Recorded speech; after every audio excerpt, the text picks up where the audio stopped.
any girls here. It's her 20th time doing this? It's her 20th time. She was on episode 2. So you're on every Sarah episode. was on episode 1. That's the next comedian. Oh, cool. Okay. So she came in and saved the day. And then she started very shortly after that. And she actually started on the show. So. And do you go up other places around town? Yeah. She quit college to be a stand-up. Right. Yeah, I dropped out of college like 4 or 5 weeks ago. Yeah, it was originally supposed to be Out of temporary. Harvard? We're like, you could do this show.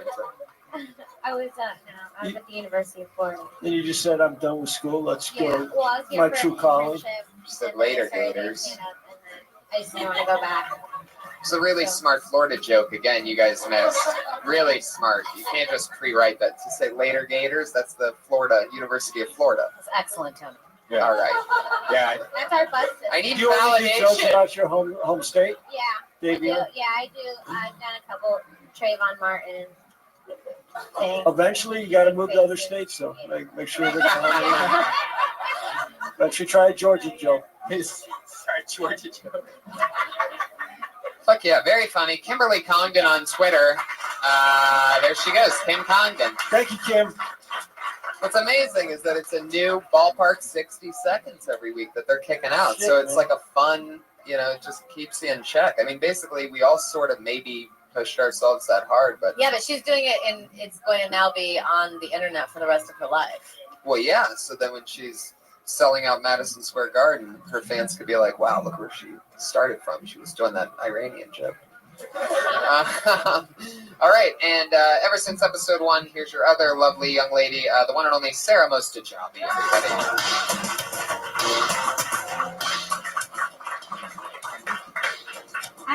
I'm half Iranian, Kim Congdon. The other half is just Europe got together, fucked some Cherokees. I don't know. This is how it turned out. And my dad called me this week and he asked me if I wanted like an all expenses paid trip to Iran to visit my family. I think he misinterpreted when I told him I want to get stoned. Not what I meant. Dad, I watch the Lifetime channel. I know how this shit goes down. If I get in trouble for being sexy here, I will just be beaten to death there. I'm pretty sure that he just wants to send me there so I can learn to like not talk and look at the ground all the time. Hate to break it to you, Dad, you're never gonna get 9-year-old me back. So it's not gonna happen. All right, thank you guys. Good job. Fuck yeah, new 50 seconds. You're doing really, really good lately. Yeah. You definitely have taken over the narration that you used to do of like my life sucks. I'm just gonna narrate for the next minute of how shitty my life is and how I'm hairy. You took that to like to actually doing bits and stuff, and it's really cool seeing you've grown a lot. You started comedy on this podcast? I've been doing it 4 months. Yeah. So 20 your first 20 weeks. time you ever performed was on this show? But the third time ever standing on stage was here. Oh, wow. Why do you want to be a comedian? Making people laugh and stand-up comedy, it's like the first thing I ever fell in love with that didn't have a heartbeat. Oh. Right. Now going back to that narration shit again. I was just talking about. I mean Go it. shoot yourself. Falling back on I really like it. Really, it's like the first thing that it's like really just me, and it makes me feel great. You know, I mean, you guys know, standing up here and make people laugh with shit that you made up, it's such a good feeling, you know? It is cool. Yeah, I'm going to give you one piece of advice that will change your life. You actually have that microphone pressed against your chin, Yeah. and it's a habit that it's like your little escape pod.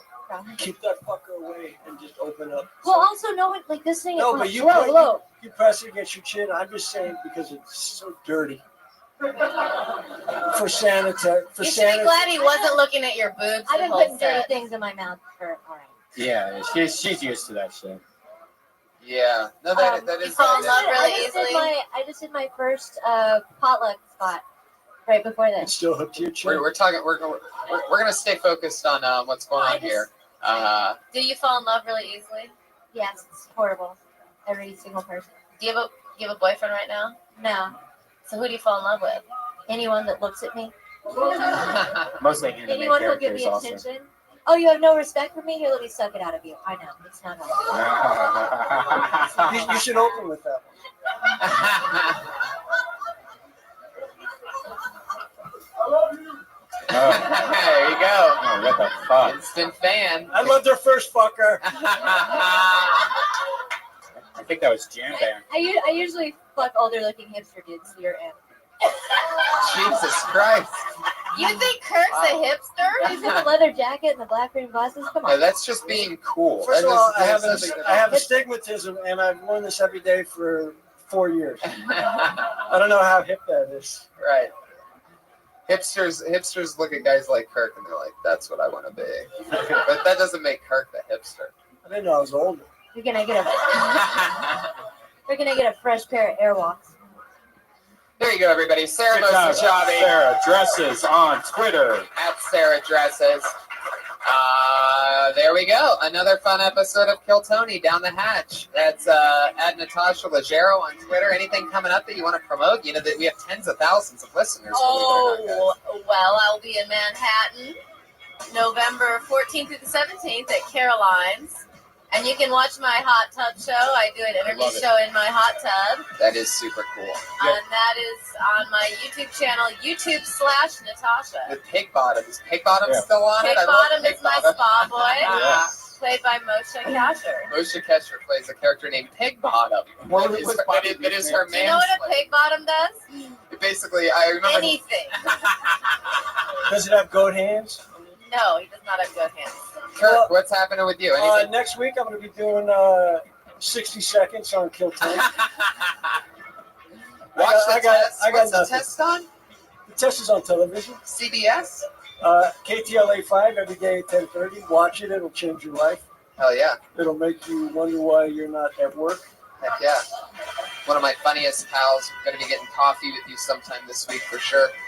The Iron Patriot, thank you so much. As always, everybody. We're going to Halloween. We're going to be in San Diego. I'm also going to be in Toronto November 5th through the 10th for the Toronto Dark Comedy Festival with David Tell and Gilbert Gottfried. I get to be there for that. Red Band. Yeah, and I'll be with Dean Del Rey in San Francisco in November. Go to DeathSquad.tv for all the tour dates. Thank you so much, everybody. Thanks, Natasha. Thanks, Kurt. You're welcome, Tony.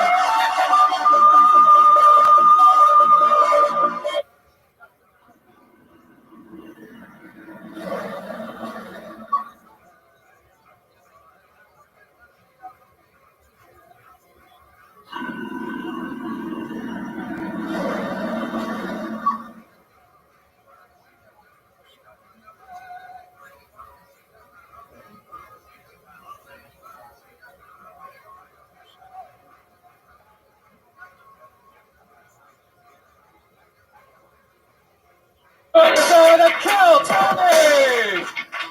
Yippee, everybody! Hi! How are you guys doing? Good to be here, everyone. Hello. Another fun crowd. This is our special Halloween episode, our semi-Halloween episode, in which the great Jesus Christ is here, everybody, the Lord and Savior Almighty. Give it up for him. Working hard on a Monday. And the Iron Patriot, as always, is here with us with his special Halloween edition beard. Right, Brian? Look at that thing. I feel like one of the Oak Ridge boys, Tony. Oh, there you go. Elvira, ba-doom, ba-ba-doo, Elvira. Super topical reference you got there. People love Oak Ridge Boys jokes, and you're just firing them out already, straight out of the gates. I mean, first impressions. First impressions with Comic Patriot would be a great part just to start off. I want to talk to you something, Tony. I bet. I was looking on Twitter, and there have been some people making some art designs with Kill Tony. Yeah. It's been pretty neat. There was one that caught my particular interest. It was an artist named Michael Yeah. did the cover of the Kill Bill movie, Uh-huh. but he puts your face instead of Uma's, Yeah. and she was wearing that yellow jumpsuit, that iconic photo. Yeah, you got it. Yes, and I wanted to say, It was an amazing Photoshop Yeah. job. I wanted to say to you, if things don't work out in comedy, you maybe could be an Uma Thurman impersonator. There you go. 0 for 2. Patriot is 0 for 2 for those of you keeping count during the World Series. But another thing I read about that is, do you know that Bruce Lee also wore that yellow jumpsuit Of course. in his last film in 1973, The Game of Death? There you go. Absolutely. That is a great fact. And they have those for sale on the internet. I think you should do that for your costume this Thursday. Get a blonde wig and get that yellow jumpsuit. What are you doing on Thursday? You already got the shoes. What are you doing on Thursday? And you got the body, man. You got like that vegan body from all the cum and stuff like that. All right, that's not what a vegan is. You're really rushing into it this week. I don't know why you have to make these vegan jokes about meat sucking cum, because that doesn't go with that. That's not the same thing. Yeah, it is. It's not the same Because thing. you have like that body, that AIDS cancer body. I That, don't know that why would you look do good. this. I don't know why you do this, Brian. I don't know what it is about this part of rubbing me the wrong way that gets you excited. Well, that Bruce Lee was very, thin. And you would, if you had that, I think He's he's a big right. guy. Yeah, if you had like a wig Yeah, on, thin and dangerous, Yeah. just like Yeah. Bruce Lee. Yeah. very sickly looking like a vegan. All right, that's enough. You're the one that gets sick every 2 weeks. Yeah, because I have to be around you so much. All right, that didn't even make any sense. What are we doing here? Have you Googled Elvira, speaking of Elvira, on lately to see if you would fuck her? Because I would still do it. Elvira. Have you? Anyone? Sort of remember her. What is she up to She nowadays? still has those big milky boobs, more makeup, Yikes. still doable. She was creepy then. Patriot, what are you going to be for Halloween on Thursday? I'm gonna be my same thing. What? I go out on the boulevard. I go out, about Jesus knows it. He knows it how I go out there. I probably go out there from 4 to 7 or something when the trick or treating's happening. The kids they'll like seeing me, and I'll do some pictures and I'll go home. Fuck yeah. All in a day's work. Take some pictures, go home. Yeah. No different with Halloween with you. Were you doing anything at nighttime? Any Yeah. plans? Maybe I'll go to Disneyland. I've been thinking I might want to check that out.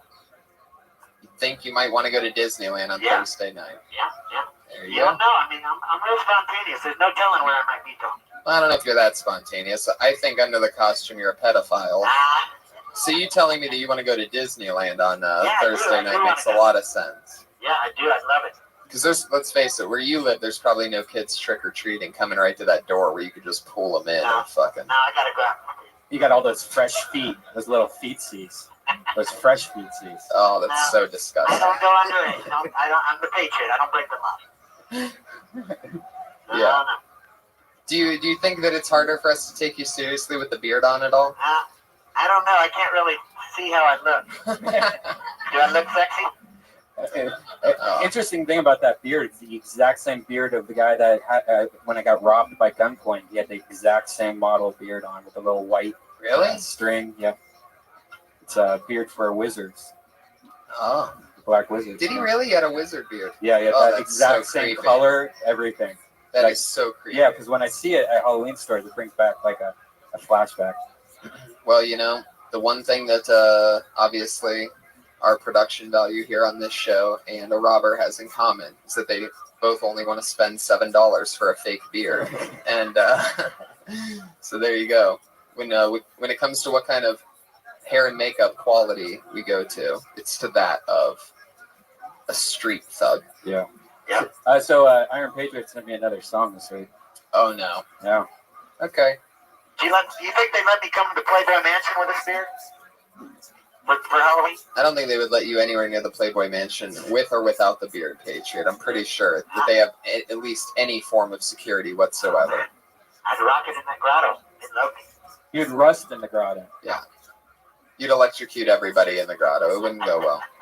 So, for those of you that don't know, the Patriot was in an unsuccessful rock and roll band in the 80s in Texas. And every once in a while, he sends in a song to us. And it's an old song that was not ever a hit when he was in a band, but he's bringing it back as the Iron Patriot. So here's another song, a new song that he sent in this week. What's the name of it, Patriot? Send me.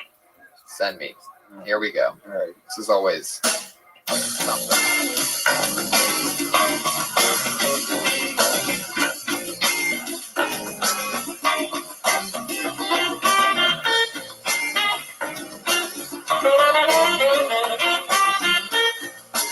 Got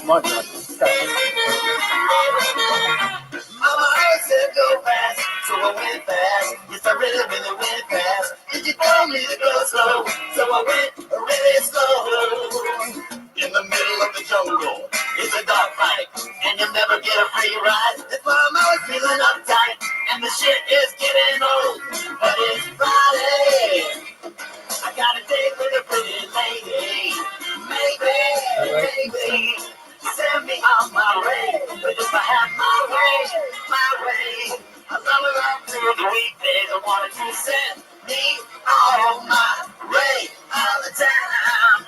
I think about just leaving or just breathing, but I'm never believing. And I'm always feeling uptight when the money don't seem to flow. In the middle of a shipyard on the south side, where the boys really work hard. Time's gonna go real fast, so I might as well relax. Cause it's Friday. I got a date with a pretty lady. Maybe, send me on my way. But if I had my way. Oh my There god. we go. Yes. Thank you guys. Was there actually a line in there that said in the shipyard where the guys are real hard? No, the shipyard where the guys really work hard, where the boys really work hard. You know, I've heard like 3 or 4. I've heard 3 or 4 of these songs now from you, Patriot. And I gotta say, you guys really would have killed if you ever played the Mos Eisley Cantina. I mean, you sound like those fucking.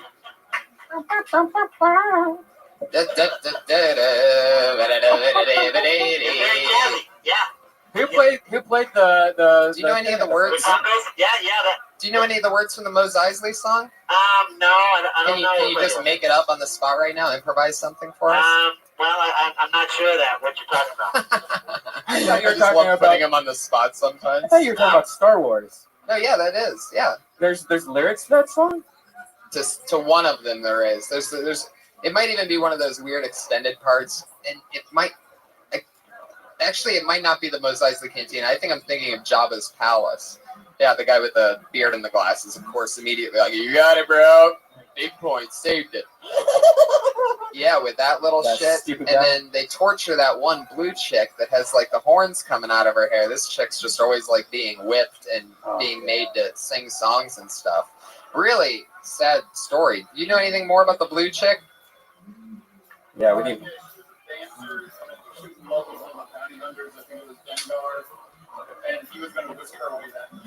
I've gotten so good at knowing like who to ask facts to from asking. See, I would have gone with the guy with the Star Wars shirt in the very back row.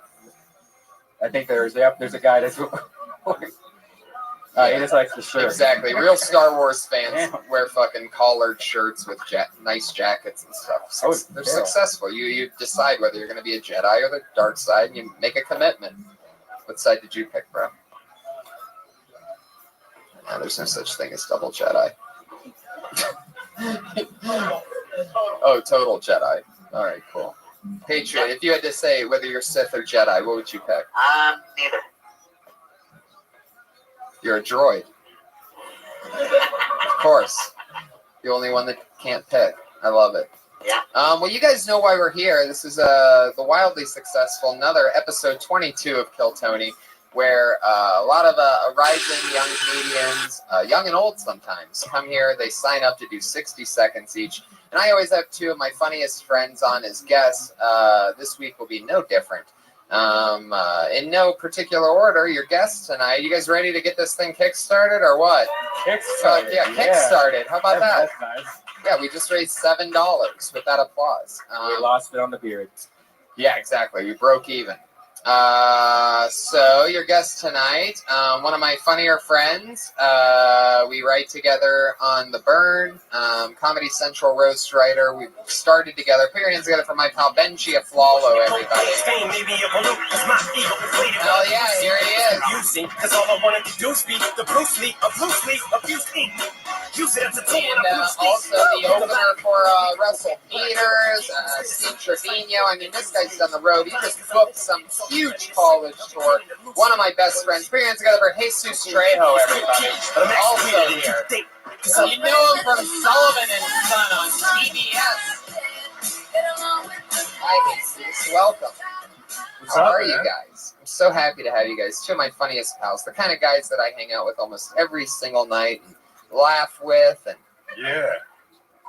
Jesus and Benji, 2 cold-blooded fucking killers. Yeah. Hey, Benji, you've been on the show before, and Jesus, this is your first time. Yeah, first time, dude. What episode were you on, Benji? I was on this show with Jeff Richards. What episode, Patriot? That was Kill Tony 6. There you go. Remember, I did my rap song. I love it. I love the Iron Patriot. Right? I really like you, man. Thank you. I've seen you on the Ice House Chronicles in the last couple of weeks and been enjoying it. Okay, cool. Thanks, man. You didn't have to compliment me just because I complimented you. No, it's okay. Yeah. That's hilarious. And we got Jesus here. What do you know about Jesus? Yeah, what was it like opening up for Russell Peters? Fucking crazy. Yeah, I was like, oh shit, What this was is the real. biggest? What was the biggest venue you did with him? Nokia Theater here in Los Angeles. Jesus. How Yeah, many people is that? 7,500. Yeah, man. I was like, holy shit. My mom, Wow. 10th row, just clapping it up the whole time. Oh, that's me. great. I was like, Did yeah. you see her? Yeah, oh, I could see her. Yeah. Was she like one of your focal points during your set? Yeah, and then my dad's sleeping. You know what I mean? Just, Oh, really? Isn't that amazing how that works out? It's crazy. Like, we were there. Like, I was so excited. My dad's like, after the show's all said and done, we're backstage, and my dad just kind of like, you know, hitting with his knuckles up against the beam. He's like, oh, this is a nice place. I'm like, oh, Pretty, awesome, man. I guess they got a pretty decent foundation over at the Oh, the Nokia seats are amazing. What about these jokes? Fuck your jokes. That's great. Iron Patriot, man. Fuck Yeah. it. What's up with the lights, man? You like you look at those lights and you feel like he's gonna whiten somebody's teeth at the mall and shit. Just go up to him, just, you know what I mean? Yeah, the costume came from Norway, but the lights came from Belgium. There's another Wow. guy. All right. Fuck yeah. He tagged that shit, huh? Yeah. Absolutely. Now, when I got the light, I actually had to wire up the battery packs. I had to make several trips to Radio Shack. Because I thought it was just coming ready to go, but it was just the light. And then I had to twist the wires together and put those little plastic things, twist them on there. Oh, That's that- very Johnny Five of you. Yeah. I'm just like Robert Downey. I do a lot of work at home on my costume, getting ready. Downey soft, son. Yeah. Fuck yeah, man. Another thing that I love that's happening right now with this introduction of the beard and the ventilation system here at the store is this like powerful wizard bottom of the beard that you have going on right now. It's like floating in the wind. Pretty fucking hilarious. Yeah. Do you have any wizardly thoughts for us? Like, have you smoked pot lately and had any of your deep thoughts? Yes. Nothing is outside you. What is within is without. I don't get it. That's it? That's the end of it? Yes. It sounded like you were really getting But somewhere. listen, you're in a battle against your own mind. And that's the good news and the bad news. I don't like these. All right. Yeah, all right. You're not smoking the right pot, Patriot. I don't know. I feel like he's just reading us memes. Yeah. Let the Oh. trumpets go. Oh yeah, we have a new soundboard by the way. Yeah, we thanks to hornblasters.com for updating Yeah. us to an HD soundboard. Heck Yeah. yeah. So we have a new. Why don't you explain what we Well, usually of course. Well, you guys know comedians all sign up to do 60 seconds to be able to perform, maybe get some of that punched up, maybe just get some direction of any kind, or just be talked to and get their stuff out there. But we always have them do 60 seconds, and they know that they've hit that 60-second mark when they're doing stand-up by the meow of the kitty. But and it used to just be this little innocent meow. But with our new upgrade, oh my God, that's unbearable. What is that, Donald Duck and that motherfucker? I guess so. I sure would have loved to have had a audio rehearsal before this. Guess I just took your word for it that the updated cat was great. All right, we could go with this. That's much better. That's a cougar. That's much better. I don't need an angry look. That sounded like a skinny, angry cat. All right. Well, how about after if they go over the minute, they keep on going. Oh yeah. Well, normally we have the West Hollywood Bear. What's the big?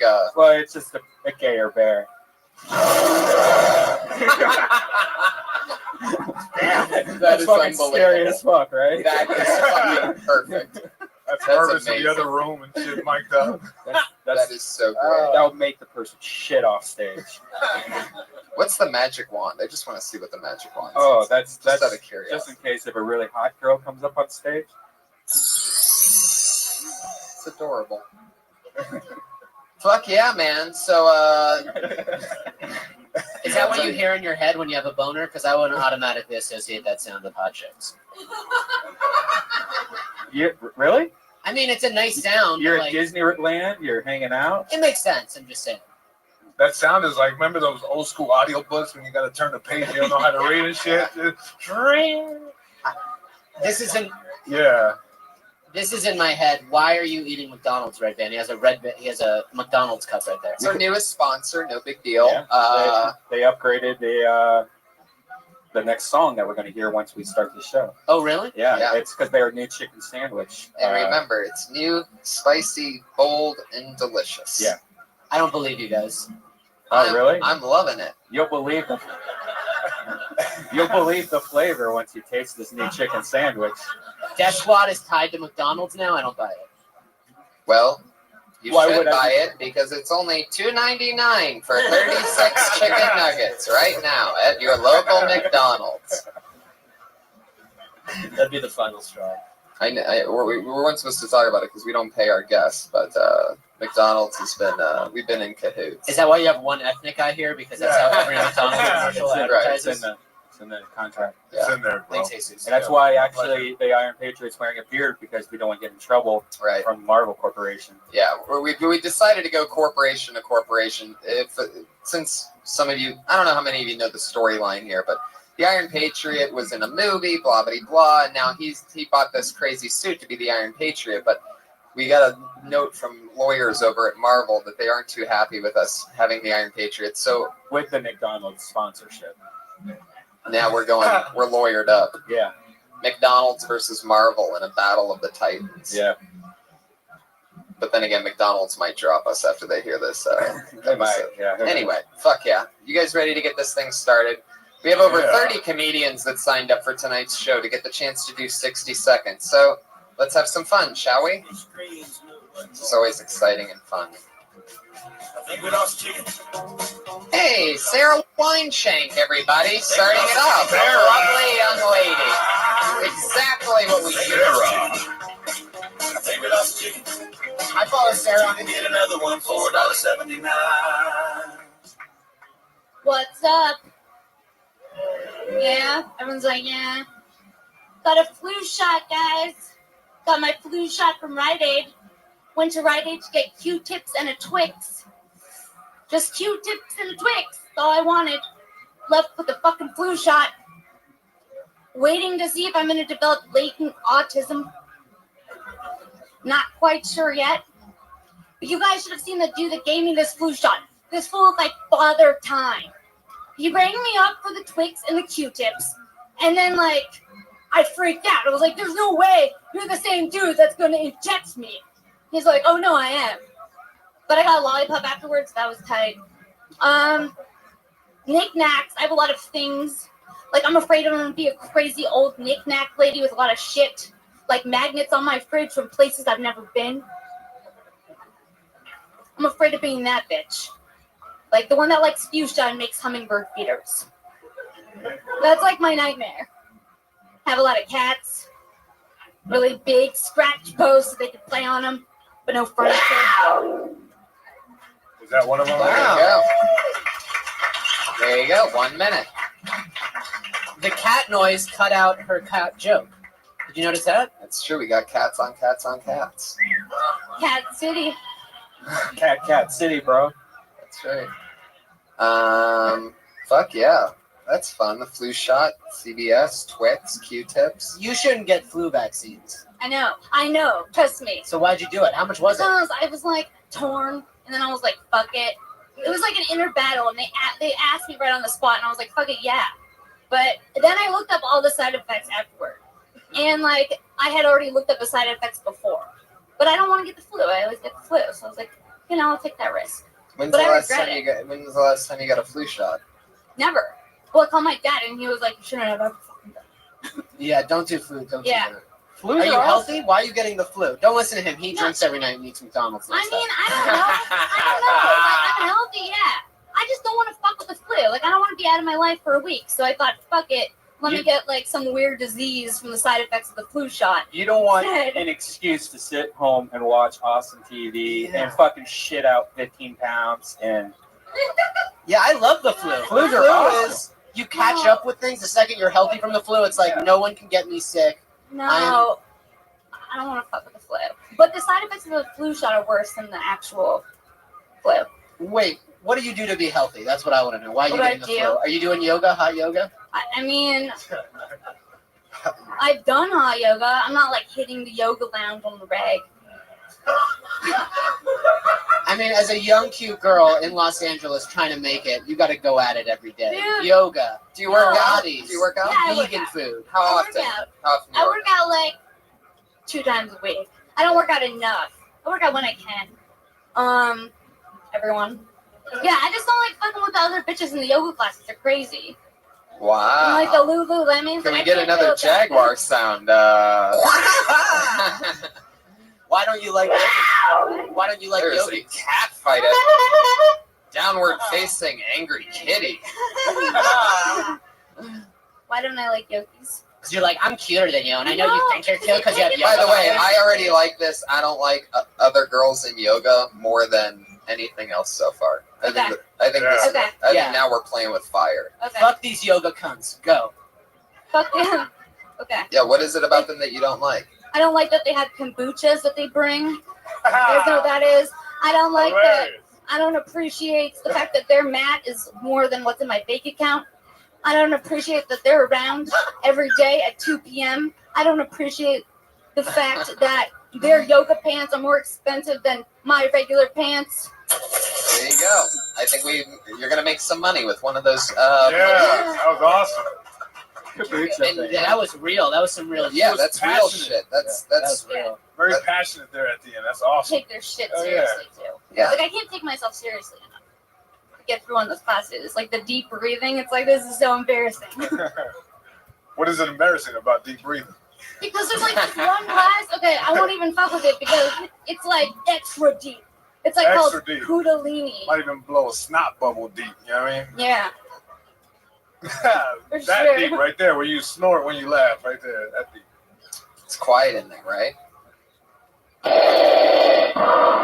So what are you dressing in? What are you wearing to yoga that you're feeling? You don't have any Lululemon? None. I mean, I have nice pants, but they're not Lululemon. Like I don't I fuck see. with Lululemon because it's like played out, you know.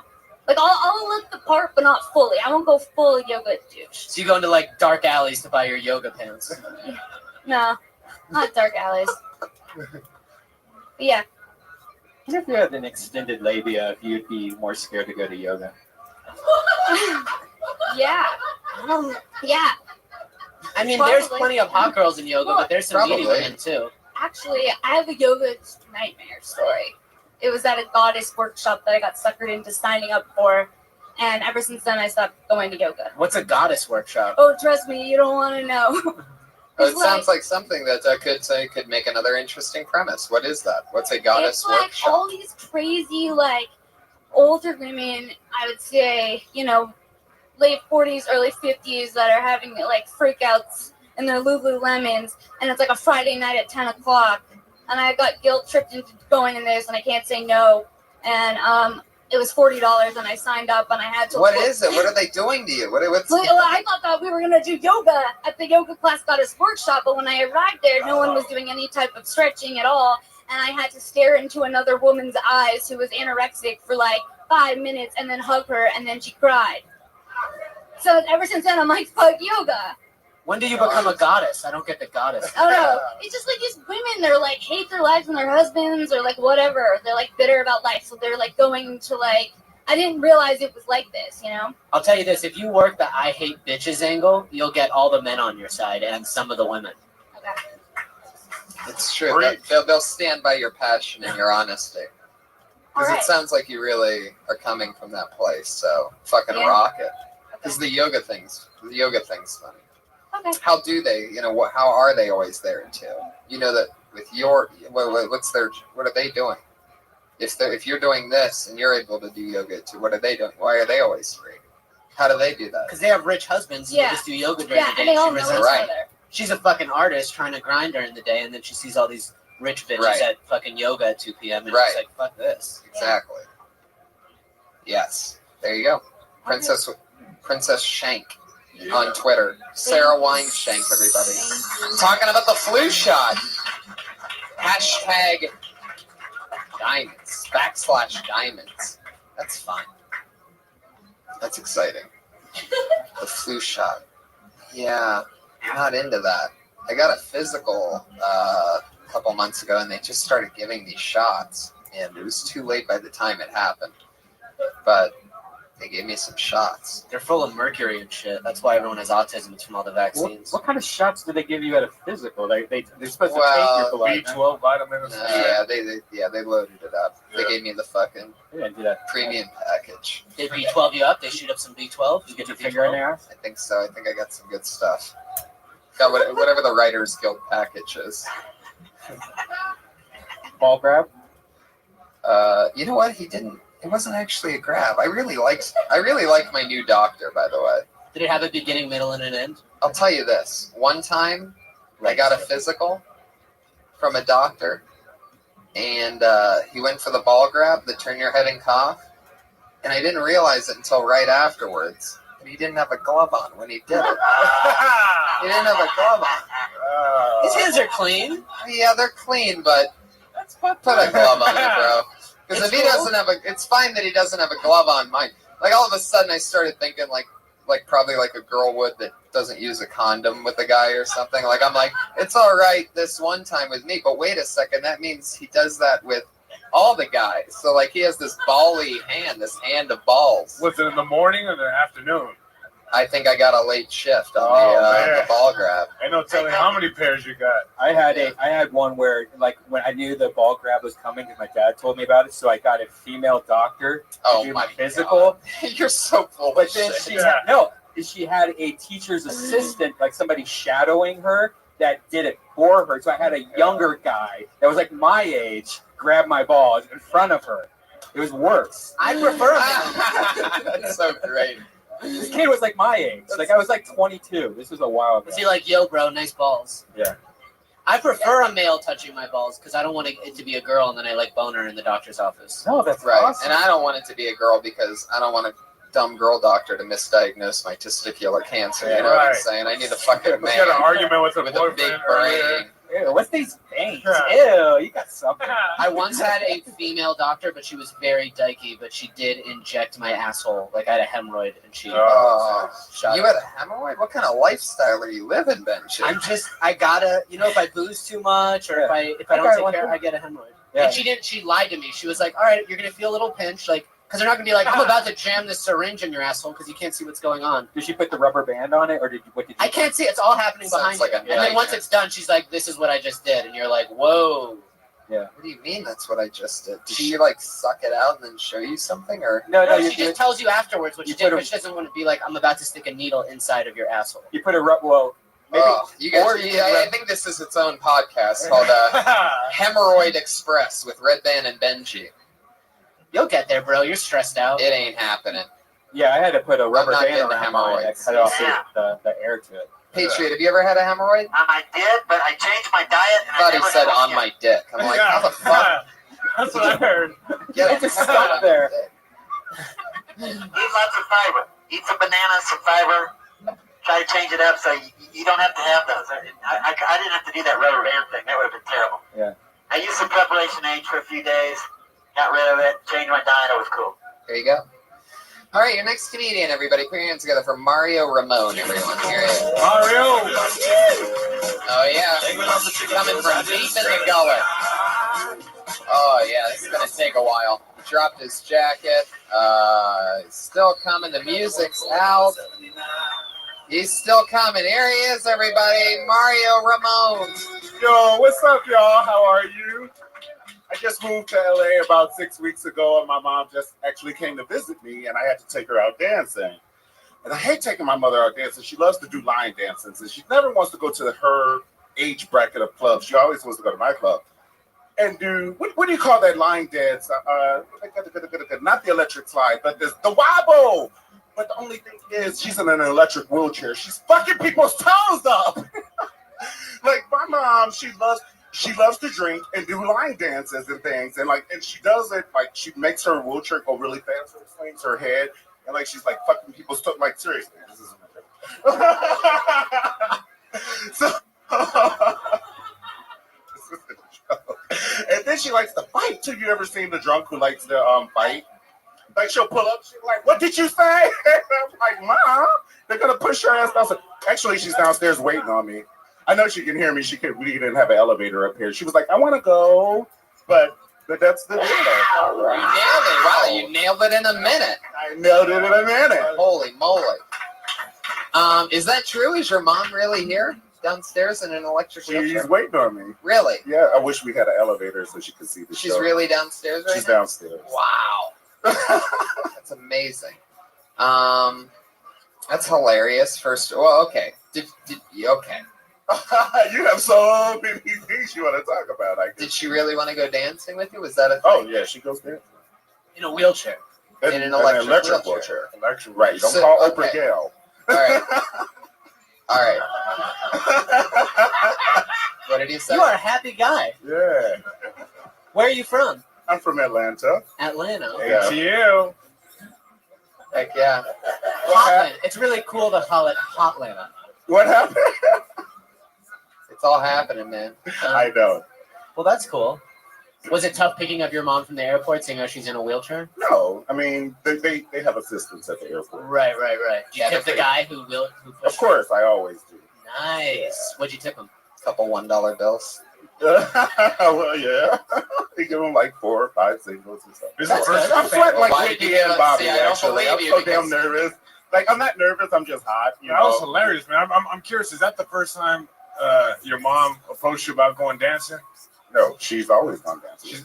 What was that first time like? I'm curious. Is it like that? Well, people were actually concerned because she was in her wheelchair and she had her cortisone shot that time in her knee, so she got up and started doing it like that. They were like, okay. So she can kind of move, but Yeah, she's she okay. Has anyone ever tried to inappropriately grind your mother on the dance floor? And then No, she's she's like, the grinder. Actually, Oh, she'll shit. whip up on you and grind you. Knocks She'll be the like, person hey, down. and she makes it bounce. The wheelchair, yeah. Nice. Oh, Like a this is cutlass. all. she has Yeah. hydraulics in her wheelchair? Yeah, and we decorated it for her. I mean, yeah. That's cute, man. That's This is all great. I That's think, awesome. I love what you're doing with this whole thing. It's absolutely right. That is some funny shit. I would cross electric slide and electric wheelchair. I would make that connection instead of saying the whole. What did you say, Waldo or Waldorf? What was? You talked about a dance earlier on. You guys It's were called the wobble. Yeah, well, you're saying something there that it doesn't matter. You know what I mean? Like we don't even know what that is. Does anybody But know what the wobble is? No. It's The one guy, right? What nationality are you? Nationality. What nation? Korean and black. There you Instead go. of the electric slide, she does the electric wheelie. Right. Maybe like a Electric That, wheelchair. and I also like, are you talking about how sometimes she'll get cortisone shots? And I would set that up by saying something like, she does one dance move we call the miracle, where, that she gets her cortisone shots, and then all of a sudden she gets to the middle of the dance floor and just stands up, and everybody goes crazy. You know what I mean? Like, you Does call it the miracle. She And, does an awesome weekend at Bernie. You know what I mean? Right, yeah. yeah, But that's cool. Like, that's great. Like I think it's cool that you're talking like something real. You know what I mean? Like I talk a lot about my parents and my acting. I think that's cool. You know what I mean? Like, oh, she's downstairs cursing me out. Oh, Every okay, time I nice. get finished, she always says, "You fucker." She does. She's like, I love your energy and the way so mad at me. you have so much fun, Mario. Yeah, life is fun. Why'd you move to LA to pursue comedy?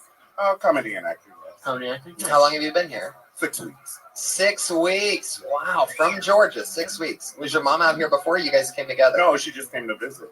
Did you Wow. do comedy at She was like, "I know there's some nice clubs in LA." Wow, that's so funny. Did you do comedy at the Punchline in Georgia? I did. Punchline, Uptown Comedy, Laugh Factory. Awesome. That's a great club. One of the best clubs in the nation. Is the comic strip. What'd you say? Punchline, Right. Atlanta. Punchline. I just wanted to It's make hard sure to get that in listeners Punchline. You didn't have to hear the Laugh like Factory. slaughter like some innocent virgin animal and then walk over it and go do it. Like they let nobody in Punchline. Really? No. Like you have to know something. You have to know him. Oh, Jesus. Jesus, yeah.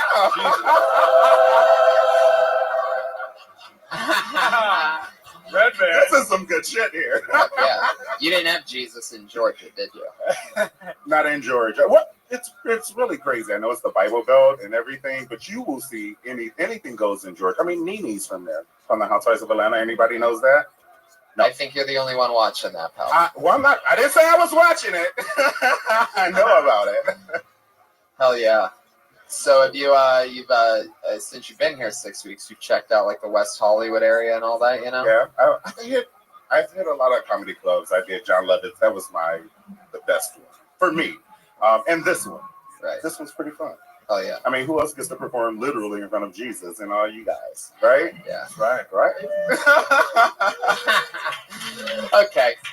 Fantastic. Mario Ramon, everybody. There he goes. Mario's brand new to LA. Very happy. Don't lose that excitement. Don't let this place steal your soul. We're gonna see him in a few years, and he's gonna be so dark. Oh, I know. Don't let it. Remember who you are today. Remember that guy that was giggling at himself. Yeah. He was alive, because this city will rip that from your spinal cord. And I remember people telling me that, you know, a few weeks in or whatever, and they're like, yeah, that is, and it's true. You were always kind of dark, though. When I first met Yeah, you were like tough from the get-go. You were even tougher when you first started. It's true. Youngstown, Ohio. Right. Shit. But I was wide-eyed when I first started. But I had confidence, though. I knew I wasn't gonna quit. I knew I was in it. I knew I was gonna learn some shit. Tony was like a week into comedy, treating people like shit. It was pretty funny. Worked out. Thank That's goodness. true. It did work out. It's true. Thank Yeah, goodness. hey Tony, why do they call you the Golden Boy?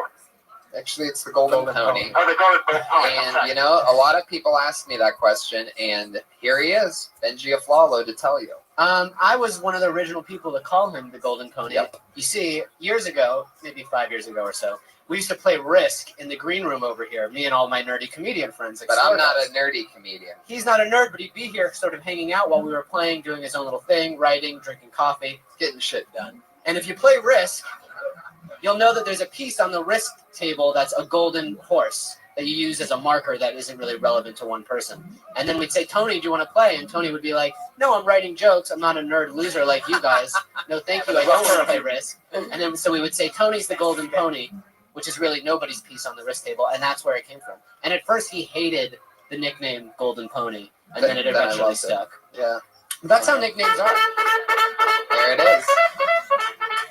The official Golden Pony song. Oh, wow. There's a little dirty horse there. Fuck yeah. The t-shirts are selling like hotcakes, aren't they? Oh, yeah, they sure are. And by selling like hotcakes, I mean, who's buying those things anymore, right? Who buys hotcakes? Why is that? How did that ever become a thing? Hotcakes. Selling like hot. Well, I think a hotcake needs to be sold quickly, otherwise it's not hot anymore. That would be my guess. So very good. The fattest guy in the room just applauded that. Obese. Homie J-Mac. Heck yeah. J-Mac just applauded, giving the word hotcakes its own applause break. Okay, let's pick another name Do you now. guys have pancake balls from Denny's? No, that sounds disgusting. One of the places I refuse Why to do you eat eat as garbage? Denny's. I just won't even. I won't even eat their oatmeal. Stop eating garbage, Red Man. You'll feel really good. Yeah, just try it for a week. It's just soup, rice, and cum, guys. No. There's not cum involved. I don't know why you do that. I don't know what. All right, your next comedian, everybody, a regular around here. Put your hands together for the very funny Lil Bro, everyone. Lil Bro. Powerful, Lil Bro. Lil Bro. Just a quick thought. You know, since they have the weed dispensaries, you think they'll ever have a cocaine dispensary? Like, can't wait for that shit to come out. Like, I got my card. Hey, I just moved out here to LA. I really didn't move out here. I just don't have enough money to get back home. So I'm staying. Like, I hate talking to people back home because they ask those same two questions, like, how are you doing and why haven't you made it home? Made it yet? And I'm like, send me a plane ticket so I can come home and tell you all about it. Like, I'm eventually go back home because I got to pay my child support. I hope they take checks. Because I'd rather go to jail for writing a hot check than not paying my child support. Like, I'm paying it all at one time. Because the only reason why, you know, because I'm like, bitch, you want it all at one time? Because I am a cancer survivor. My ex-wife is a cancer, and that bitch was trying to kill me. But then she filed child support. That's it. Thank you. Yeah. No problem. Killed it. Killed that shit. Fuck yeah, man. Lil Bro, one of my good buddies. How long you been out here now, Lil Bro? Since March. So Since March. What are we 6 at? months. 6 months. There you go. Fuck yeah. I made friends with you in the past. I really want to thank you for during the holiday season dressing up like a candy corn. First of all, that's adorable. Adorable. The seasonal Lil Bro. Has little Thanksgiving pants on. Yeah. Oh my god, yeah. Totally. Did those come with a baster hanging out of the pocket? Butternut squash. Fuck yeah. Oh my god, where do you even find a sweater like that? Do you have to go to the Halloween costume I store actually to buy got the that? sweater for Christmas. Whichever relative Tim that Burton was gave him that hates shit. you. That's you can tell the relative that hates you the most by whoever bought you that sweater. Hey, but you know what's so bad? I didn't get anything else. That's why I kept it. I'm proud of this sweater. Like, fuck, it's the only shit I got. Oh my god, that's so funny. If I wasn't trapped back here, I would have ran away like a black guy on that one. You know what I mean? And that would have been a runaway, but I'm like so stuck in this corner. God, I could really talk about that shirt for like 20 more minutes. I know there's more there. I really want to thank you for ironing your pants with a wrinkle machine tonight. I've never seen cargo sweatpants before, but that's pretty impressive. You're Oh shit! You're Stop what? it, Tony. All right, you win, man. You win. Got the cotton. Oh shit! Lil Bro is also a participant in many of what we would call a bagging session that just takes place organically around this comedy club in many hours of the night. The back parking lot. Yeah, this place is always crazy, and Jesus too. oh yeah, Jesus is always in it. Yeah, Absolutely. Jesus is Jesus is extra diabolical when we're all in groups making fun of what we look like and each other, because he's actually a very physical comedian. So his jokes will always end up with him doing like, it's hard to describe, but and it's always something more powerful than like sometimes an act out can just crush what only words can do. Do you notice he also has an orange watch matching the rest of his? Yeah, that's Oh, how yeah. he gets down. It's like, yeah, Gifts too. hell yeah. Did you get that orange watch when you did comedy in a construction zone before? Or all right. It looks like a children's watch. Oh no, it's a gift. Is it good? The comedy Montel. You get the worst gifts ever, by the way. Whoever is buying you these things hates you and is just buying them off of Halloween clearance racks. I didn't even know they still made cargo pants. So was that a gift from like 1998? No, man. Yeah, like what do you keep in those big pockets? A better pair of pants? God damn. Oh shit, here comes the hat. Yeah! Boom. Got I'm him. trying to hide my face, man. You're killing me. Let me say something to him. Oh, you should have hid the outfit. The face is fun. Montel Williams. Oh, Hey, you said this you came is in how March. we do it. Yeah. You came in March. You didn't have the money to get home. So are you on an extended vacation that turned into a comedy career? Who's this guy named Mark? Yeah. Heck yeah. I like it. Hey, by the way, Patriot, your beard would go great with that outfit he's Yeah. wearing. Lil Bro, you are hilarious. You always are. It's always so much fun to have you and chat with you. Thanks for I dressing appreciate like y'all that. having me every time. You really let me shine and do what I do best by dressing like an I don't know what. He's at Lil Bro on Twitter. It's very hard to spell, but he's so funny. I'll spell it out for you. At LILBROUGH. He spells bro with 3 silent letters at the end. Lil Bro. Because he loves his fans. And No, bro. I suggested to him a few weeks ago that he change his name to No Fro. Because there's already plenty of littles. You know, the Little Rain, Little John. Do you think there's too many littles? You know, the Little Romeo, Little Lester, Little Troy, all the... The thing is this, he couldn't be Big Bro because he clearly abandons children. there you go. Oh. There you go. No doubt about it. Everyone then you get... By the way, abandoning children to abandoning mothers in wheelchairs. Mario Ramon LA was Mario Ramon's Twitter handle, by the way. I forgot to get that out earlier. That's at Mario Ramon LA if you want to send him a tweet, you listeners out there. that aren't here live with us, right? There was. Was that what that finger up was about? Was that thing originally? Oh, okay. Forget it, Mario. Forget it. All right. That's weird. A friendly black guy who goes to church? Never heard of that. Sarcasm. Usually it's just for All friendly funerals. black guys go to church, just so you guys know. Heck yeah. Mario's only been here a few weeks. Do you guys remember what your first comedy sets were like? I ran the light. What were you talking about? Anything terrible? Yeah, fucking. Oh man, I fucking bombed hard. I Bro. remember making fun of you, didn't I? Yeah, when I first started coming around, We're like to best open mic, friends now, but I used to really. I left damn near in tears one night because I had this this Mexican belt, and you said it looked like a WWE belt because it had the big Mexican belt buckle. I'm like, Didn't I man, say it's like made of Adobe or something? yeah, Adobe or some shit, like Rey Mysterio. Like he just went in on me.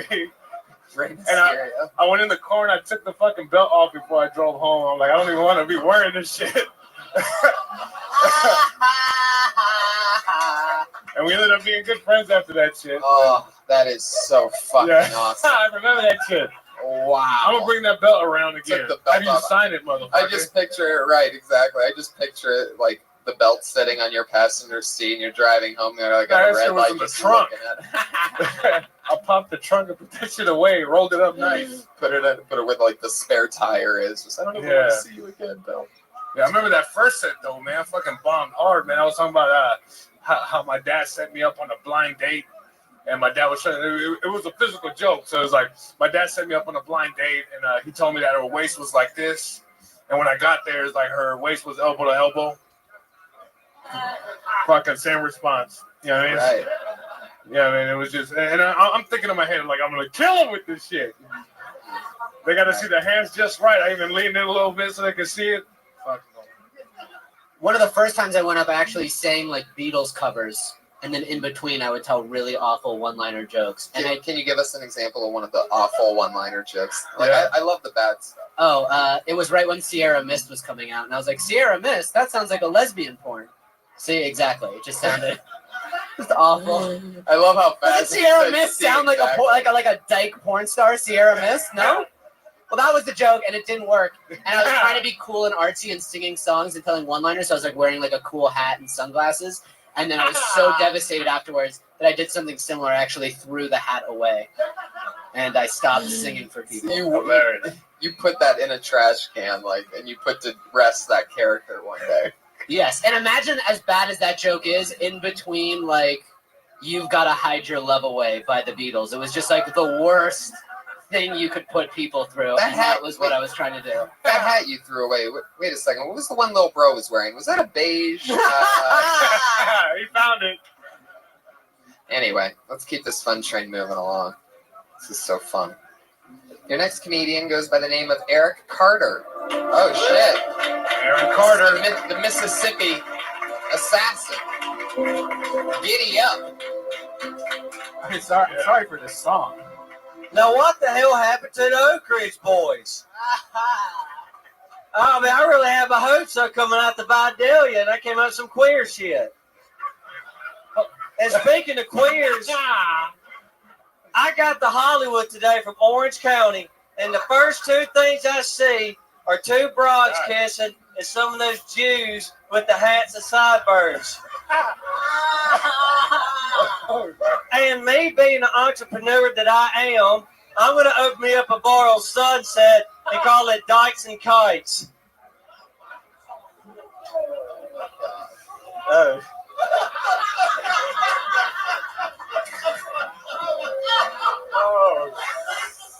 I was feeling jungle fever the other day. I've dated a lot of black girls, so I went to blackpeoplemeet.com. But instead of meeting black girls, I got my identity stolen. I gave a second shot with J-Day, but I gave up on them because they didn't offer a free trial. Okay. Oh, all right. Give it up for the Ku Klux comedy of Eric Carter, everybody. Yeah. Fuck yeah. You are one white hood away from being huge in very small circles in the South. Wait, I mean, holy shit. Hold on. I've seen you a couple. Tommy just called. He said he's passed. Oh, you son of a bitch! It must have been that last joke, my joke. What? The J-Day joke. They put his name up right now. Goddamn it! God damn. I love what you do, bro. I talked to you earlier. You're from Alaska, aren't you? I'm from Los Angeles. Oh, Los Angeles, never mind. Beverly Hills and Alaska are so close, yet so far. That's great, dude. The whole Southern accent and the racism, I think it works. That's what we want to see, right? I mean, ask them. I mean, I'm just picking. Like, I'm Jewish and I wasn't offended by that. Are there any dykes here? Any dykes? Whoa, okay. No? How about queers? What else was in that? You said black girls, but then you said identity stolen. Like, that's not even a black girl Make thing. me break a sweat. Black God girls damn. don't do that. Well, That's like a totally incorrect stereotype, right? black girls steal. They can steal. But they don't steal identity. It's not identity. Right, I see. Oh, he's right. I mean, like, we're like drinks at a nightclub or something. But I don't know. Huh. Any black women here? Okay. Now you made me racist. Your racism is rubbing off on me. It's so powerful. All of a sudden, I'm like fighting my hand. Wait a second. No. Eric, like, are some of those your real thoughts? Like, you don't have any hatred for anyone, do you? No. That's just for shits and giggles. I think it's more for shits than giggles. But. Do you have a burning cross emoji somewhere in your phone? He sends racist stuff to his white Southern friends with burning cross emojis and nooses and shit. Little mini nooses, no? Have you ever known anybody that was in the Klan? No, actually, Oh boy. no, this is actually a true story. How long have you been here from Mississippi? So that I've everybody been else from knows? 2 months. Have you met Jews? Yes, Jews are the ones that got me into comedy. Of course. Of course. What Jews got you into comedy? It was Rich Aronovich, Robert Wiseman, that masturbator from last week. It was that open. But y'all two remember, y'all wasn't here. And some other Jewish guys are in Hermosa Beach. Are you happy doing comedy in LA, or do you find that maybe your Southern brand of racism would maybe not? Because I do a lot. I've done a lot of racist stuff, and I find people aren't into it here. Like, are you cool with that? No, I mean, like, I just gave it a shot. I mean, it's for shits and giggles. And to be honest with you, true story, my family's fought the Klan for 2 generations. Oh, they fought the Klan? Yeah, my dad and my grandfather have. No, my grandfather was a supervisor, first to hire African Americans on the staff, and one of them now is running the county. And Did everything. they fight the Klan by offering them lemonade and banana bread? No. Yeah, how did they fight the Klan? Well, my great-grandfather, I'm a 6th generation Mississippi. Bought up all the white sheets in the town or something? No, well, my great-grandfather was raising a black girl, and she's still alive to this day. She lives back in Mississippi, and he was the man of public office. He was a supervisor. So Of what? What was he the supervisor of? The supervisor of Forest County, like doing the roads and all that. Right. County supervisor, thank you. And 6 Klansmen, and I heard this from the black lady herself, very sweet lady, showed up to my great-grandfather's doorstep and told her, hand over the child. And the reason they didn't kill him, because he was had a public office, came from a big family. And my great-grandfather took the stand, got the gun out, saying, if I catch you on my property, catch you near this girl, you're dead. Why was your family raising a young black girl in Mississippi? I mean, I don't know the full story. I mean, polio was high at the time. What? Okay, let's all be honest. She wasn't a slave, was she? No. He's trying to look like a philanthropist, and he just comes from a long line of slave owners. We took black people, land people. Everybody hates me now. Nobody hates you. I love you. You did the open mic the other day, and I praised you. I think what you're doing is funny. Yeah. Oh, that's right. Tonight was an extra racist set, though. I mean, you came right out of the gates with queers. I saw poor Mario Ramon almost curl into a ball up there when you said queers like you did. So disappointed. I heard his mom cussing from the front patio. Anyway, you just got to be careful when you throw around words, you know what I mean? Like kikes. It wasn't out of hatred. I'm sorry. It's a fine line, but I mean, hey, it depends on what you want to do. You could be the fucking Larry the hate guy. You know what I mean? I think it's dope. I think it's funny, but you will get in trouble, and you will have people who judge you and really think that you're. And also, I've done a lot of racist stuff, and I've got to tiptoe around every racist joke to make sure it doesn't come across hateful. Sometimes it does. Sometimes actual racist people like your jokes, and then you're like, no, these jokes are not. But can I make one thing clear? Literally, there was nothing hatred behind that. I was all just trying to show something there, please. Thank you. I needed that from Georgia. Heck yeah. There you go. You guys are, like, you could have your own little Confederate Union over there. There you go, Eric Carter, everybody. At Call Me EC. It's like the second or third time you spit on this show. It's fresh off the Mississippi boat. Always fun. It's exciting. We're meeting some fun, interesting. Everybody's so different. I mean, definitely some differences between Eric Carter and Keith Soul, everybody. Here he is. Folks, hey. I feel like this would be the audition of whether or not you make it to heaven or hell or not. It's like this is in the corner, like he's in. Let him. I don't know. Halloween time, a kid came to my house this weekend, and he had the scariest costume of all. He was dressed as an online bank account. I got scared of shit because no one likes checking them. That's the scariest moment. As soon as you press OK, you're like, overdraft. I don't know. That's funny. You guys are just rich. That's why it's not funny. You're like, I love looking at it. It's my favorite part of the day. I don't know. I realize, like, we need to get rid of nice people. Nice people are horrible. Like, I don't mean nice people like, oh, someone brought cookies for today's podcast. I mean nice people like, oh, I'm not going to tell you have a booger on your nose. Nice, because I don't want to embarrass you. Like, we need more assholes, right? Like, Jesus Christ was a real life asshole. You know what I mean? Like, who goes in and is like, yo, y'all are going to believe in me, then I'm going to die and come back, right, baby? Like, who says that? Jesus does. Here you go. That was for you, man. Started with Jesus, ended with Jesus. Did I make it? It's a resurrection of Jesus jokes at some point during that. Some could say a callback. Fuck yeah. All right. Hell yeah. Keith Soul. I dig it. This is fun. It's fun. It is sort of like an audition for heaven or hell, right? Yeah, Jesus is in one corner and the Iron Patriot. It's the other. You're either going to end up one way or the other. Fucked up beard. All right. I really like the bank statement one. You know, the overdraft charges and stuff. Like, you could probably say, you know, you saw this different other ideas like that. You know, like whatever, fucking a cell phone contract or some, you know, shit like that. You could actually add some other shit to that. Maybe you never want to get AIDS tested. You never want to get check your bank statement. I actually said that to my dad once. I don't like checking my bank account either. I'm not like poor, but like it still makes me nervous.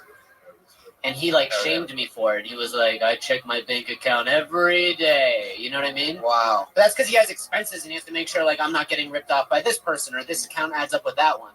So when I told him I'm scared, he was like, you better check your shit every day and make sure. Do you? I don't, but I always check it and I look at everything like a crazy person and I make sure everything I get charged for is cool. It brings back, like, I don't want to see what I bought. Like, you know what I mean? Like, how much money do you have in your bank account? Right now, just enough to pay rent. Like that's. So it's just scary, pure scary. Yeah. Because I would check my bank account more when I had less money, just because for that very reason, where it's like is shit about to get super real. Right. Whereas now I'm just more like is shit about to get like almost super real. Yeah, I'm always very weird about that. Like sometimes I want to. I don't know. Sometimes you just don't know. It's very. That is a whole thing. Sometimes I want a receipt, sometimes I don't. You know, like the ATM or whatever. Or even when I'm just making deposits at the bank. Like sometimes I want to feel really good about things, or I just don't want to know what I spent. Because I remember the last time, and I know I didn't buy anything big. So if I look at my account and it's a lot less, that means I'm just daily fucking being disgusting. Which I am. I eat a lot of sushi. The worst is the statements now have like shit like, oh, you spent last month you spent $5,000 on just parking. You know, right? Yeah. What the fuck? Yeah. when I make a deposit, I don't even ask for a receipt. I know they can see the balance, but I'm like, don't give me the receipt. Like I don't know if you could see my fucking account on the other end, but just in case I don't. Because when they rip the receipt, they look at that shit, man. It's like, hey, don't look at it. I always wonder what they can see. It's embarrassing. I always Doesn't wonder. come in like you put in 200, but you only have 100 once you put it in. Right. You know what I mean? Like, And then a week from now, you get another 100. It's like, fuck. You know, I go to like a more boutique bank now, and they don't fuck with me as much. Boutique bank. I'm serious. Like Bank of America, Wells Fargo, Citibank have all fucked me over with shady fees, and now I just go to like a kind of smaller bank. What's the bank? I go to City National. Oh. There's only like I don't know. What's your routing number? Point is like I don't deal with any shady stuff. There's always like at least one person there who actually knows you, and you can talk to them when things go wrong. Yeah, that's all Whereas good. Citibank, yeah, what? That's all good until every single ATM in the world you get charged because there's no of your bank ATMs anywhere. That does suck. That does That's suck. how But they make up for all these extra charges. nothing pisses me off more when like those banks take your money and you know it's not fucking fair and there's just nothing you can do about it. And these banks, I'd rather spend the $5 here and there to use an ATM than to like one time B of A closed my account because they saw there was shady activity. And I was like, oh yeah, those weren't my charges. Thank you for cutting my account, like shutting it down. They're like, here, we're giving you your money back. And then 2 months later, they're like, we reviewed everything and actually there's no proof you didn't do this. And then they took the money back again. So I'm like, you guys were the ones who knew that my bank account was compromised, and now you're saying it wasn't. Wow. And that was like my final. I was like, done. So now I'm with a small bank. It was like when they close your account, when like you fly to a different state, you use it, and they close you off. Like they can't believe that you're in another state with the amount of money that you have. It's like, really, you shouldn't be in fucking Tennessee with $300. Like we're gonna close this shit down. Stay in California, fucker. Yeah. That's hilarious. Thanks. Do you have the blue ATM card, the blue Chase card? Who are you with? it's SunTrust. It's in Florida. Whoa. That's buddy. crazy. Whoa. Get out of there. Son, I don't trust that at I all. don't trust that. Florida. Son, no trust. Spending all your money on bath salts and crocodile, dude. Yeah, dude, that credit card's what's holding you back. You got to get a fucking California debit card. Go with Chase. It's run out of Chicago. They're powerful. Should we open a Chase account the same day? Remember when we Heck got yeah. the cards in the mail? We were Yep. all excited at Yep. fucking Saddle Ranch buying quesadillas. That's right. We were. We really did. Yeah, we were We really excited, did. man. Jesus and I both went from completely broke as fuck to having a little bit of money at the exact same time. And we bought few years quesadillas ago. with the fucking first We did. transaction We bought on the a card, steak, remember? right? And A steak, yeah. We bought a steak. I like Feeling all guilty and shit, like, Yeah. fuck, I don't know. I do. I remember feeling guilty, even though like I had it and everything. Right. Because I just, God, dude, this comedy shit's no bullshit. Spend your money till you're broke. That's what I say. Just live I'm life. with you on It'll that come one. or it won't. You're not going to end up poor because you spent more money on dinner. You're just Right. not. You're going to end up poor because that's going to happen. I'm anyway. totally a believer in pay whatever it takes to eat whatever you want, and then you'll be able to make the money that you need to make because you enjoyed that meal so much. Right. I believe in that whole fucking. And some people are like, "You're a moron. Eat this peanut butter and jelly sandwich and go to your minimum wage job." And it's like, no, that's the backwards theory of it. Is Yeah, you eat poor people food, you'll be poor. Your body's like, Exactly. oh, we're poor. Tell the brain we're poor, not to figure it out. there you But go. if you eat rich people food, your body will be like, oh, we're rich. Cool, let's ride this. Let's ride this out. I totally fucking. Does anybody else believe in that? Yeah. Let's all go out for steaks right now, then. Come on. Fuck yeah. Let All me right. say something else. Let me say, Oh, that shit. part of the joke you're talking about, the booger on the nose. I was a couple weeks ago. I was around someone on a job that had severe halitosis. Now, what do you do in that situation? Because that's a hard thing to tell someone. But their future interactions with people are going to be very bad if you don't tell them. Well, what about you, Jesus? Would you tell that guy he had a problem? What Jesus did. Jesus. No. Yeah, it's too hard. I was thinking I should, but it's just. What about you? Would you have the guts to tell him? Pull a piece of gum out and then you chew it and then they'll ask. This is Yeah. beyond gum. There's no gum cooking. It was gingivitis. Who were you hanging out with that had halitosis this bad? Well, it was on the set of Parks and Recreation. I don't want to say his name. You don't say that that Oh halitosis. shit! They it was know their fucking- breath is bad. You That's like, No, he didn't know. He didn't know. It's like 2 separate times. He did not. He has a was not aware of disease it. of bad breath. That's what halitosis. That's like handing someone with eczema lotion. It's like, look, I got a problem. I know. It's like doesn't. I know. No, he wasn't aware of it. I mean, he didn't, I don't think he knew it. Well, maybe he just ate some good ass last night. Are you saying? It's just if you got gingivitis, you got to go to the dentist and they got to scrape back your gums and do surgery. It's not going to, no matter how much flossing or whatever you do, it's not going to get cured until you go to the dentist. Oh my It's a major God, problem. Patriot, shut up. Hold on a second. This halitosis conversation, like, where is this even coming from right now? He said butter on the nose. He said, remember that part of your joke? You were talking about you don't say something and somebody just, you know. That's a stretch. I love it. Keith, thank you so much. Yeah. You're not on Twitter, Keith? Too good for Twitter? You also worked at the La Jolla Comedy Store, is that right? Yeah. Oh, that's how I know you. Yeah. Jesus. Of Killed it. course. And you've been going back and forth from LA and San Diego doing comedy? Not much. I try to stay here. You're staying here now? For how long? I've been here for about a year now. Nice. Shit, I totally forgot about you working You in La already Jolla. let me open up. It was like my second week. That was fun, right? A lot of San Diego comedians. I've seen in San Diego. Yeah. After LA, New York, Chicago, I wouldn't be surprised if San Diego has the most comedy. Well, I'd probably go with Seattle or Boston. San Fran first. Oh, yeah, San Fran. But San Diego's up there, surprisingly. I guess that's my point. Seattle has an amazing club that I got to go to, the Parlor Live. So much fun. Thanks, Keith. You've been there? Thanks, Keith. Keith Stoll. Keith, get on Twitter. Be a professional. Get into show business, Keith. Get on Twitter. You're not in San Diego anymore. Welcome to Hollywoodland, kid. You're going to be a star. Put your hands together for Leah Kayajanian. Wow, that's a hell of a last name. Kayajanian.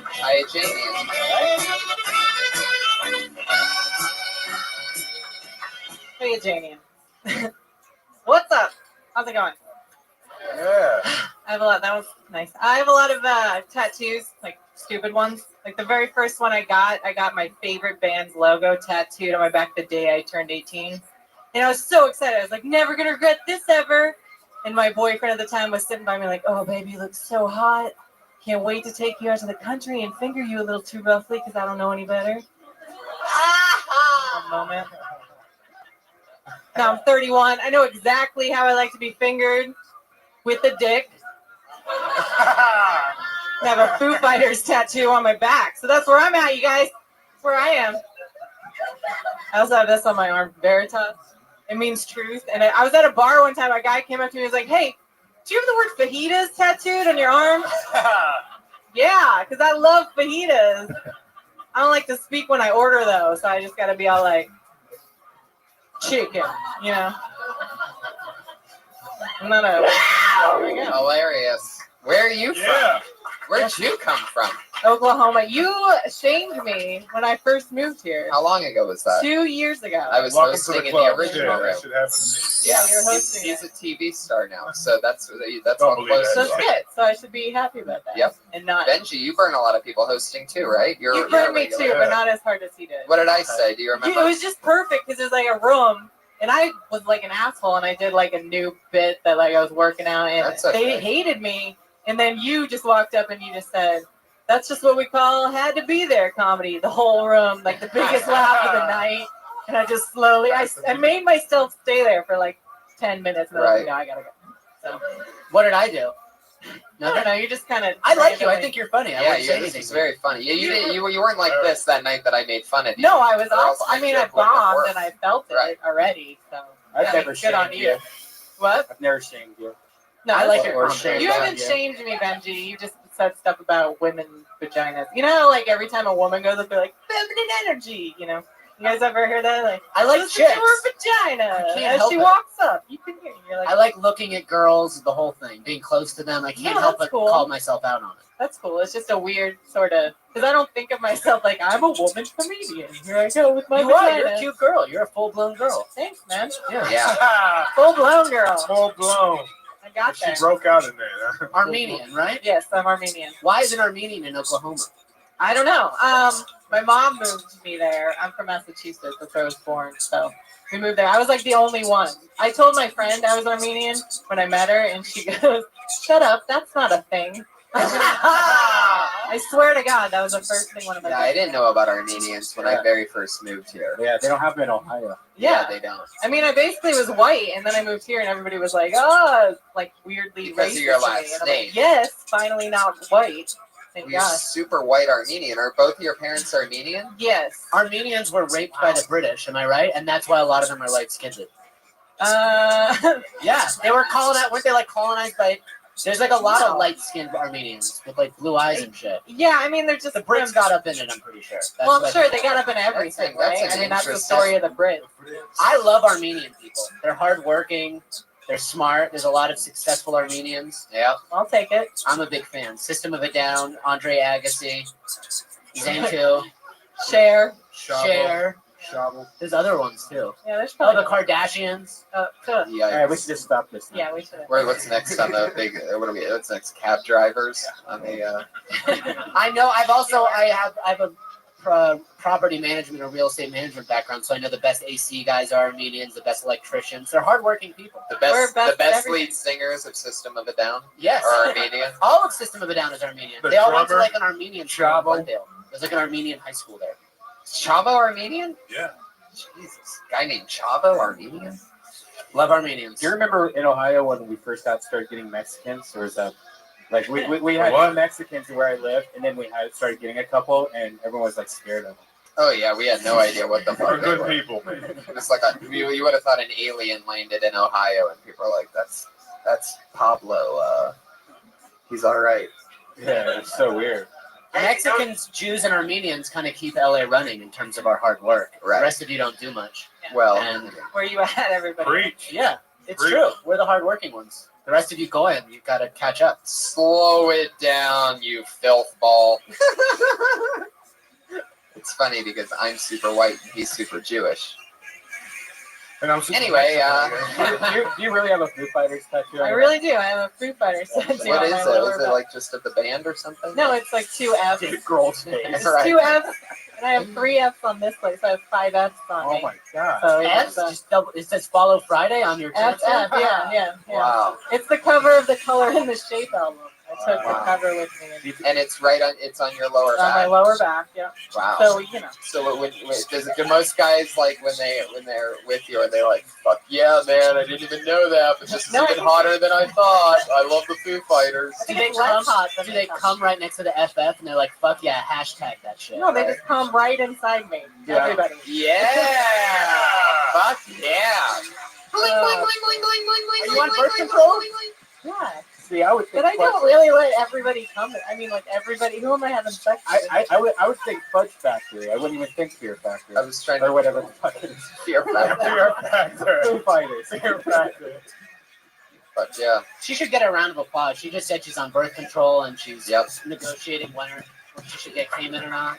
Yeah, but I the think next, that's great. next thing is she's gonna be, I can't have a boyfriend, and it's gonna kill everything. No, I hate that. Do you have a boyfriend? No. Oh, she's a lesbian. You're just Lesbian. No, I'm not a lesbian. She's not a lesbian. No, she I'm was just like very angry about men.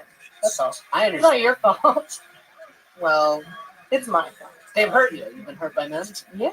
when they were hosting This the has open got mic, real. and they Now said it's real hot up here. What? No, I don't care about that. you're very, very funny, Leah. Thanks for being on the Hey. show. Yeah. At Leah KJ, that's LeahKayJay. K and J are spelled out on Twitter at Leah KJ. Leah KJ. There you Like go. Leah. Fuck, by men. yeah, it seems that way. Have you been hurt by girls? I've been hurt by girls. Well, you know, I feel like that first big one, you're hurting each other, and you don't even know it, and they're just like, that first big one, because you're passionate, because, yeah, you are feeling emotions for the first time that you don't know aren't right, like jealousy and, like, all that. So you're being sort of jealous that first roundabout. I always feel like the first one could have always ended up differently. I mean, that is the big, initially the most powerful one. Right? I mean, that's the one that sort of decides how your outlook on women is going to be forever, is your first love. And I feel like both sides fuck up, because chicks are sort of naturally like they want to. Yeah, a young man is just as scared as a young girl. Right. And then there's so much pressure on the young man to figure it out, but they're both just as scared, and then everything gets fucked Right. up. Yeah. And then you go to college, and then you walk into her dorm room, and there's 6 black guys coming on her face. And, no, that went nowhere. Okay, good. Yep. Do we have time for one more? Or do we move on? Oh. Whoa, did I just get burned by my own head of security? It's hard when you lose your woman and then you're thinking about her with another guy. It's tough. It's not easy to think about that. Yeah, the first time I had sex was in a church. Really? Yep. Wow. With the priest? The first time without a rubber. I did it with a rubber the first time, and then without a rubber the first time was in a church in one of the Bible classes that they have Bible class before they go in the sanctuary. Wow. How old were you? 18. How old was the priest? What was his name? Now, it was a girl named Sarah. Girl named Sarah. Like, where did you finish in Bible study? Did you pull out, or You come on the Torah? I pulled out and ran in the bathroom. you ran in the bathroom while you were coming? No, I did say too. I didn't do it in her because Where did you finish? What did you? I just went in the bathroom, cleaned off. Wow. Imagine being so scared of getting someone pregnant that you run into the other room to come. Right. Was she old enough to be pregnant? Cup in his right hand, trying to catch you. When I first time I did it with the rubber with the peel on the banana, I thought this is okay. But the first time I did it without the peel on the banana, I said, "Ooh, this is good." Sometimes the honesty comes through all those layers of armor, Yep. Patriot. Yep. All right. Well, fuck yeah. We've come to the part of the show where we have 2 regulars who we always have close it out. They've been with us for 22 episodes now. And in no particular order, here we go again. Always here with the new 60 seconds. Put your hands together for her. Very, very funny. Her name is Kimberly Congdon, everyone. What's up, guys? So, I'm still trying to learn. I'm still trying to figure out the kind of guy I want to date because I figured out that I can't date thugs anymore, because it always ends up the same way. It's like, I always hear the same words. It's always, baby, I think we need to take a break. And fuck it, we're going to take the steering wheel and the rims too. Let's go run. It's not good. And I also have a small fetish for guys in wheelchairs, and I don't want them to be retarded or anything. I just don't want their legs to work. I want everything else to work, and I think that'd be great for me too. The perfect guy would be a thug in a wheelchair, because then I can still get my shit done. I can work during the day, do comedy at night, and still have time for a sex life because we're just rolling around and getting things done at the same time, And then he'll get tired, and he's like, baby, I think we need to take a break. My arms is hurting. Nice. I love the approach. That's great. You have an interesting premise that you're swinging around with there. I think that once you punch that stuff up, that's some fun stuff. What does he steal in the original thug thing? Because he says, let's take a break, like a car break. And then he's like, fuck it, let's take the steering wheel and the rims too. Have you ever really dated a thug? Yeah. What's something real that happened that got too thuggy? Oh, not. I mean, not like a. Well, it couldn't be nothing. What's the most must ghetto? have seen something thuggish going on with a thug. I didn't know I was doing it at the time, but I drove him to rob someone. Oh, that's great. That's kind of fun. That's what we're talking about here. Yeah. You found it. And I was just so naive and stupid. I was like, nothing's going on. We didn't really have to dig too deep after. I don't know. I don't think I've ever seen anything too thuggish. Oh, I was once an accessory to. I actually just did something illegal. The blood only got on. No, I didn't. I was completely naive. When you find out, in the car or later? Yeah, in the car. In the car when he was like, go.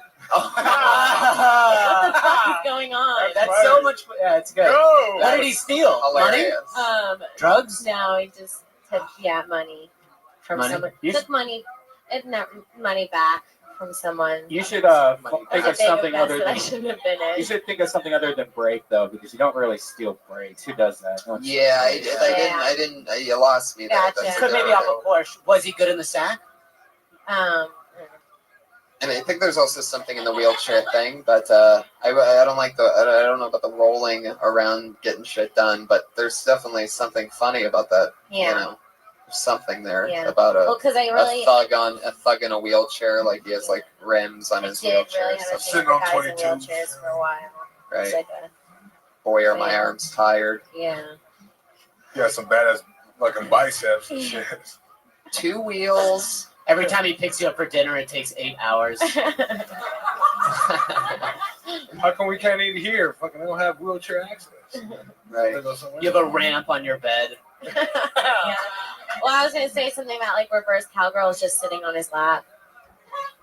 Right. That's great. You get What's to the that front. front You get to front of the line every time at amusement parks. Yeah, That's why you kept them around for Disneyland. that's good. But a thug in a wheelchair is really vulnerable to getting his Timberland stolen. And I wouldn't say, Sorry. even though I'm not normally the word Nazi, I will say that I don't. I think there's something about the word retarded that you don't need to say there. Yeah. Like I just you don't even need to say it. You don't have to Okay. acknowledge. Well, I figured Just say don't that I want just people- want his legs to work. Okay. You know, or something like that. Just Okay. get right to the point to where, Cool. because the word retarded, it just gets people thinking. Yeah. It's just like too much. If there's not really a purpose behind the actual word retarded or something. Yeah. People Yeah. get mad. That's our word. You can't say that. That's it. Fuck yeah. All right. But overall, really, really great job as always. you. She comes up with a new 60 Killing it. seconds every week, everybody. Now Thank you. Now I heard earlier that you changed your Twitter handle. No, I changed it right back after you made fun of me. So You changed it back to Kimberly Congdon. yeah. You that's- change it's people's back. lives by making fun of them. Hey, who would I have Yeah. thought? said that tonight. Time. That's like the third time. Who would have thought that I just keep making people's lives better while getting other people to laugh at them? I do. again? I feel like I do need to figure something out because my last name's too hard to spell out. It's CONGDON. Yeah, Guys, give you some advice. Deal with it now, because I have the weirdest last name, and now I feel like I'm in too deep and I can't change it. So Yeah. if you have the opportunity to change it, just do it and get it over. I'm a If you big want- believer with my 11-letter long last name, Hinchcliffe. I'm a big believer in get so good that they want to know how to spell your name and that they'll take pride in knowing how to spell your It's name. real. Here's And what if you you get to that point, then it doesn't matter what the fuck it spells He's like. told me to change my name. here's what you The do. word awful is in your last name. It's like Aflalo. It's like it's weird. There's something weird about it. Yeah, you need to change yours. Here's what you do. You just you change it to whatever you want. Yeah. Then you get a second account, take your old name, and say, this is my new account. But you have to grab the old account so that if you say on a podcast or you've told people in the past, they'll still be able to go there and go, oh, she has a new account name. All right. Yeah. So if you're going to change your name, make sure you're there on your computer with another browser open, just ready to grab it back. Gotcha. In a second. Cool.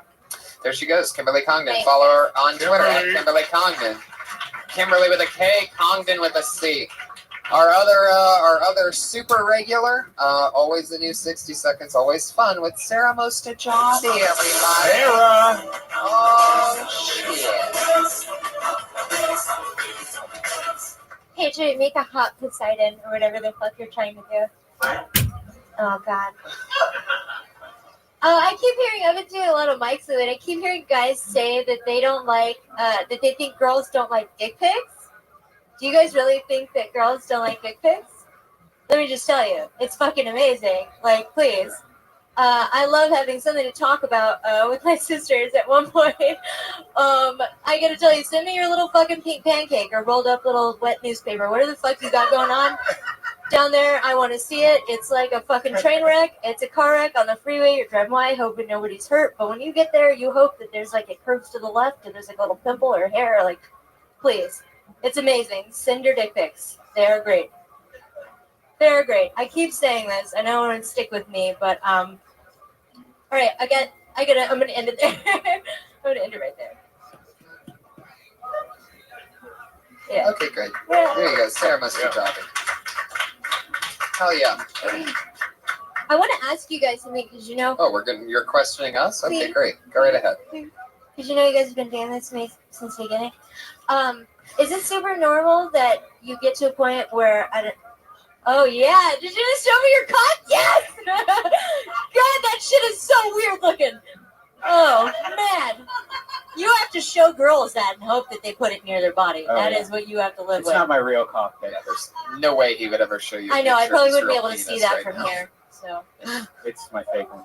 Okay. Anyway, No, I wanted to ask you guys. Okay, so what's your immediate question after? No, I really. Time? Do you guys get to this point where I don't know, you're kind of like turned down and you have a hard time writing? You just get like super turned down. You really have a hard What do you time. mean by turned down? Yeah. Like turned down, like kind of not like depressed, but just like Writer's you block. fall out of that like vibe where you're like in the pocket and you just have a hard time like reaching what makes things funny. Like you think of premises that are good. Are you asking us if sometimes it gets hard? Well, I mean, is it?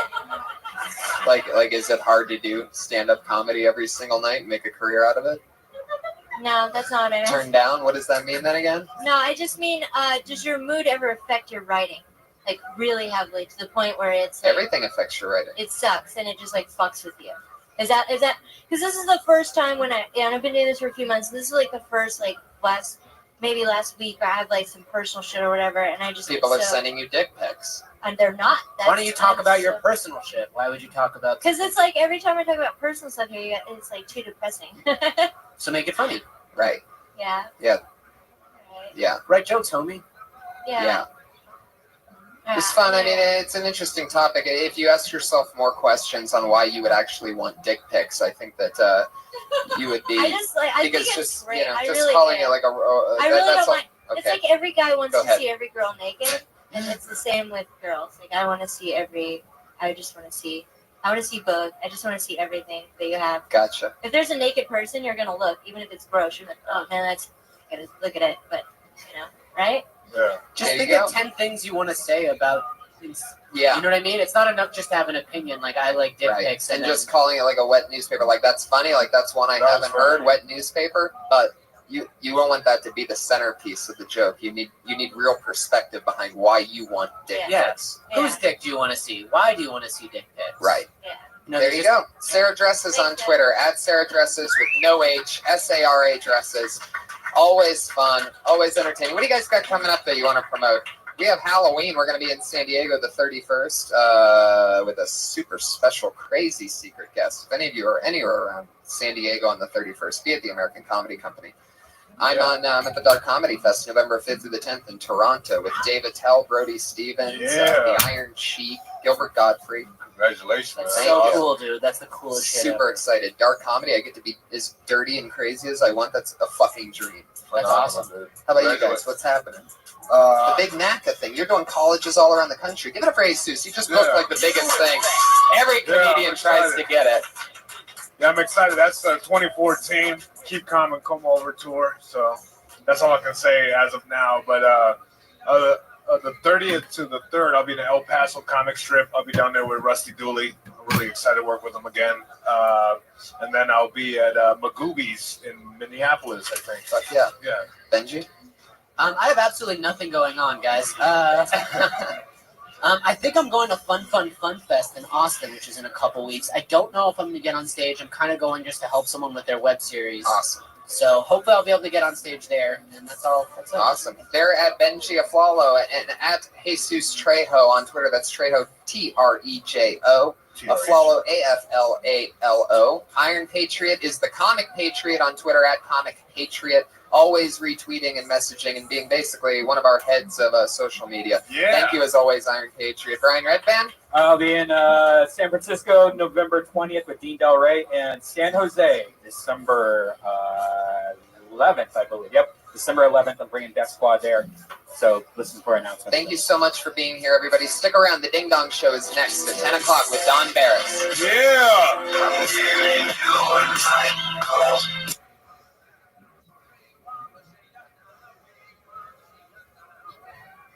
Give it up for Tony Hinchcliffe! Yay! Hi, everybody. Fuck yeah. Good to be here. Jesus Christ is in the house. Put your hands together for that. Hi, everybody. Fuck yeah, Kill Tony 23. Here we are. Yeah, we are. Time's a flying. Fucking- 23. We're over the Halloween madness, too, that we both had. I barely have a voice or a liver or a penis left. Yeah. Halloween was fun. San Diego rocked it. Yeah. They bring a hell of a party on Halloween. Yeah, it's nuts. Like, I don't know if you guys ever been down there for, like, Comic-Con or something like that. That's pretty fucking crazy. But when you have all Comic-Con drunk and in costumes, That shit is fucking insane. That was an insane party. It was. Yeah. Doug Benson opened the show. Yeah. It's fun. And then you hung out with Rogan all weekend. Yeah, Powerful Irvine. shows with Joey Diaz. Unbelievable shows in Irvine all weekend. If anybody's listening from Irvine that was there, you know what the fuck went down. Holy shit. Unbelievable. Saturday night, I did 2.5 hours with Rogan in Irvine, and then I drove here for a main room spot. I flew like Joe Rogan, and so we're going to really test out this vegan diet you have to see if you get his flu, because he's pretty sick, and I'm sure you shared joints with him. And yeah, I don't have it. I'm not going to catch a flu. Okay, I'm unfluable. So we'll see what happens next. Kill Tony, right? What are you saying? Well, you think that this magical vegan thing, like the cum makes you not get sick? All right, I know what you're doing. You're really rushing into it this week. So was that all set up just for that? No. But you do say that a lot, though. Like you're like, I don't get sick because I'm a damn right. vegan. You're damn right I don't. I drink and I smoke and I don't get sick because I fucking eat the right shit. If you guys want to do it too, you could fucking not get sick with me. Yeah. Would you share the same guy? Like, would you share the same comp? Let's just. All right, I see what you're doing there. And I see how, since it's so easy to eat meat and dairy, why you guys would turn on me that quickly with that noise. And I get it. But fuck, man. I don't get sick. I've watched you catch like 9 colds since we became hardcore friends a couple years ago. Yeah, but that's not because of what I eat. It's more because I fucking what I drink. I don't drink as much as you. My immune system with this every night here at the World Famous Comedy Store. I'm telling you, if I fucking had a chicken sandwich tomorrow, I'd get cancer. I drink coffee, I smoke cigarettes, and then I drink at night almost every single day. It's just one thing I can't do. Yeah. So, fucking tofu for life, baby. Yeah. Thank you. One person. Yeah. Is that the guy that turned everybody else against me? Is but that I got the one person. sperm bank? You son of a bitch. Unbelievable shows in Irvine. I'm leaving for Toronto tomorrow for an entire week, and I'll be back next Monday. Whole week. Yeah. That's a long fucking time just to be home, away from home. The Dark Comedy Festival, I'm lucky to be part of with Dave Attell and Gilbert Gottfried, Stephen Brody Stevens, Big J Okerson, and very excited to be part of that. That's always fun. It's their 2nd annual Dark Comedy Fest, so I'm excited to be part of it. But what I'm more excited about is our head of security, who's here every episode. Please put your hands together for the one and only Iron Patriot.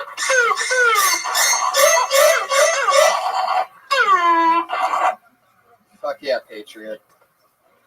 You're really bringing the energy today. Yeah. How's the week been? I went out on Halloween on the boulevard at about 5, and I got home at 9 before it got too crazy. But Red Band, there's something I want to say to you. Uh-oh. I was noticing on Twitter you had this dolphin outfit that was pretty sexy. Dolphin with pubic hair. Yes. Now, yes, it was very interesting looking. Where did you get that? Who made that for you? Pubic hair was from my mom. No. I just got it off Amazon, man. That's like I said, well, you don't have to leave your house anymore. We have everything you want on your phone. You just go, boop, bam. I have fucking dolphin outfit coming tomorrow. Oh, I didn't know that was available on Amazon. Yeah, that hat is available on Amazon. Your blow-up doll that you brought the other day that you went to the Glendale Mall. Well, this was just right down the street, so I didn't need to order it. It's all about Amazon Prime. What's the deal with the hat, Patriot? Yeah, I got a Western-themed song that I'm going to be doing tonight, and I thought it was appropriate to wear this. He sent me another song. I think this is 2 weeks in a row. You're getting feisty. Yeah, Hey, let me ask you, Tony, was Joey Diaz on that show, too? I thought I saw a tweet. He was on one of the shows on Saturday night, yes. See how he just changed the So I subject? noticed you're friends with Lee Sayat. Did you hang out with Lee or Joey Diaz that night, or? Of course I hung out with Joey Diaz. We were in the green room together. Great. What's he like back there? Were you smoking a J with him, or what were you doing? Well, we were hanging out, and he's always hilarious. He walked in and immediately started making us laugh. Joey Diaz is a freak of nature. If you guys haven't checked him out in every possible format that you can do so, he's probably, and I know Joe Rogan agrees with me on this, one of the funniest guys in the world on any given night, and he kills all the time. Joey Diaz. Yeah, check out his podcast. Church of What's Happening Now. Also, check out the live one that, like, I was on an episode. It was one of the funniest podcasts I've ever been on the Church of What's Happening Now live. We just did a live show. Oh, cool. And so fucking dirty. He's at Mad Flavor on Twitter, so you can keep following up with him on everything. What do you like about how do you know Joey Diaz? How do you know about that? I've listened to his podcast. Before he had the Church of What's Happening Now, what was that lady he did one with? I can't remember. Felicia Michaels. Yeah, I used to listen to that one before. Oh, yeah. Beauty and the Beast. Yeah. Anyway, Patriot, what's up with the hat? I'm ready to do the song when you are. His Long-Legged Woman. Right. So you keep sending in songs. Like, I never know anything about this until this show's already started, and you're wearing something goofy. You're too busy gobbling out. I'm a triple threat, Tony. There you go. Long-legged woman, I think is what it's called. Yeah. Guaranteed this is the last week of those jokes. We are not playing this vegan fucking cum game every Monday. Get sickness sleep. Your shit song. She's a long-legged woman. You're lip syncing. No, I'm not. And I get my kicks for free. She's a long-legged woman. But they ain't long enough for me.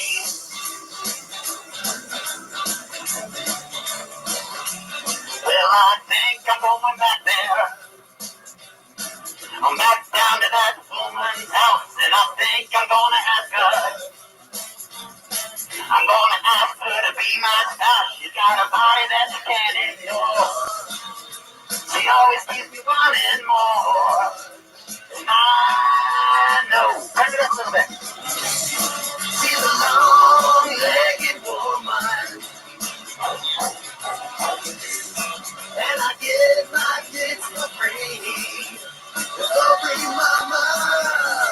She's a long-legged woman. But they ain't long enough for me.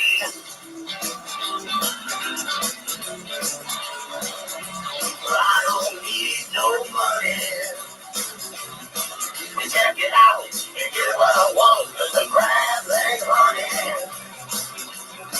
And all I need and won't be long before I look into her eyes. Before I touch those precious eyes. And I know she's a There you long-legged go. Long-legged woman.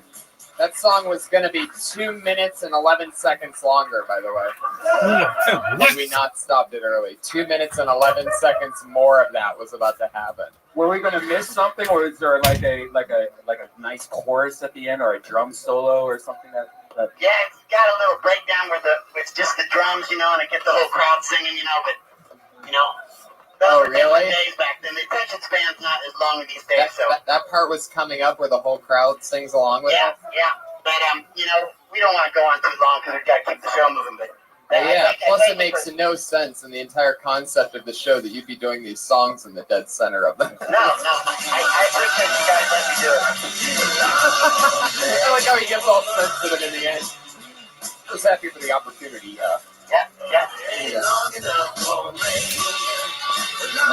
You look like such a sad-eyed patriot right now. I could feel you're like a little upset right now that we cut it short. No. I think the hat just makes him look like a bad boy. I think that's why. Like, I'm a bad boy, Yeah, there's a new sheriff in town. Wait. Oh my God. God. There was a female brother that almost denied me on the bus today. I've been riding for 4 months and I don't pay, and I usually bring money in case, but this time I had my hat. I didn't want to bring any money, and I thought, fuck it, they don't ever charge me. This female brother, she got up on me saying, "You ain't getting on." Was it the bus driver? Yeah. She said, "I've seen you do this 3 times before." And she was a black woman. Yes. Well, she said, "Where's your money?" I said, "I don't have it." I said, I don't have pockets. I have a hat in my hand. I'm sorry." Are you sure she was the bus driver? Yeah. She said, "Next time," she said, "I'll let you go this time." But so. Well, that's nice of her. I mean, Well, how much does it cost? It was nice. She let me go through. How much does that cost? What do you mean, the water? Yeah. I think it's $150. It's just $1.50. Yeah. Can you just like maybe next time just give her $20 and go, all right, this is for like the next year? But I don't see the same one every time. I see different drivers. Right. I've seen like 10 or 12 different drivers in the last. Have you ever tried to sit down in that suit? Oh, hell no. This thing, this my cracker, this plastic's more thin that's on the butt and the abdomen. It's like an ABS plastic. And I've already had to been fixing it. If I sat down, it'd fuck it up. Not be good. Okay. Yeah, Well, Patriot, thank you for that. Thank you for that song, "Long-Legged Woman." One more time for the Iron Patriot, everybody. You guys ready to get in the main frame of this show, or what? I have two very exciting guests with me, as always. So here they are, everybody. This lovely young lady and I started comedy together damn near 7 years ago here at the Comedy Store. And since then, we've booked many commercials and TV things. And she is always on the hustle and the grind. She's the opener nationally for Bobby Lee and some other amazing comedians. Put your hands together for my very good friend, Jake Catapretta, everybody. And also, the guy that inspired us to start stand-up comedy, Kevin Christie, is back. He was on episode 11, now he's on episode 23. They're all here to awkwardly have to say hello to both of us. Thank you, Red Man. Hi, Tony. Welcome back. Good to see you, sir. Always a pleasure Glad to be you guys here. are here. Excited to be back. Jade, welcome for your first time. Thanks so much. So exciting. What the fuck is that? I have fans. Wow. Iron Patriot, can I ask you a quick question about your song? If she's a long-legged woman and you get your kicks for free, is she a hooker? Does she normally charge? She might be. All right. Who wrote the song? I wrote the song, but it's about an imaginary woman. But you know, some of my Imaginary songs. prostitute? But she's got long legs. Yeah. But How long do they have to be for her to be long enough for you? it doesn't really matter because I like the petite ones too. But you know that one just is talking about the long-legged ones. With a tiny torso but really long legs. Yeah, I noticed Jake got some long legs on me. Long skinny legs. You got a good set, Stan? Is that what's going on? He's twitching a lot. Yeah, over Jake, there. can I say something to you? I did a little research on you today. Oh. I saw that. Always a good sentence to hear. Yeah, always a beginner. Yeah, I read that you were born in Brazil, came to America at the age of 14, Oh, okay, yeah. had some hippie parents that exposed you to Cheech and Chong at an early age, Oh, he's did musical theater, but then moved to LA and decided to do comedy. Now, I was watching you in a web series today. I need to rewrite my bio bad. Yeah, it's I'm really long. that thinking, I am witty. Okay, well, I saw you on a web series today, Daddy Knows Best. And this particular episode, they got a really good angle on your feet, and they're really cute. Easy. And you got a little tattoo on the right foot. What is it? It's Oh my god, you are a scary dude. Should I man. say it? I mean, I feel like this is. Yeah, I'm go. cool with that. It's when my grandmother used to seal her letters, she had like a thing that she would do in the wax. Oh, yeah, And yeah. it was her seal, so that's wow. what I got tattooed on. That's my so foot. great, cool. great. Wow. Pretty sweet. Yeah, I want you guys. Great. You know something other interesting thing about Now you, he's Tony? gonna know exactly what to picture when he's jerking off. Yeah. Thinking about sucking on your foot. I'll take it. Finally found his long-legged woman. I'll take it. There's something else interesting about her. She gets her pussy waxed. She gets her pussy waxed with the same lady that does Scary Spikes. Thank you. That's an old fact, but that's very true. Thank you so much. I now laser, so just catch That up. seems catch to up be on the trend. A facts. lot of women laser now. It's changed my life. I'm like a cult leader. I'm like, have you heard about the Laser Center? Come, and then they show up, and I'm there. What is about They're it like, is "Hi." better? Well, it's a process, but it just comes in thinner, and you don't. Okay. It's not messy. Okay. Your skin Right. is smooth like a baby. If you go to the same place as the Spice Girls, that's pretty good because Yeah, that's you know high-end. that they know what they want, well, what they Scary really Spice. want. You know what I'm saying? But Scary Spice has Eddie Murphy money because she's the mother of one of his kids. Oh yeah. They She's fuck doing together. fine. Yeah. Whoa, that's right. So that's a Yeah. good laser. That's a good place to get your butthole cleaned. Yeah. It was a great place. It was a Yeah. great place. I had a lady, and I loved her. Her name was Estine. Esteem? Estine. Okay. Oh, we once Russian found out that the Patriot has had crabs before. So. Oh, yeah. What was that nervous Was that noise itchy? you just made? Well, it was a while back. I mean, you know, they don't have crabs anymore. So back in the old days, though, it was something everybody had to deal with. But there was one more thing I want to say to you. Wait a minute. I feel like can't that's not just true. State false facts out loud. I in mean, front I of a was crowd? I was alive in what I think would be considered back in the day, and I don't remember dealing with crabs at all. Hey guys, it is true. It's true because in Sex and the City, in one episode, Charlotte did get crabs Right, when they and went to the that show Hamptons. was a documentary. Yeah, so yeah, lots of real facts on that Kevin, show. can I talk to you for a second before we move on? I'd be pissed if you didn't. Okay. Kevin, I'm very impressed with you. You're Thank a triple threat. You can act, you do comedy. And Whoa, you just twitched so hard. Are you all right? Are you, You can act, you can do are you comedy. I just had a stroke. Patriot, Yeah, are you wait, okay? I forgot it. The other one is art. He's an artist. He's got a whole website with art. Now, this one I want to say to you. Hold on a second. Time the Yeah, fuck what up. happened? Are you okay right now? Why Yeah, are you I shaking don't like want that? to. You've been standing a long time, and sometimes that makes Is that people what? think. Yeah. Is it? Are you uncomfortable? No, Bend- no, I'm okay. Bend your knees. Sometimes Make I sure get the Bend no, your you knees. gotta Yeah, bend bend your those knees. knees. If you keep your knees straight, you'll faint. Bend All right. those Are you knees. dizzy? No, I'm okay. Okay. You know- Okay, go on with Anyway, your question. Kevin, I was reading about this show you're on. You play Lester on the Masters of Sex. I do. That's true. And I read that just last week you guys got renewed already. That's true. They must believe in this show. Do you think this could fill the void that Breaking Bad has left? I mean, they're very different stylistically. There's something. I swear to God, he's short circuiting. Did somebody spill a drink on the Iron Patriot over here or something? Something's going on. I've never seen you shake like this. Am I really shaking bad? Are you not- There's what's some- that? Are you making me cold? paranoid. You're making me paranoid. What am I making you paranoid about? I want to put my jacket. I want to put my jacket. I on know. you I right feel now. like. Do you want my jacket? Are you cold? I don't feel like I'm shaking. I'm shaking. Isn't it funny that standing in front of people and talking is so nerve-wracking? Not even a metal suit can hide nervousness. And the cowboy hat's just shaking. Maybe it's the wind. It's Yeah, I think there's a vent right there. That's what Are you cold? Oh no, the vent's right. It's literally hitting the vent. This is like a wind tunnel testing room for like a sports car, and it's just crushing. My the vent. God, that's what it is. But up close, it looks even more upsetting, like you're gonna cry. But it's real. It's the vent. He's totally fine, guys. He's totally fine. My Yeah, he's God, totally fine. No, it's the vent. It's the vent. It's the You're vent. a trooper, man. Yeah. You're a trooper. awesome. You must have been. sad. My God, if that translates to video. I mean, it's that's weird that fucking we were classic. reading that hat like a quivering chin. Yeah. Oh yeah, Yeah. totally. I met a mermaid in Florida, a girl who thinks she's a mermaid, and you guys would Okay. make a adorable couple, I tell you. I'll tell her about it. What was the? Yeah, I where will. did the costumes start? For this on the mermaid? Yeah. Well, there was. She was just really into exotic, like Above the belly erotica, button, she's a fish. sea art. He wouldn't like the mermaid because it doesn't have women's feet at the bottom of it. It's a very you have a interesting foot fetish. Clearly. Yeah. Mm. But as you can tell by how shaky he is, he doesn't like to talk about Do you want to touch feet or like do you want them like in your mouth? They're just beautiful to look at. I mean, You don't want to Oh, you touch them. just You just wanna like to look look at at them. I mean, I like the whole woman's body. I like breasts. I like, Yeah, I like okay. No, but we're talking about I'm feet. assuming that. Do you like the Let's talk shoe about thing? Is it like a nice high heel? No, just barefoot.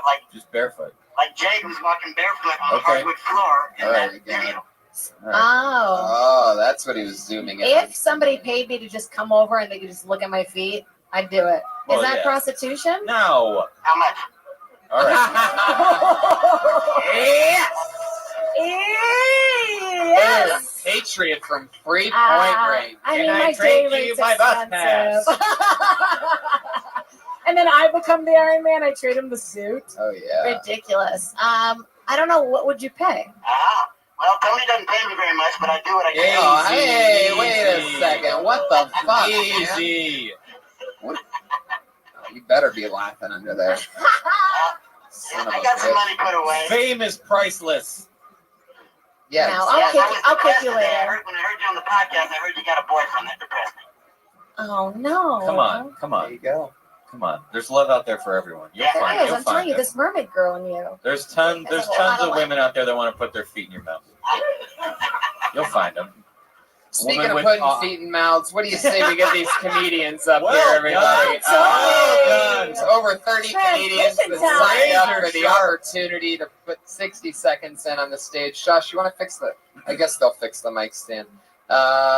Everybody does 60 seconds. At the time in which 60 seconds hits the clock, you'll hear a sound effect, and that sound effect is this sound. That means they've done a minute. But if you run the light, you're going to hear a second sound. You don't want to bring out that angry bear. Is that bear? You know what? That cat does not sound. Hey, Red Band, is that the bear from Great Outdoors? Huh? No. Okay. Oh, here. I think this is. All right, that's the first one. So, That's scary. That's so much better. yeah. Angry cat and then angry bear. So So they do awesome. 60 seconds. Yeah, and when they're Same when exact they're sound performing, effect we of don't Scary say Spice's anything. butthole. When we're performing, we don't interrupt them, and then we talk to them about anything in the world, perhaps even what they just talked about. Yeah, let's do it. After that, you guys ready to get this thing started? Yeah. Or what? Here we are, Positive push. episode 23, and the first comedian tonight is Tom Young. Tom Young, let him in. Here he comes. I see There him you in the go. back. It is time.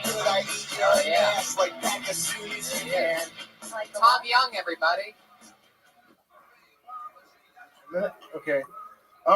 It's kind of funny you guys talk about being vegan because I tried to make my grocery list the other day while hanging out with a buddy of mine who eats all healthy like that, and keep that shit to yourself. They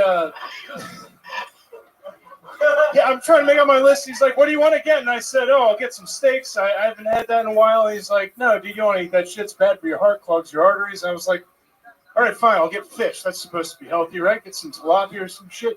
He says, "No, dude. You know, seafood's like radioactive now with how polluted the oceans have become. You don't want to eat any of that shit." I said, "Fine. I'll get some chicken. You know, it's quick. It's easy to make. It's good."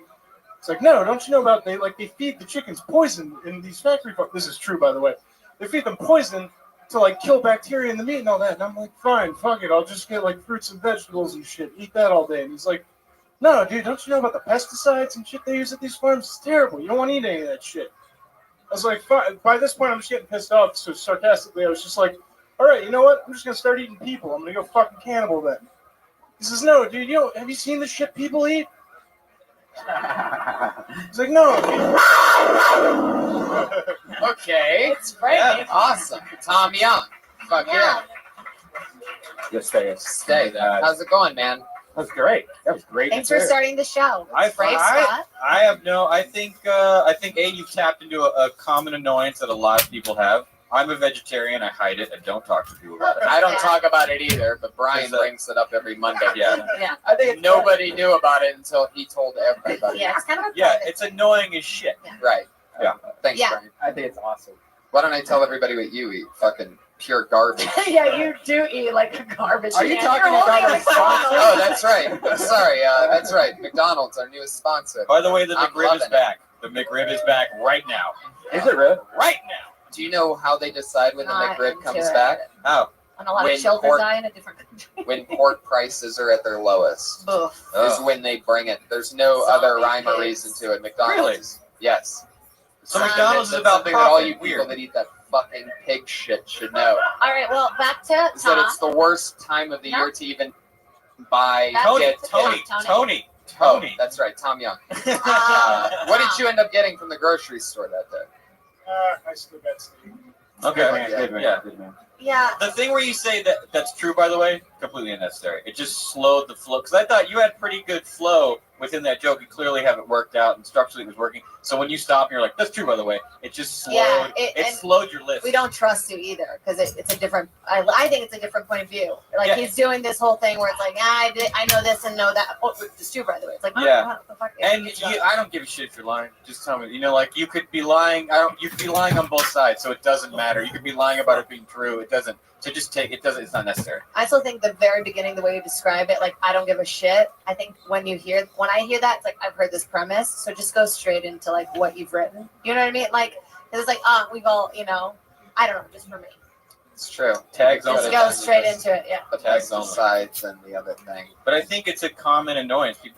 We're tired of hearing about your diet. Like I don't care what you eat. That's so boring. It's true. Such a great ending, though. I love it. I'm loving it. You're disgusting. Ew, drink your trough juice. But it comes from a fountain. But I think But I'm drinking cups, so I'm Figure- a fucking hypocrite. I think figure out what your friend actually eats though, and then find angles on that. Because he's got to eat something. I mean, like I eat a ton of like that stuff, and it all looks weird. It's embarrassing to say. Half the time, I don't even know. I could be being lied to every time I go to a vegan restaurant. I'm just assuming they're giving me shit that's healthy, but I don't really know what tempeh is. I just trust them like I trust your joke. You know what I mean? What did he end up getting? Make it up. Make it up. Yeah, just make it up. Make it up. Spend, Make it you know, like a go really online, funny word. Google vegan food, pick 4 of the most annoying names. Something with soy in it. Yeah. Yeah, and then you make jokes about the worst. Great job, Tom. There you go, Tom Young. Very good. He's at Solid Thomas start. Young. At Thomas Young. Solid start. 1919. At Thomas Young. 1919 on I'm Twitter. gonna try a kitty cat. We're testing. Wrinkle your shirt, Tom. Wrinkle your goddamn shirt. How about this one? Oh. I like that one. That one? Let's do that one today. All right, that's funny. By the way, I think if I was vegan, I would just you just pretty much eat seeds, right? No.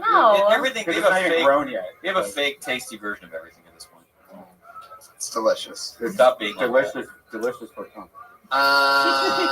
Everybody, this guy is a wild one. He's been, okay. It's Mugzilla, everybody. Yeah. Here he is. Mugzilla! Let him hear it! An icon of the Hollywood open mic. Oh, he's got a mask. I was lonelier than. I am Mugzilla the Horrible Monster. The monster business has been a little slow lately, so I've been doing some stand-up. I like to talk about monsters. I'll talk about Lady Gaga. Lady Gaga, Mother Monster. I love Lady Gaga. Some people don't get Lady Gaga, like Ozzy Osbourne. Ozzy Osbourne is confused by Lady Gaga. You can't see why she's so over the top. I can see where Ozzy is confused. I mean, one day Lady Gaga is showing off her meat flaps on stage. And the next, she's accepting the award for best male vocal.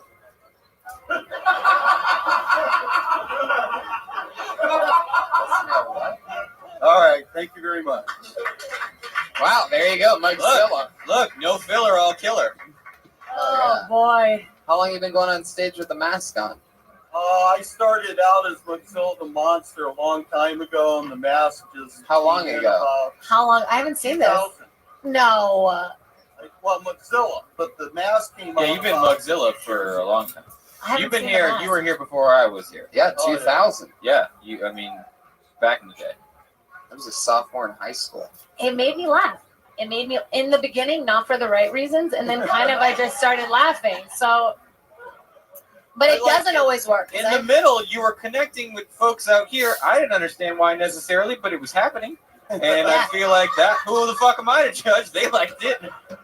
And look, when you say meat flaps, you're gonna win every single time. Yeah, meat flaps is good. That's a victory. I wish I wrote that. Yeah, meat flaps. All of us in the crowd were like, meat flaps. Meat God flaps. damn it! It was right there. It was right there in front of all of us. It was right there in my brain Shit. all along. Yeah. It's funny because I say what everybody's thinking. Nope, that's not why it's funny at all. Not at all. That's You not at have all. to realize that Not at you're all. a little bit of a weirdo. You have No. to realize that and accept it. I will tell you this, is that you doing topical material like that It's just a while juxtaposition. wearing like an angry warlock mask, it gives this vibe that there's this like chubby, middle-aged, angry warlock that is like watching E! News. And you should every know. day. That's amazing. I Way think to your act should be different every week. It should be up to the minute, like what happened today. Yeah. What's Like, Northwest What's wearing? in the news? Monster's gonna fucking tell you. Right. Like that is a solid Funny. angle. That's funny. That could go somewhere. Yeah. And no matter what the story of the day is, at about 30 seconds in, just fit the word meat claps in there. Is that what it was? Meat Everyone's flaps. got meat flaps. Flaps? Like, because meat Gotta flaps to me delist could it. mean feet, their legs, their hands, everything flaps, and it's essentially all meat. So It's true. he's up there with his meat flaps. Everyone's like, which meat flaps do you mean? Right. God, I think we just birthed a whole new God, I'm persona. really. in If you act. really do this, it could really go somewhere. I'm serious. I just liked It's it. a lot of fun. Yeah. You keep I doing did it. this at a Please say bar mitzvah. masquerade party. A New Year's masquerade party, Are you sure it was a masquerade party, or you were just or there in a you're the mask? only guy with a mask at a dinner party. Was it at a Wendy's? Did you make that, or you bought it, or? This mask is Kalaru. Okay. It's a good looking mask. For sure. Kalaru is an Indonesian demon, and as the demon was drinking All right, I really don't give a life. shit anymore. All right, it's Kalaru though. Indonesian. Cool. It's not African. Well, good job, Whoa, Mozilla. yeah. Okay, If okay. it Well, was, they would that be a racist thing? now. No big deal. Nobody accused your mask of being African. And I just embellished it. I love that. It wasn't Indonesian. Indonesian mask demon. Indonesian. It's not African. Okay. Yeah. Yeah. Oh shit! All right, Okay. there he goes, everybody. All right, Mugzilla. thank you very much. Mozilla. Mugzilla Is in this your America. email? Did you leave your email on here? Is that what that is? Your email, or did you? What? Oh, At Mugzilla 007. at Mugzilla 007. 007. You wrote The your name James in. Bond of Mugzillas. You wrote your real. That's your real name? That name that's in front of that? Wow, What's your real name? Mike Sofra. Oh. Don't give up his I real remember you more as Mike identity. Sofra. You didn't always go up as Mugzilla. You got introduced as Mike Sofra back in the day a little bit, right? Yeah, I remember that. So what made you go full Mugzilla? What made you go with the name change? And what year did that happen? Jump back up real quick. Was it for the pussy? You don't need to put the. Because when I hear Mugzilla, I Okay. get wet. I actually started out as Mugzilla. Uh-huh. And then one day I was up on stage with Willie Okay. Willie Hunter? Hunter. Right. And Fan Willie favorite. goes, "Why are you using the stupid Mugzilla name? Why don't you go by your own name?" And I go, "Well, you go by Willie." Uh-huh. And Willie goes, "Well, that's my name." And I go, "Bullshit." I go, "Show me your license, and if that's your name, I'll go up as Mike Sofra." And I actually got to see Willie Hunter's license, and Not a his big deal. name is Willie. He's racist, is I think what I gathered from this whole thing. So now you have some valuable Willie Hunter trivia. Valuable's a bit of a stretch, but trivia. All sure. you Willie Hunter fans out there, that's I'm his one of real them. name. I'm one of them. Wow. So then you went to Mike Sofra for how long until switching back? How bad did Mike Sofra's career have to be in those few months or whatever that Did you're you like, write the fuck? song for Tito's Tacos? I have a Tito's Taco hat. There you go. And it is not African. Okay, let's I pick am another so confused. name. There he goes again. Yeah, Mugzilla. Mugzilla. Mugzilla Mike Sofra 007. The man's so nice. I brought him up twice. I love Tito's Tacos. That's who that is. Meat Oh, I flaps. see. Remember when we make songs for Look at all of us up here with our meat flaps. Big gashes. Patriot, what Meat do you think of flapping it up. Mugzilla? I didn't know if he meant like the meat when she wore the costume or the actual pouch lips. Okay. Okay. Oh, there you go. That's what's so fun about it. It's a real mixed bag. That's It's it. like a puzzle. Could be any. whatever meaty outfit you want to think of. Go for it. Your next comedian goes by the name of Cody Gidley. Here he comes. There he is, Cody. Take your time. There he is. How are you guys today? Doing good. Oh, thank you. Oh gosh. Red Band. Holy shit, Red Band is so fucking cool. I thought that was like a cobra head on his hat, but no, it's dolphins. Red Band is full blown gay. It's actually the sign of lesbians. The sign of lesbians. So Yes, violent. lesbian symbol. What the shit. fuck? That's not how most people open. I went to go get a taco the other day, and there's a store right on the side of the fucking store right before you walk up there, right? It was like no pictures, no flash photography on the store. Like they had the fucking Funky Bunch in there flipping tacos, right? I know, huh? Fancy shit.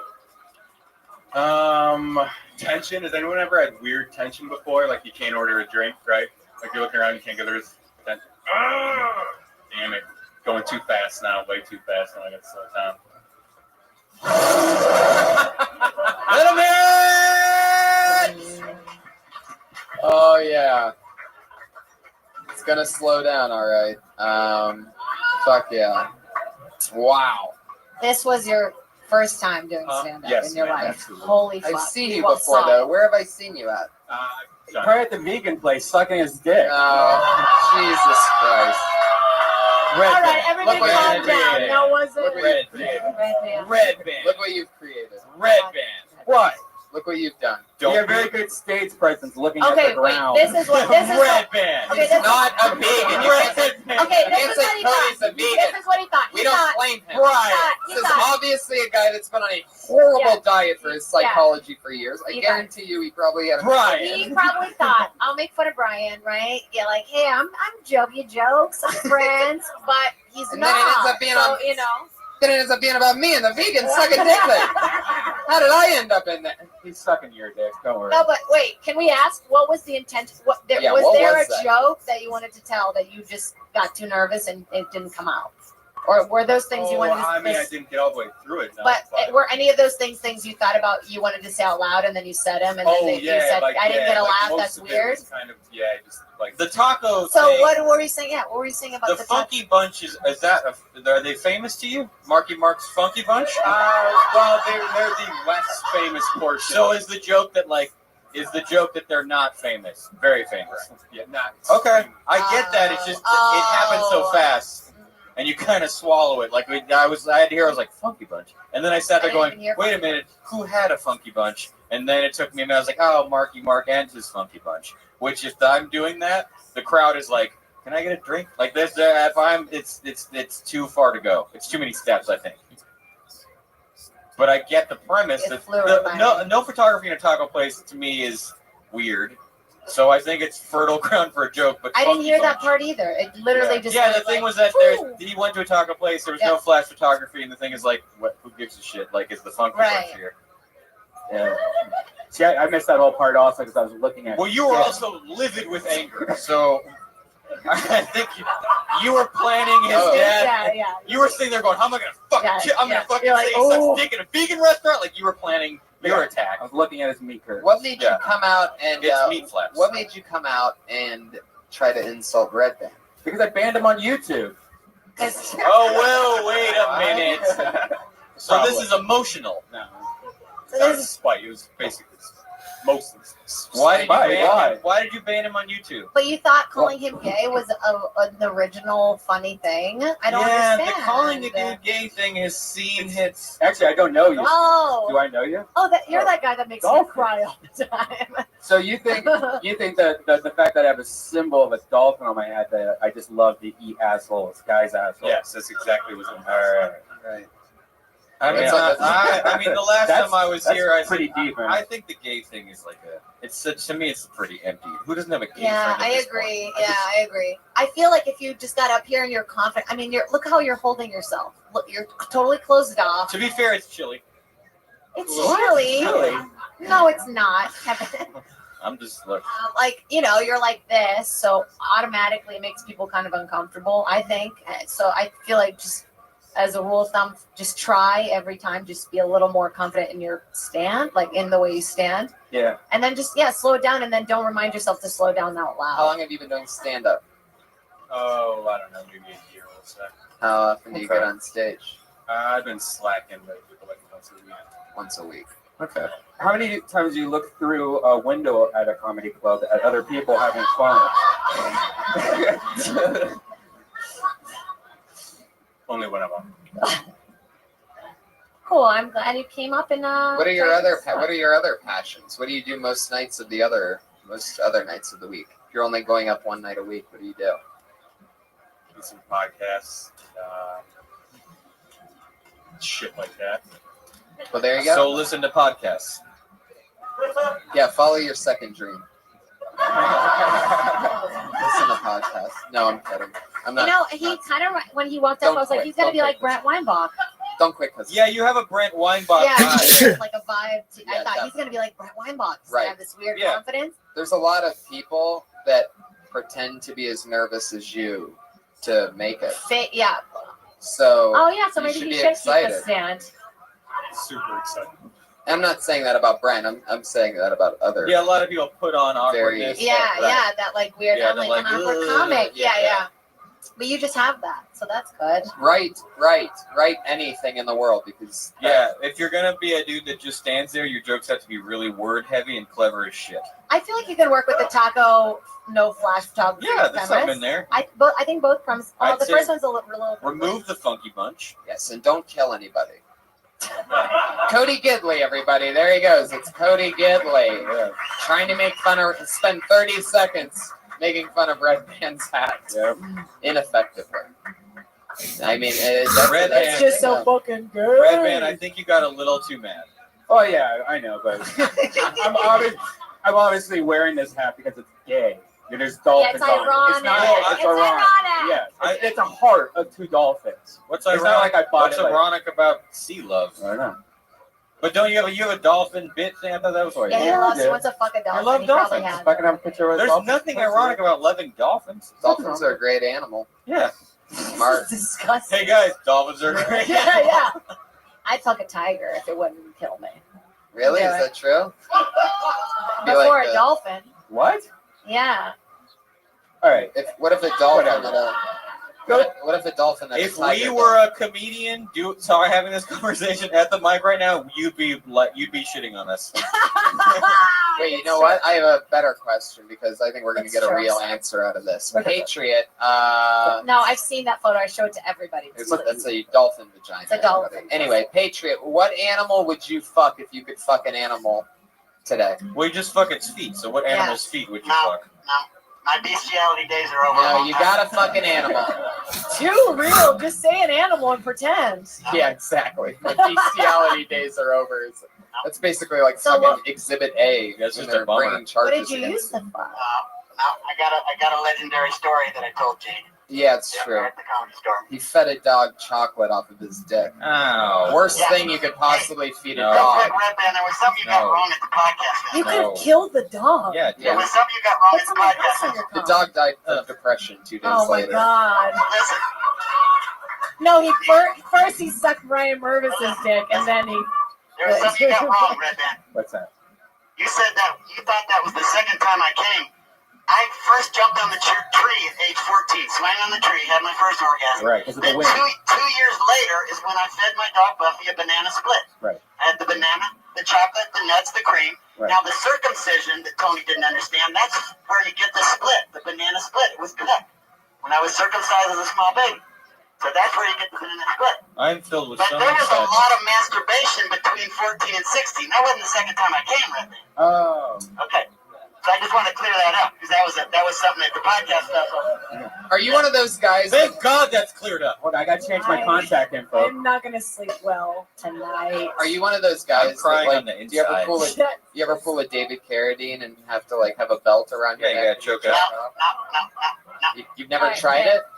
No, and you said that chocolate was bad for my dog. I didn't notice my dog have any problems. I Yeah, don't remember. chocolate is not good for dogs. It's That's actually- like a universal known Quite It's thing. literally actually the tough. caffeine that's in it. Caffeine can kill an animal.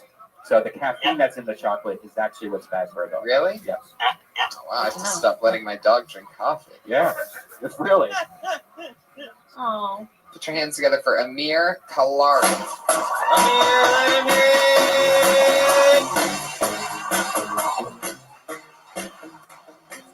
Hi. Oh, nice guy. All right. Yeah, I'm Middle Eastern. Amir Kabiri. Close. That's that's closer than most people get. But I think you can tell how far a government has progressed based on their space program. Because here in the United States, we sent a man to the moon in the 60s. Neil Armstrong got on a spaceship and went to the moon, walked on the surface, got back in the spaceship and landed safely. That's amazing. That's a miracle if you think about it. In Iran, we just sent a monkey into space, not to the moon, we just sent it to space. And afterward, we had the president stand next to the monkey and make a speech on national television. And as I was watching, I realized something. That wasn't the same monkey. You can tell because it looks nothing like the original monkey. They sent the black monkey into space. He was standing next to a gray monkey. Which either means that monkey aged 40 years and 3 days, or that monkey was stressed out as fuck because he was in an Iranian spaceship.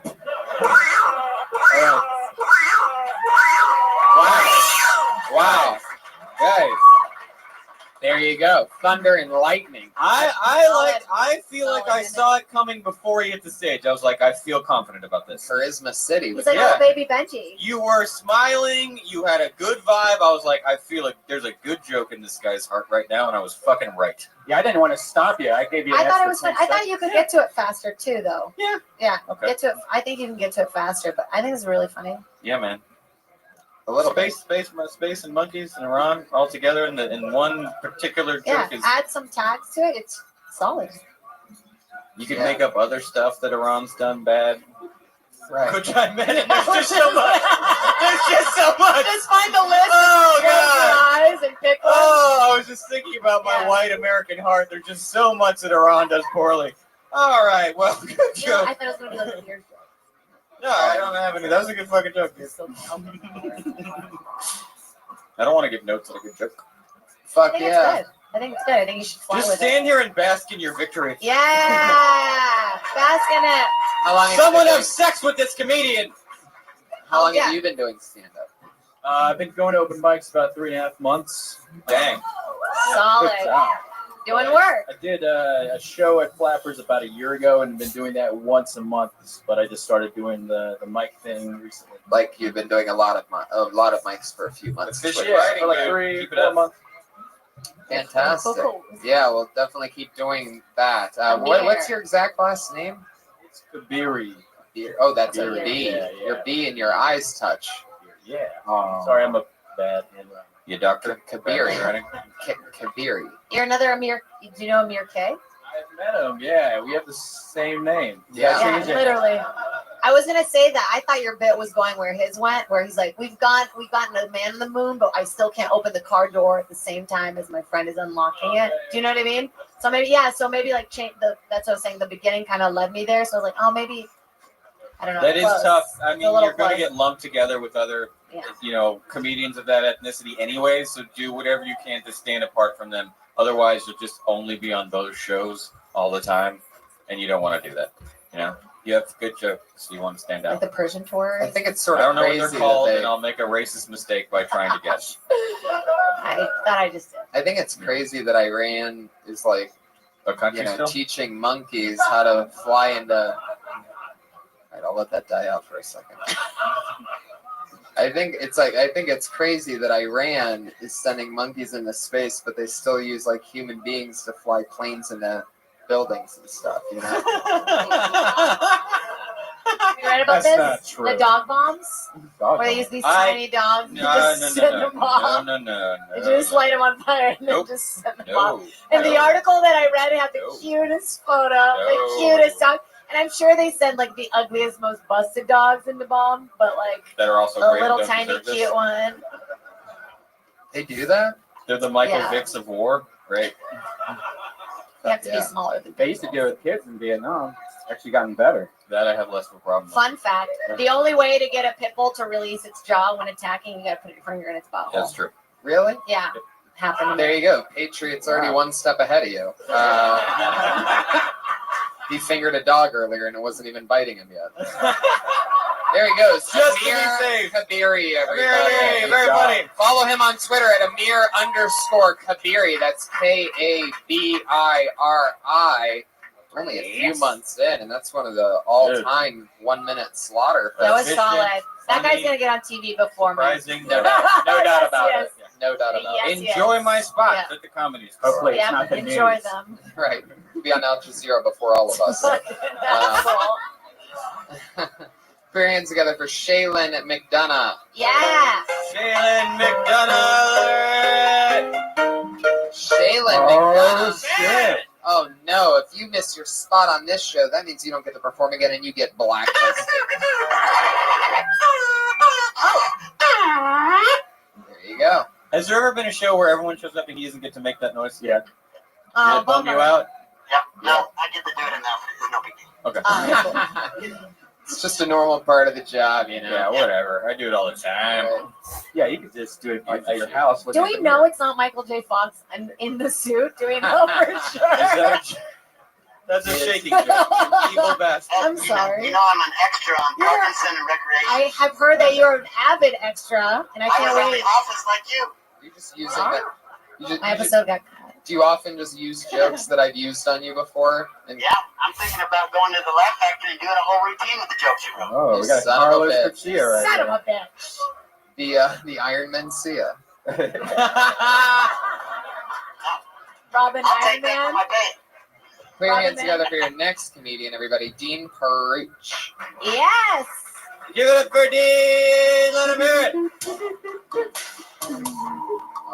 That's Oh, very shit, confident. very confident. I'm getting a little fat, so I'm looking at some diets, and there's this Paleo Man diet that everyone's doing, and I don't know if that makes the most sense. I think Paleo Man may have been an idiot. I think he was probably the dumbest human that was around, and so if you look at the diet, what you don't eat is you don't eat gluten and you don't eat bread. So I think humans were right about bread. I think harvesting grain was probably a right move. Listening to Paleo Man wouldn't be that much fun. I wouldn't. I guess that's pretty much the point. Yikes. Wow. 32 seconds and Oh, 43 man. ums. You said harvesting. It was adorable. I said harvesting. Oh, he did say the word harvesting. You took that note down. I like Yeah. talking about how you're getting a little fat. I think that's funny. Saying I'm getting a little fat is nice. It's funny. The idea is that harvesting grain, like paleo diet, you're not supposed to eat bread. You're not supposed to eat gluten. Right. I think that's. You're saying that you're basically making fun of the idea of being Paleolithic, that humans were so much dumber back then, so why are we asking their advice for dieting? Yeah. Yeah. Am I- Wow, I was so I've heard, confused. I've heard a couple paleo jokes that are funny. I think you got to make it more personal. You know what I mean? Like the fat thing. I agree. You got to go with the fat thing. Like you're why wearing your do you- jacket right now zipped Yeah. up. Is that because you're fat? No, it's just. Yeah, like you're like I put if on a you're gonna hat say just to you're distract little- from the fact that I'm You're fat. gonna say you're a little fat. I want to see it. What have you been doing? Have you really been gaining weight lately? How much weight have you gained? You don't. But you don't. The thing is, you don't look fat. You're not. You don't look like a fat comedian at all. Like you look like you're in basically good shape. So I almost think that saying that is, it's gonna, people are gonna just look at you and be like, is he fat? While you're trying to tell them the joke, so they're almost gonna be a little distracted. I think it's almost funny. He just has this whole complex, and he's like, seriously, I'm so fat. Like you guys, you have no idea like how fat I am. Like Do all you my really friends are on think that- diets, but like I love fucking. You really think you're gaining a lot of weight, or No, were I you am- just I am looking getting a for lot it for a bit? No, I'm being a little fat, but I did. Yeah. I mean, you had your jacket zipped up and you were hiding behind the mic stand the whole Yeah, time. the mic so you stand. You got to move that mic stand yeah, you got right in front of you right away. immediately.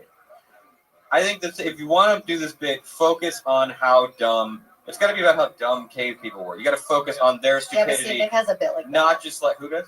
Nick does. Nick, which My guy Nick. okay, well. So that's why I don't want to what- lead him that way.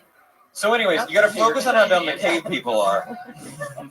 People are very possessive of their jokes. I mean, Yeah, I mean, I guess that is the that is the angle to take on it. So maybe that's not the. Maybe it's about bread. Joke about bread. why do you think you're fat? Were your parents really hard on you about I your am weight? legitimately gaining a little bit of weight. Well, now how much weight is that? Like 10 pounds, 15 I pounds. just think any I route. like how upset you get with your hand like that. Like, Yeah, I'm like- so fat, and my friends don't see it, Did but you, I'm were so you fat. used to be in? Are you usually in really good shape, like athletic? No. So you deserve it. Like, so finally nature's catching up to you. Is So it that's an what it's age about. thing? Yeah. Are you getting older? How old are you? Is that? I'm not lying about gaining a little bit of weight. That's not. Okay, but I'm how making old that is up. it? But We believe that you're We gaining believe you. We're weight. trying to find We something just don't else. understand why you're trying to tie it into the caveman days. Because that's why I'm like looking at diets. I think Oh, so you're exploring different diets. That's funny. So maybe you've tried a bunch of different and diets. I think the paleo diet's one line. Yeah, and just it's one about thing. what other diets. Like, why would I? It's the paleo thing's a one-liner. How cavemen are stupid. Why I'm going to let them? They couldn't read. How am I going to have them list things? Next. Next, what's the other diet? Jazzercise. This Too many diet. moms. Tybo, Yeah. like and then go through diets. Just go through all the fad diets, and make fun. Have a one-liner for each diet. And then I decided I just like beer and bread. Yeah. You know, whatever. Right. And that's why I'm a But fat make sure fuck. you don't actually diet while doing any of these jokes, or else it won't make any sense. Yeah, I guess you gotta stay fat as long You as have you want to stay do this joke. So you have to pounds really heavier. be gambling on the fact This that you're going joke to keep may getting kill fatter. you. You're So already make it a not good fat. one. There's a lot of fat comedians. Like Mugzilla didn't even acknowledge his weight. And meanwhile, you're talking about being fat and trying to tie it If I into. take it funny, I'll get fatter. There you go. You do not. Don't. It's Thank still LA. Yeah. All right. Jade's stirring the jar, Dean. You're done. At One Pun Gun on Twitter, Dean. Yay. Perez. One pun gun. One pun guy. Yeah, One Pun Gun. One Follow him on You Twitter. just pulling names out? Crazy. Oh, it's a girl. Good. Hell yeah. Danielle Arce, everybody. Daniel Arthur here. My last name's Arcee. If it was Arce, I would have changed it by now, but nobody can read my last name. It's okay. So yeah, you guys looking at me and you can't tell what ethnicity I am. It's pretty hard to tell. And I'm Hispanic and Italian. So if you guys are wondering, that's what I am. One of my guy friends was complaining to me earlier today about shaving. He's like, I have to shave my face all the time for work. It sucks. It sucks. I'm like, shut up. You are not a Hispanic and Italian woman. You don't understand the hair removal struggle like I do. It's real with me. It's crazy. I moved in with my ex a while back. Don't do it. If you were thinking about moving with a boyfriend, don't do it.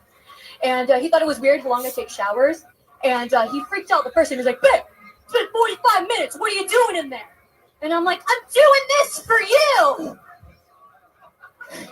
This is for you.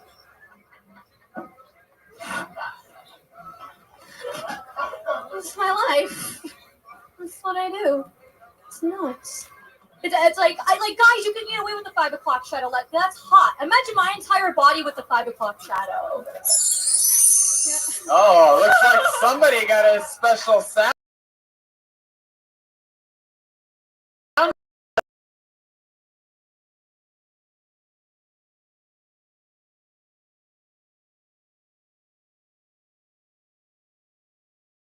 Master that, Yeah. bro. She made your dolphins move. I love physical comedy. I think you can start at you don't understand. The whole like I'm this and this, in case you're wondering. Yeah. Like, putting people Yeah, like fair. you go like I know you guys are wondering this. Like no, we're not. What nobody was thinking. I would almost. You know Yeah, what I it's funnier to me if someone's just like, I'm hairy. I'm hairy as a motherfucker. And didn't blame it on a region of the world. Got it. Yeah, and then maybe like after you do the discussing like shaving, which I know it's tough. Yeah. Then you do something dainty, and then you're like, "But babe, don't put my towel on the ground." You know, like then there's That's like good. some kind of Contrast. Yeah, contrast. You know. I was confused that you moved in with your ex. Does that mean you were together when you moved in with them and now you're not? Yeah. Or you see, that was confusing. So What she said, I don't recommend. Yeah. Yeah, keep it for later. yeah, I'd he's say. your ex now, and then because then you can use it like I shaved in front of him too aggressively and we broke up or something like that. Like if you broke up. Like, what do you mean? It's not sexy to shave your vagina? Yeah, in the as I'm shower? screaming at him while I shorn my butthole. Shorn? Shorn. But yeah, like you can use the breakup later, so don't like waste it as this part of an intro that didn't really make sense. Got Use it. later. Yeah, for sure. Thank Yeah, you. and then talk about lasers and. Does every girl have a hair removal joke? Because Everybody honestly, does because it's a life it seems like a annoyance. universal struggle. Though I don't It is. even I like know, to but hear you about have it. you have Grow it out for masturbation daddy. jokes. I mean, everybody has. You have masturbation jokes? No, I do not. Not currently. Why not? Oh, not currently. No, but not in the current No, I 2.5 don't. minutes that I've been. I don't. I think, like in the past, Wrote we've talked to Sarah about this before about body hair. You know, it's honestly, I don't like it. It's a very fine line to take me thinking about you being hairy and gross. But I mean, We don't care the visual about of you Even shaving Harry and stuff doesn't like that was always funny. have to I follow know, with but the thing is, this is something we deal with every day. I'm not It's trying to such an trap annoyance. anybody. I'm just talking about my real life, man. Yeah, I know, and that's the Right. problem because the second we go like this and we're like we're shaving, that's not what men picture, Right. You know, Yeah, it's hard for us. Sorry. yeah, no, believe me, Not our fault. didn't talk you about my couldn't relate to a period. comic more than me, believe me. She's Brazilian. But like, yeah, it's weird because watching, I feel like wow, she's so like brave and like talking about such Yeah, like. you ran up but I here talk and you about attacked things the like stage. that. And I feel like it's great. It was like Well, actually. you did it fun. You made us Yeah, I happy thought it about was it, fun. talking about the hair, which is like you could have done it completely different and grossed us all out, but you were so smiling and jumping But that's around the about thing. it. We all that have it- a joke about right, that. that I laughed. Right? Well, We all have a joke about Right. laser hair removal Yes. or whatever Right. hair removal. So how do we make it Right. more Happy. I don't know, original or like more. That is Sure, a funny all way to those- go about it. yeah. I mean, if you're going to do an act out, that's a great way to do it, is by shaving your ass. Sell it. If there's something that I think is a great piece of advice that I'll tell you, it's how long have you been doing stand up? Just 2 years. It's like such a weird barometer of. Yeah, because it's been 2 years. Mozilla's been That's doing how many it times 12 you did, years. yeah. Yeah, but it's like 2 years. Like have like, do you do it like once a week, once every 3 months, or? Well, I did it consistently for about a little less than a year, and then I took some time off, so I was focusing on improv and stuff. And then I've been nonstop for like the last year. I grew up like. I like Well, great. Well, here's what I was going to tell you: is that how do you say your last name? RC. RC. Yeah. I would either spell it that way if you want it said So that way. people get it right, not like Right, right. yeah. Something, because Well, I mean, nobody's ever going to say Nobody says my name right S-C-A-R-C-E. still, ever. Right. Yeah, and Ever. the like I was- commenting on it, Yeah. like when you get on stage, it just seems Forgot like that. it seems complainy. Okay. Right. Yeah. You I know, forgot it's like- that. Oh, yeah, no, I didn't like it's that. understandable. That's I agree exactly with how you. it sounds on its spelling. So either you can ignore it and roll with it and Put a Y basically in be it. called that, or you can throw a letter at the end I of it, was told to do the Louis C.K. thing or with you the could RC. write something better than what you already have about ours, Yeah. and it'll kill Well, right. That's back. really funny. I do have some stuff about that, but I mean, I figured I had my minute and I knew what I Yeah, wanted you to were talk just you just about. wanted to do your And I one should thing. have not said anything in the beginning, like you said, but I did. But it There you happens, go. right? You just, it's so, isn't it funny how that happens? Your brain, you just You get up want there to, and you're I mean, so- with something, that's what we're trying to do. Yeah. You want to be present and comment on the thing. It just depends, just. I don't knew know. you were going to mispronounce it anyway. I knew that's how it was going to happen. That's how everybody. But I pronounces told myself, like, it. If well, I say say it that way, I'm a host of things. So when I say a name and I read, that's how everybody else is going to read it. Oh, of course. I say catapreta. I say Mostajabi. I say Jesus Christ. I say it all Yeah. perfectly. Yeah, no, for sure. That's ours. Your last name is ours, so that's what it's going to be read yeah. as. Okay. I would, you know what? You could put a Y in little parentheses. There you go. Look at that. So then it doesn't The change how you spell your parentheses. name, Yeah. but that's like how That's you a great pronounce idea. it. I write underneath my name like caterpillar every time. Yeah, I And they usually say- write the letters RC. Yeah. Has anybody ever said Jade Caterpillar? That's Gotten confused. the I like closest that. it's ever That been. is to me. adorable. Together for Jade like Caterpillar. Do you still live with your ex-boyfriend? No, I got kicked out a couple weeks ago. That's great. That's Cool. great. Cool. Oh, Brian, good. This is Brian, about comedy. Everybody. Brian, wait till after the show. Damn Yeah. it. That's a little boner. He didn't even push a button. That was his heart. She's at Danielle ARCE. You can find her on Twitter. Red Band already has. Yeah. Good job. Red Band's gonna find her in an job. alley. Making girls look good. You guys I like remember that. what like your first few minutes of material was? I remember your first few minutes. I bet you do. I remember, yeah, of course. Do you remember yours? Yeah, I had a terrible joke about Bob Vila, the home improvement guy. What'd you say? It was just I found out he's not a licensed contractor. That So I was just like motherfucker. obsessed with that. So I came up with a bunch of shitty things I wanted to be, but I was in no way licensed to be. Like I wanted to be the head of the Black Panthers, like just stuff like that. It That's was way dumb. funnier than the stuff I Oh, had. Yeah, way me funnier. too. What's your first joke, Dave? I had this joke about pig trough vagina, so that's where I went right away. I had a joke about how they're cokeheads and they miss the middle part of their nose when I they see remember too much that. stuff. And I talk about slutty girls that had too much sex with their vagina and their butt was just one huge hole. And I would do this whole act out where I'm like a pig trough. And when I get in trouble on the road, I still have to pull it out. I'm not gonna lie. When I get in trouble on the road. So fun. What's yours, Jeremy? What's that? What's your first joke? Well, the first time I did stand up, it was supposed to be this rant about pedestrians, but then I got on stage. So many people I know started with a rant. Yeah. Or it was always like, I mean, what the fuck's up with this? Right. And the crowd's like, Yeah. where is this Right. going? Nowhere. I was all like, why do all the people on the crosswalk things have to be white? Why does it have to be white people? Like it was like the stupidest shit ever.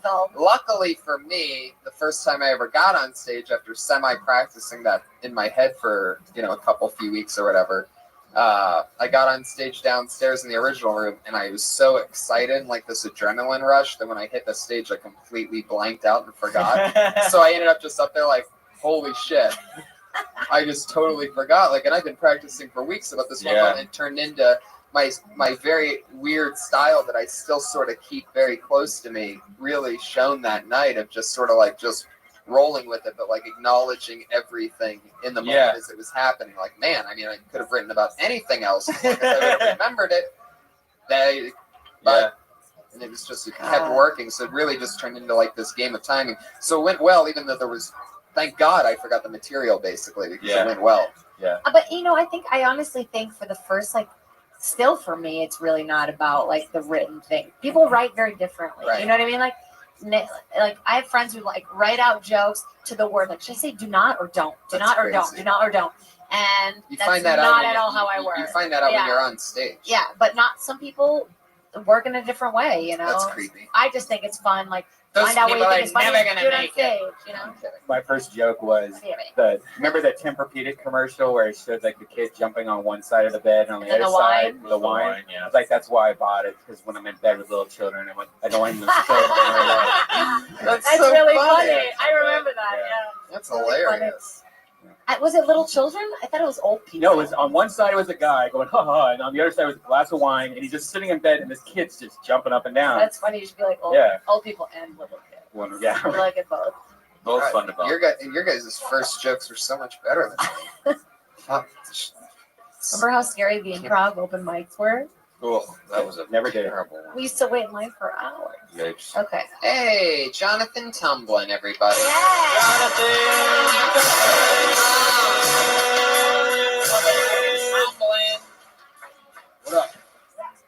up? I used to want to be in a gang when I was younger. I had like self-esteem issues or whatever, like we all do. But I told my parents like I'm gonna go join a gang, and I'm from the South. And my stepdad like trying to tell a Southern black man you're gonna be in a gang is like not a good idea, because they think they can beat anything. He's like, son, you want to be in a gang? Whoop my ass. So while my mom was trying to help him like figure out what the fuck just happened, I I took the car, you know what I'm saying? I'm like, I'm ready, nigga. So I go to my friend's house. And I'm like, hey man, I think I'm ready to be down with the set. And he's like, all right, man, that's what's up. And then everybody come outside and they're like, how did you get here? I was like, oh, I took my parents' car. And then they were like, oh, sorry, homie. We're gonna deny your street cred application right now. And I was like, why, man? Why? He's like, well, you said parents. So we'll tell you the rest in 7 to 10 business days. We'll send you a letter. That's it. Very funny. Street cred. I get it. I think there's a tighter way to say for the parent thing at the end. Like I almost think you took because I feel like the crowd got what you meant. And you're like, oh, my parents. Like I think there's just you could say that with almost one line, like, oh, I'm sorry. This gang isn't for people with parents. Like we're supposed to be your parents. If you already have them, it just seems redundant. Yeah.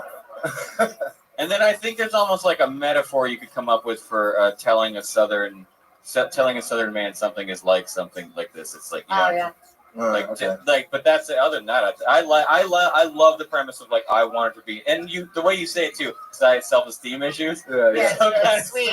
Yeah, you're like you're adorable. I feel bad about myself. So I want to be in a gang. Oh shucks. Like like it's a nice perspective. It's a really honest perspective. Because most people are like, I was tough. I wanted to fuck people up. You're like, no, I felt kind of bad, so I wanted to be in a gang. Like that to me is nice.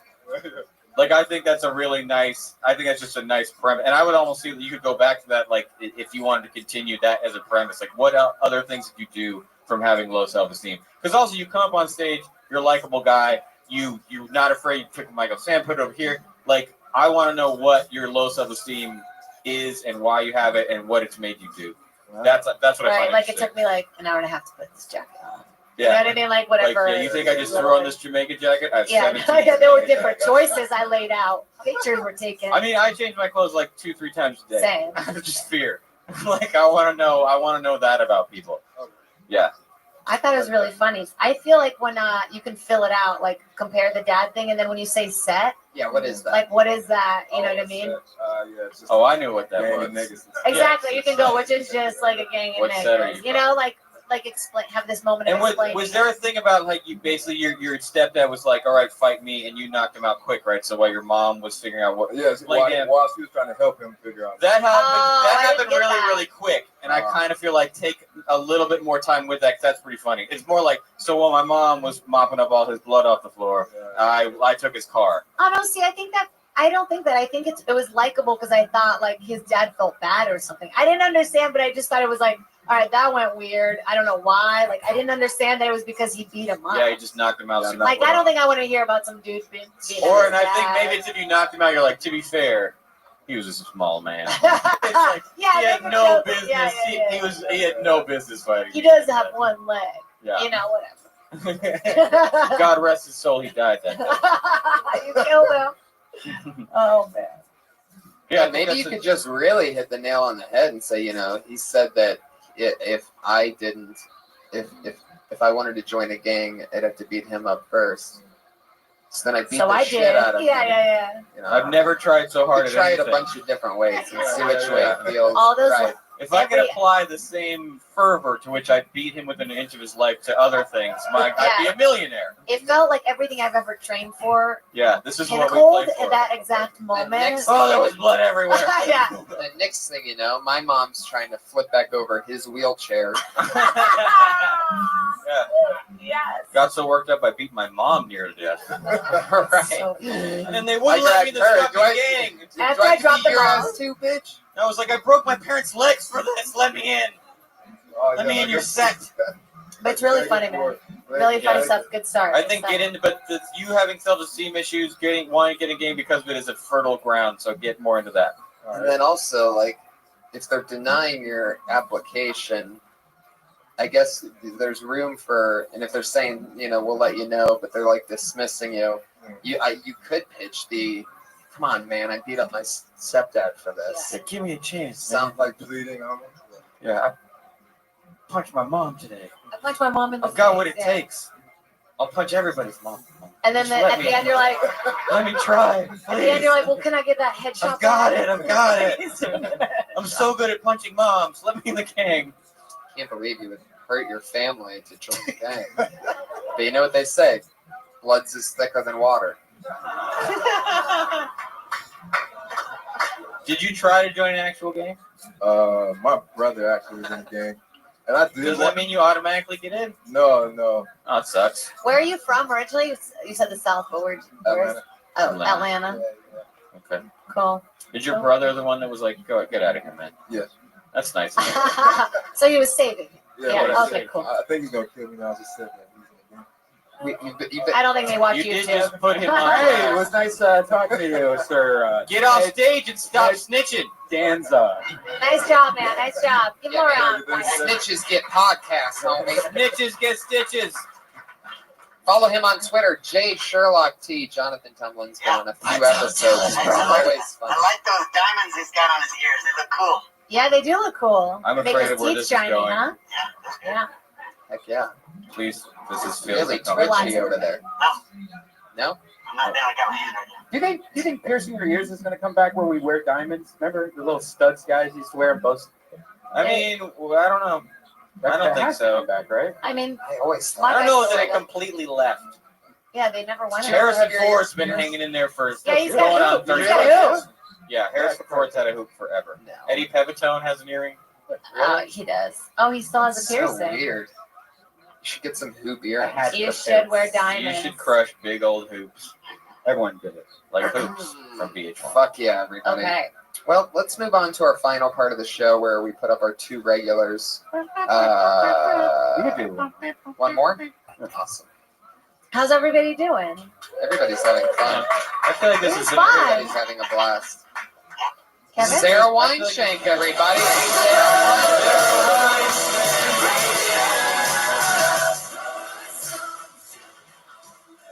What's up, everyone? I went to Ralph's. I felt very average in that moment. Ralph's is never my first choice in supermarkets. It's always Trader Joe's. But I went to Ralph's and I was listening to you too. Felt very average and shitty. And I thought to myself, if shit doesn't work out, what am I going to do? you know, and I'm listening to you too. I still haven't found what I'm looking for, guys. And it's playing, and I'm thinking, fuck, Sarah. If push comes to shove, you could be a children's book novelist. That's no one's first choice ever. No one's first dream is like, fuck yeah, I'm gonna write a book for children.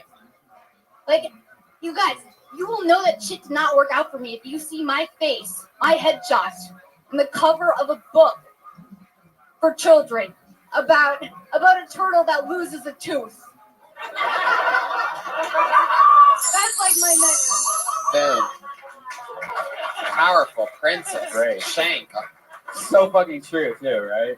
Like you wrote 8 pages. Like that's like, you know, that's not even a paragraph. It's like not hard. Hi. Hi. How are you doing? Good, how are I you? thought that was really funny. You guys know each other? Yeah. Yeah. Yeah, we have mutual friends. Yeah. We went to a picnic. at the Oh, cemetery. Yeah, but I didn't have bangs then. Like, I think I'm incognito now that I have bangs. Yeah. That is Like, such that's a really girl. funny. That is such a girl thing to relate. I mean, you saw me, but like But I didn't have bangs, so like it was completely different. Yeah. Or like I don't know what you're talking. I like your rhythm. Like Yeah. rhythm is what gets it because I like just you know what I mean. I feel like that's what I mean, that's I what it's laughed about. as you going. I went to Ralph's. I went to Ralph's. Like Like a I music went show. to Ralph's. Yeah. Yeah. And I found like the YouTube stuff. I don't even think the YouTube stuff. I don't think you need it. Like I love it. Like I think love it's, that I YouTube felt. stuff. I I'm gonna override that. I didn't, I think that's so funny because you're like, where is she going with the YouTube thing? It made it. Also, really, you know you the too. supermarket. You have to only, really for the people that know you too. I The can only tell that place- that's yeah. The only I guess place I don't know hear you you too. two is at Ralph. Like I don't It's hear at you two Ralph's. any other place. right. anymore. Exactly. So it really paints this which picture. Ralph's did you go to? There's one on, like, I don't even know what fucking street it's on. All right, relax. Sorry. Sorry. I think it's on the brain. It's like on a corner. Yeah, it's rock and roll. Rock and roll Also, Ralph's. That's also what it is. relax, Iron Patriot. Yes. Everybody Like, gets crazy. That's funny though, because that's Rock and Roll Ralph's is open at all times. No, of Rock the and Roll Ralph's night. is on Sunset, you guys. That is not Rock and Roll. Ralph's. Yeah, it is. It's on the By it's by the La Brea, it's Brea. one block down from La Brea. It's the closest La Brea. Everyone's yelling about Ralph's for the Relax. last 5 minutes. Yeah. I get It's my one- burgers there. The thing I thought was when you say a book for children, you're saying they're dumb, but I think it's funnier if you were like, it's not cool to write a book for people who can barely fucking read. Because that's what you're essentially saying, and like I think that's almost like a clear. Yeah, it's not hard. And then Right. your headshot would not be the cover of the book. No, I It's might the back be flap. this side. Yeah, good call. Yeah, Or and maybe it's- it's a Because drawing of you the as a turtle, cat. the You know what I turtle mean? thing is the Yeah. turtle thing is so funny So that I was like, that's not gonna. You wouldn't have room for the turtle if your headshot's. Or maybe you have a black and white version of your picture at home by a plant in the back of the book. You know what I mean? Like you see, like you know, by a windowsill. Yeah, maybe you could dress because it's always like the picture of the author. They're always in a turtleneck. It's true, like And they're by a like- plant. It's the same author picture you'd get with like a full-size novel, but it's a 12-page book about a turtle. Yeah. And the thing is, they're not called She children's writes in- novels, though. I mean, you're thinking like a color, like Yeah, a it's children's definitely book. not a novel. Yeah. But I think it's funny if you say children's novel because Yeah, it's like, it what could is be it about the journey of a turtle? Yeah. You know, like it's just like, I think. So. Is it children's War and Peace? Yeah, Only it's a 6 children's pages? tragedy. It's about I'm the Tolstoy of children's 8-page shitty books about turtles. yeah, I really like your rhythm. Tolstoy's an author, you guys. You should look it up. When I you- haven't heard it. When you say that you still haven't found what you're looking for, you're talking about like in life. You realize that at the grocery store, right? Yeah. Like, I realized, like, I'm so average. I'm just going to Ralph's listening to Bono. But what were you gonna buy? You know? Because it could I work don't as know. a double banger. Yeah, what are you gonna buy? I What are you gonna buy? What do you And you know what? Guess what? You're gonna go get sushi. What's the U2 of food? You know what I mean? Vanilla Those wafers. big poster boards, you know, where you have to do like a craft of some kind. You where gotta you do put a it, big man. poster board. Yeah, you left with like a California roll. And you're like, You this know is the even Hawaiian special. rolls? You know those Hawaiian rolls? The bread? Little 4-pack? Oh yeah, Oh, Hawaiian yeah. bread. And I Used just to not bought be a able to 4-pack get of those. Hawaiian bread. The King's Hawaiian. Delicious. Yeah. Yeah. Rotisserie chicken. Yeah, I think. Yeah, I one think rotisserie chicken. make Ralph's more of a rock bottom. Like, Yeah. what did you do there? Did you get what were you lost? wearing? What time of the day was it? Maybe you're watching the roasted chicken going around in circles, like his life isn't that Yeah, bad. Oh yeah, generic maybe the music cereal. goes with the chicken. Like there's like a few. You feel like you're attending a one-person funeral. For that chicken roaster. Yeah, I bought You're crisp black. of rice, but I didn't even get Rice Krispies. Really It was paint the picture because people Snap, sort of have Crackle, all and been there. Dave. What about, like, Yeah. the sad lobsters in the tank? Yeah, Oh, do they have those? I hate those. I've never seen those at Ralph's. Did you? Yeah, you felt like one of the lobsters. You're like, I'm trapped here too, little buddy. You bought all the ingredients. You bought all but one ingredients for brownies. You know, like you got all of them. You're like, I forgot the eggs. I forgot. No. But I can't go back. It's too sad. It's too sad. The 1 block walk will kill me. There she goes, everybody. We're running out of time. That's Great job, Princess Sarah. Shank. Very, very funny. Love you with bangs now. I love your bangs. Throw your bangs out. Moving on to the final portion of the show, we have 2 lovely young ladies that have done 60 seconds for the last 23 weeks in a row. They're going to do that again for you here tonight. Put your hands together for Sarah Mostajabi, everybody. Sarah Mostajabi. I was recently called a slut this past week. I wish somebody would have. I wish somebody would have fucking told me, because it's probably a lot cheaper to suck dick than it is to have hobbies. I'm pretty sure if sucking dick is your hobby, you actually make money. So I wish that was the case with me. Unfortunately, I tend to only date the people that don't pay any attention to me at all. Like, this guy has no respect for me. Maybe I can suck it out of him.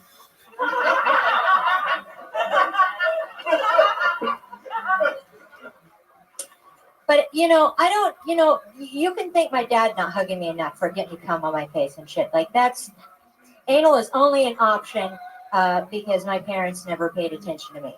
So that's about it. Sorry, I haven't got a chance to work through a lot of this. That's fun. There's a lot of pain. There's a lot of pain there. Yeah. Suck it out of him, and I wish I wrote it. Yeah, suck it out great. of him. Yeah, the suck the other respect out come of on him's a face, banger. too much, Yeah. even for me. Yeah. I was trying to figure a way to insinuate something like the only reason that I have the issues I have are related. You can say that. You don't have to say it. Like, I say. I like to just I got called a slut this week. Yeah, it's true. And then, but it was the great. sucking It was dick awesome. for months. I wish I would have fucked a lot more people. The female comics saying, "I wish I got paid for suck," like that's pretty common. Yeah. Like that you've been wasting all this time sucking dick for When you free. could've made Like money, I feel like I've heard it a lot. Oh. I feel like I may have written it for a female comedian. Wasn't me. It was not you.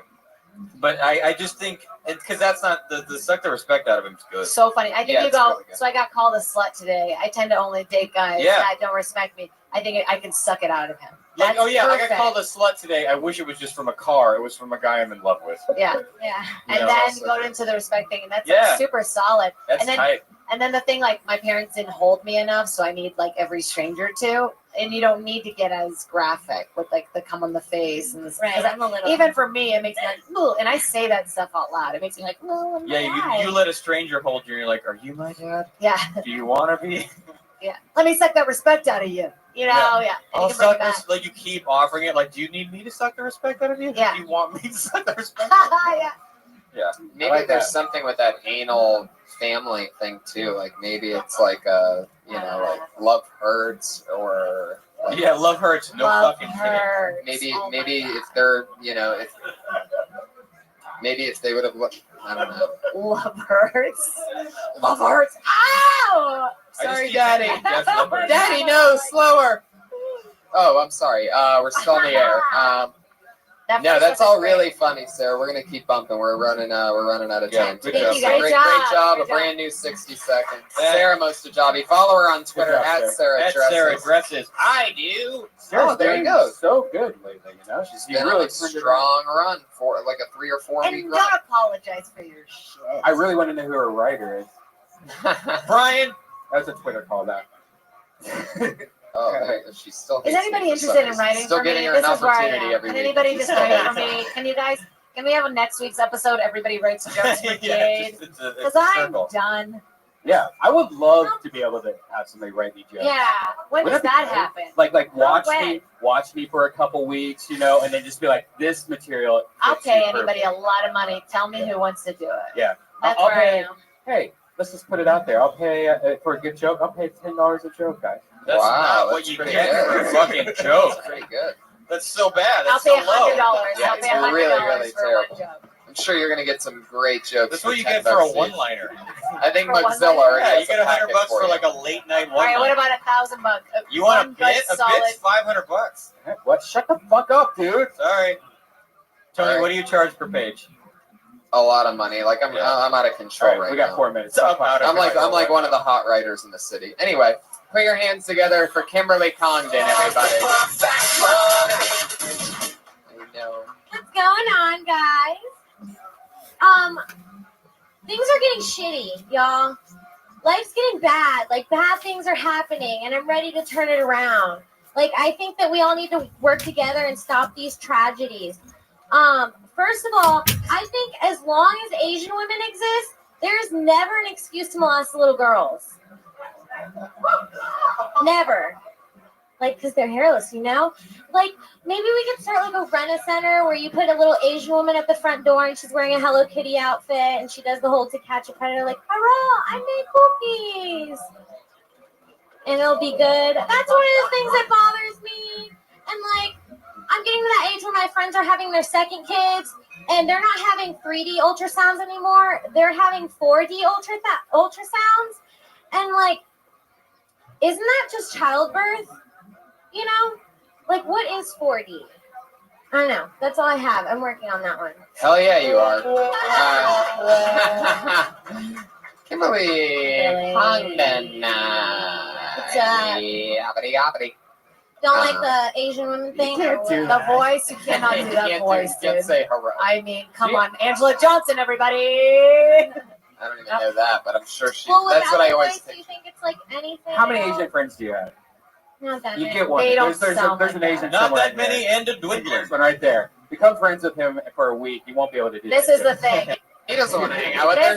He just saw her do the hero thing that he hates. Okay. Oh, okay. This is funny.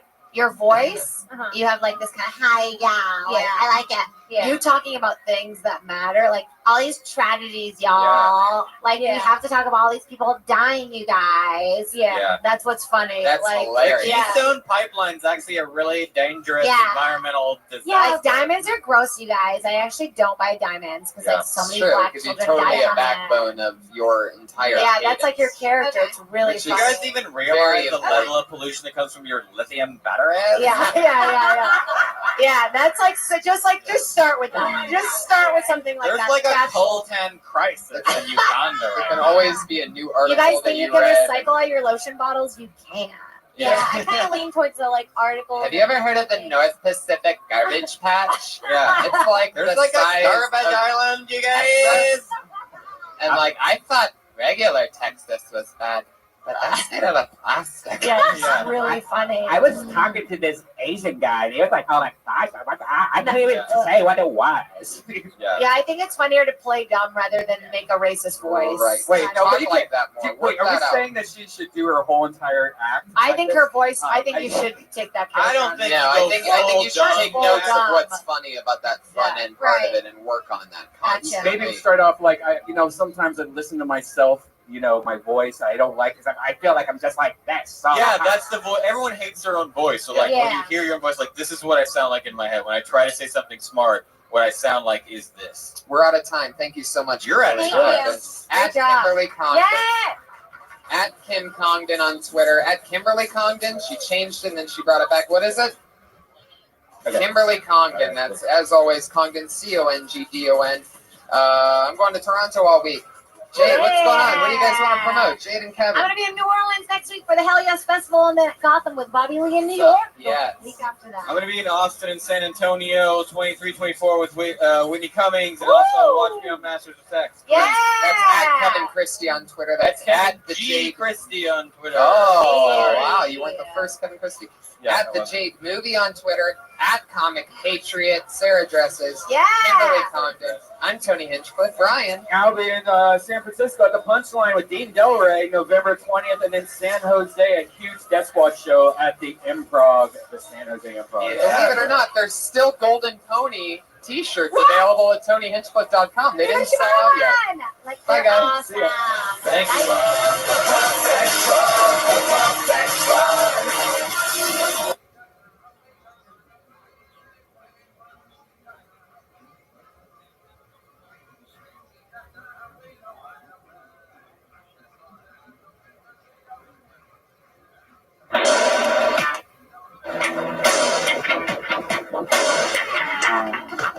It still takes me 5 minutes to get to the seat. Hi, everybody. Hi, everybody. Yeah, there you go. It's a real live audience, everyone. Kill Tony number 24. Are you guys excited or what? I was just in Toronto, Canada all week at the Dark Comedy Fest, and I had hundreds of people come up to me talking about Kill Tony, and it's so exciting. So thank you, Toronto, for an amazing week. Special shout out to Tyler and Stacy, this super Kill Tony couple. Stacy. That they know everything and they get it. Wearing the Hinchcliffe shirt, sitting in the front row. They had me sign a Quentin Tarantino 8-disc fucking DVD set that was sweet. They get me. So special shout out, first ever shout out. Took 24 episodes for me to say a stranger's name on this show. But Tyler and Stacy, that one's for you. I'm so glad to be back in LA. Flew for 8 hours today, which was a devastating blow. But then I got to go home and eat some delicious vegan food. Here we go. And what was his name? Oh, you son of a bitch, Brian. I'm sorry, I haven't been able to do this for a week. I missed it. You're not allowed to leave me anymore. I know, and it's not the same without you, by the way. I'm like on this, I'm all trained to hang out with Red Band on the road now. We've been touring so much. So now I'm in Toronto by myself, which normally is fine, but now when like shows end and everybody leaves and I'm done talking to, audience members, I still feel weird saying that I have fans. It's so creepy to me. I guess you work for it for years, and then when it happens, it's just, you feel weird saying it because it sounds braggy or something. Yeah. Does it sound braggy? Yeah. How does it feel when I say it? Anybody say anything right now? Sounds like Does it? Yeah. But you're saying no, so you said that and no. So you immediately shake your head no. So how does it really feel when I say it? Does it make sense? Anyway, who gives a shit? You guys... This microphone's fucking weird. Did you put something on this? No. It's like wet and weird. Well, Josh probably did a mic check. Oh, yeah. Test. I want Josh to be like an announcer of some kind. I wish we could just like, I don't know. We'll talk about it, but I think it'd be so funny if like he brought us up because he has a speech impediment, right? That is pretty funny. Welcome to another episode 24 of Kill Tony. Josh, come up here real quick. Put your hands together for associate producer of the show. He's been with us since episode 1. Josh, give me an example of how you would announce us if you just stood there in the beginning while we came in behind you. This is a lot of pressure. Just fucking do it. Check. 1, 2, check. Okay. I would do that first. Give the announcement. Welcome everyone to Kill Tony, episode 24. And then that's when you clap. And then. Okay, so then you would say our names. Do I have to say his name though? Yes, you have to say his name. Josh has a little trouble with ours. I want you to say my correct German name, not my fake stage fag name. Yeah, he has trouble with L's Weichel? Weichel sounds Jewish. I like that. Weichel. Jesus Christ is here in the back of the room. Oh, yeah. How dare you not announce the resurrection? Give up with the resurrection of the Lord and Savior Jesus Christ. Fuck yeah. Fuck yeah. All right, Josh. Go make sure everything works out. Josh keeps an eye.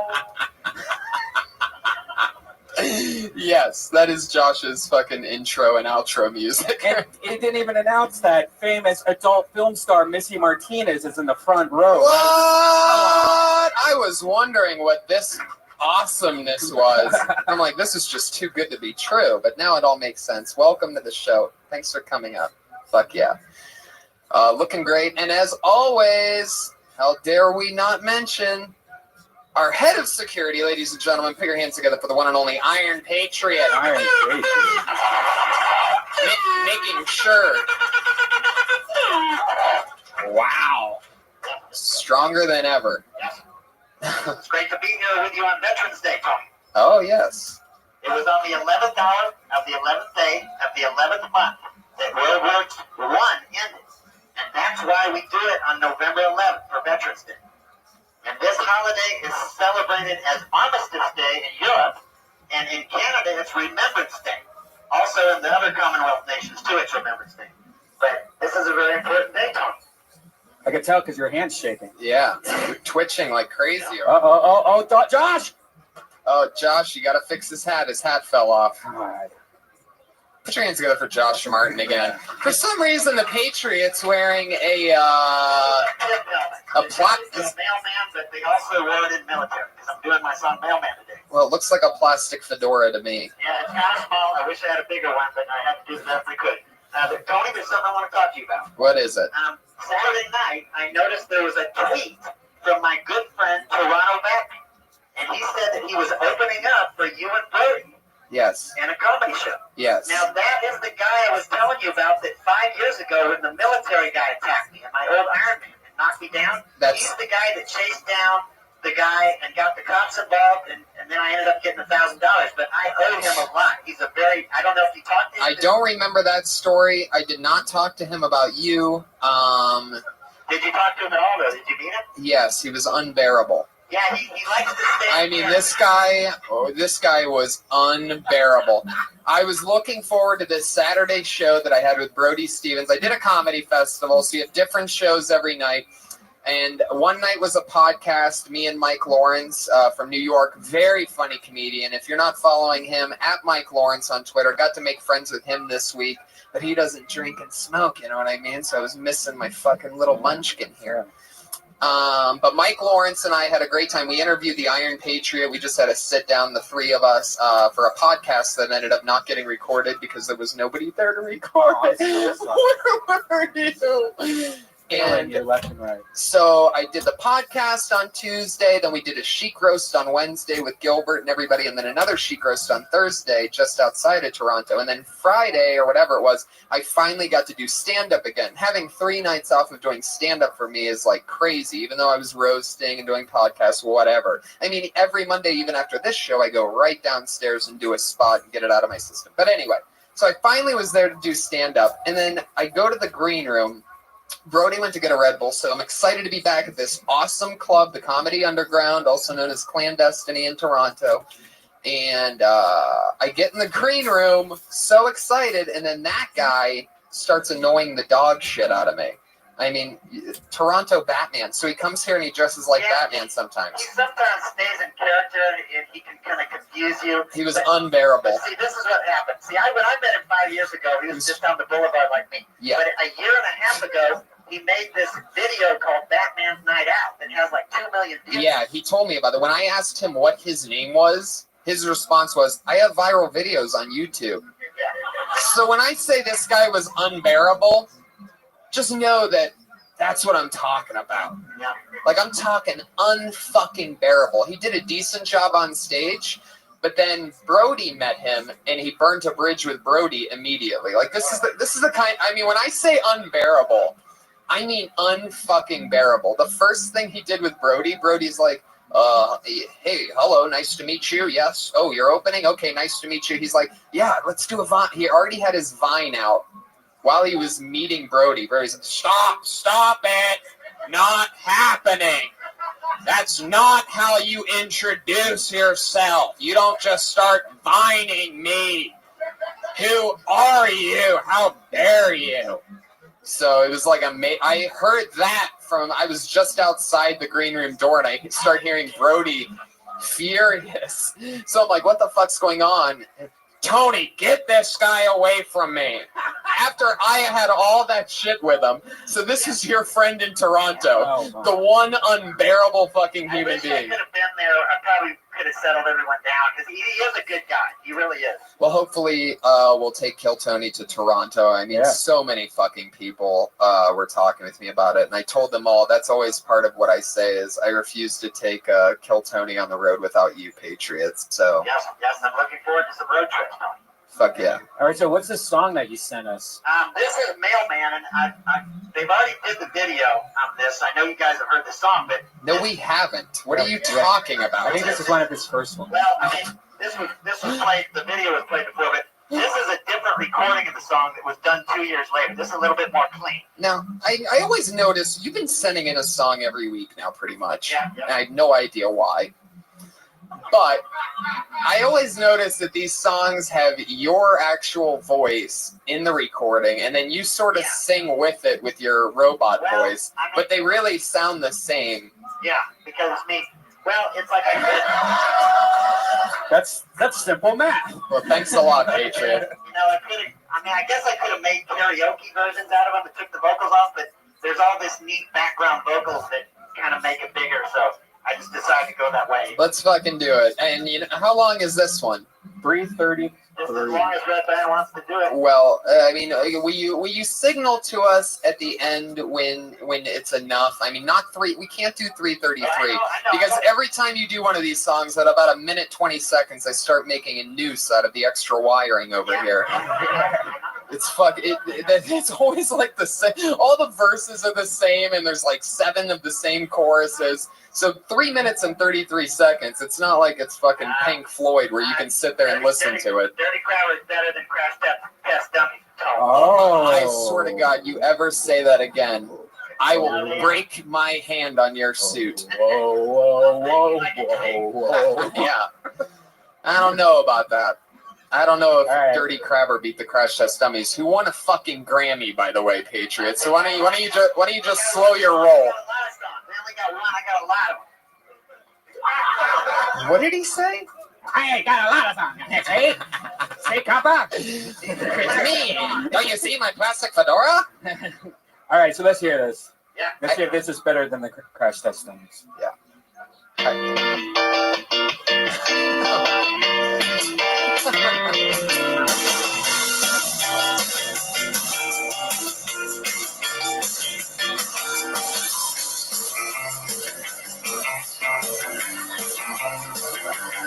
Oh, everything is so much better when I do it right. I'm working out in every weather. I'm blowing like a kite. I'm rolling up my mail truck. That's how I do it right. I'm going to your neighborhood. I'm gonna get you high. So high. Rain, sleet, or snow. I'm just a mailman. Rain, sleet, or snow. Rain, sleet, or snow. I'm just a mailman. Rain, sleet, or snow. That's only 50 seconds, by the way. I got a first class letter. I'm gonna seal it tight. I put it in your mailbox. That's how I do it right. I'm loading up my mail truck. That's how I do it right. I'm coming to your neighborhood. I'm gonna get you high. So high. Rain, sleet, or snow. Rain, sleet, or snow. Rain, sleet, or snow. I'm just a mailman. Rain, sleet, or snow. Okay. There we go. Get it up for the Iron Patriot. Coming in at 1 minute 50 seconds. 1 minute 45 seconds in. So that, by the way, we 1 minute 45 seconds in. The remaining was 1 minute and 49 seconds. We weren't even halfway through that song. You know what that song needs, though? If you were going to do that long of a song, it needs a part where like all the music goes away. Maybe it's just a saxophone, and then you have like this was really long, beautiful chorus of just you. You know? Oh yeah.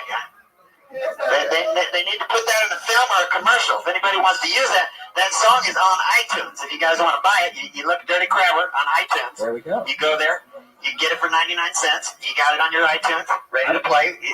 We know how iTunes works, Patriot. Yeah, once you download it, then you have it, and then you can play it. Yeah. You get up in the morning, it'll get you going in the day. There's somebody over in Ireland that says they start their day every morning with that song to get them going. I promise you I'm going to buy that, by the way. Who told you that they start every day with that song? Some girl across the ocean, and I think she's in Ireland. She's across the ocean. She fell in love with that song. I even sent it to her in an email so she'd have it. She says that it puts her in a good mood, and that good mood continues through the whole day. So you guys try it if you want the mailman. It'll get you going. What are you going to do when they stop the post office? I mean, there's almost no more mailmen. Like, I mean, they're about to end that whole thing because paper mail is pointless. I said this song would work great in movies, so they'll always be making movies about the old days, so put it in there. Wow, your arm twitched a lot after that one. For those of you that don't know, when the Patriot gets nervous or says something silly, his arm twitches. Yep. Can you turn off the AC? Thank you. One more time for Josh Martin. Yeah.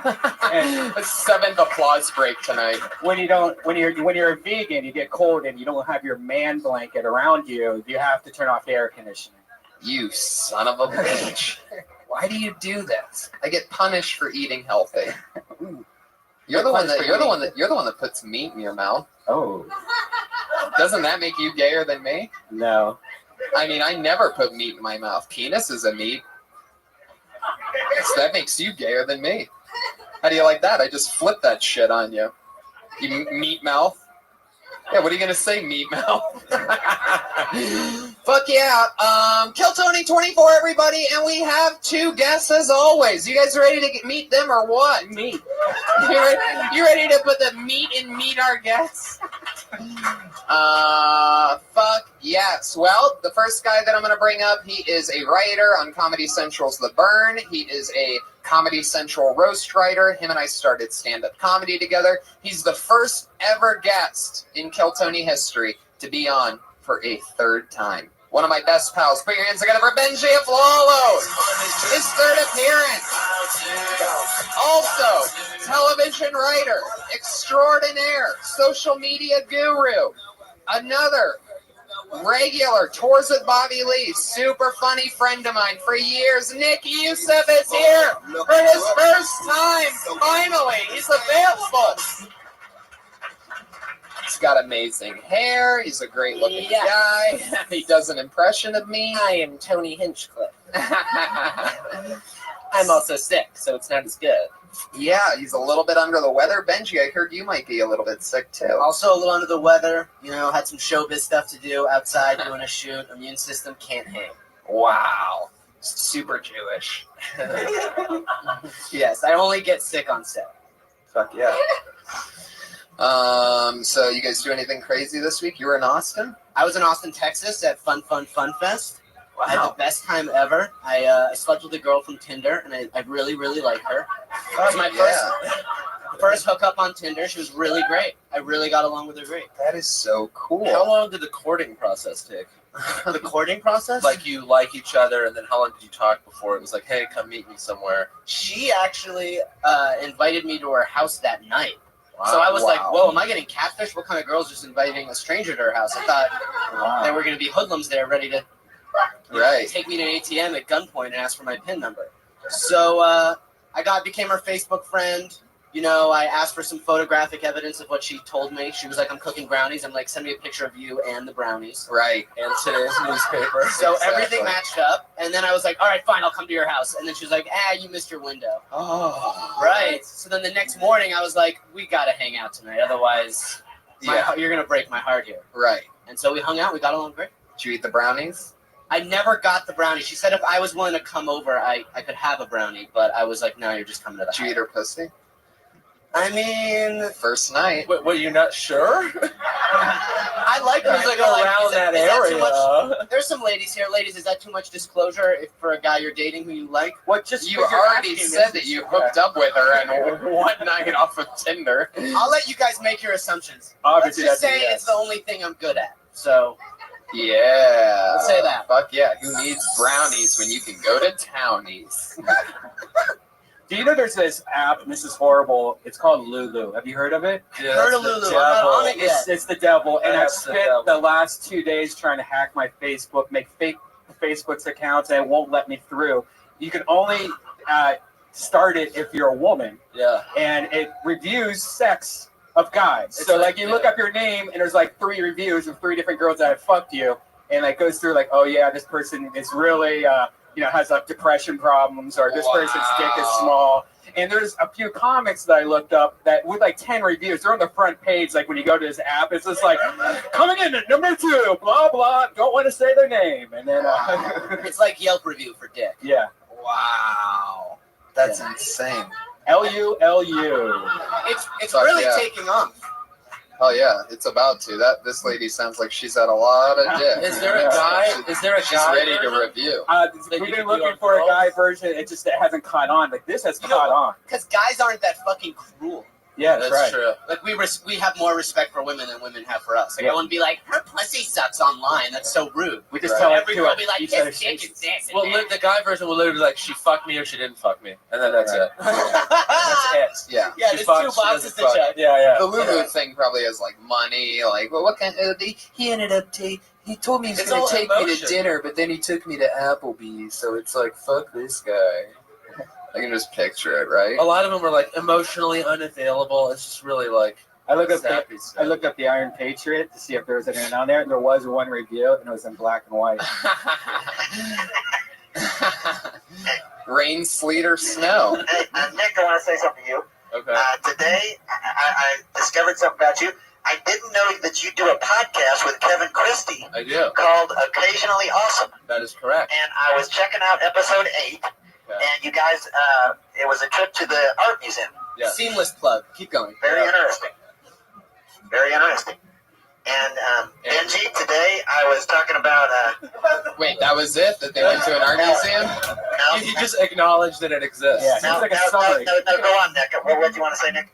Oh no, I was just going and then you're like, and then that's it. No, I saw a lot of things about you, but I just came to mind was Benji.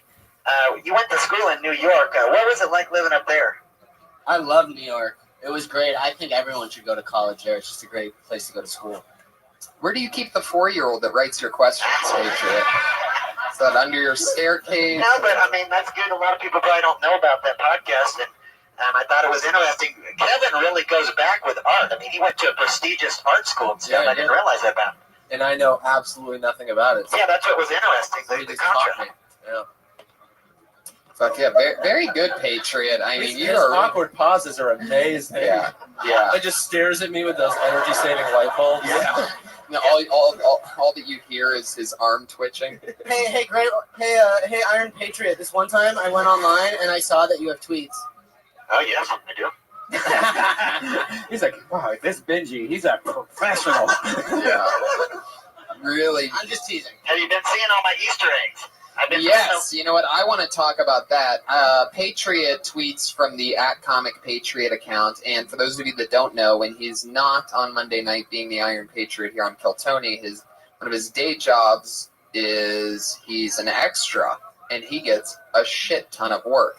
So one of the funniest things, if you ever check his Twitter account @ComicPatriot, is that you'll see him in the background of like 2.5 Men, The Office, Parks and Rec. I mean, every major show. Yeah, I just put one on of Big Bang Theory and Shameless, and I had one of Glee. Yeah. It's been pretty fun, and people seem to be enjoying it. They like to try to see if they can find me. And, Red Band got me off on this thing saying they're like Easter eggs. Hey, Josh, can you pick up all the credits that the Patriot just dropped? Jesus, Patriot. What are you, you're like a robot of IMDb Well, right I'll now. tell you, all these bitches in L.A. want to get famous. That's all they care about. I'm one of those bitches, too. I want to get famous. Then you shouldn't take extra work. Well, I'll tell you what. I'm making a big sacrifice for this show because I've been missing out on a lot of work because I can't work on Mondays anymore. And sometimes there's 2-day calls and 3-day calls. But I know Tony appreciates it. So I'm having a good time here. I haven't been doing as many jobs this year as I usually do. Patriot, I love you, but you know that extra work is like looked down upon. They had a whole show on HBO about extras and how they're losers. I know, but that's why Red Band got me looking at it that it's like a funny thing. You got to take lemonade and put it in your lemon. Believe You know me, what I mean? I know. I'd much rather have speaking lines. Believe me, but I'm trying to make the best of it. It's pretty funny, and I think I've seen a lot of behind the scenes. You really got to check out these tweets of him talking about being an extra. It is so fucking funny because you see his head in the background of all these amazing television You shows. see the Dexter one's the best. Dexter's about to put some meat on the grill, and he's just standing next to Dexter with a plate of meat. Well, that wasn't actually Dexter. I wish I could have got it. That was just he was in that scene, but that was another actor. No, but that was in. I was right there on the set with him. Actually, that guy Michael Anthony, he got mad at me because I grabbed a drink off the tray. But yeah, he was right there in that scene. You grabbed a drink off of the tray? Yeah, at the wrong time or something. Yeah, he's got. Tell me about it. How do you feel that? Whoa. What happened? It's just I was like walking and I was grabbed a drink off something when I wasn't supposed to. He was standing there next to a tray or something, and I saw his dark side. Because you're all excited to be on the set with these stars, but they're there to get things done. They don't give a shit about you. So it's called working. Yeah. So do you force your way into the camera shot as an extra? Do you make it a point? Well, I'll try to look for the camera. There's a lot of things I can't even find, that I've been on it, trying to search for them and stuff. But yeah, it's How do you feel that your theatrical reel is a silent film? Yeah, it is. But something you guys, I don't know if you guys know about this. Have you heard of the famous extra named Jesse Hyman? Of course we have. No. Okay, this guy, remember in the Super Bowl? Listen, this guy is really extremely famous. He was in that Super Bowl. He's not really extremely famous. No, Do you know what famous means? Before we go on, just listen 1 second. You know the Super Bowl commercial where he kissed that model Bar Raffaele? You guys know this. And Danica Patrick, who was in it. My God. He put a video on YouTube. He got millions of watches. People know it was on a Super Bowl commercial. You guys watched the Super Bowl, didn't you? Can you define famous? The word. Well, I mean, there's a lot of different levels. Yeah, he's not George Clooney famous, but this dude is. I mean, you guys saw the Super Bowl, didn't you? Am I the only one who watched the Super Bowl? No, we saw the Super Bowl. No, we did not. And unless I he know was. Joe Rogan and Red Band don't care, but everybody else, you watched the Super Bowl, right? That commercial where he kissed that ugly, the guy with the Jew fro, the fat kid. Whoa. He kissed the girl Bar Raffaele, and it was on Danica Patrick. And he's a famous. That's actor. enough, Patriot. You're out of control. You know it. I'm talking around. You trying to make me look stupid, Tony? Nobody knew why. Only you would get excited about a famous No, extra. I'm talking about. This is a big story. I was on a CBS special they did about this dude. I mean, it's you don't understand. It was like when. He's so sad. If I had the internet in front of me, I could show you what I'm talking about. I don't have a way to. Even if you showed us, we'd still have no idea. How do we summon those reactions from him all the time? Like, we'll fine tune it. oh, you don't get it. Oh, Tony, I'm not come over there and shoot you. Yeah. Pew, pew, pew, pew, pew. It's like when I tried to explain to you that a lot of people were upset when they changed the comic book Patriot into the movie for Iron Patriot. That's There's enough. A lot of people That are is upset enough. about that. You don't understand. That is enough. You are out of control. Wow. You are overstepping your boundaries. You ever see Andy Richter talk over Conan O'Brien, huh? It ain't fucking happening, Patriot. And it ain't happening here. Yeah. You are making me turn into a dinosaur right now. I better get my Christmas bonus this year, Tony. You guys ready to get this show started or what? Once again, we have about 30 comedians that have all signed up to do just 1 minute and get talked to by myself and my amazing panel of comedic friends. And once in a while, even the Patriot chimes in. It's a very exciting episode. We have a very special announcement at the end of tonight's episode, which I'm very, very excited about. And you know how it goes. Everybody does 1 minute. At 1 minute, you will hear the meow of a kitty. That's how you'll know that. That's how you'll know that your time is up. Now, in comedy, you can't run the light, and the same thing goes here. If you run that kitty cat sound, you're going to get the angry West Hollywood bear, who is angrier than ever tonight, and obviously can't wait to come out. I'm so excited. I'm so excited to have you guys with me. You guys ready to get this thing started? Yes. Nick Youssef, Benji Aflalo, Patriot, Red Band, and Hinchcliffe. And our first comedian tonight doing a minute and then perhaps getting their material punched up. Maybe we're just going to talk to them. Maybe we'll figure out a new joke, something better for them to talk about, something different. Let's talk to and see the comedy of Rebecca Rose Venago. Rebecca Rose Venago. Venagra. Gotcha. Bad handwriting. Hello. So I am such a fucking guy. I mean, I'm really feminine, but sometimes I'm just such a prick. Growing up with 3 older brothers definitely toughened me out / emotionally scarred me for life. I was taped to a hockey net from 93 to 94. So life has definitely slapped me in the face a couple times. Also some other places.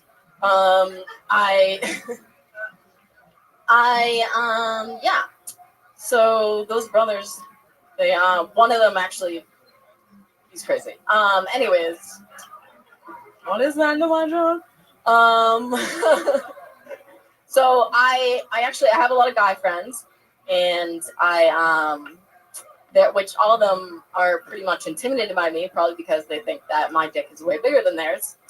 I don't get a lot of dick pics, but I did get one recently, and I was like, oh no, Cody, I show you the fucking cock. That bear was quick. Sometimes, I mean, he goes in a cage for a week at a time, and then he comes. Hey, wait, Rebecca, get back up here. You don't get to go. Is it Vinagre? Vinagro. Bobby Melville called me. Vinagre. Gotcha. How long have you been doing stand-up? I just started. Right. Yeah, How long? Hey, so how many spots have you done? Have you ever been on stage before? Yeah, like 5.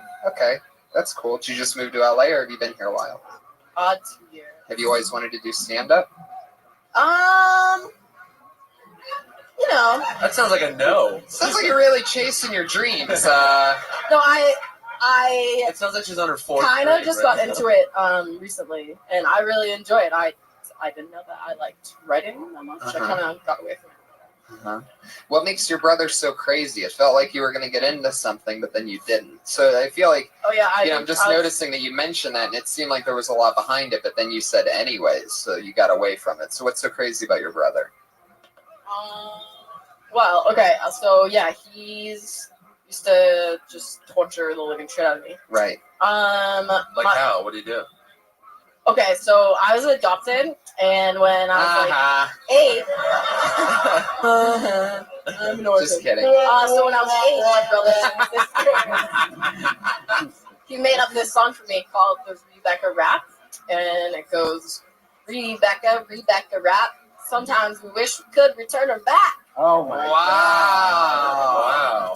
Whoa. Where's he at now? Hilarious. So I was like, well, yo, just mad because I ate your bologna. I'm not an orphan anymore. I'm your sister, homie. Just buy some more bologna. You ate his bologna. Wait, you ate your... Did you ever mess around? Because he's not related. Did you ever mess around with your brother? Is there any funny stuff there? Why? Is this considered punch-up right now? Is this other? Yeah, we did take a trip to Alabama. That's actually a good joke. I fucked my brother. It's cool. I'm adopted. Right. That is really funny, and that's a great way to getting into being adopted. Yeah. It's a great opener in which general. you definitely should be acknowledging, because that's, that one of the main things is trying to figure out how we're all different. There's no doubt that you could be like the adopted comic. Yeah. The adopted incest comic. Yeah. That fucked her brother. It's funny that you. It's funny that you got taped to the hockey net between '93 and '94. That was a highlight. But then you say you got slapped in the face, and then you say you got slapped other places. What did you mean by other places? Did you like those other places being slapped? Oh my God, Ryan! Will you put your boner away for 10 seconds? My brother. You're a cute girl when you say like I'm like a guy. Like the first thing I'm like is like you're not a guy. Yeah. Right. No, That's like a, yeah. Like you're cute, so to like that's like the cute girl being like I'm such a guy. It's like all right. Yeah, it's a bad way to do self-deprecation, because until that point we don't know what you mean by that, and it is a first impression. You could even just get right. You could get right into. I had sex with my brother. Like, that's such a funny opener. So one day I was smoking meth with Janet, and then I had sex with my brother. Where are you from? You smoke meth? Oh, I'm from Boston. I don't smoke meth because like currently I like my teeth. There So you you go. don't act like a guy. You're just a girl from Boston. Yeah. Yeah. Right. That's how every girl from Boston You're is. so on to me. You don't have the Boston accent, though. You don't have that disgusting, horrible. Yeah.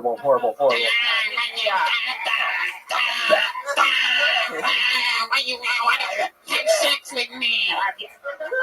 Please just fuck me. I'm Boston. No, Boston's the best. The West Sox. What do you know about your biological parents? It's a Marino.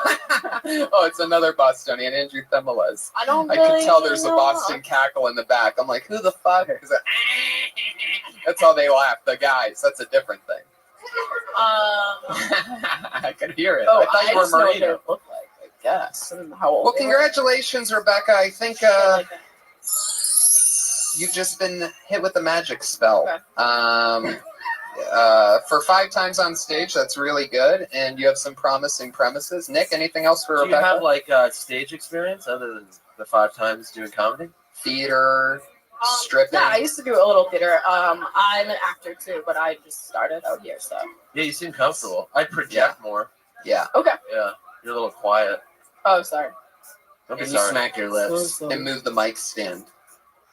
Not now. No. Not now. but now. But when you take the mic out, that's like No, move it to the left. Yeah, or behind you. behind you is the best. Not really to this side. It'll Inside always you is do the that way. best. Tony live. There you go. And you want that to disappear until you're done, and then you pull it back up, and then you put the mic in the mic stand. You lick it off. Could you practice that part now? Yeah. Practice that part, Lick it off. and then say, thank you, that's my time, I'm Rebecca. Thank you. That's my time. I'm Rebecca. There she goes, everybody. At Rebecca Rose V on Twitter. Follow me. Rebecca Rose Vinegra. And I would definitely, before you, whatever, first thing tomorrow, I would write a joke off of your last name because people will always say that wrong. They will never say that correctly. Vinegra? How do you say it? Vinagro. Yeah. Yeah. Just change it to Rebecca Viagra. I would say don't do that. Yeah, definitely don't. Vinagro. Or V, Rebecca V. Vinagro. It sounds like an old world racial slur. Yeah. Hey, it's a Vinagro. Or just a Boston racial all these Vinagros running around the neighborhood. One of them stole my bicycle the other day. You almost got a lap full of Crown Royal. Oh, that's the part where you go, oh, by the way, you laugh at the first part, but when the stereo... All right. Patriot, what do you think about Rebecca? I think you guys covered it pretty well. You said about everything that needed to be said. Patriot, do you think it's bad if you're adopted and you sleep with your brother? That could be questionable. Yeah, this is a guy who got his dick sucked by his Cocker Spaniel, so... I told you I left my bestiality days behind me, Tony. That's comforting. That's because he likes his asshole eaten out. So, no relation, no blood, but dog, fine. Let me ask you guys a question. When you started out, do you remember what you were Zook, talking you about? stand Your back and first son of a I was bitch. talking about being You an ready to get your 18-year-old. ass kicked, son? Wow. All right. I'm a little bit busy right now. All right. I'll be home in I'll be home in about an hour or 2 hours. All right. Well, then come on in and I'll whoop your ass then. Hey, Rabbi, What up, Pim? I made a lot of songs today. That's great. Good job, big dog. Sorry? That's great. Good job, big dog. Yeah, I sold a lot of songs today. That's great. Good job. Do you like your job?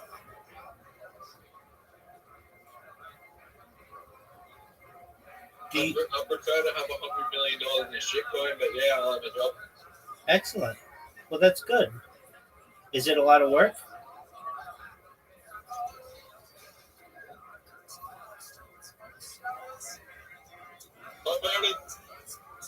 I'm earning about $2,000 to $5,000 a week right now. All right. Well, there you go, man. Can't beat that. I could do. I have a feeling tomorrow I have a feeling tomorrow I'm going to do like 5 to 10 sales. That'd be great, man. Have you ever sold solo before? No, that's not my deal. Could you do it? I can do anything, baby. If you went live streaming, I would not be selling solar. I would be a project manager. sorry? If I were not live streaming, Can we do what? I'd be what I did before, project manager. Are you doing that now? No, I don't need to work right now. When I do, then I'll be a project manager again.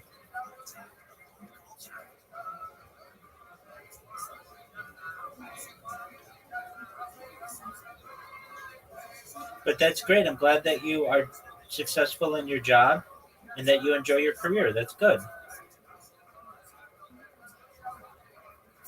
And we just need this market to pump, and you'll be able to be a full-time trader Can we again. do a spam bot? Am I a spam? Can we do a... Yeah, can we do a spam bot so I can do like 100 sales a day? I can teach you how to do it, yeah.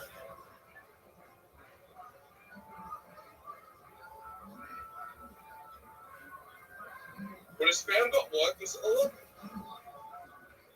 Yeah, potentially. So what you could do is create an email spam bot. Let me ask you something. How successful are your spam bots of getting people into the Discord?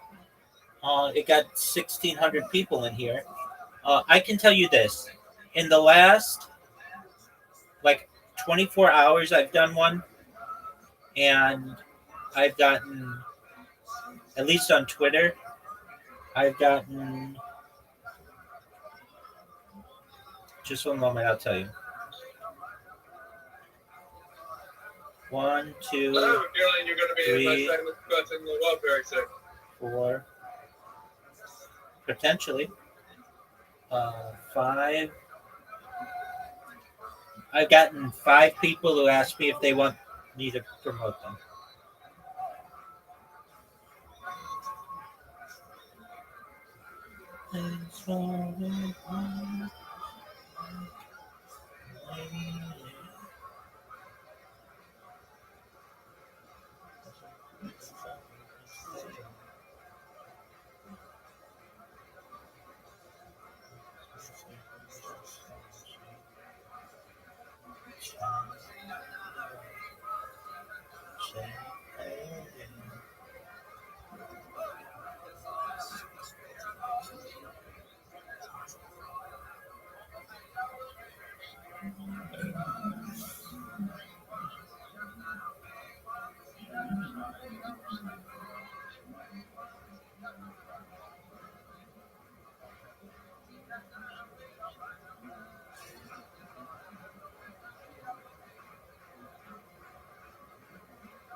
literally all I had to offer. That's when you're 18, you're doing nothing but being an 18-year-old. Wow, that's Yeah. great that you had the knowledge to give that perspective, though. I mean, that's fucking great. Because I had literally no other knowledge. Right. It's Yeah. like, what else am I besides an 18-year-old? And Yeah. that was it. Just out of high school, I would do a joke about like how great my knees were and how they didn't like make any creaking sounds and point at like older people. That And is older so back then was like funny. 25. That's hilarious. Yeah. I performed when I did my first set here at the open mic. I went on, and literally 3 minutes was just about being a teenager, being 18. And Ari Shafir comes up to me and he goes, "Dude, are you really 18 years old?" I'm like, "Yeah," thinking like, "Here's my shot. I'm gonna get brought right in the club." He goes, "Wow, because it's 21 and over here. You're gonna have to go." Walks me right out the door. God, that is so fucking Ari Shafir. And for 3 fucking years, I would have to wait outside before I went on, and then he would if it was cold or rainy, I would walk into the stairway in the OR, and he's like, "You see that threshold right there? You can't. That's for 21 and over. You're gonna have to go on the other side." Wow. For 3 years. That is so Ari. And then he helped me get a job here, so I don't hate him. Yeah, he'll flip on you. It's almost good to have him. Have him against you for a bit because he's a solid friend. How about Benji? What were you talking about in the beginning? Still doing the same stuff, pretty much. Just like silly one-liners, stuff like that. Do you remember one that you would never do again that you did back then that you were sort of embarrassed about, maybe? I used to have a joke where I would say, "I'm a metro conservative," which means I trim my pubes and I have no compassion. That's hilarious. Why don't you do that? That's the one you're embarrassed about? Because metro jokes, like, 2 years after I started, became hacks. You couldn't make Right. Because, like, every hack is like, "What's up with metrosexuals? Real guys are like this and girls are like that." It's like, so it's like, no one needs to hear that. Right. Or at least I don't want to hear You myself. guys ready for your next comedian or what? Yeah. Let's do it. Rebecca Rose, Van Agata. Next one is Skylar. Oh shit! It's Skylar. She's coming. Someday. The song is Unknown Brother by the Black Keys. It's a packed crowd. Thank you guys for all being here, by the way. How exciting. Skylar. All right. So I wrote this next set because I needed more gay jokes. So I was driving my car and then it broke down, pulled to the side of the road, and I decided to fill my tranny. But then I decided to wear a condom.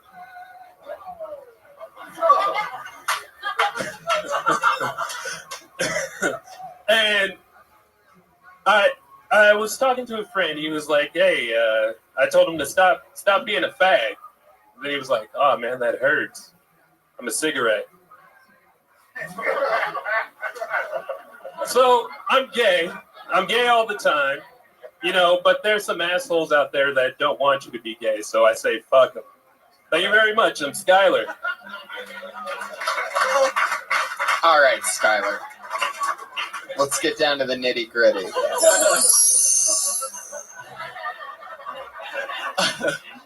You can't do any of those jokes ever again. All 3 of those are unacceptable. We've all almost at one point wrote those jokes, but we're like, oh no, people, this has been done. The it's a good thought. Your heart's in the right place. You gotta dig a little deeper, though. The tranny. Oh wait, are you really gay? No, but you want to. You said you were gay! Yeah, you open with, "I need more gay jokes." I knew it. Look how he's dressed. He's dressed terribly. A gay guy wouldn't dress like that. Yeah. It's like, what the hell are you wearing? Yeah. Yeah, I know. Oh, come on. I'm obviously not gay. That's the whole joke. Then you can't say fag, bro. You can't do that. that was. You can't do that. I mean, you can say whatever you want, but don't. You can't say. Yeah. You can't say fag. You especially can't say fag if you're just gonna make the cigarette. It's gotta be like. But let's figure something out. Let's not just bash you here. Let's figure out. Do you have any gay friends? Yes, a lot. Have you banged? You say a lot? I don't need a number of friends. I need to know, like, your closest gay friend. Tell me something about him. Are you used to having gay friends? How long have you lived in LA? About 2 weeks now. About 2 weeks. Okay, perfect. Where'd And you we're move here getting from? somewhere. Where'd you move here from? The Bay Area, Oakland. There you go. Okay. So what made you want to like write a joke or a set about like gay jokes specifically? I just didn't have any, so I was like, I needed some. That is the most honest, beautiful thing. I love it. Yeah. I love it. So was it like I want to write some controversial, like shocking kind of gay jokes, or you just wanted to tackle that angle? Or something? I wanted to tackle that angle. I have a set called Chicken Dick, and that's kind of gay. Why are you obsessed with gay stuff? Well, Chicken Dick. It's not really gay, but you know, it just rolled into that whole deal with the Catholic churches and Chicken Dick. This brings up your guys' conversation about having meat dick in your mouth. Yeah. So all your gay friends are in Oakland, is that correct? Yes. All right. So you don't have any gay friends in LA yet? No, not yet. Do you think that the gay people will be different here than in Oakland? Probably not. Probably the same. Okay, then you'll never have a gay joke. I don't think you understand what I'm trying to do here, Skylar. I'm trying to help you write a joke right now. And What's going on in your life? What's actually going on in your life? Like, what's the first thing that comes to your mind? Well, tonight I was gonna do something about. I was gonna do a joke where I have a lot of baggage, and I date crazy chicks, and then they have baggage, and together both of our baggage creates luggage, and that's a lot to carry around in life. I just asked you what's going on in your life, and you told me the fourth worst joke. But that's at least more about what's going on in his life. I love your spirit, Skylar. Okay. That makes more sense. That joke needs work, but like it makes more sense than like we were talking to a cigarette or something like that. I mean, I knew you were definitely gonna make obviously a baggage joke because of your style, which is I'm gonna hint to you what's coming so that it's an ineffective punchline. So let's talk about something else. 2 weeks you've been in LA. Okay. All right. Do you have an apartment yet? No, not yet. Where are you living? With my grandma. Why the fuck are you talking about that? Yeah. There you go. I was 2 questions away from gold. How's that? What's living like your grandmother like golden premise? You Go walked ahead. in her on her pooping yet? Does she powder your balls with baby powder? No. My grandma used to do that to me when I was a little boy. Talcum powder. I used to take a bath at my grandma's house, and I remember I was a very, very little boy, but I would take a bath there, and then I would lay down on a towel on her bathroom floor, and she would put baby powder all over me, and like. This is gonna end in us hugging Tony and he's crying. No, yeah, totally. Crazy part is I did it last week, and it was awesome. You son of a bitch. How dare you? No, but there's a lot My of cool- grandma might be listening to this. There's a lot of cool things you can't talk about being at your grandmother's, like looking at her like cache in her browser on her computer. You could just look around the house and look at all the fun shit to talk about. That's all shit that we don't see every day, so you can take advantage of looking at all that shit. That's what it's about. I just moved to LA. I've been here 2 weeks. Don't have my own place yet. I'm actually living with my grandma. Boom, boom, boom, boom, boom, boom, boom. Should be 5, 6, 7 jokes that you don't lead into with. Yeah, which is very strange. We went to a farmer's market and the movies and it. Oh shit, you're crazy. I mean, there's stuff in there. Yeah, there's stuff in there. What movie did you see with her? Thor. Are you serious? I took my grandma to see Thor as the beginning of a beautiful. Yeah, totally. All right, there you go, Skylar, everybody. Write jokes about living with your grandma. Don't write gay jokes just for the sake of it. At Skylar Comedy on Twitter, if you want to shout out to Skylar. He doesn't even have a last name, the poor guy.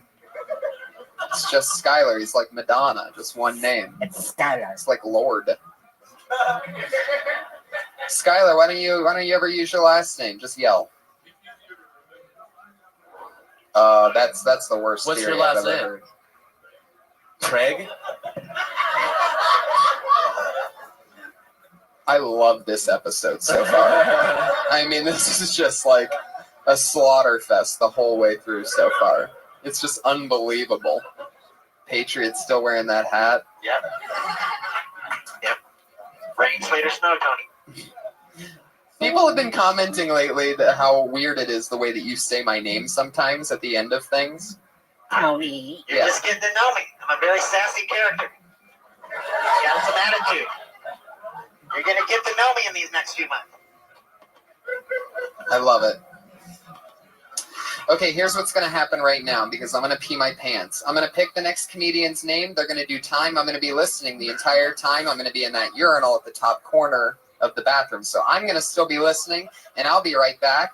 And you guys are going to stay here and listen. And your next comedian's name is Lil Bro. Here he comes. The sky is blue and all the leaves are green. The sun's as warm as a I hope I make Tony piss his pants. We all been raped before, right? You know, it's happened, right? Like we all had that run-in with that pedophile. You remember that? Like, nigga, all this for a piece of candy? You know? Because I don't care, like, you know what I'm saying? Like, you know, you like, fuck that. You can keep your Snickers, sir. I'm not helping you find that lost puppy either. You know, like, even like, I don't care, like, if the man had his thumb up your ass for 30 seconds. You still got to go to therapy like the rest of us, motherfucker. You just can't get out of it. I don't really need therapy. Yeah, you do, motherfucker. You got to join us. Because I was talking to a girl, and she was, like, so worried about getting raped. Like, can you walk me to my car? I'm afraid of getting raped. I'm like, you really don't look that good, bitch. You'll be all right. You know what I'm saying? Like, but then I'm thinking, like, I'm worrying about getting robbed. I'm like, the only thing he taking is some pussy. You keep that. Motherfucker take $200. I'm crying forever. Like, I never get that back. Like, All right, give it up for a little bro. I like cock because I'm a vegan. Oh, God. Jesus. A little bit of a reach on that one, Brian. That's the part where you get a little bit excited about your joke, and then, fuck yeah. Hilarious, Lil man. Bro, very good, as always. yeah, thank you.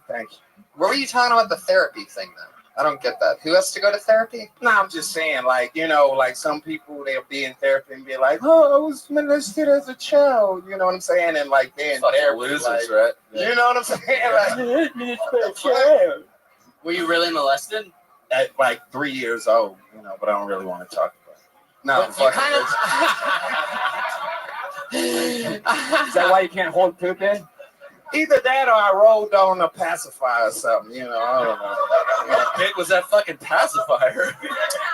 Like I rolled. Oh shit! Does it run in the family? So you were molested? Were you really? Nah, I was just making that. It's a joke. No, I just because like okay, couple of things happened that brought on that joke. Like somebody really did ask me to walk them to their car. You know that's because women actually get raped and need someone to walk them to their car.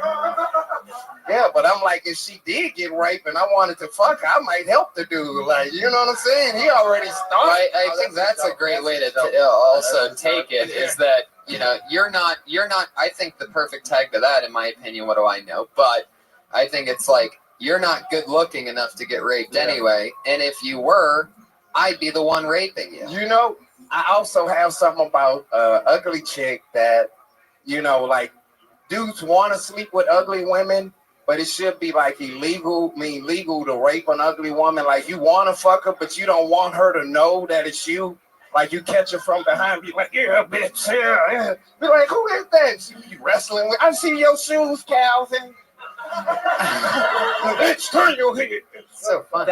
This is the rape joke. This is a great example of how like supreme confidence on stage can like you can kind of just get away with anything. Totally. Because I was like, yeah, I kind of hear you. Whoa, wait a minute, what? Yeah. No, that's totally not okay what you're saying. But the delivery and all that, I'm like, all right, yeah, right. He's like the most lovable guy in the room. Yeah, Lil Bro always crushes. We're gonna keep moving forward. Another All right, great thank set, Lil Bro. Please follow Lil Bro at Twitter. Always funnies. Worst way to possible spell Lil Bro. LILBROUGH. Lil Bro. So for those of you on Twitter that like following people with unfollowable Twitter handles, you could follow him there. It's like a collect. You try to collect them, and it's that hard. Yeah. This looks like a new name to me. I don't think this person's been on before. Parker Searfoss, everybody.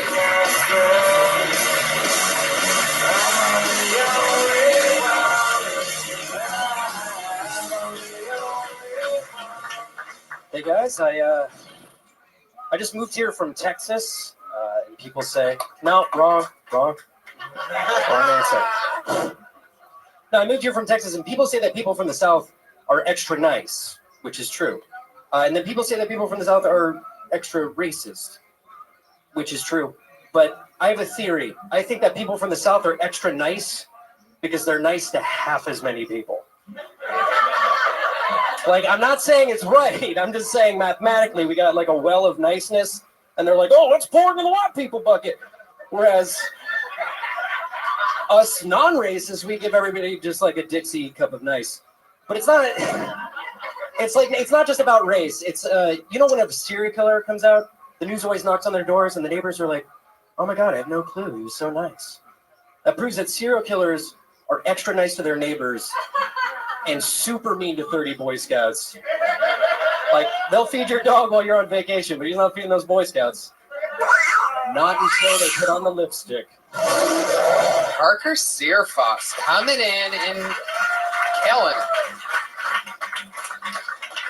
How long have you been doing comedy? A few years? Yeah, 4. Okay. Austin? No, Dallas. Dallas. Oh, well, you know what that is. That's where another man from Texas, the Iron Patriot. Oh, no way. I lived there for like 25 years. That's crazy. 1979 to 2007. Have you ever heard of a little band called the Dirty Crabber? The first time I was on it, we did look up his videos afterward, and we had a good time. Oh, you've been on the show before? Yeah, just once before. It was a while ago. So you looked him up. He was in Dallas at the time. You said it played a lot on Dallas radio, right? Yeah. Well, just a little bit, not. I told you that was kind of the grunge era with Pearl Jam and stuff. We weren't getting a lot of airplay with our songs, but right. Mostly AM radio. Yeah. But, I'm surprised that during the grunge era, your B-52s meets fucking Spin Doctors. Yeah, didn't make it. Yeah, but wouldn't you say in Dallas that the black people thrive there, wouldn't you say? Because the cost of living's cheap, and they get a lot of good jobs. I mean, did you say fly? That's way worse. Well, I'm just saying, you say racism, but I don't think people understand that in Dallas, the black people thrive there. They do great. Thrive. They got great jobs. That the cost of living there is lower. The city's a lot cleaner than this city. I'll tell you that much. Well, that's true. Would they thrive because it's cheap to live there? Well, they do good. They do good. Because they don't make Everybody loves the brothers in Dallas. It's a perfect example of another week with the Iron Patriot and accidental racism. This has been an ongoing thing on this show. He doesn't know when he's being racist and when he's not, but you just said that black people thrive there because it's a cheap city to live in. I'm just saying. You went and talked to them, they'd say they love it there. I mean, everybody's nice, they do great, they make good money, it's a great place. Except for the blacks. I'm watching this poor black lady shake her head slowly right now, like what the fuck did I walk into?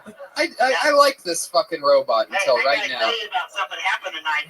I've been on this show for 5 months. The first time I came here was on June 10th. Tonight, for the first time, I had to pay for my bus because the female brother that's driving the bus. Oh my God.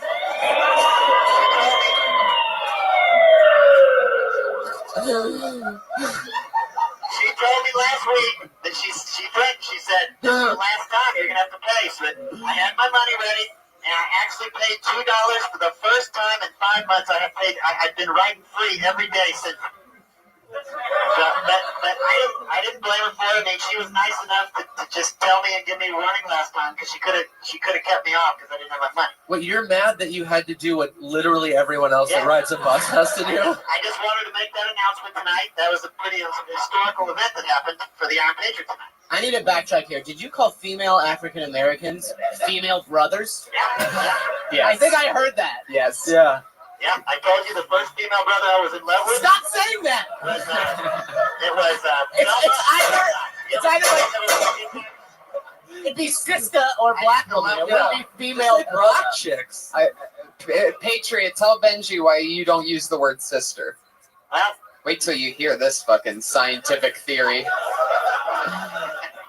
They might think I'm talking about a nun, and also that the term brother has been used so much, I just attached a female to it, you know?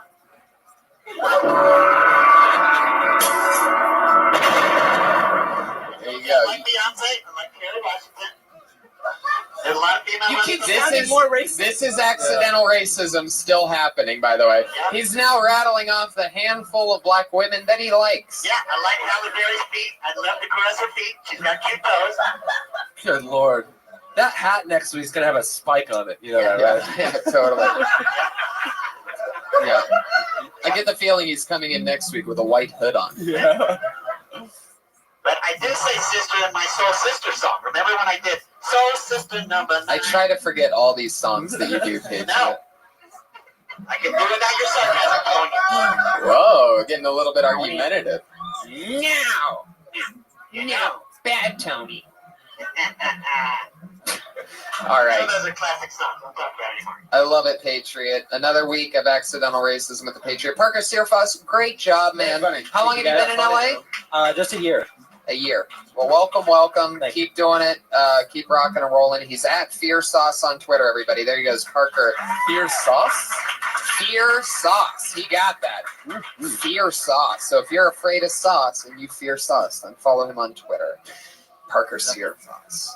Good perspective, good jokes. He's from Texas. He's got it. You got any jokes about being from Texas, Patriot? No.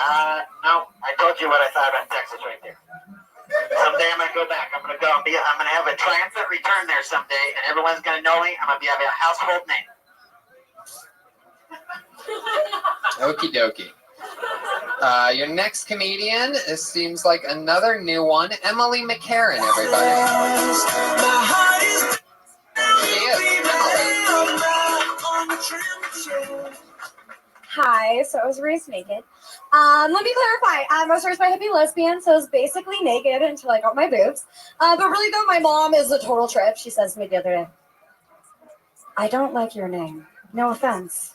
I know that I named you. But it was a mistake of my youth. I think we should legally change your name to Emmy. Yeah, so my mom's a single parent, only one in charge of my name, and she chose Emily, a name she hates. Yeah, so as an actress, I get to go all these like really fun places. Like the other day I was in the ghetto, and this homeless man comes up to me immediately, and he's like, oh my God, are you okay? You don't look like you belong here. I can help you if you need help. Do you need money? I'm really scared for you. Can I save you? So I don't know what that says about me that happened, but I'm just glad that there's still good men out there. It's sad that he lives in a trash can, but you know what? At least there's still good men out there, you know, besides Jesus over here. Oh yeah, and by the way, my mom was also raised naked. My grandma, as you're talking to her, she'll strip down. Wow. A lot of words came out there. Oh yeah. Was I talking fast? You have the best cocaine and cleavage that a girl. Well, when you're created and the person who will create you is on crack, it kind of cracks you out for life. Not my mom, but the guy who's probably my dad. Wait, what? Wow, look at you. You are bonkers right now. Always. Yeah, I see always. what's going on here. Always. The guy that's probably my dad. Well, because I was created from random animal sex. So the guy that my mom's pretty sure is my dad is a total drug addict. I thought your mom was a lesbian. She wasn't being a good lesbian when I was created. Hey, look who it is, everybody!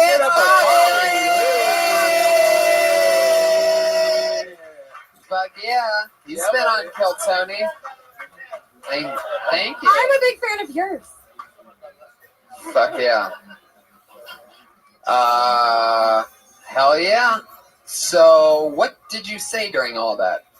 Did you say you were raised naked? Is that how you said? I was raised naked. Yes. What does that mean? Literally? Do you live in a nudist colony, or you went to, or you ever been in a nudist colony? No, You know it's bad when Patriot's asking the most questions. I'm from Santa Cruz, and my mom and all of her friends, besides being lesbians, were hippies. So I was naked until I got my breasts, because all the women in my life were like, "Oh my God, look!" And I was like, "Screw you! I'll wear clothes." Were you homeschooled?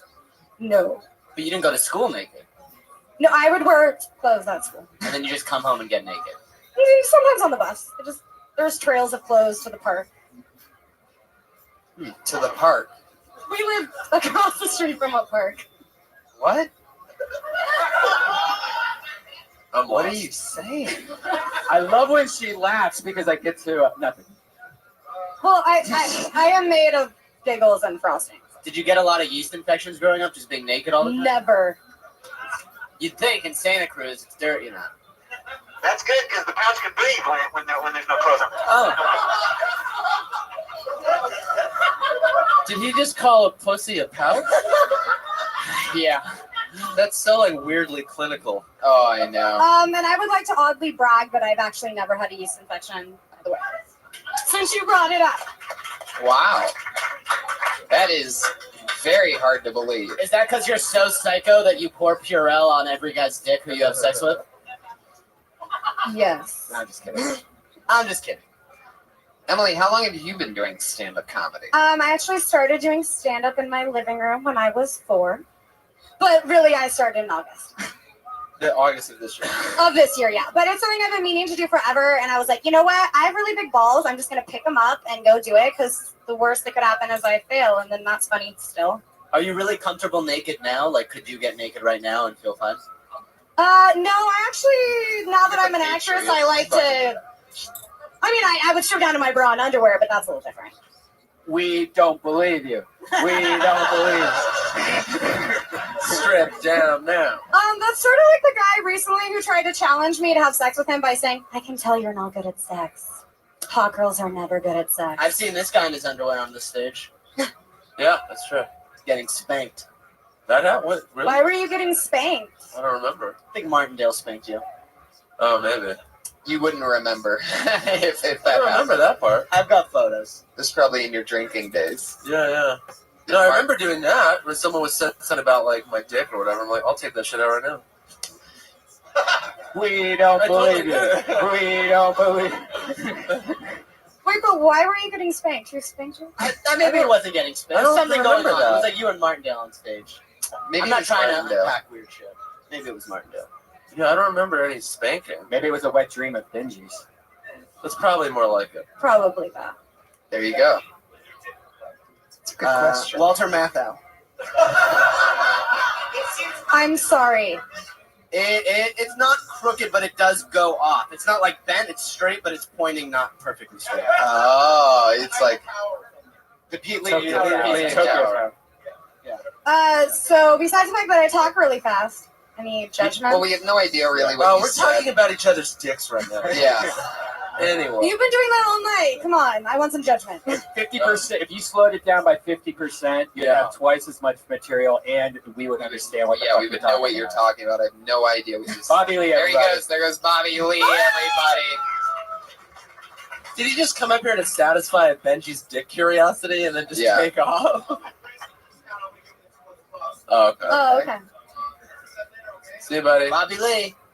Well, but they laughed, so someone understood my really, really fast talking. I actually don't mind the fast talking. I would just pick a topic and then attack it. You're kind of just going like, You're all over the place. talk about having lesbian parents. Talk about being naked. Instead, you just kind of mention a bunch of stuff and you kind of breeze right through it. Because they're Yeah. very... Well, a lot of my humor is visual, so it's really hard to choose what I could say without, dancing. I feel like if you're going to pick You're topics saying that the are- problem is that most of your jokes end in you dancing, and you didn't want to do that tonight? Well, because if a lot of people are listening and I'm doing like weird facial and body gestures, that a they're lot? missing out. I do a lot of weird stuff. So then just be yourself. I would write 10 things on each thing you mentioned. Write 10 things on having lesbian parents, 10 things on growing up naked, and then try them out. So you didn't think the talking fast was distracting? Because did. I personally think it, like when you're on stage, you're almost trying to hypnotize everybody. Like, hey, get in my world, blah, blah, blah. but when you're like getting kind of almost barked at, like I'm just like what? Stop! You know. I agree with you. It's The talking- definitely. I too didn't mind fast. that. The talking Really? fast and the I couldn't bounciness. even. I couldn't. But keep with the attention. topics, it was way too because they're really unusual, interesting Yeah, well, premises. she didn't tell us the details till later. If she would have told us those details in the beginning, we would have understood what she's saying. Patriot, sometimes you get it just right, and this is not one of those times. Emily, hopefully next time you come on, you slow it down a little bit. I will. I'll take Valium before I come up. And stick with one topic at a time. And Next time I'll tell you the jokes my mom's been writing me. there you go. It's all about how she's a really crappy parent. I love that crazy laugh that you have after everything you say. Uh-huh. You just did it again. You don't even know that you're doing it. Emily McCarran, everybody. Follow her on Twitter at Cartwheel Joy. Jesus liked her. He brought out the kazoo. This is a crazy house tonight, and I love it. Okay, going back to the bucket. We're flying through them. You guys having fun? Having a great time. Love Have we cured your cold yet, Nick? It's getting better. I love it. This is another new name. I'm very excited about this. Put your hands together for Jordan Chizowski.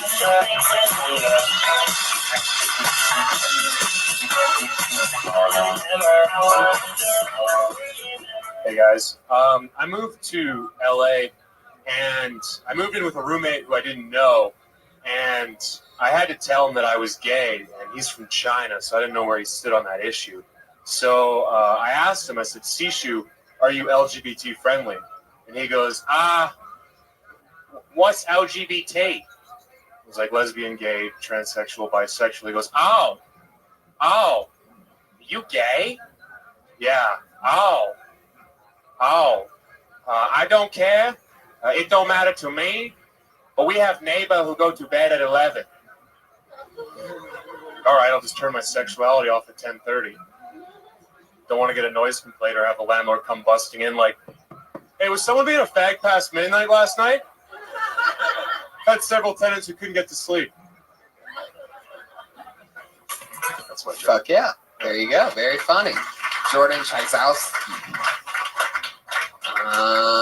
Awesome. So that's cool. That's all true. Do you have an Asian roommate? I'm honest about that. Fuck yeah. Very cool. Fuck yeah. You guys think anything? Were you offended at that other comic's gay stuff? I thought he was gay the whole time, and then afterwards I'm like, why? He did sound gay. You know, there is a thing. I talk about it on stage because I get it a lot too. There's a thing with enunciation. I agree with you guys. I don't think he was gay based on how he was dressed. That was talking blatant. about dicks and gay stuff. Well, that too.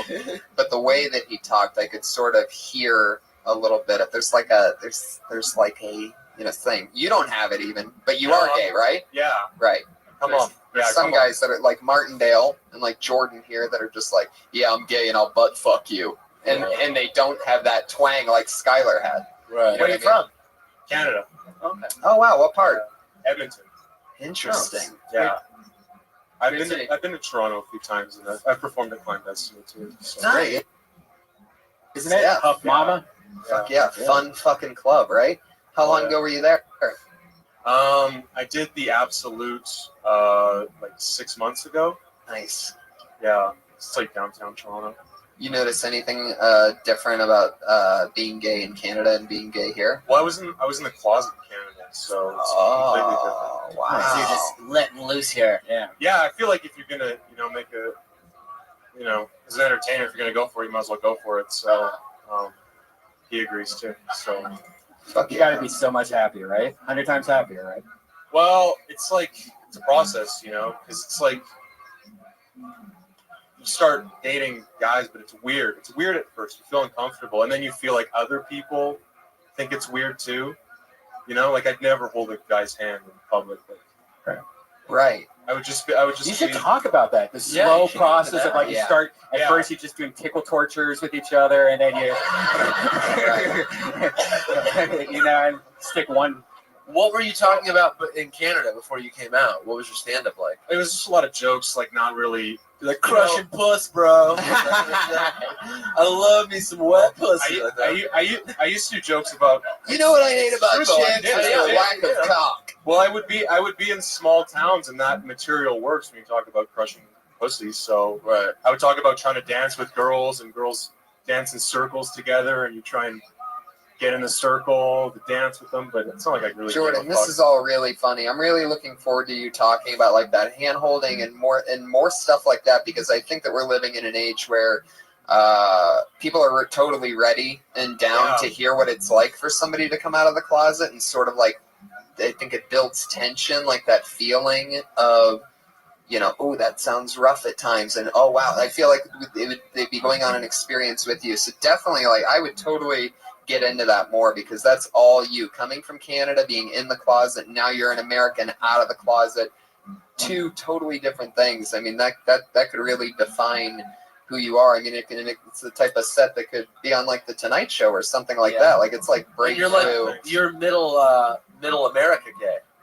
You're like accessible. It's not like it's not overboard. I've also thought though, like it might be off-putting because you can label someone who's flamboyant. You know, like you see that and you know they're gay, but especially someone who's paranoid of other people being gay, like middle America might be. I might scare them because it's like you can't tell. Who cares? Oh, you think you know that what I'm saying, though? Yeah. That makes you unique, though. You know, if most gay comics are up there and being like, "I'm gay," and here's talk about how great I am with cock, and instead you're like, "Hey, what's up? I'm learning to deal with cock," and it's just so much. The way you said that, it was like he was at an anonymous meeting. It just sounds. I'm Jordan. I'm dealing with dick right now. It's just like everywhere in West Hollywood. It's so interesting. Jordan, you're It killing is very interesting. You should totally do more of that. Yeah. Totally. I want to. I mean, I agree with what you guys are saying. Yeah. It is hard though. Yeah, sometimes. Let your fears go. You've already done so much. You're already halfway out of it. So just keep going. You know, was it harder to get out of Canada, or was it harder to come out? Like, get out of the country. Customs. It's really hard to get out of Canada, right? I'm doing schooling. Oh, so you're only here for a certain amount of time. 4 years. Are you going to go back in the closet when you get back to Canada? That would suck for sure. I know, right? Yeah. I want to hear more about it, Jordan. I can't wait to see you do more time. Please sign up and come back on again. Yeah, thanks a lot. He's at Jordan Chyzowski on Twitter. That's CHYZOWSKI. CHYZOWSKI. We're going to fly through it. And your next comedian goes by the name of Kate Quigley, everybody. Little Kate Quigley. How exciting. Thank you. All right, you guys. I had to quit drinking recently. Super depressing. I don't think I'm an alcoholic, but I did find out that shaking is my body's way of saying I miss you. Tequila. But I had to do it because I was having surgery actually for my boob. Just one. Because I got my boobs done a while back, and it turns out that my right boob is like this overachieving superstar. Thank you. But my left is like the fucking lazy eye of tits. No, seriously, it was like Forrest Whitaker's face under here. Okay? Like, I don't know what happened. I go to my plastic surgeon. I'm like, dude, what is going on? Because I've raised them both exactly the same. I spend quality time with both of them. Why is the left one rebelling? And this Beverly Hills plastic surgeon, he looks at me with a straight face. He goes, this isn't medical, but my professional opinion is that this is usually caused from too much nipple sucking. Yeah. I'm like, okay, then get your mouth off my boob, doc. You know? I'm kidding, he's Asian. He was just, that's enough.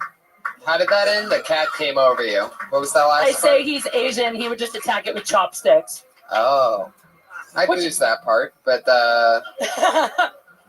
it's a callback to another. Oh, I see. A callback. All right. Great. Yeah. One boob bigger than the other? I would say don't do all callbacks. That is all true. I got it fixed. So was one nipple like really like one of those where you see it looking the other way, like for real? For real, like one started going rogue, and it started like. Did they just like cut it off and then like sew it back on? Into That's where it not. was No, they have to literally like replace the implant. That is some scary shit. Don't do it. ladies, if you're thinking about it. Get implants, But also don't get implants. No, it's risky. So you had implants, and then one started going crazy. It was complicated. Gotcha.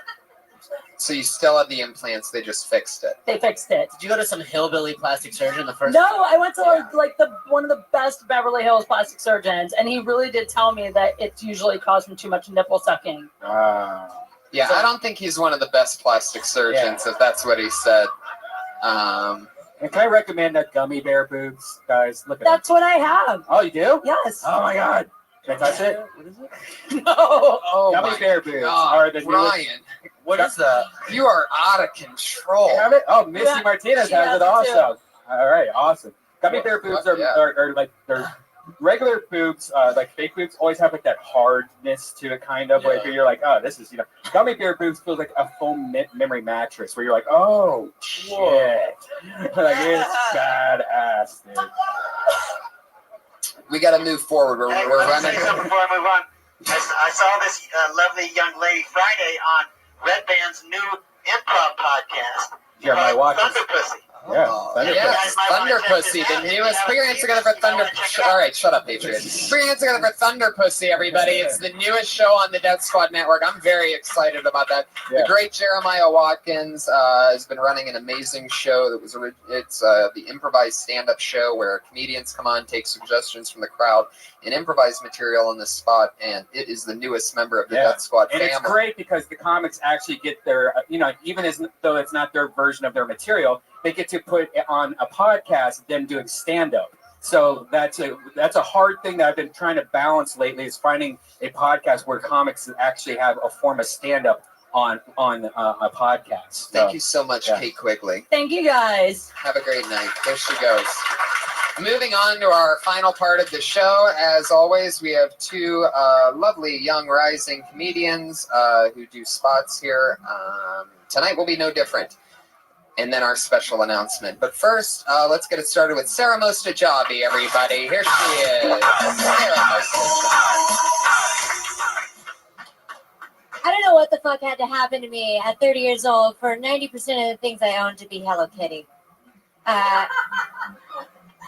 have $60 to my name, and somehow I felt I needed a sandwich maker that put Hello Kitty's face on it. So I make good investments with my time. I have a Hello Kitty purse, just to let guys know you probably don't want to go here.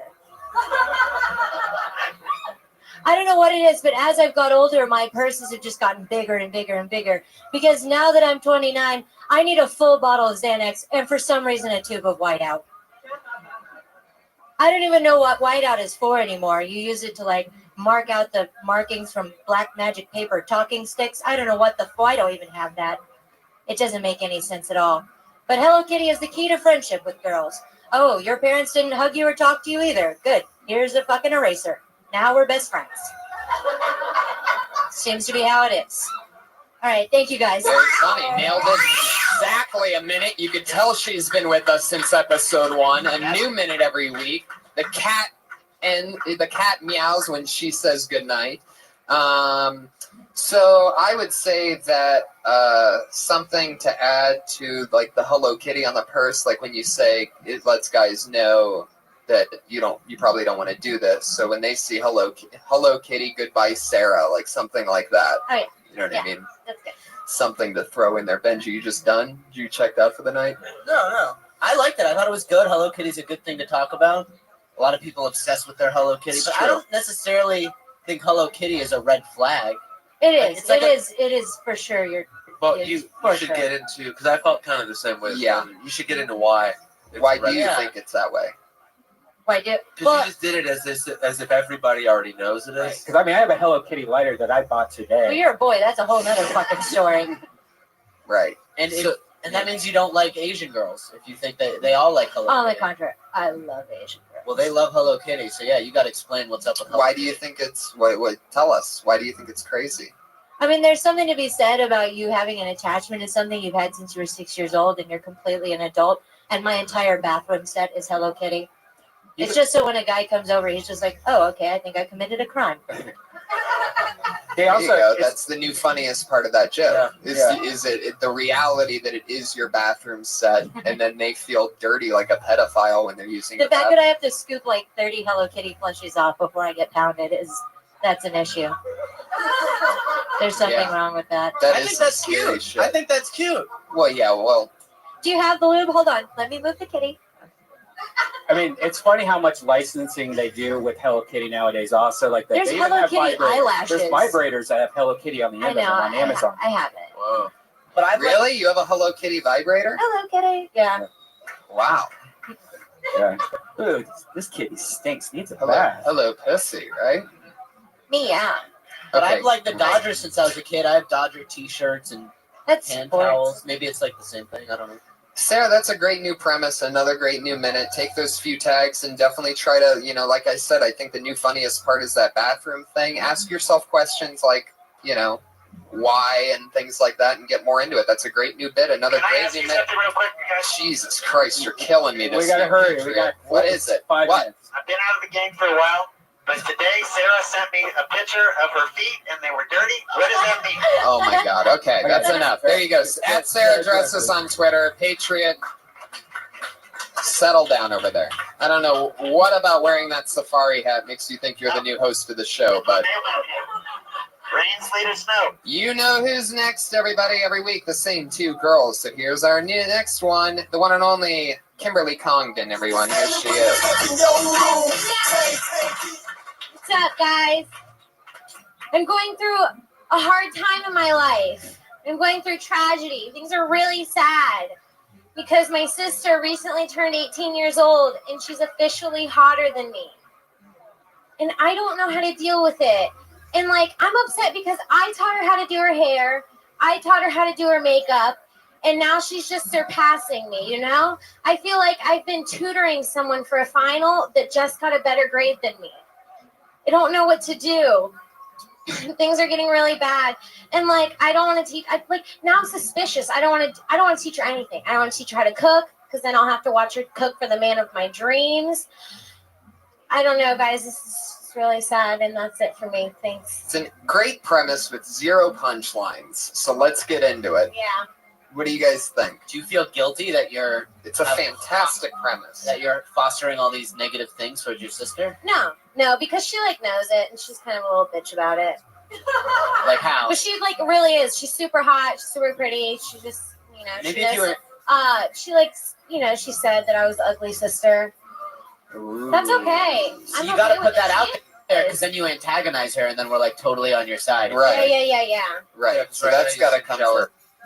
For a reason. Yeah. I had that, she wants me to do things like help her find a job, but I feel like as soon as she gets hired, she'll become the manager, Right. I don't know. That just makes you sound jealous again. Okay. But it's still funny. It's I just think, okay. Well, maybe now that she's calling you ugly and she's 18, maybe you wish that you would have coached her differently. Oh, that's good. Yeah, you Right? can even go sabotage. Maybe you should have told her to get that perm that, Yeah, that's true. Sabotaged her. Tell her to shave one side of her head because all the girls Because are it was doing in. it Yeah. now. Yeah. I'm living in LA Yeah. now. I know what's up over here. Everyone wants to Right, look like exactly. Skrillex. Yeah, that's funny. The whole new thing is getting a permanent. You know what I mean? Yeah. Or and other goofy things, other ways that you would lead her the wrong Yeah. direction on purpose seems Yeah. to be the way You that. know what the new thing is? No ass. Stop the squats. Right. Yeah. Shave one eyebrow. Yeah. Yeah, exactly. Yeah. And it should be, and Yeah. it should get crazy towards the end, like that, like the whole new thing. Just shave one eyebrow. Yeah. You want me to ruin this girl for you? No. Yeah. Thank you, Brian, but That's no. a fun game. Her own sister. You're like, get married, get pregnant. You're ready. Yeah. Yeah, exactly. That's exactly That the way to fucking go. cunt. No, I'm kidding. I Right? love you You so look much. really great pregnant. Yeah. It's a new thing. Yep. Maternity's in. Right. So you got to mention that she's against you so that you just don't sound jealous, and then talk about how she's prettier than you, about how you wish you would have given her different advice, and then start rattling off those things because then it'll be a joke. Cool. Put your hands together for Kimberly Congdon, you. everybody. Follow her on Twitter. She's at Kimberly, at Kim Congdon, at Kim Congdon, right? They're both at Kimberly Congdon, at CONGDON. Hell yeah. They're both funny. Both those young girls. They're always getting funnier. Yeah, isn't it amazing? Yeah, they're very good. Which brings us to our special announcement, everybody. Our first ever special announcement here on Kill Tony is that we are adding a third regular to the show. Whoa. Put your hands together for her. You've seen her here before. She was with us with Marin and Benson at the LA Podfest. It's at Sarah Wineshank, everybody. Sarah Wineshank, Princess Shank. There's now 3 lovely ladies.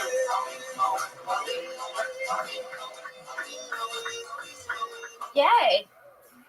That's cool. Thank you. Am I gonna do my set? Yeah. Oh, okay. You guys, impulse buys. I've been doing a lot of them. Okay, I went to the 99-cent store, right? Get a plate from there. Done. A golden plate. I needed 2. Get these 2 golden plates home. Guess what I find out? Not suitable for food. Another impulse buy. This week, I bought some peppermint bark. Anyone ever buy some peppermint bark? If you're a female, you know, past the age of 23, and you buy peppermint bark, it's not good. It's scary. Do you want some peppermint bark? It's for the holiday season. Lots of impulse buys, guys. I went to a boutique. I found a cup with ET on it that said "Be Good." Bought it for $40. Got home only to find out that this ET cup was from Pizza Hut and mass-produced. So its value was about $7. But I paid $40 for it. Lots of impulse. Fuck yeah, you got some music and a kitty. Fuck yeah. Welcome, definitely.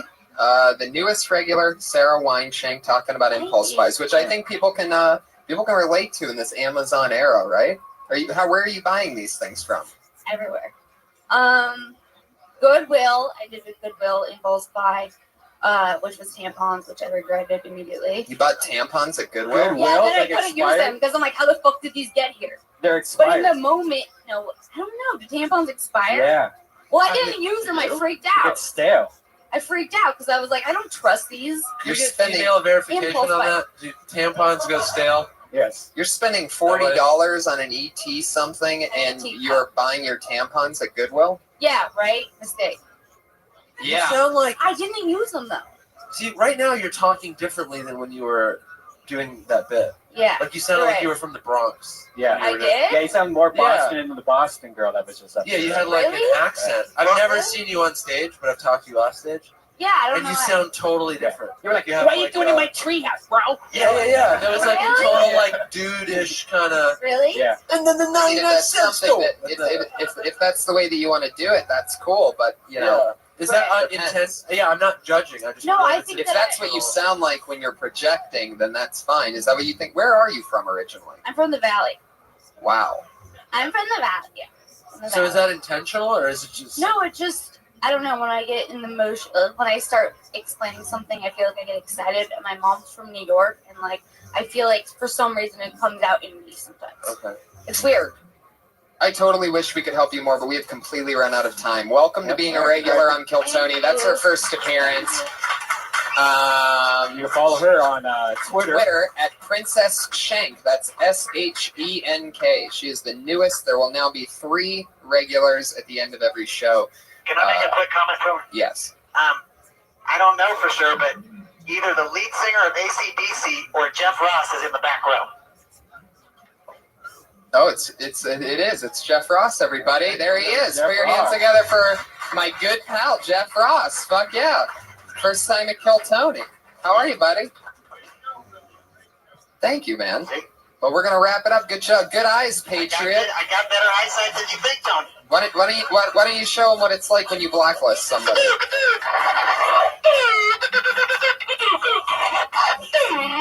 He's a robot, Jeff. All right, thank you so much for listening. You guys have anything you want to promote? At Nick Youssef on Twitter. Yeah. Anything else happen? Anything crazy? No. I'm listening to the podcast. Listen with to you and Kevin Occasionally Christie. Awesome, please. Me and Kevin Christie. That's on iTunes. It's on iTunes. It's on Stitcher. It's on SoundCloud. It's on All Things Comedy. the greatest comedy network. That's tied with the Death Second. Squad. How dare you son of a bitch. I'm in promotion mode. You know I love the Death Squad. And at Benji Aflalo, one of my great friends. What else is happening, Benj? I tweet and stuff. I love it. That's at Benji Aflalo on Twitter. At Josh Martin Comic, our producer who made many cameos tonight. At Comic Patriot, as always. Great episode. Thank you guys so much for being here. At Red Band, at Tony Hinchcliffe. Please tell friends to listen to this as well. I have so many people telling me that they're huge fans, and I'm like, do you ever tell anybody about it? And they're like, no, it's my own little secret. Oh, fuck yeah, they're flipping it quick. Stick around for another Death Squad doubleheader. It's the Ding Dong Show up next with Don Barris. Thank you. Good night.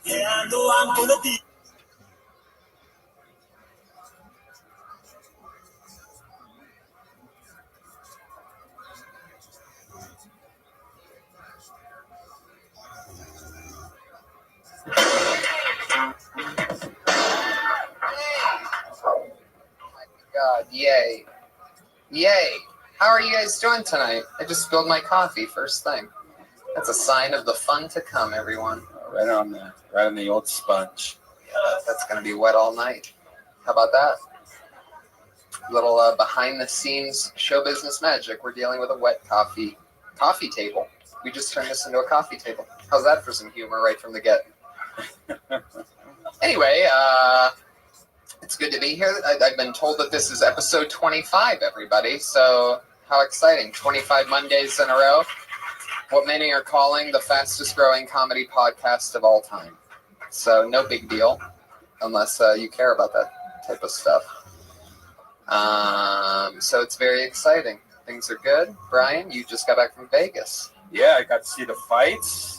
I went to a nightclub, and there was only one table booth left, and the guys I was with had money, and they were like, hey, we want to chip in for a table. I'm like looking at my wallet, like, oh, I got to go to the ATM. And I'm thinking like getting out like, $100 maybe or something, 20, some 20s. Yeah. And they're like, well, it's a $2,500 table. Oh. Did you know that even existed? No, I don't hang around people that would even suggest that. Right. and then like, it was really weird. It was like, because we were right over where the DJs were, like in this huge booth, and you just got to see how much they don't do. Right. And then the guy was like, some guy came over and he's like, oh, and he hits pause, and then this other guy walks out and he presses play, and it was like, guys, give it up for Tiesto or whatever his name is, like some famous DJ, I guess, Tiesto, and he just seriously, there was like 4 tables of like just like with one big red button that he would push and make the CD sound weird for a second, and then those DJs have it made, man. Yeah, they're not doing anything. Nothing. And they just hold that thing up, and they're like always the one dancing the hardest to their own shit that they've already heard 1,000 times over and over again. Like they made it that way previously, and then they're just hitting play on something, and then they're dancing and touching things. But it's gotten to a point now to where, like back in the old days, they used to have a record, and you could see them blatantly having to scratch that record. They didn't have the technology to just lay down the track, right, and then put that on a record and have one record playing while just making it look like you're scratching another record. But now technology has caught up to the DJ. Meanwhile, they're making hundreds of thousands of dollars at these fucking gigs. Yeah. And you could do it. Yeah, I think that just there was probably about 5,000 people there, and each ticket was about $100, and then there was booths everywhere. There was even booths that cost more than the booth we were in. They were like, see those booths down there? That's a $5,000 booth. That's a $10,000 booth. And the $10,000 booth was seriously right in the middle of everyone dancing. Guys, come sit in this empty front row, please. Yeah, come on in. Feels very, very. Thank you. So me and you had a little conversation at the beginning about the 7-minute song. You really want me to change the 7-minute every song. Monday. The only thing that has stayed the same since all 25 episodes since we started this thing, except for one night, we've always had the same 7-minute count. Like there's a 7-minute warning, and then Balls in Your Butthole, which is this song right here that you guys probably heard. It's a delightful song about putting your balls in somebody's butthole. It eats away at my soul every Monday. Listening to this before the show starts. But don't you think it's a good, like, oh, balls in the butthole's on, gotta go upstairs? I think we could retrain the brain for another song. What do you guys think? Do you guys like balls in your butthole? Alright, well, fuck all you guys then. Alright. There you go. They like balls in your butthole. What? It's a good vegan song. You think you would like it. Oh, my God. Oh, my God. Oh my God. Oh Jesus. Is a ball falling out? What's going on over there? Oh my God. How's that a vegan song? And why do you laugh at that hard Asian guy? What's so funny about that to you? You like vegan jokes. He likes vegan jokes. Did you once like date a vegan or something and she broke your heart? That's normally how that happens, right? Why do you hate vegans? All right. I don't know why I'm talking to you on a podcast right now. Nobody can hear what you're saying. On top of you being unmiked, you're also Asian, which is very naturally quiet. The Iron Patriot is here, everybody. Speaking of Asian guys. I will lead these new Avengers into battle against anyone who would threaten our way of life. I am the Iron Patriot. As always, live in the flesh. Yes, Tommy.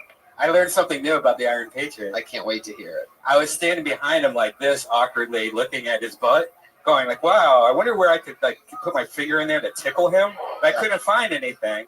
And then I went around the front and I found this like little hole that you could tickle him in, and he's so fucking ticklish. Look at this.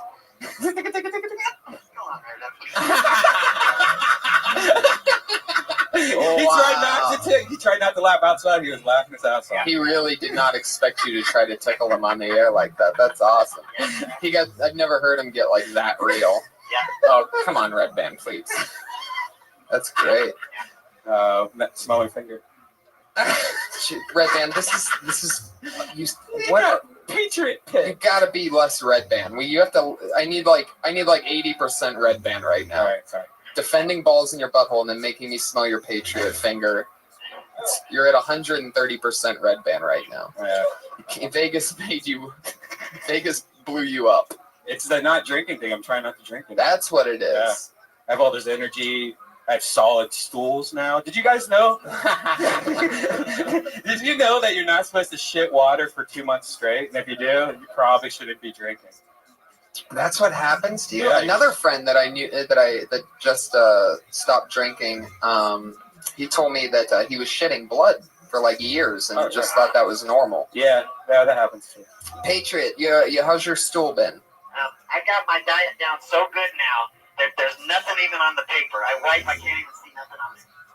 Wow. My stomach's feeling good. I'm eating those veggie burgers every day. I eat the rice that crunch the chips up in it. I eat the green beans. I eat the raisin bran in the morning. Wow. Maybe a little dessert with some peanut M&Ms too. Have you ever had to poop while in the suit? No. Wow. Your left arm almost twitched off its hinges on that one. You just did the hula hoop. Oh my God. I've never seen a robot do the robot before, but it's fucking happening. Yeah. I was on Pumpkin Recreation on Friday. It was Rob Lowe's last day on the show. He served some cake. And, he's been on that show for like 3 years, but he's moving on to do other things. But they say the show's going to continue, though. Okay. I was thinking about my quiz, Tony, this week. I've been thinking about it for a few weeks. I see you guys do all these comedy shows, besides this. And I tried to go down to Laugh Factory on Tuesday night. Oh my God. Why would you do that? I don't know why. It wasn't. I was denied for the first time. I got into Hollywood Improv. I got into House of Blues, but this club would not let me in. There was a female brother. She didn't like me. And I saw that guy back there in the corner. I saw him there. He comes to this show. He's an older gentleman. Didn't you see me? He saw me, didn't he? And he said, go over and talk to Harvey. I met Harvey, the open mic guy. He liked me, but I could tell he doesn't have much power. And see, you're supposed to go down there and wait 3 or 4 hours. Right. Before 5, and then you get a ticket for the next week. So wait a second. What were you trying to do? What was your goal? You wanted to go on stage and do the open mic? I didn't know for sure, Tony. What did you want to do? Well, I was going to go up there for 3 minutes if they let me on stage, and I was going to explain who I was. And I was going to maybe tell some of my jokes, maybe some of the things you wrote for me. I was going to tell them about those. Can we get a little example of what your stand-up would have been like on that day? So first of all, let's just say you walked up to the stand and you had to put it all the way down like how it is. That's the first thing people would see. All right? Whereas everybody else lifts the stand anyway. So give us a little example. I don't know. I mean, first I would have hit them with some of my special effects, like... Just to start, a stranger walks on stage, and that's what you do. You just start making noises. I'm going to say, for every life you save, there's a million new ways to die. Okay. That's enough. You only get one day. Tomorrow belongs to me. And then I'm going to tell them about that I ordered my costume in November of 2011. It took a year and a half. It was ordered from Norway. What's funny about that? Well, I don't think I'm like Joey Diaz. I think I just tell stories. I don't think I have. Well, yeah, but at a comedy club, you have to have those stories be funny. And if you're just talking about ordering a Well, I product, was going to get to the female brothers and the Parkinson Recreation. I was going to do some of that too, but I don't know. Maybe I should just do this show and do conversational comedy. I'm confused about my career. I'm happy with this show. I think, you know. Maybe I should do this show. No, I mean just this. Maybe I'm happy with this. I get to do songs here and stuff. This fucking guy has been trying to jump ship since week 3. I told you I feel guilty because you guys do so many other things, and then I just do this. But I'm kind of more limited than you guys. I can't go as many places. So the lady wouldn't let me in. She said I need to come and wait in my street clothes next week, and I'm not going back. I don't like it. I told you about that place, didn't I? I didn't believe you. I've never been denied before. They let me on the bus free. They let me. Every club lets me in free, but this place, that female brother, she don't like me. Josh, what are you doing back there? Putting on a fucking light show? Just let it be how it is. What's wrong with the light? What's going on? I keep seeing these glaring in the mirrors. It's like, Jesus, Josh, just relax. Put your hands together for our nervous, neurotic producer, Josh Martin. Always bumbling and fumbling. Knocked over. Just 15 minutes ago, he knocked over all of the waitress's drinks. There you go.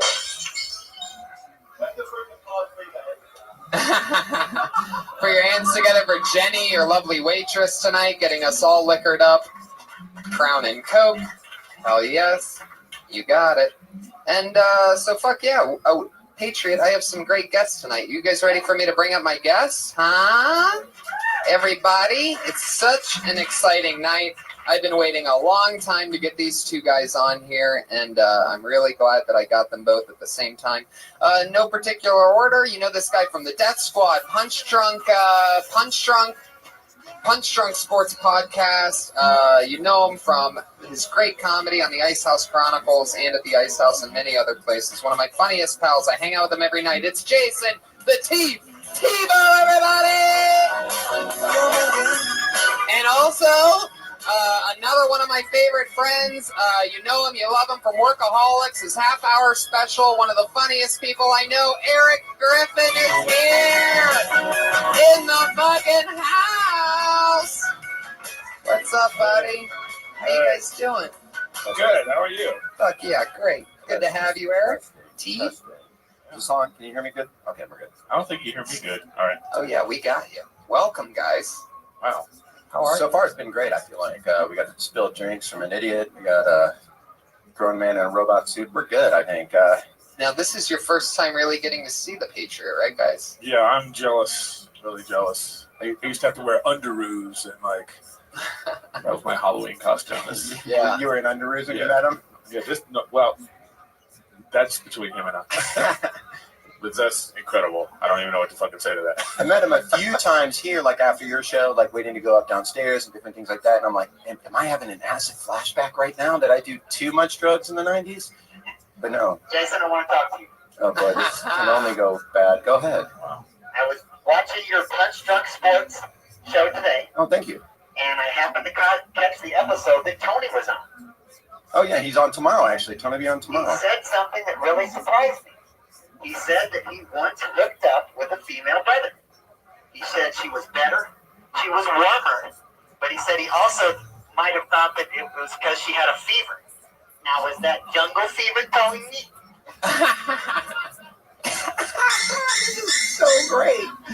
But you did say that you hooked up with a black woman once, and you said that her inner temperature was warmer than normal vaginas. Yes. It felt that way. That It is was racist. unbelievable.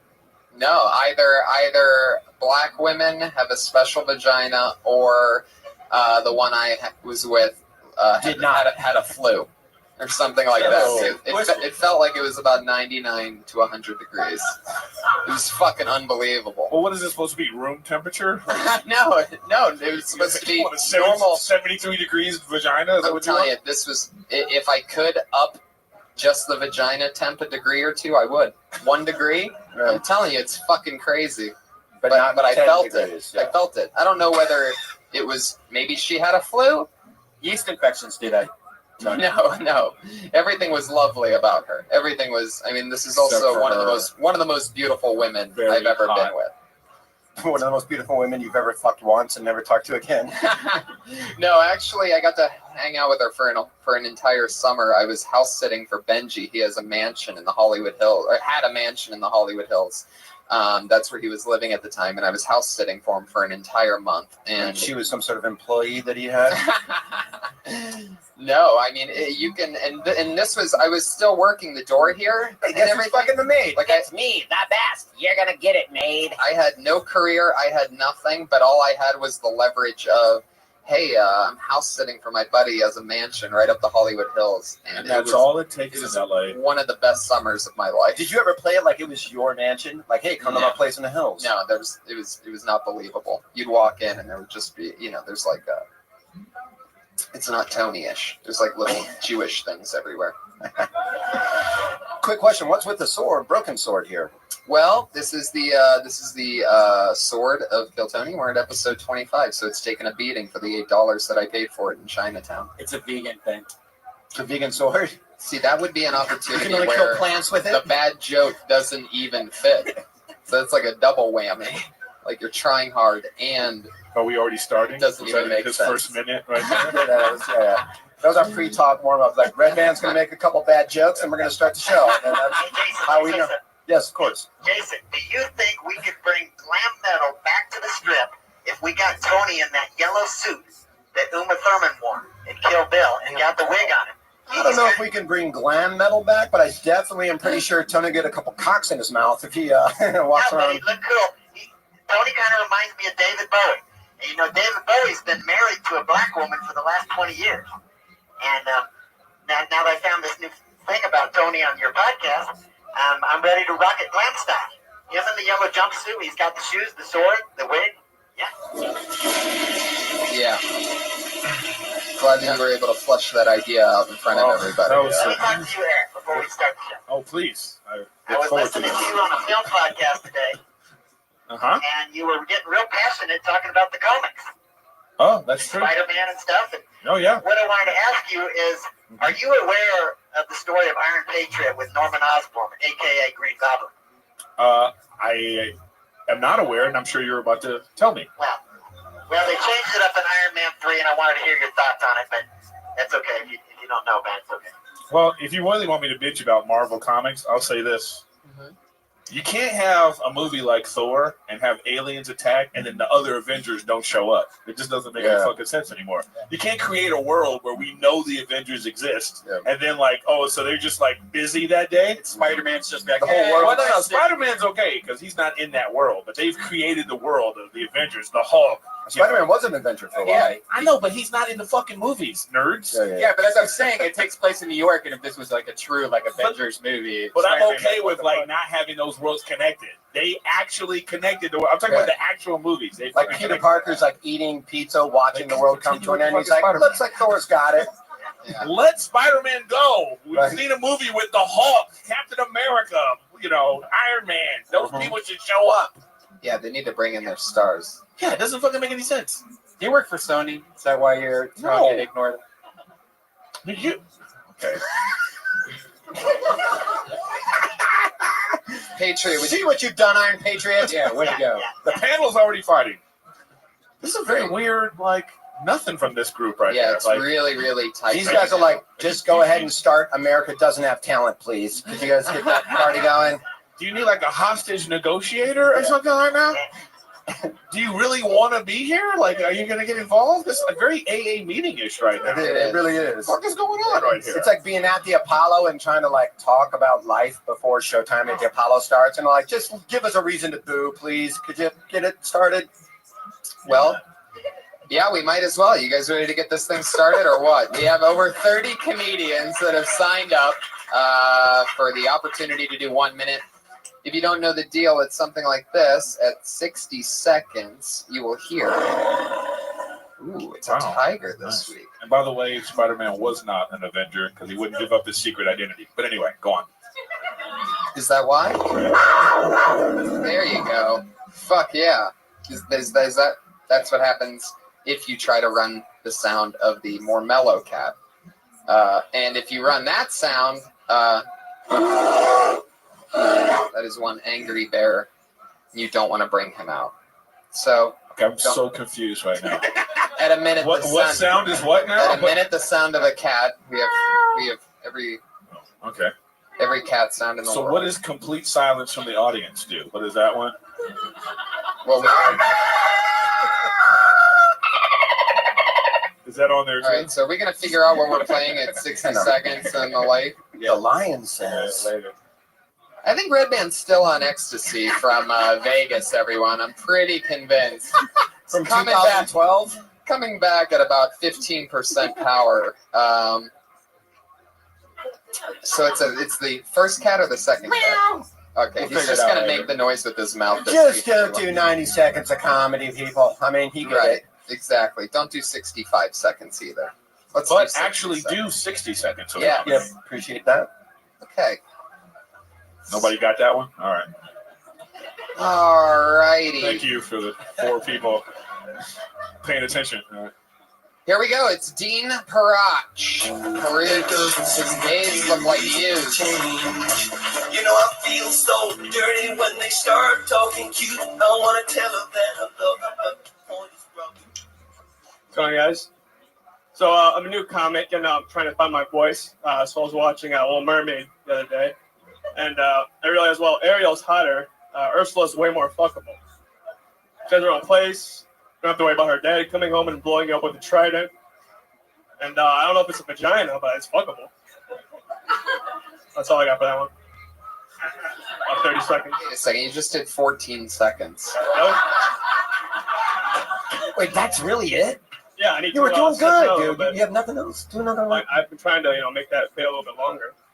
I mean, you still got 35 seconds. I don't know. I could go into something about how, I don't know. You know what that sound means? No, and actually we don't. We heard 14 sounds before the show started, and none of them made sense to either one of us. I would love to know what sound is what. That was never a sound that we heard, actually. It was a giant fog whistle. The odds of us turning that Little Mermaid bit into something is the odds are better of there being an actual mermaid that's on the show at some point. I disagree. I understand what you meant. You know, I mean, when I got up, first of all, I thought you could have went with the Ariel's too hot and the fat girl. He's easier to fuck. You know what I mean? I thought it was. So that's where you were kind of going with that. Well, So you can't have sex with a mermaid, but you can have sex with an octopus. well, see, now you should have talked about that kind of stuff. But there's no right or wrong way. Like you could have gone to talk. Now you can start talking about fucking fishes or whatever you want to do. But don't stop just because you have a little premise. Make that your punchline and then work backwards. Mermaids have buttholes, by the way. A lot of people don't know that. Do they really? Oh yeah, they do have to poop. Yeah. Where is it? And they pee out of their bubble. That's the hard part is finding the butthole. Well, I mean, are they hatched? I mean, mermaids don't just appear. They have to come from someplace. Right. They come from the bud. You can fuck Ursula. Really? They're like an egg. You have an obsession with Ursula. I mean, it's a weird. I mean, she's kind of weirdly sexual. If you look at How so? I mean, I don't know. She's kind of doing sex stuff. Well, how is it? But how is it to you? She has those little squiggly slave dudes when you walk into her place. That's weird. You see what I'm saying? Is right now you're more engaged about this than you were during your act. He's totally right. So all I'm trying to point out to you is that just Stretch. you're just so nervous about this thing. And it's don't be just talk about what you think about. Okay? Especially for a minute. You probably stood near, or you had these bits, and you talked about it in your apartment for 7 minutes, and then came here and gave us 20 seconds. You could have milked that for a little bit longer. I mean, in a complimentary way. I definitely think there's something there. Definitely. Yeah, man. Just stretch it out and get, I think your 14 seconds just turned into 28 in front of our very eyes. Okay. I might be pushing it. I'll give you 20. But I would I'll say, give you 20. your whole demeanor, you're just nervous or whatever it is like that. And that's you're not even doing your bit justice because you're worried about your performance, And that there is a captive audience, literally, you know what I mean? So. And another compliment I'll give you, man, is you had it, got a couple laughs, and you never come out strong. These guys are all good comments up here. No matter how funny your first bit is, people kind of laugh at it, and then you get them on board after that. you had them on board, and then you go, by the way, go fuck yourself. That's all I got. I mean, you could, dude, just pace yourself, man. Have fun with it. Get shit in there. Just what other cartoon characters do you want to fuck? Think about that shit when you go home tonight. Exactly. Yeah, Exactly. that's true. Like, You probably got 20 minutes on Scooby-Doo and Doggy Style alone. I mean, you're good, bro. No right or wrong way. Doria, or whatever that girl's name is. Yeah, Dora the Explorer. That's her name. Or Daria. Explore that chick. Daria would be better. Could fuck Dora and Daria. One's tighter than the other, though, guys. And we know it ain't the Explorer. You know why? It speaks Spanish. That's always a fucking Dora the Explorer speaks Spanish. And that chick likes it dirty. She's like 4. That's weird. Just saying. In her country, it's okay. How old's That's all I was saying. How And old's she the little travels mermaid? to enough countries that I'm sure that she'll land in one that it won't be a problem. Fuck yeah. Someplace Asian. I feel like we've all learned a lot so far tonight. Cool. If you're wrong. I think more about us than about you. yeah. All right. Thank you. Thanks, guys. There you go. Dean Perach, everybody. The one pun gun on Twitter.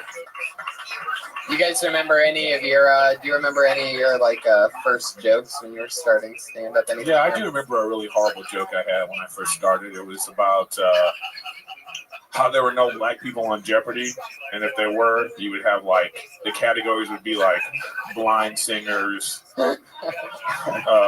barbecue holidays, They still killing. Look at that. See, look at you, man. Still on fire.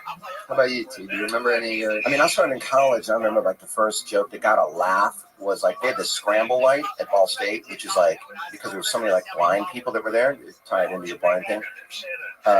Would start, chirping like birds, so blind people knew they could cross in any direction. Oh yeah. So I told some Red Band-esque joke. Did we get a groaner? Did we get a groaner? You know what I mean? It probably had the word butthole in it, and everyone was groaning. And I'm like, come on, it's not like I'm chirping behind blind people at the scramble light. And it got a huge laugh. And I'm 20 at the time. And I was like, wow, that actually worked. Yeah. And then I left there and I can't use that joke anymore. So it's funny how you can write a joke or you can write a good joke around a groaner or a silence. You can totally use that to your advantage, Yeah, sandwich it with something that's not a groaner. Right. Get back on your side. If that's your intention. That's right. Then I had this joke about fucking mermaids, and it never. It's been downhill Sold it ever to some since. guy named Dean. Yeah. Yep. I don't like mermaids. They don't have legs and they don't have feet. Oh yeah, that's right. You have a foot fetish. Well, you don't have to say they don't have feet if they don't have legs. Yeah. She not here? That is true. And I would really not trust them on the head. No Unless legs, it's but just feet. torso and then feet underneath. Yeah. That would be weird. Yeah. Fuck yeah. Your next comedian goes by the name of Kate Quigley, everybody.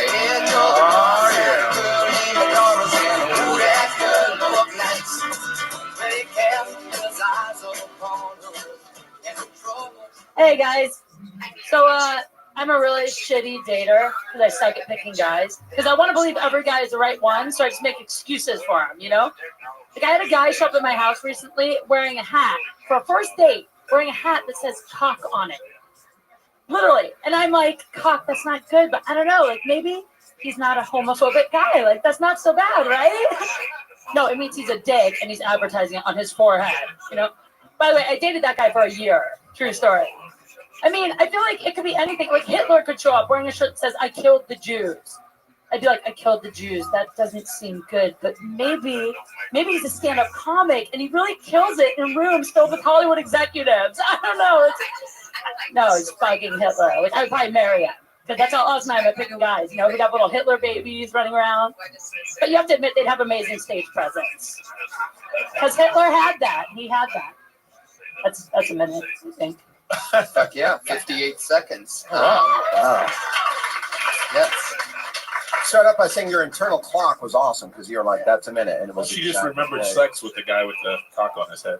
Yeah. That's about right. All right, come on, people. So, guy really had a cock tattooed on his forehead? No, he had a hat that said cock on Wasn't it. even paying attention. Yeah. The crazy thing is I see the hat a lot. Now, did it just say just cock or because South Carolina are the Gamecocks. No, it wasn't a gamecock. It has a rooster on it. I have And that it says same hat. cock. Yeah, You have that a hat. lot of Why, people why do, am I yeah. not Brian? But it doesn't say cock on it; just has a rooster on it. Well, No, it says cock. No, I have a next to the different rooster. variation of that one. well, I would say since we're supposed to be given constructive criticism, I feel like you're going to save the show tonight, by the way, with this. well, I mean, we don't all have to be funny. You know what I mean? Technically, you do. Actually. Well, not really. I would say that, you know, instead of like trying to think of things that are funny, just be truthful about how you feel about these things. So I think the joke was supposed to be about like you're horrible at picking guys, and then so this is like, oh, these are the guys that I picked, and then you were trying to make the things you were talking about funny, like, oh, Hitler funny, the cock thing is funny. It's supposed to say more about you, Yes. you know. So you be vulnerable, you be like, talk about yourself, and then and as a side note, oh, this is how I'm horrible at picking guys because this guy had a cock on his head and I still went out with him, and then you don't have to come up with some like fictitious thing that doesn't ring true. Yeah. You know what I mean? Or even just not just yet. Like you can really personalize that and make that about you and make it about. So like when you get off the stage, people feel like they know you. Totally. You know what I mean? Yeah, And it's like, or relate. Relate, yeah. Yeah. Same thing, which is the same thing. You know, they can relate to that and be like, oh, that happened to me once, or that happened to my girlfriend, or that kind of shit, you know? And I would say that this is really like, this is a tough situation. You know, you comics are coming up here doing this. So, I mean, the people that are going to come up, you know, come up and perform like you're in minute 8 of a, 20-minute set. So it doesn't ring so like false. You know, we're still having a good time. You know, we're up here making fun. We're having, great. So come up here and just like, then it will sound real. Because it won't sound like, oh, that person's only doing a minute of comedy in front of these people and nobody's paying attention, so they're gonna like blah blah blah. You know what I'm saying? So just like chill, relax. But that's not even just for you. Just for whoever's about to come up here right now. You could still sometimes get a minute when you go to auditions and like that. So you can't wait 5 minutes to do your minute of like really showing who you are. So we'll be back after this. Spoken like the only person here with a network show. Well done. We don't have commercials, by the way. You don't have to say that here. You can actually say the word fuck. It just sounded the perfect time. Yeah, right. Let's go to a caller in It's Texas. naturally in your own fucking, it's in your ethos now. That's my favorite thing to do. Of course it is, yeah. We'll be right back after this. Of course, man. You guys know the best thing about Quiznos? Oh, God help us. Wow.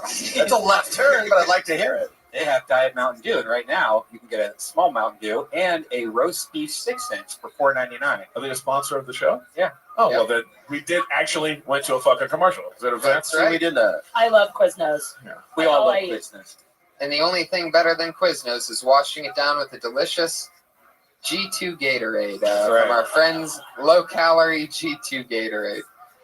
A full balanced meal for everyone that likes things. And if you like that, then you should drink Smart Water because that's also something that. Yeah, if you want to, and while you're doing all that, go to ericgriffin.com.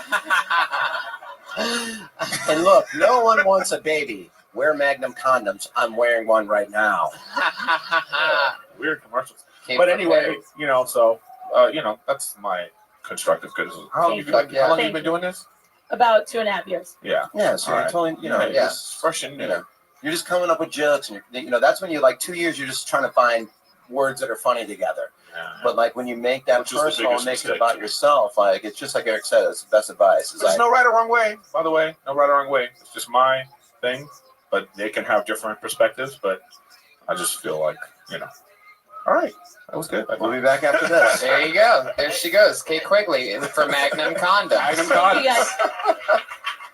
If you're fucking Kate Quick, you're definitely wearing a Magnum condom. Fuck yeah. So you helping me make that money. Adolf Hitler was a very evil man, but he had a lot of determination. He was a poor artist, a veteran of World War I. He went to prison in 1923, wrote Mein Kampf, which means my struggle. 10 years later, he was the Chancellor of Germany. This My is comp like, actually means translates to my head. this is like dropping your resume while you're raping a chick. Yeah. Pretty. By the way, have I ever told you about Jeffrey Dahmer and his great ideas? I told you, I know he's evil, I know he's a bad guy, but he had a lot of faith. Yeah, that's See, a you're big still but. doing it. I know I'm forcing my cock in you, but funny story about where I went to college. Germany was having a tough time in the 20s. He rallied the country together. It was incredible what he did. Oh my God. What is wrong with you, Patriot? No, I love the Jewish people. I love the Jewish girls, especially. Don't get me wrong. Jewish girls especially. Well, you just fucked that one up, Patriot. You know one Jewish girl I really like is Little Esther. I've been posting some screenshots of Little Esther. Yeah, I Dude, I'll tell you what. You want to have sex with Little Esther? Here's what you do: wake up and ask Little Esther to have sex. That's all it takes, buddy. Hey, Redman, what's her feet look like? Little Esther? Ouch. Obviously, the Teeps fucked a Little Esther. Well, if you imagine her feet without all the hair, they look pretty nice, probably. Oh, she has hairy feet. Oh yeah. Don't tell that to this guy. This guy's kind of about to go nuts. Like, does she have legs attached to her feet? I shaved that hair right off. And next comic from the bucket. Let's talk more about this this rant you just went on about Hitler for a second. I can't pull another name out of the bucket that quick. Where is that coming from? Just be honest and real. How do you have that take on Hitler? Finds the good in everyone. Well, I'm just saying it's amazing. That country was really struggling, and he was really poor, and he brought them together. Now it went bad. It went bad after 1933 in the late 30s. Kind of couldn't have gone worse. Went bad is a light understatement. You're right, bro. The Holocaust? Are we talking about the same Adolf Hitler? That shit went pretty bad, Tony. Tony's right on that one. Man, I mean, you gotta give him credit. I mean, he was poor at one point, and then he's killing Jews in chambers. He was a nice artist, though. You ever look at his art? No. It's pretty straight. Really? Yeah. It's like, what? That's not fair. Wow. Well, he creatively killed people. Yeah. So that's true. He liked Charlie Chaplin too. He's good in my book, especially his mustache. Yeah, he did. The views expressed by Iron Patriot are not the views of the Magnet Once Corporation. again, show network. This guy, he's always on it. Quiznos. Right. Smart. Gatorade does not endorse the thoughts of. Coming in next, Adolf Hitler. Here he is. It's Frank Castillo, everybody. Here he comes. Turn it up. Hey, everyone. I was at work, and we have to do a lot of homeless people. They're really, really scary. So usually when they come in, we just try to ignore them and let them be. We had one crazy guy come in, and he was just talking to himself, and he started shouting and being really aggressive. He came in, he was just like, everyone should buy my package for $39.95. It'll make you a millionaire. He was just getting outlandish. In the middle of it, he's like, I may be delusional and schizophrenic, but I know what I'm talking about.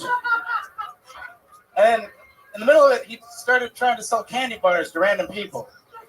Like, he walked up, he was like, buy a candy bar. I need to buy a beer.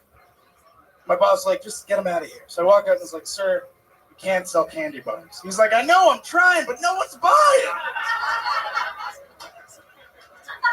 In the middle of it, another homeless guy who usually comes to our store came in, and he looked at the other crazy guy, and he goes, crazy people.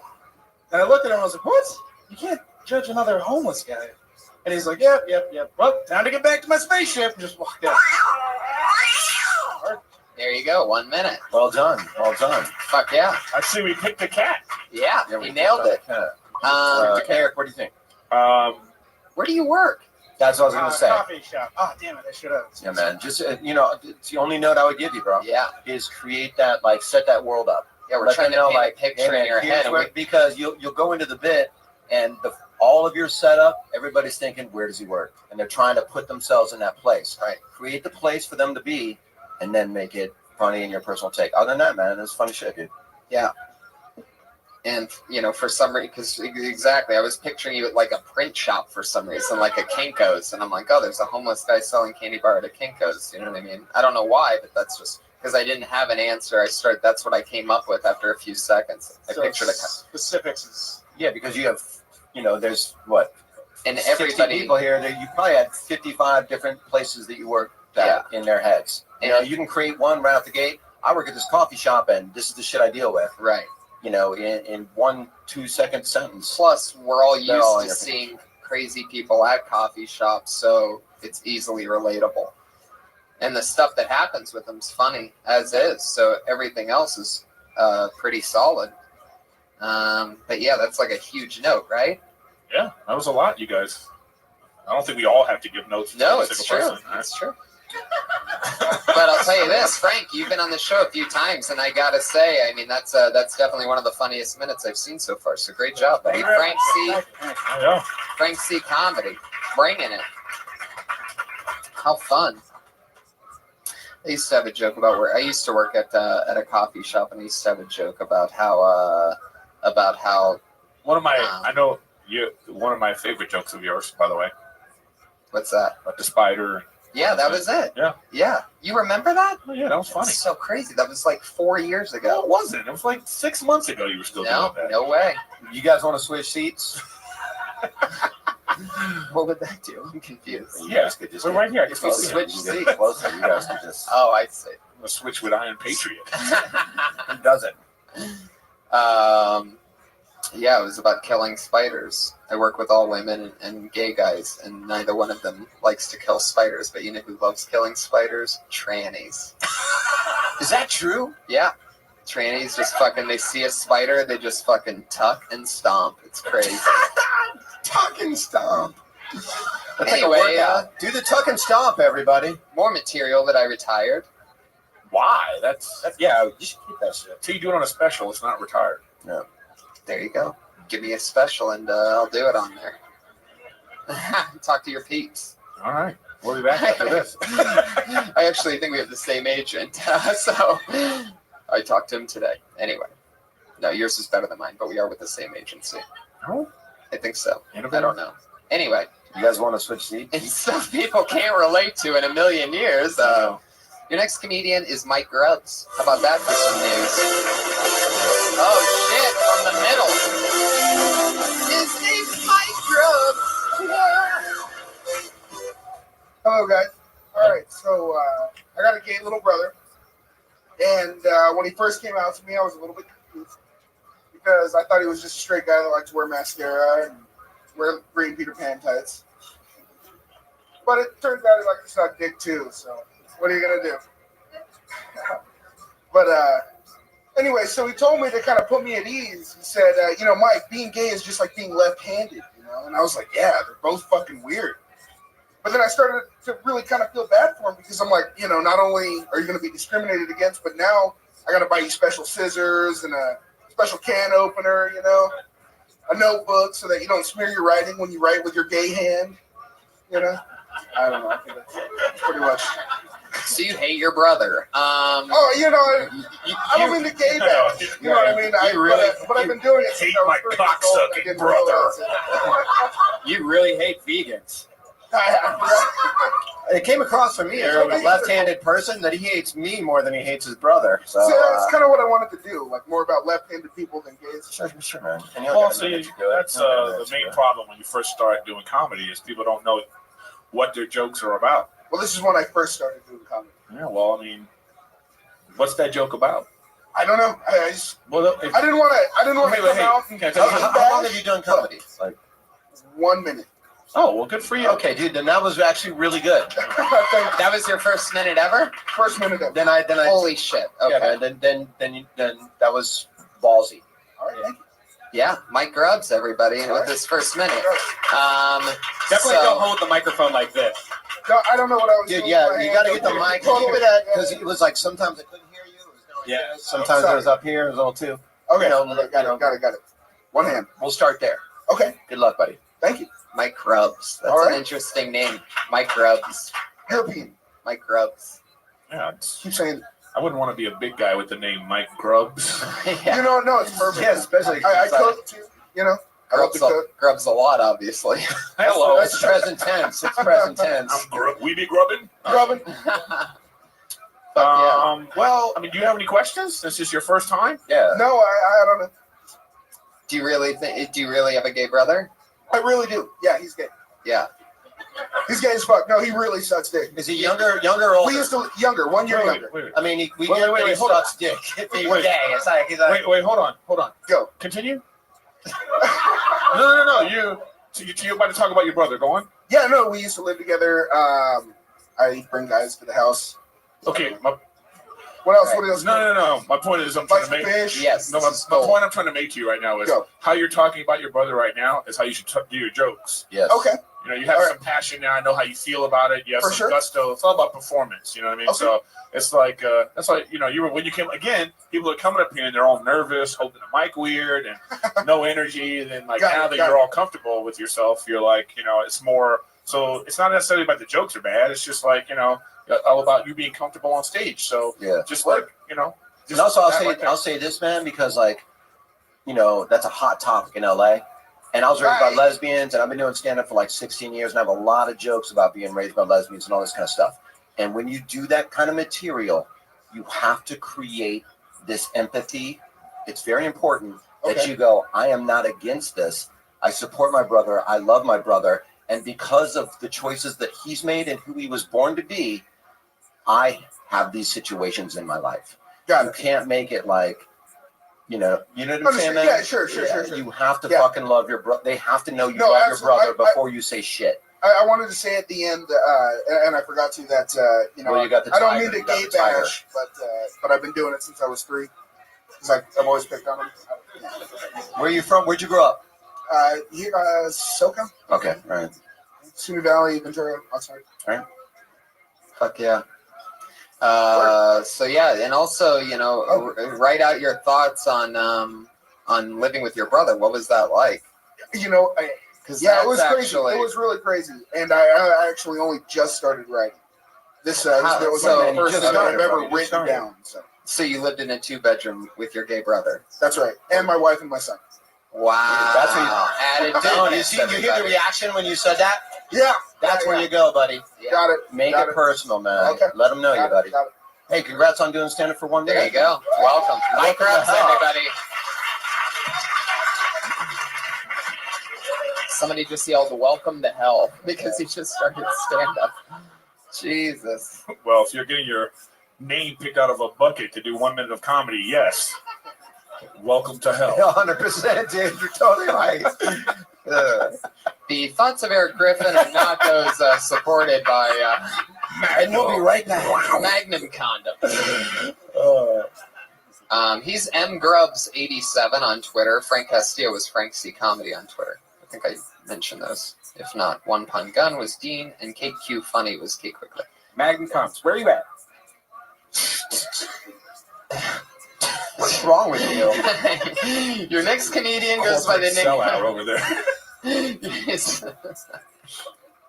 Mark Murray, everybody. Here he is. Hey guys, so I've been dealing with dry skin lately, and it sucks. Every year, around this time of the year, my skin dries out, and it's just the worst. My arms, my hands, my face. I mean, I get dandruff in my eyebrows. It's crazy. So the only way to get back to normal is if I brought a bottle of lotion with me around for like a week straight and just put on lotion all day. But then it would look weird. People are going to think I'm just carrying it around so I can masturbate all day. Which I probably also do. I mean, what? I'm a jerkaholic. My dick's so red, it looks like a jerk-o'-lantern. Candles and all. If we turn off the lights, it glows in the dark. You know what I don't understand? Is women, when they give birth out of nowhere and they say they didn't know they were pregnant. How did you not know? You didn't have your period for 9 months. I told you guys I masturbate a lot. If I don't bleed for 9 months down there, I think something's wrong. There you go. 58 seconds. All right. Yeah, you ended with a punchline there.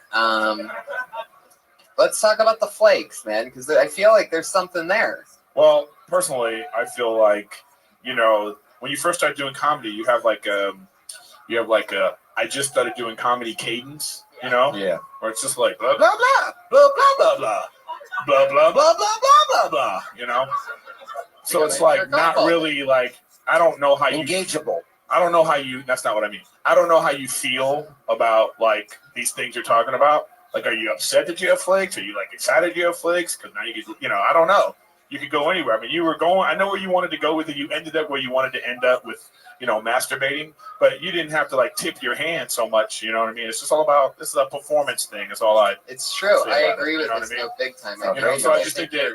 Yeah, go ahead. I think your reactions that you got could have been different based on a change in cadence. Maybe not even the words of the. I don't know if there actually was enough defined punchlines anywhere in there, but I think that with a different, your cadence just seems unlikable. It seems like pseudo confident. Yeah, because what's happening is you're going from high to low and low to high, and all of a sudden everything gets lost. There's no passion behind what you're saying because it's already coming out like this, and then like some people are wordsmiths. Like you got a guy like Seinfeld. It's all about the written word. But he still has a cadence of how he does things. But it's definitely a written word, and the jokes are put together a certain way. And so, like, you thought, I could tell you thought all this out, but you're presenting it as opposed to like just talking to us. Yeah. Talk to the audience like if you were talking to me and I knew you and you're explaining the joke to me. Yeah. Right. But I will say again, I gotta say this over and over again. There is no right or wrong way. The whole thing. You could have been doing like a character that is that guy and still been getting, but you're still getting laughs that way too. I mean, you don't have to be conversational, but not everyone's conversational. Stephen Wright wasn't conversational. Totally right. It's just there's no right or wrong way. But I'm saying you're not being genuine. It's not really you. Like I don't believe that I don't believe any of what you just said. Yep. But it was funny. You put it together like a funny thing, but I don't believe it. And if you just put a little bit of like, because this is acting, and these people are your scene partner, so you have to listen to them too. If they're not really, Yeah, it's have hard. a conversation. I need to sound more just like conversational. I guess I just need to work on that. Now, I think, if I remember correctly, your first time was at the LA Podfest, right? Yep, on your show. That was how long ago? Hey, making careers here. Yeah, so that was, what was that, 2 months ago? It was like 5 weeks ago or something. Right, so how many have you been doing a lot of spots? Since Not one. This is my second time doing it. Well, then there it is. That's the fucking problem. That's the hours on the clock, dude. You clock in, clock out. And that's where cadence comes from. You really don't learn how to write from open mics. You'll learn how to sound like yourself. And if you're not going to respect it, it's like, then don't do it. Yeah. Like, I have no patience for people that just talk about it. Yeah, they go, I want to be a stand-up. What's the last time you did an open mic? Well, 6 months ago. Go fuck yourself. Yeah, I'm like, all of your... No, I'm serious. That's the best thing I did this shit for a living, and I can't stand people that have no respect for this thing because I wrote a joke and I got a microphone, so now I'm a comic. You're not a fucking comic. Right. Go do this shit every single day, and then come to me in 5 years when you finally start thinking you have a voice. Yeah. But don't have some respect for it. If you really want to do it, go out and do it. That's true. Eric Griffin, everybody. Very true. That's the best shit there, because that's true. I second all that for sure. This shit is clock in, clock out. You really have dry skin? Yeah, that dandruff in the eyebrows is totally true. Is it something that just started recently or later in your life? Maybe the last couple of years. I don't know. Were you in the military? No. Okay. Wow. Can I actually give the dumbest... weirdest line of questioning ever? Yeah, where was that going to go? I thought you were going to put out a product for dry skin. I felt like that was going directly into Hitler somehow. A lot of guys that went overseas have developed like skin issues that exactly what you're talking about. It's just really dry all the time. Where it flakes off, and it's I don't know. Maybe it's true. I've heard that. Are you from an area where the temperature changes a lot originally? Yeah, Simi Valley, and they had like weird nuclear things that happened in the 50s. That's the nuclear plant right there. That's what I'm talking about. Yeah, you might want to move the fuck out of there, dude. ASAP Rocky. I just bought a house there, so that was not a good idea, I guess. Yeah. I say you flake out on the house, bro. Yeah. Seriously. I mean, you're going to be happy. You're going to Detroit on that. Yeah, man. Just leave your dog and he dies of cancer. Yeah, you don't want no 4 nipple babies. Mark, if you want to do this, you got to do more spots, man. You got to fucking make it a lifestyle. I know people that were managing at McDonald's when they started, and it's like you got to fucking make sacrifices and do whatever it takes. Weird time to start. If you want to. If you don't want to, then if you don't. That's cool. Also, another point I'd like to make it's not going to fix itself. If this involves Hitler, we're turning your mic off. Yeah. Hitler wanted to do it, and he went out. Hitler had a plan, and he executed it, and that deserves some respect. Yeah. We might have to put him on probation talking about dicks because at the podcast festival he talked about dick molds, and it really confused Mark Maron. You remember that? I do sort of remember that, but I feel like dick molds went better than this, didn't it? When you said is that a real suit with like the computer display in front of you? You got. remembering everything. He is. He's a fucking. I definitely want to put that helmet on and just like see the POV, but well, that's TV talk. We'll be right back after this commercial break. Fuck yeah. And there you go. Wow. So Mark, rock and roll. Figure out what you want to do with yourself, Thank you, man, sir. because you could be whatever you want to be when you grow up. Mark Murray, everybody. Thanks, guys. His second Guy's time already a ever. homeowner. You said here I am starting careers. It turns out it was his second time ever on stage. Well, that's what I'm saying, though. It's done First time was on 2 your minutes. Yeah, But on your show, I think he did better. I liked it. I think he was. If this Compared to Hitler, how did he do? well, you know, I really liked Mark Murray. He had blonde hair and blue eyes, and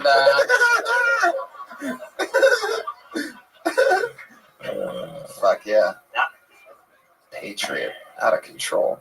Oh, you know what? Adolf Hitler. I know this guy. I love this guy. He's from the fucking South, if anybody ever has been. Put your hands together for Eric Carter.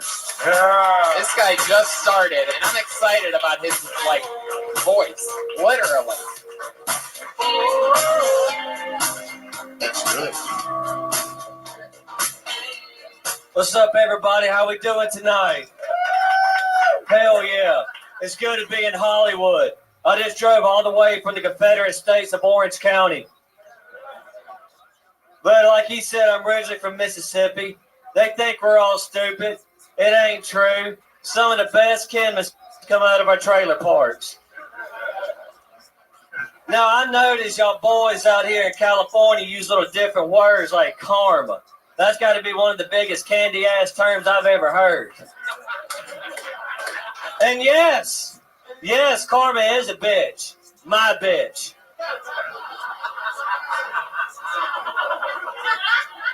And there's a few other things pissing me off. And then y'all like to use this phrase, first world problems. Oh, they got first world problems. If you ever use first world problems around me, I'll be sure to give you third world problems. What's the time? You nailed it. You literally said, what's the time at 1 minute? Thank you. Dude, I love There it. you go. I Thank really you. do, bro. I knew who you were from the moment you came out. There's a few times, like first world problems, I thought you were saying visceral. And I'm like, do I not know that word? You know, slow down a little bit when you're talking. I know it's only a minute, dude. So I'm not, I know it's a minute. You're trying to get shit in. Just slow down a little bit when you talk, bro. But, I know who you are. I get it. I like it. Funny. You got funny bits, bro. Like, I don't know how long you've been doing comedy. Just, like, keep plugging away. It'll actually be 2 years this March, and I lied to him and Brody Stevens because I was very intimidated. Everyone lies to Brody Stevens. Yeah, well, I did too. Inbred jokes, and they were they were my jokes, but Southerners already done that before me, and I was just so scared of criticism at the time I lied to them and told them, but I told the truth later because I don't like lying. That ain't how I was raised. I'm a raised you right, man. No, you see, You are so fucking funny. Yeah, well, I say like I enjoy your personality. Sure. Yeah. So like just how you just said that to us, you just deliver your jokes like that. But I also think that it's like you should be dressed like that guy right here. You know what I mean? Yeah, you. Yeah. You're dressed like an accountant, and then you're. Well, I like that. I just think it's like a weird, Yeah, that's how like men in my family dress. A lot of them are attorneys and stuff. They're like Southern politicians, and it was just stuff. How would you normally dress? If you're going to if you had a date, would you dress like that? Yes. Okay. All right. I mean, I'm sorry to overdress, but no, man, be you. I'd rather not look homeless. No, I hear what Eric's saying, but if that's how you would dress for a big thing, just be you, bro. Yeah. You don't have to be a stereotypical like I'm from the South and I'm and I don't wear NASCAR shirts. I don't watch NASCAR. I don't dip. I mean, I'm an okay hunter. I'm a hell of a fisherman. Talk about that shit. Everything you're saying right now is what you say to them out the gate. Yeah. You say that out the gate because people do what Eric does, which is like, why isn't this guy in camouflage with a hat that says Cox on it? Right. You know what I mean? And if you come out the gate and you go, I'm from the South, but I don't dip, I don't beat my bitch, I don't blah, blah, blah, blah, blah. Dude, and now we're all on page. I never thought of that. Thank you. No, thank you, bro. You made me laugh. You made me laugh. Thank you, bro. It's sort of the whole point of this thing. Yeah, that's what that's. You got any Hitler jokes?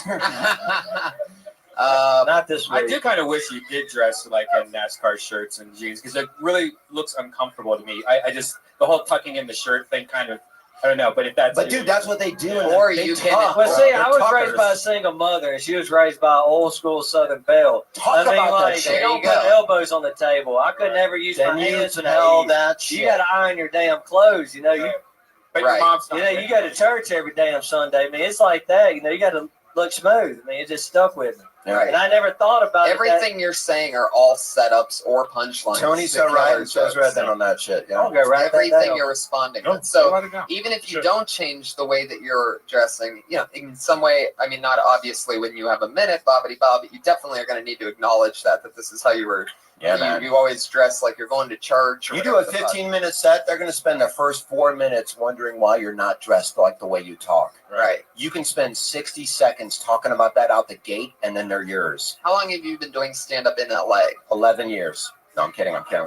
No, I got my start in Hermosa in March, but after 3 months, I went broke and tan, and then I went back to Mississippi, and I did shows for like the troops. We had a National Guard base, did shows in Mobile, Alabama. Went down to Pensacola, Florida, and some open mics in small town Louisiana. Okay, how long have you been doing stand-up comedy in LA? Whoa. Well, I'm trying to tally it up. About 4 Told me everywhere else. 5 months, not counting the year in Mississippi. You're unbelievable, Eric. I totally believe in you. Last week, in fact, after the show, I believe you were on last week, right? No, it was like 3 weeks ago. Okay, yeah. And after that show, I saw a tweet immediately after the show that said, this Eric Carter needs to be a weekly regular. And I looked at the Twitter handle, and it was yours. And that Twitter handle is @CallMeEC. He's Thank Eric Carter, everybody. Look the fuck out. This guy's the future. He's like Larry the Netflix guy. Sweatiest palms in Hollywood. Wait, Company was Larry the Netflix guy. Yeah. I got to go upstairs on that. Thank That's you, a buddy. funny bit. That's Thank a funny joke. Well, I would say one thing about that dude is that he's got you genuinely like him, right? You know, Yeah. Like, it doesn't matter what he was saying. So I think that's that's a lot of it. That's part of it. You know, some people are hated. Some people come off as a dick, but that's part of their thing. That's their charm. So, like I said, there's no right or wrong way. He was just likable. So I just hope that he's self-aware of what's going on around him, then he'll be okay. Like Tony knows he's an asshole. Yeah, you know what I mean? Right. No. So he comes off like that. But he's like, right. you know what I mean? You're totally right. No, Yeah. I'm not trying to be. I mean, for real. Like some people have a thing and they do 100% it. right. And even more recently than ever before, am I finally even writing my stand-up out of that voice completely. Yeah, and it's clicking because the other jokes are hinting at me being an asshole. So now when I'm doing, I'm confirming your thoughts. I'm a dick. 100%, dude. Because a lot of times, man, what people need to know is like people look for their voice. You're early in your stand-up and you're looking for your voice. Your voice isn't how are my punchlines funny. Your voice really is how am I perceived. Yes. And once you realize how people perceive you, you write your jokes in that way, and that's how you become. That's my voice. Probably the hardest thing ever. Sure is, bud. 100% is. Yeah. So I hard. think the proper word for Tony is cunt. Okay, Patriot. Patriot. I mean, the first time I'm going to go ahead and agree with the Patriot. Wow. Yeah. I mean, Son of a bitch. hey, look, the guy can fly. The guy can fly. Yep. You know, a good documentary on Hitler to watch is Hilarious. Lenny Riefenstahl. That's called timing, everyone. It's called Time for the Will by Lenny Riefenstahl. Came out in 33, the Nuremberg Rally. Oh, it came out in 33. Okay. That's just good. Is there any modern ones where? A lot of good documentaries from 33. Yeah, you can watch it on Netflix. I bet. All right. But Lenny did regret that. Lenny Riefenstahl regretted that she did that later on when everything went bad. She regretted it. Patriot, this is fucking bad. This is bad. No. Don't be surprised if you get a call from Parks and Rec this week and they're like, it ain't happening. Hey, put your hands together for Sean Conn, everyone.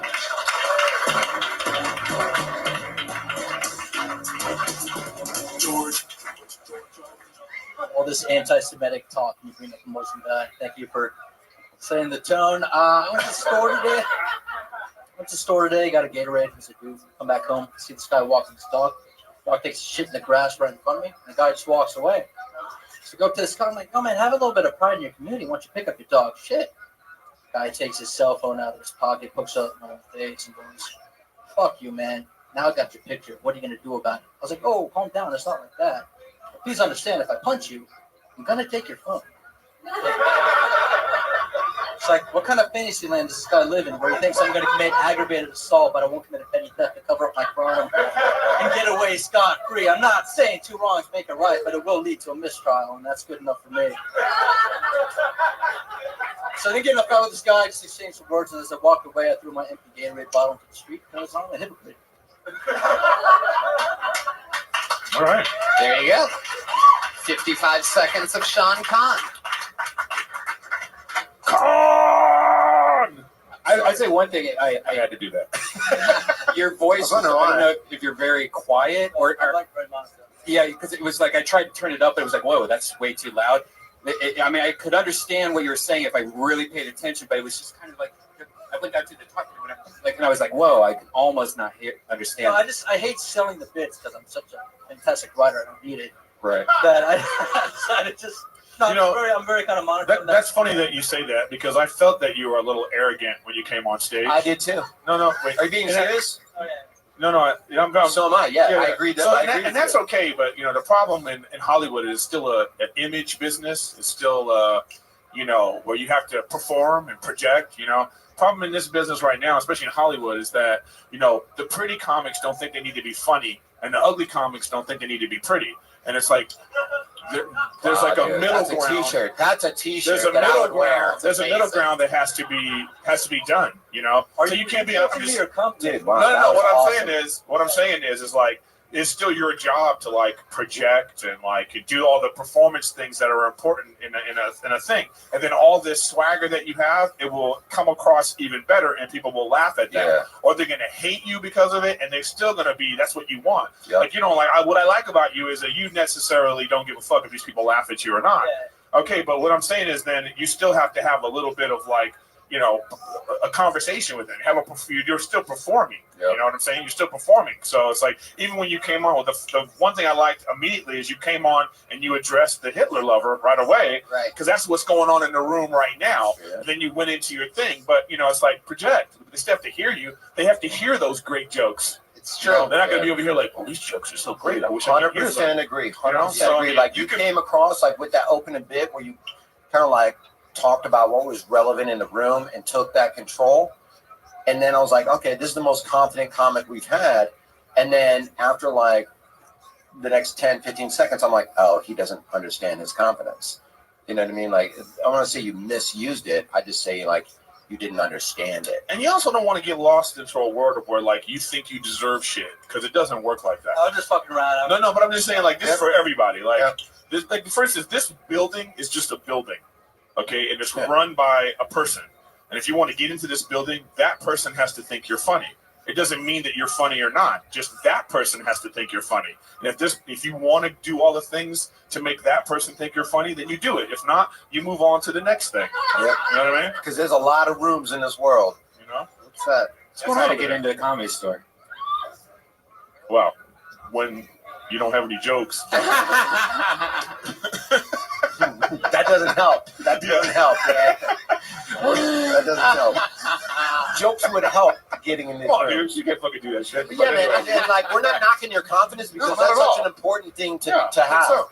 But don't misuse confidence when you're a comic because to the audience, it comes across as arrogance, and you have to create that. Like Eric said before, you'll get that later. I got a guy that'll Josh Martin will come over here. It's true. The twist on the arrogant thing is since you already come across that way, if you project just a little bit, like 10, 15%, it's almost like they're like, this guy's arrogant, but he's doing this for us. Does that make sense? So it's like we can tell he probably doesn't even want to be that much louder, but he's doing, I don't know if you know what I'm saying? Like when you're that confident, just a little bit more volume, because that was going to be my note, absolutely. It was just a little bit of volume control, which is, it's really just the mic anyway. You could still talk however you want to talk, but you have to control wherever you want to hold the mic.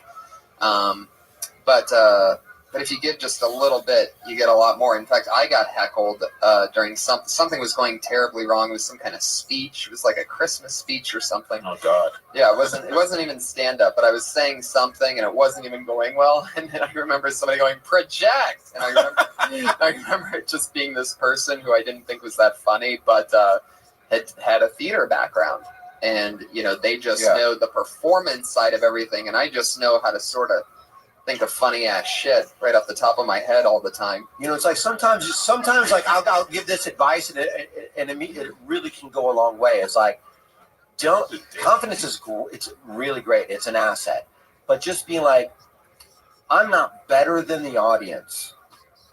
I'm an audience member that has a microphone in my hand. You know what I mean? And you're having a conversation with 65 people. They just don't have a mic in their hand. What do you think?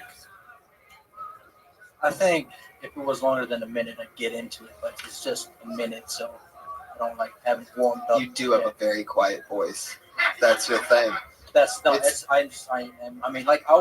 get worked up, like I'll be in the back and I talk like I'm very like monotone, very kind of soft. I'll get into it though. Why do you two hands? Like that. Just like hold the mic like this. Just look at it. Just turn it. Just stop it. I know. I'll get worked up like if it's something that because that's just pretty much just a score. So there's no points in it to where like I need to project. There's always a point. That's insulting to Tony and his show and his format, and all the people that won't get picked out of this bucket that came here today to do this. No, I'm saying specifically to that material though. Yeah, what I'm saying is he said, "What's only a minute?" So it's like I never really get to get into it to get worked signed up for. Yeah, it always bothers me. I'm just saying you signed up to do a minute. That's relative to this bit. In this minute, there's nothing in that I feel that I really need to put the energy in. There's whenever you're like, I'm gonna wait till I get a 20-minute spot on HBO. What happens is you never get a 20-minute spot on HBO. I have that needs the energy, and I'll put the energy out. But I feel like you're being attacked. You don't have to be defensive. No, I'm just trying to explain what my. You're being defensive. There are tens of thousands of listeners and 80 people in this room right now. But whenever you're ready to project, I guess Iron Patriot, throw him a Hitler metaphor. The talent coordinator of the Comedy Store listening from the end of that green hallway. But why would you project? You're right, Sean. No, that's fun. We'll see you next time. You're always funny. Very great material as always, Sean Kahn. Thank you. He's a big guy. It's a deep voice, but it's like a little tiny deep voice. Yeah, it's very it's like an Armenian shack.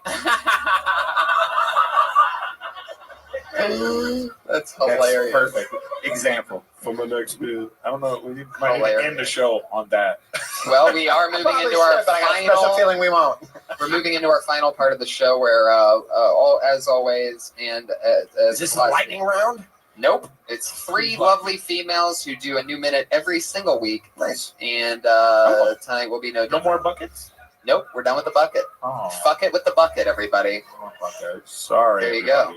How about one more hand for Eric Carter, who brought the thunder? Sean Kahn, Mark Murray, Mike Grubbs, Frank Castillo. One more time for America, everybody. And Dean Farage.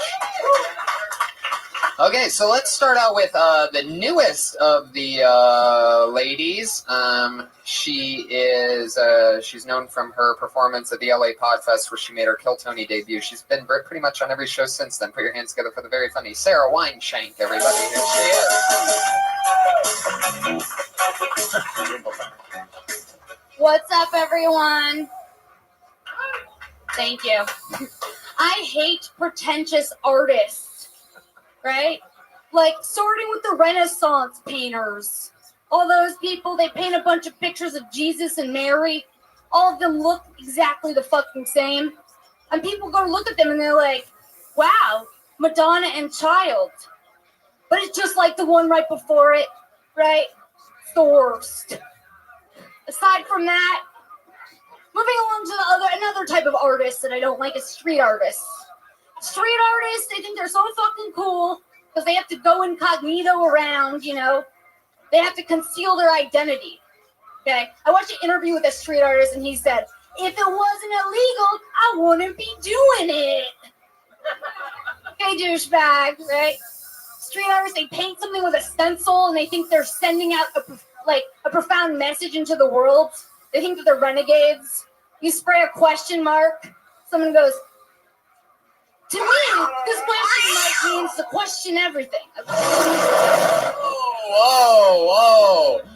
Sarah went to the bear on that one. She pushed it to the angry bear. Is that what happens? Yeah, you go past a minute, you get like a louder animal. You get the bear, then you get the badger, then you get the Wolverine to the face. By the way, normally it happens in the beginning with everybody. And there's another thing that happens that if a comedian ever signs up and they don't get on, if they sign up and they flock of geese and they're not here when they get picked out of the bucket, they get blacklisted, and the Patriot has to go like this. That's it. Thank God that didn't happen. All right. So we're giving her stuff too? Yeah. Oh, all right, go ahead. A lot of art. I like the beginning. You have a very interesting type of voice and delivery that's different. Like there was a part that made me and Brian laugh really hard where you're just like, ugh, at the end of it. Like, I don't know, I can't remember the exact moment, but there's almost something so different in that I mean, you could also have things that you're saying with it and during it, but it's so real. It feels like you're actually talking about something that is... do you really not like street art? I hate it. Yeah. Okay, wait. My point is, just how you just said that Say it on was more, like, I feel was more, like, passionate than everything that you said. Okay. Because that was like real. That's why I asked you a question. So how do you feel about it? You're really it's just a performance thing. Right. So like I wasn't sure if you were gonna be like an alty type comic or if you were, but it's like you were gonna find your voice, I can tell, So you know what I mean? Yeah. Like I didn't know if you were like really I was like, does she really hate street art? And anytime people ask that question in their head, then you know that you're not necessarily conveying how you really feel about something properly. You know what I mean? So that's like, if you really don't like it, then it's okay to sit there and go like, just how you talk about it. You don't even have to be so matter of fact. You don't even have to say, I hate street art. It could just be like, this fucking pretentious, whatever. Okay. That's how you feel about it right like there. how I would talk to a friend. Exactly. Yeah. That's what I was gonna say. Where did you meet the street artist that you talked to? Well, I didn't meet him. I didn't talk to him. I watched an interview with him. I should have said that. Which is like, and I was just watching it and I was like, I hate him like so much. It's a lot. And again, oh, I'm sorry. Because I was going to say that, like, here we go. Does it have to do with that part? Because I have something too. Since I have jokes, let me go. Wait, was that to me? No. Eric, that's not how this part works. You can just make fun of the people that... No, because it was a callback from the... All right, no, it's all good. You go ahead. No. I've been scolded by the host. Gee, what do you want? Let's start the podcast, everybody. No, I'm out of here. Okay. Fax me. No, I agree with you. Like, you seem like the kind of, like, you're adorable, and everything about you from the moment you come up is likable. Mm-hmm. So the fact that you have so much contention is very attractive to an audience member. If I had coffee with you, you seem like the kind of person in an hour of having coffee where I would say maybe 11 words, which is not bad. Yeah, totally. But when you only have a minute set, like you tried to set up 3 different things and you couldn't beat out any of them. Right. So just like pick your fight. Talk. You know what I mean? Like, I imagine talking is not your weak point in your life. And I mean that complimentary, not.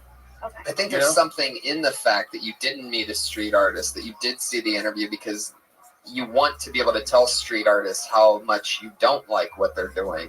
And you don't get a chance to. Like, people don't even know who Banksy is. Like, it could really open up doors for, maybe your new thing is, writing a critique next to the street art or over the street art, or I don't know, just any approach on how can you communicate. And that's what I was going to say is that, there's, like I said, there's no right or wrong way, and then like this is like just a route, and then the branch can go anywhere you want it to go. So that's just where he's going with that. And I say that the thing is like we don't know what your joke is about. I think that's a common mistake that everyone has. We don't know where we're going to go yet. So it's like, is that joke about like watching things on TV and people are pretentious dicks, and you want to talk about that? Because it could be about artists, it could be about politicians, it could be about a host of things. Because that's just how or it could be strictly about art, that you don't like any artist because of whatever reason, and that can go a whole different direction too. So it's just like, pick a direction. And then it's like make your umbrella smaller, because you tried to go art, I know. and you should just go like street art or old school art or impressionism or whatever. You just like in a minute, I'm a wordy chick and I can talk about anything for 4 hours, and in 1 minute I'm going to talk about art. There's so much that you could do. It's so specific for someone like you, love. Like you brought up the stencils and the idea of how ridiculous that is. Like you're an artist, but yet you can make 1 million of the same piece. 100%. There's so much more layers of just that one topic. Right. And how stenciling you could have done a minute. You could probably do an hour just judging off that. But Can I say something real quick about Sarah? Absolutely not. There we go. Let me. Yeah, it has to do with Hitler. I'll answer your question. Yes, she's Jewish.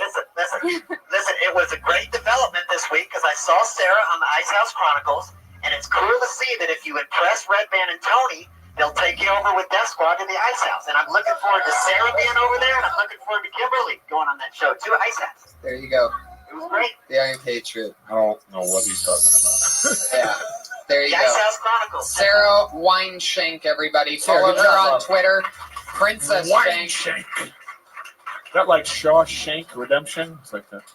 Yeah, I know. Wineshank. Your next comedian, everybody. Always entertaining, always educational. Put your hands together for Sarah Mostajabi, everybody.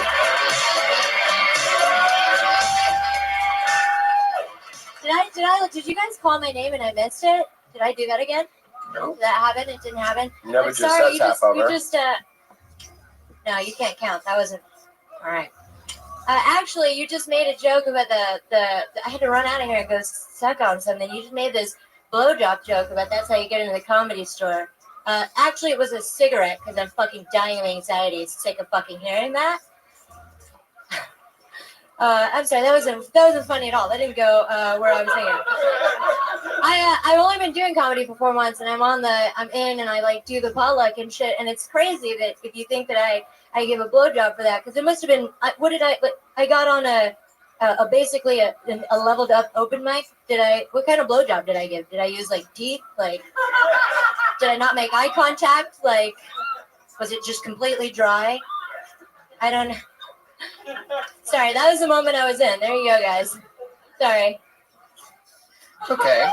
Well, wait. I'm very confused to what that was. I'm not. Wait. You were talking about Hold up. I'm not confused at all. Yeah. Okay, one, I'm glad that you recorded yourself. You put it down to record yourself like you're trying to be professional, like that. 2, you came up here and you wanted to do something just win the moment, off the cuff of stuff. I appreciate that. 3, it's okay to acknowledge when something doesn't go well. That's always gets a laugh. Yeah. That's a real moment you were having right there. But then here's the thing I would critique. Why the fuck are you looking over here at us? Don't just look at us. When you said like that, like you were talking about how to get in the Comedy Store, and Brian was. No, I understand, but what about them? Oh yeah, I know. I'm sorry. They outnumber us by a little bit. No, I know why you were talking about that, but I'm just saying is once you get over like your nervousness, I think your instincts are correct. Yeah. That's what I'm saying. I'm just trying to be in the. You're not even listening. You don't listen. Oh, sorry. I can tell.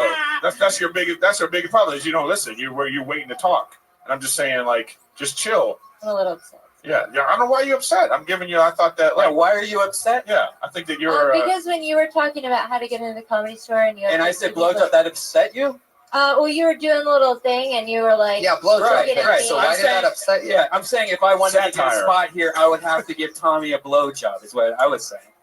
Are you saying that you had to give a blowjob and now you're just upset if you hear the word I'm so blowjob mad. in the Comedy Store? It was like the hardest thing. No, I'm Wow, not. you just called Because you were yourself looking out. at me, because you're look, we're not 5 years old. I just thought that I thought it was a fucking jab at me. Jab at you. So you think everything's about Oh. you? While No, we're talking I about just- in the room.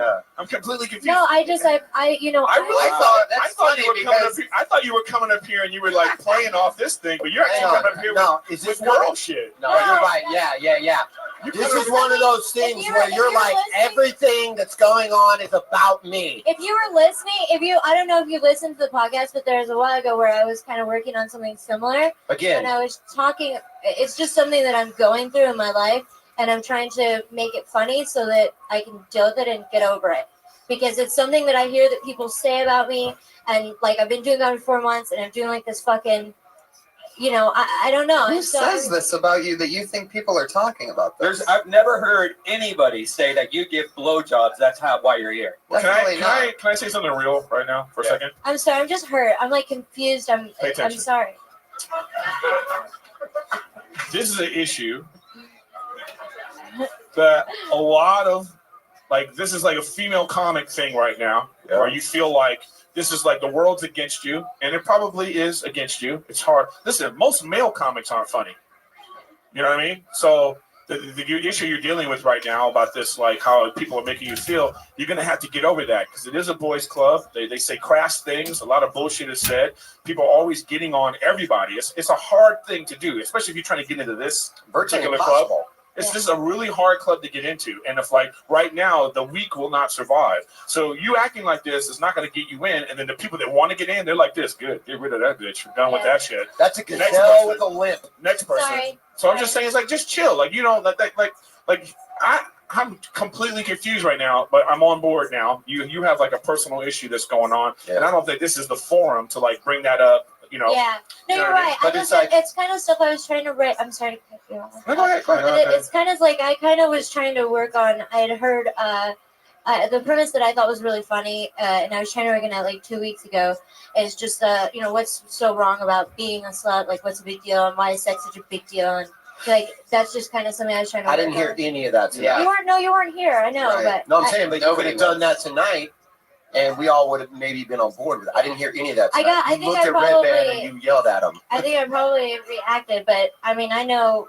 I have listen, can I tell you something? I have no problem with reaction. I have no problem with you having some raw emotion. Yeah. Like you don't even agree with it. That's why you're kind of like, oh, I'm sorry. Yeah. You could have just been like, hey, fuck this guy for saying it. We would have laughed our asses off. Absolutely right. Here she goes. At Sarah Dresses on Twitter. She's Sarah Mostajabi, everybody. Can I say something real quick? Yes. I love Sarah to death. Part of the charm of Sarah is she has a meltdown every 3 or 4 weeks. All women do, bro. It's okay, though, because she always rebounds and comes back. All right. Well, let's go. 25 weeks without a meltdown. Here's her counterpart, Kimberly Congdon, everybody. Follow that. Guys, that was hard to watch. You know what else is hard?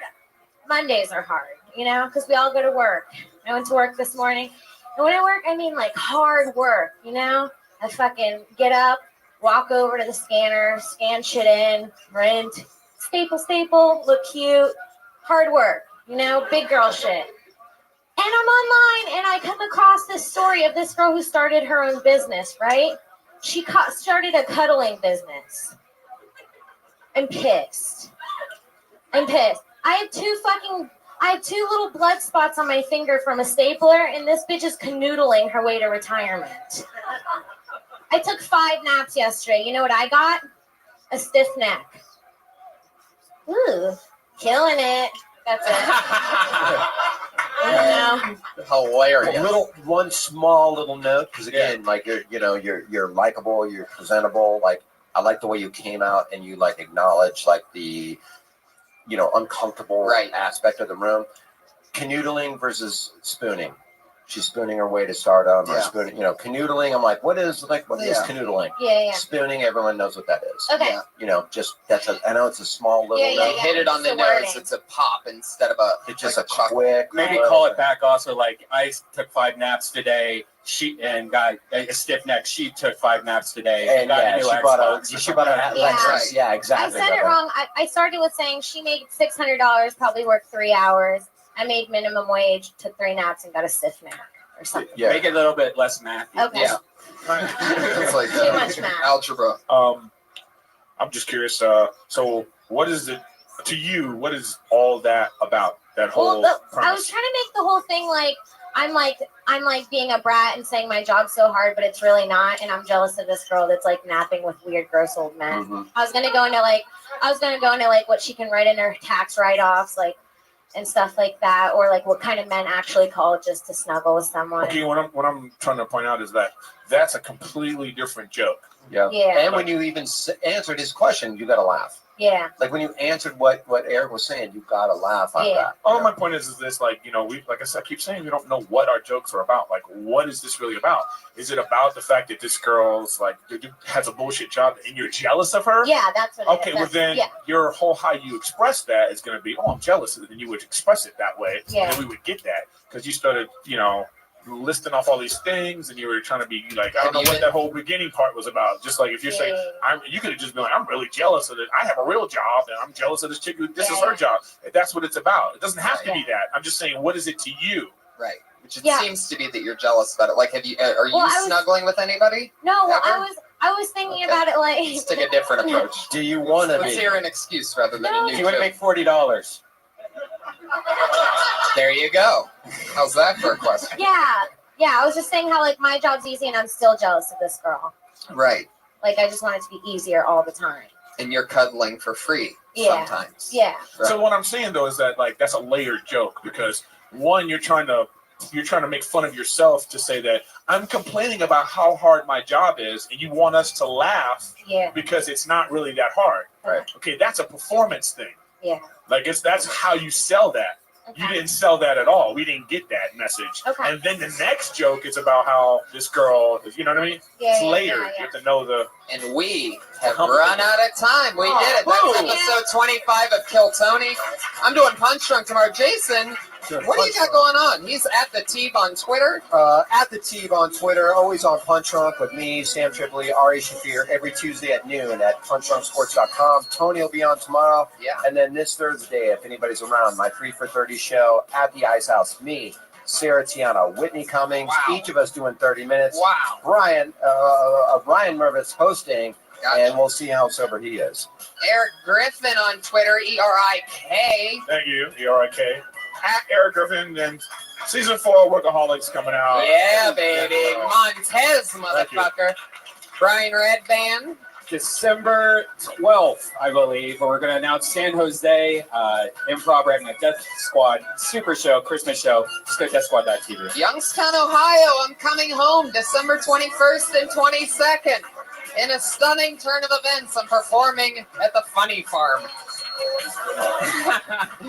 Anyway, so tickets for that available all through links to TonyHinchcliffe.com or KillTony.com, which I bought recently, which links to TonyHinchcliffe.com. Thanks, everybody. Talk to you soon. Thank you. Take care, buddy. Good night.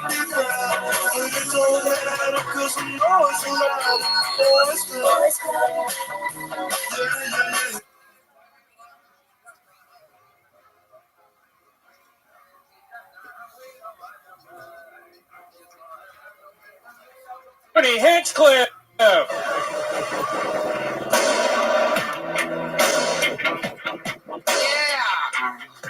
yeah, everybody. Here we are. How you guys doing? Oh, yeah. You feel that energy in here? That's episode 26 of Kill Tony. We've made it a half a year, Brian. That's insane. 6 months of this. A quarter of this. Yes, a quarter of that. Fuck yeah. Everybody's here. Everything's in position. Good to see you guys. Happy Monday to you. Very exciting to be here as always. You guys ready for a fun show? It's been a fun weekend. Anything crazy happened this weekend? I just got over the busiest week ever. I drove to San Francisco, which is not a bad drive at all, but there's that part where there's just millions of cows where you see where all the meat comes from, and it just smells like shit. And you want to roll down the window, but that's a bad idea. You want to turn on the air conditioning, or it's awful. Like it's almost puke worthy for like a good 15 minutes of that highway. Yeah, it's a weird drive.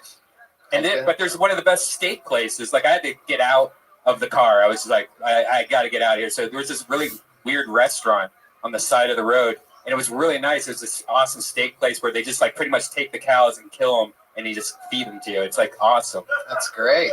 That's exciting. It's really good. How fun. Yeah. What did I do? I did spots here. Saturday, Friday, we did Thunder Pussy, the third episode of Thunder Pussy. That shit is so great. I wish this audience could see Thunder Pussy. It's one of the coolest new podcasts. It's the newest Death Squad show on the network, and it's Jeremiah Watkins' improvised stand-up show built for a podcast. So it's very exciting to see comedians make material out of nothing in thin air. Fuck yeah. Put your hands together for my friend The Robe, everybody. He's here live in the flesh. One of my great friends. And let's also introduce the one and only. Well, you know him. You love him. He's our head of security. It's the Iron Patriot.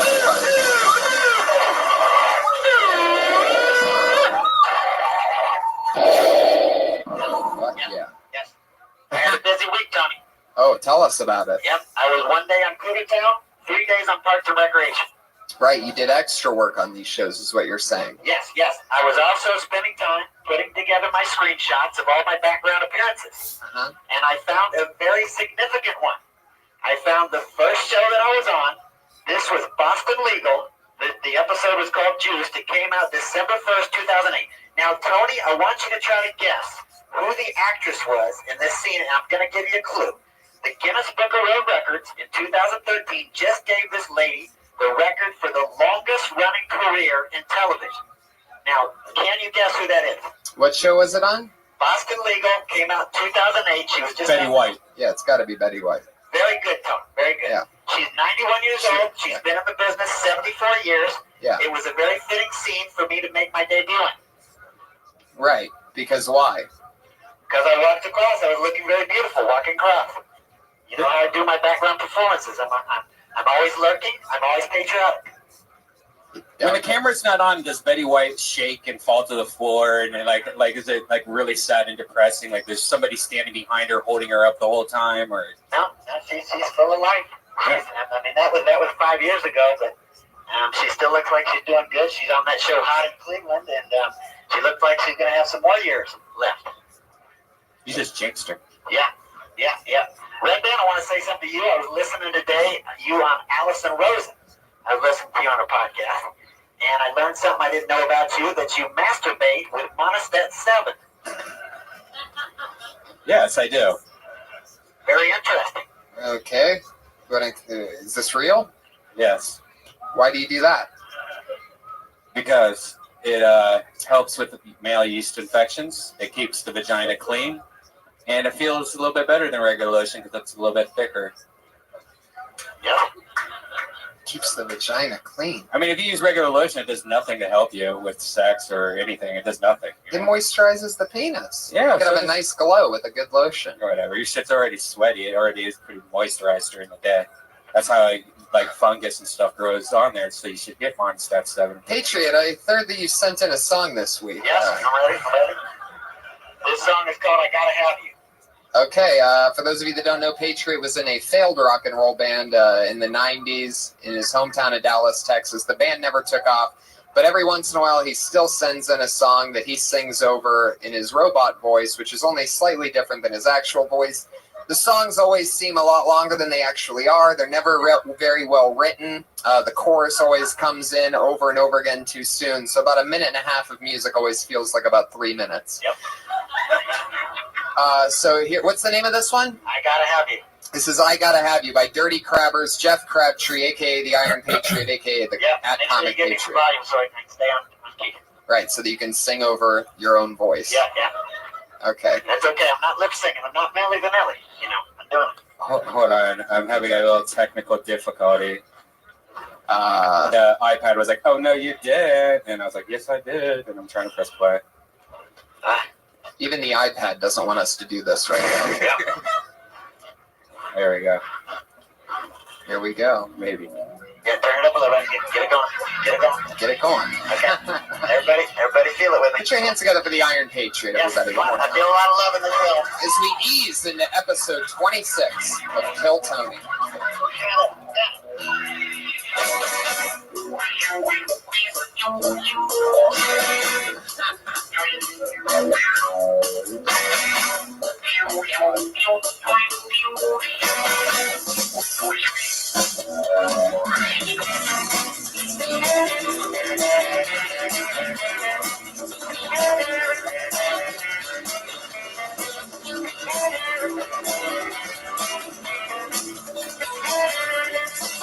You run around like you need to be free. You're up and down the town and it's easy to see. I'm searching all hours for your face. The finest little hussy in the whole damn place. Oh, I gotta have you. I really need you, yeah. I gotta have you. I really need you. I'm always shaking like a leaf on a stick. I'm making every move and I'm making it quick. I'm feeling that it's you in my mind. I'm wondering where you go, cause you're so hard to find. Oh, I gotta have you. I really need you, yeah. I gotta have you. I really need you, yeah. All right, let's stop that. Okay. All right, I want a random audience member, Lainey, if you had to guess, how long do you think that song just was? If you had to guess, just throw out any number. Yeah, if you had to guess the time on that. All right, forget it, Lainey. You just blew the whole thing. It was a very easy setup, Lainey. I actually like that one. That was like an angrier version of the of your band or of your music. Let me tell you a little bit about that song. That song got more airplay than any Dirty Crabber song because it came out in 1991, and a famous DJ in Dallas named George Gamard put it on a compilation CD with 19 other bands. So it got a little airplay. That was the only way you could get on the radio back then. So that was pretty exciting. That song is very significant in the Dirty Crabber history. Well, I liked it. I thought it was darker. It sounded more a little bit like if you were going through your Pretty Hate Machine days of It's talking about B-52s. it's talking about the finest little hussy in the whole damn place. I want her. I gotta have her. Yeah, very violent, sex, like rapey. That's what I do when I enter the room. I look for the finest hussy and I say that she's mine. What the fuck are you talking about right now? Wow. Unbelievable. When did you write that? That was back in 1991. What was your life like back then? Like what was happening back Those were then? my glory years. Like what? So tell us about your glory years. What was the typical day like for Jeff Crabtree back in Dallas, Texas in '91? Sleeping on the couch sometimes. Sleeping on the couch sometimes? No, Is that sleeping on what the couch. Wait. What was? Slow it down, man. Just take your time. Or can you breathe in that thing? Yeah. Okay. Zooming on. Oh, still hold on. Still, just breathe. Okay. Relax. When you say zooming on the pouch. Soothing. What does that mean? Putting the banana in the pouch, playing with the soothing on it, stroking it a little bit. I was working hard back then too. I was practicing. It took a lot of time to write those songs. We were going to the studio. We were doing gigs, meet people at the shows and stuff. And, I was a rock star in Dallas. It was exciting. All the things rock stars do. A little bit of drug experimentation, soothing on the pouch, like I said. Wait, masturbating or with a girl? No, with a girl. So you're snarfing puss. You're soothing on a pouch, is what you're saying. Yeah, I say yeah. Just That's your way of saying you were getting laid back then. yeah. You know, Do you ever- all the things you do with the pouch. Yeah, you know. Do you ever think that a lot of the reason why you haven't been laid since 9/11 or whatever it was is that you say things like soothing on the pouch? Now, my relation status is complicated. I'm coming back now. I'm getting my career back on route. I'm going to find the soulmate. I'm going to find the perfect lady. The perfect lady might be in this crowd right now.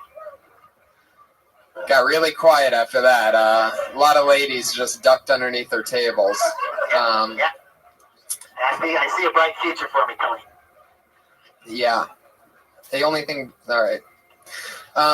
Fuck yeah. Well, you know what's exciting is that we have over 30 comedians that signed up tonight. And as always, I always have two very funny guests, very funny friends of mine that come on this show and sit with us while we listen to comedians do 1 minute each. And tonight is no different. I have two very, very funny guests. And in no particular order, just go for it. We could go for it. Maybe one won't show up right now. Yes, one might be just delayed a few minutes because show business is crazy. All right, so with no further ado, put your hands together for the first person I'll bring up. One of my favorite comedians, a true Comedy Store favorite, handpicked by Mitzi Shore, super paid regular at the Comedy Store. He travels the country. He's a chef. He's a comedian, one of my funniest pals. Put your hands together for the one and only Mike Favorman is in the house. And you know her from Chelsea lately. You love her from Chelsea. She's not ready yet. Wow, that's great. Thank you. Fuck yeah. Mike Favorman is here, everybody. Check. How you doing, Mike? Hey guys, is there a mute button on this thing, by the way? I'm the Patriot? Come on, guys. You know you love it. You know you love it. No, I know I don't. Okay. Mike, I was doing some reading on you today. Oh, Jesus. Yeah, I see that you do many things. You direct, you produce, you act. Okay. Now, you got an outdoor cooking show that looks very interesting. I watched a little bit about. Now, what I wanted to ask you, you know, you heard that Tony's a vegan. What would you cook for something like him? Because, you know, you think outdoor, you think barbecue. What would you make for him? I would force him to eat meat. That's what I'd do. Oh, come on. What would you make me? I'd make you a grilled veggie platter with a big, fat puss in the middle. Oh, he would hate that. He's vegan. I don't know if that's part of the You vegan don't eat lifestyle. puss? No. He likes That's a too bad. I'll cum never be a sorbet. vegan. Brian, settle down. It's hot as fuck in here. Yeah, it is. Heck yeah. It's hot and cold at the same time. Yeah, Tony, I wanted to say something. I'm basically a vegetarian, and I see the difference between me and you is I drink milk and eat eggs. Yeah. Now, I read something that you need a B12 and an amino acid. Yeah, that's why I don't take medical advice from people like you. Is that true that you need a B12 amino acid supplement? That's if I wasn't getting enough of that in my natural diet, but I am. There's ways to get Without milk and eggs, you can still I get it. have so much B12 in my diet that my pee is like golden. It's beautiful. Okay. It's like, it looks like fucking 24 carats. Does it matter if the guy shaves or if it's just, you know, full bush? Full bush. I'm just gonna let you think about what you just said. Patriot, what did you, oh yeah, you already asked that question, what you read about Mike Favorman. Yeah. Patriot, what do you like to eat? I eat a lot of veggie burgers. I eat a peanut butter and jelly sandwich every single day with a glass of milk. Raisin bran in the morning. Green beans with the veggie sandwich. Also with chips. I crunch up the chips and the rice. Okay, wait, one more time, nice and slow. Let's go over it again. What was it again? Raisin bran in the morning. Lunchtime, veggie burger and green beans. Peanut butter and jelly at dinner time. And then later on that night, maybe some peanut M&Ms. Another bowl of raisin bran. Another veggie burger. Rice. Bowl of rice with the chips crunched up inside. What kind of chips? Like those mission chips, you know, you get at the Ralph's. Put tortilla chips in your rice? Just chips, just like, you know, with the salt on the chips, you know. Yeah. Tortilla chips. Yeah. The mission chip. Yeah, it's tortilla chips. Yeah. So you're breaking those up and putting Yeah, I them in like a to bowl. crunch those up on the rice. It gives the rice some good texture. I like to enjoy that. I'll usually watch a movie on Netflix while I'm doing it. I like to watch Sons of Anarchy while I'm eating it. That's so sad. Why do you keep putting your hand out like that, like you're running for president while talking? I work in mysterious ways, Tony. The way he says Tony, it's just like my worst nightmare that I'm going to wake up one day and he's going to be leaning over me. Good morning, Tony. You're my little Tony Maroney. Oh my God. Unbelievable. He wants you! What? What? Oh, yeah. I didn't know what you were talking about. That song was so forgettable that I already forgot. I personally love his music. If you don't like my music, I'll go somewhere else and do my dirty Carly songs, Tony. Oh my God. Is that Tony? Nobody else wants you to do the Dirty Crabber They do, songs. I'm I don't excited. even want you to do Dirty Crabber songs. You just keep sending them in every week. Yeah, I got more. Me and Tony were both part of one of the coolest things that I've done in a long time. Mike Favorite had a really cool event where he got comics to fight each other in the ring, boxing. Actual boxing. And that was one of the greatest times. And I guess you're cutting it up. You might be selling it as a show. I don't know what's going on with that. But I want more. Like, you don't understand that. That was like UFC for comedians. It was fucking badass. It was so much fun. Yeah, Patriot, if you were going to fight somebody in the ring, who would it be? If you were going to box somebody, who do you think would be in your weight class? Maybe the Iron Sheik. Really? That's who you pick? It doesn't really matter. I take any of them. I take anybody, and it's all over when I get to work. Wow. Yeah. Would you wrestle in that uniform? Or I want it. You know who I really want to fight is Joe Rogan. That's cute. You know why I don't trust him? Because he's never done cocaine. I want to kick his ass. What? He's actually done coca leaves before, which is where cocaine comes from. It was like a tea, and he said he couldn't stop talking. And if you know Joe, he loves to talk. So imagine that times 1,000. That must be insane. So that's probably why he doesn't want to do it, because they would probably blow up his face. Yeah. I think it'd be fun to have a conversation with him, though, high on cocaine. Oh, wait, you'd have fun if he was high on cocaine? Yeah, because he said he'd never done it, but I know he likes to talk a lot. And have you done it? What? You've done it? Yeah, I've done it probably about 10 times. I never did. I never got addicted, but I did do it about 10 times. A very euphoric feeling. Gets the banana up and hard. Oh my God. Yeah. This was back in Dallas, or have you been doing it since your Hollywood? Well, I had one time I did it since in the last 5 years when I was in LA. I was up in a Rothschild pad, hanging out with that girl Jennifer Corbett that I told you about that was on lingerie that used to dance for Dirty Crabber. And I went ahead and went for it because I was up in a Rothschild pad. I said I got to do what rock stars do, so I did a line of cocaine. And it made me chain smoke a whole pack of cigarettes. Awesome. And our other guest, everybody, you know her from Chelsea Lately. You know her from Comedy Central. My writing partner on The Burn. Comedy Central's The Burn. Writer, comedian extraordinaire. Sarah Tiana, everybody, is here. She's amazing. She's so balls deep into show business that she's literally 10 minutes late for this show. I mean, who needs credits when you just need the proof that I tried to bring her up 5 minutes ago? I'm sorry. No, it's okay. It's obviously no big deal to you. Anyway, It is a big deal to me. You were doing a photo shoot? Yeah. Sorry. It's awesome. For an upcoming tour? Yes. Penthouse? Yes. That's why my nipples are hard. I noticed. You seem like we're outside on the roof. Yeah. Ooh la la. I'm sorry, so I have to cover myself. Fuck yeah. Right now, Mike's fucking sweating bullets in his crotch. He wants to be on your rooftop. There's nothing different. He always says that. You guys are hilarious. Have you guys ever hooked up before? Because you guys have known each other for a while. Me and Favorman? Yeah. No. No, he's cooked steaks at my house before, at like parties and stuff. He's a good cook. But he Why never won't you let him? Why won't I let him? Yeah. Redban, why is that always your first? Do you have any other questions in your repertoire? No, I don't. This is every question. Are you fucking him? No? Yeah. Okay, good seeing you. That's all the things. It is true. He loves the ladies, Brian. Yeah. Sarah, can I say something to you? Sure. It was nice. I met you first on June 18th, Kill Tony Curry. I saw a nice picture of you at the James Franco roast with Tony that was very lovely. And what I wanted to say is, on Saturday night, I was out posing for pictures for tips like I usually do. Coming home at 6:30, I saw Jason Tebow, and he said he was just at your house. He was looking over your dog. Does he do that often? He does. He house sits. My dog is a big fan of Jason Tebow, so that's why he was there.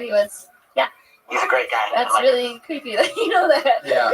Of all the things that you normally look up about our guests, you normally don't quote their dog sitter. He said you live over by the Hollywood Bowl. Yes. Oh, I jeez. just moved though last night. Wow. That's the ticket. Perfect.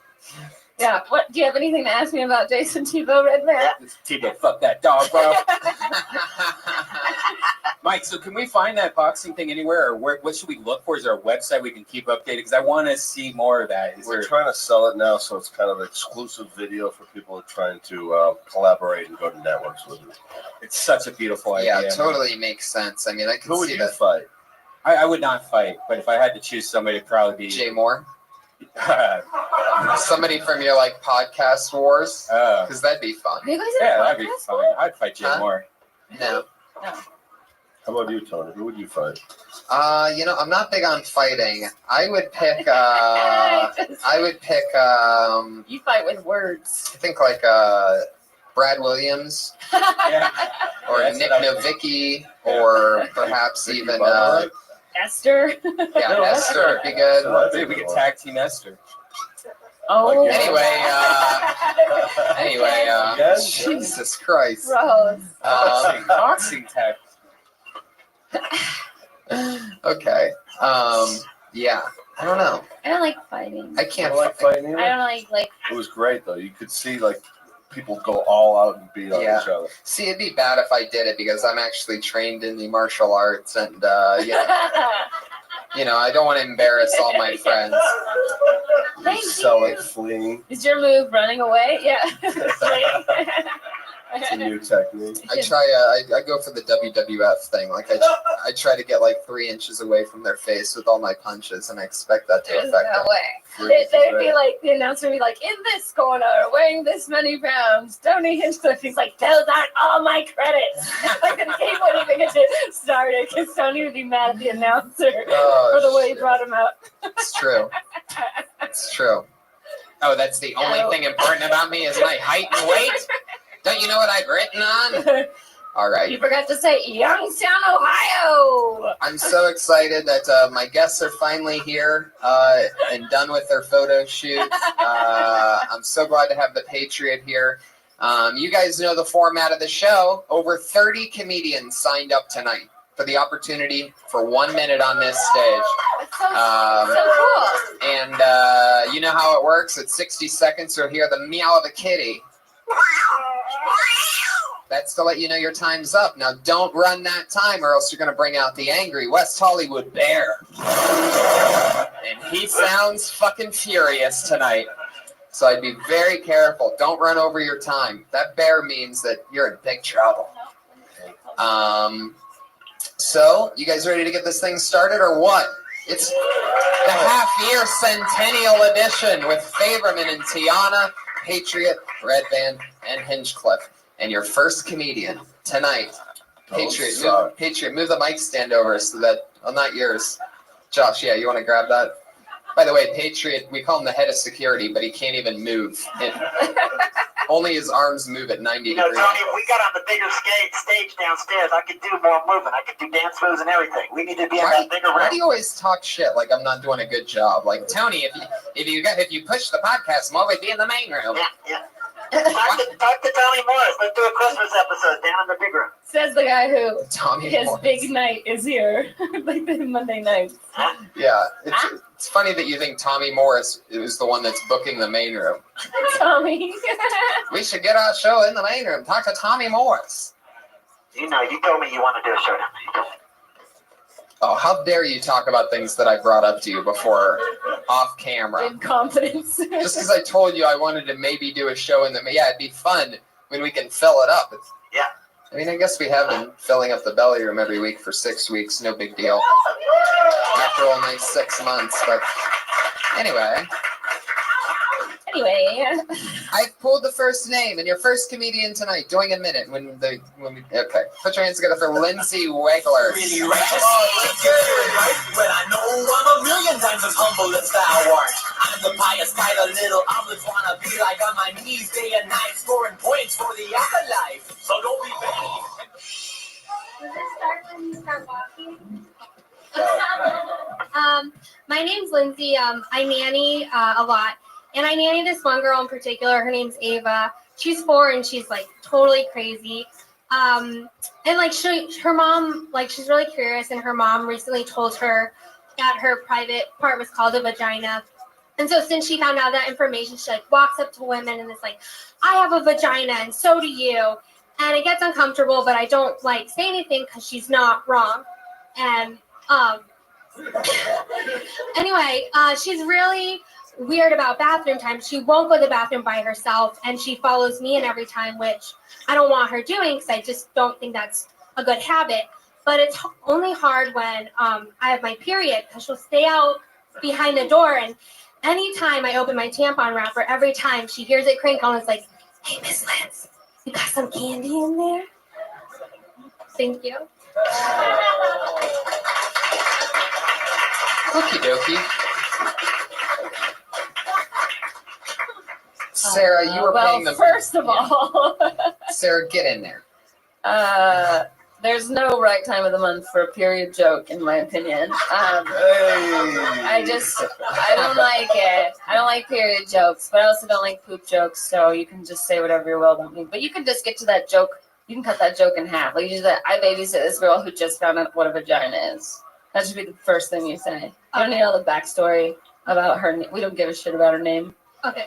We barely give a shit about your name. You know? We just found out who you are. You know what I mean? Right. We just found out about you. Now we gotta memorize 2 names. That's a lot. And you can come out. You can hide behind the Iron Patriot. You can bring the microphone. It's bring the whole mic stand. It's a mobile microphone. It's not that heavy either. Don't be afraid of it. Can you imagine if she'd be like? How long have you been doing stand up? Maybe like 6 months, but I'm really spotty about it. I do a lot of improv. Another joke about a period. Spotty. No, that wasn't a period joke. She's wearing red pants, guys. They were white earlier. Well, it's not like a vulgar period joke. No, it's not. Older. But I don't understand why she would think there's candy up there. Right. Because she hears the wrapper open. Oh, Maybe I was real fast. Yeah, that's not clear that the wrapper is why you would have candy up there. Immediately, I'm thinking, does she see the string? Because you just talked about her looking at vaginas. No, she just hears it opening through the door, so she thinks I'm eating candy in the bathroom. Okay. Well, you don't have to say period. You can just say anytime I'm opening up a tampon wrapper. Oh, okay. Or unwrapping stuff. But you also, like, if you're talking about how she's staring at vaginas all the time, and then you go into a period joke, they seem like 2 separate things. Yeah. It's really confusing. I was super confused. I didn't follow any of that. I had no Very idea true. what It happened. was very hard. I understood it. I didn't even hear what you said. I was staring at her pussy. Was she telling a joke? I didn't hear one. I didn't hear a joke. I'm sorry. By the way, did you hear one? That is Mike Favorman is here, everybody. I love it. Listen, hold on. Favorman perspective. You have to cut to the chase. You're not interesting enough to listen to you to get to that lack of a joke. No, that's the fact. Cut to the chase. True. Trim the fat. Get to the joke. Nobody cares. It's true. Also, don't use the word pussy ever. I don't. Unless you look like me. Yeah, unless And then you use it look all like the a guy time for who every only punchline. uses the word pussy. Yeah, wound or slit is better, probably. Gash. Don't listen to these guys, please. Gash is a great word. Gosh, yeah. 80s pussy. And you can always say pouch too. Oh, there you go. Did he say crotch? He calls it a pouch. Patriot calls the vagina a pouch. That's like a 6-year-old. Why? I know, he is. He's also let a dog eat chocolate off of his penis. Hey, who hasn't? The worst thing you can let a dog eat off your penis. I told you my bestiality is fine. If it doesn't take too long, his peanut butter takes longer. Yeah, Like what you said, that the worst thing that you Because chocolate's poisonous it's for bad dogs. for dogs. Yeah. Meanwhile, that's what he used.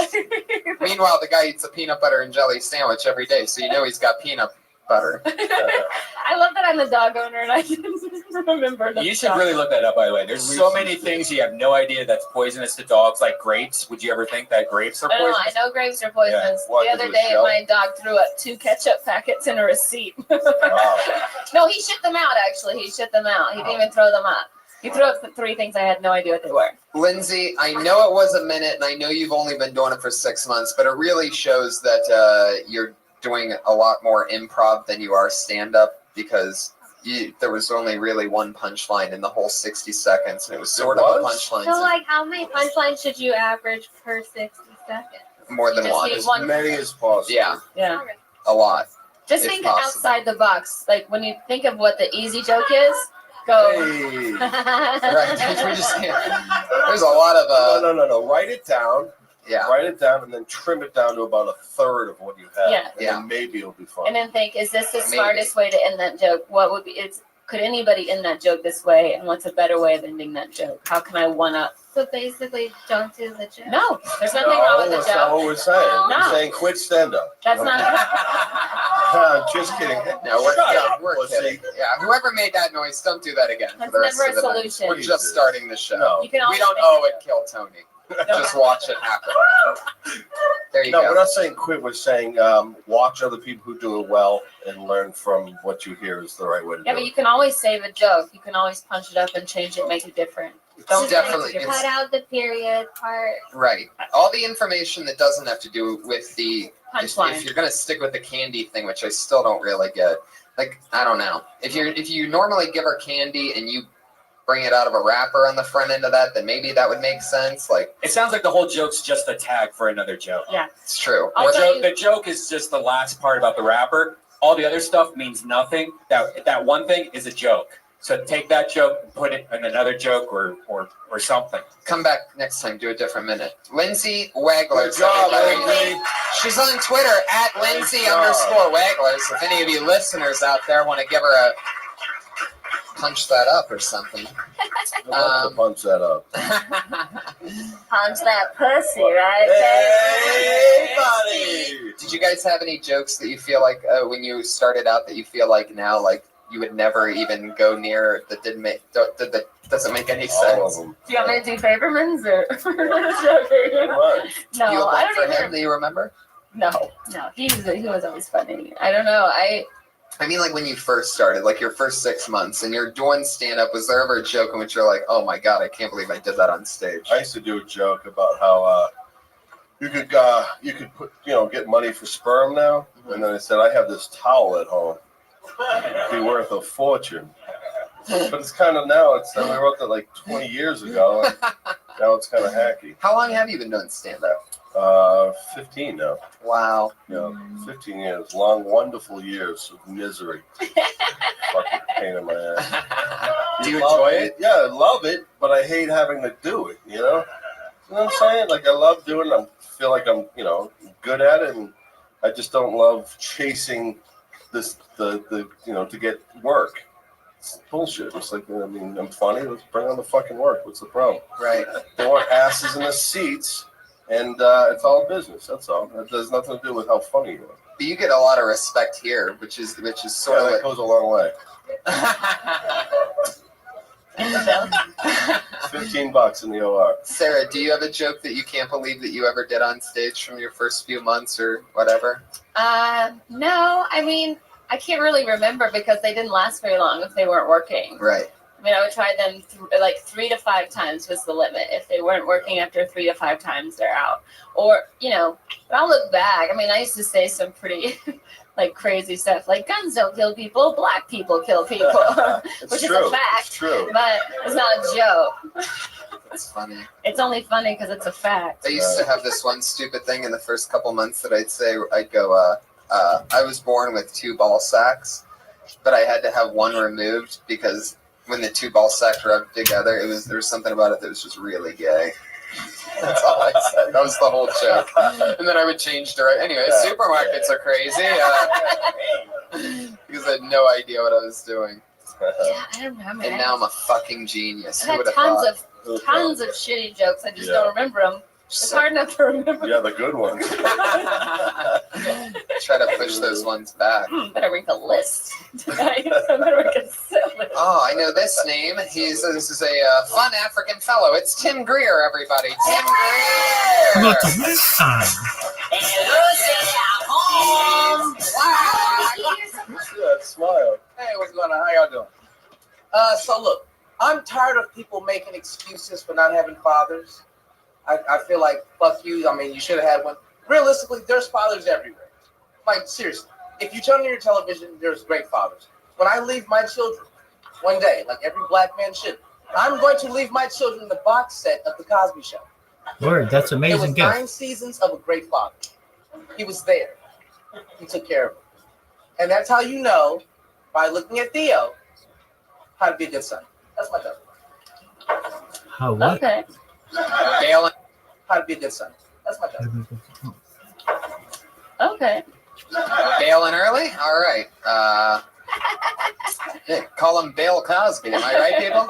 Anyway, Split the bill. Split the bill, Cosby. some people are like, hey, do you think the comedians should ever do like 3 minutes or something like that? It's like, dude, some people do fucking 14 seconds and then. What's your name? Tim, right? Don't ever ask the audience how they're doing. You tell them how they're doing.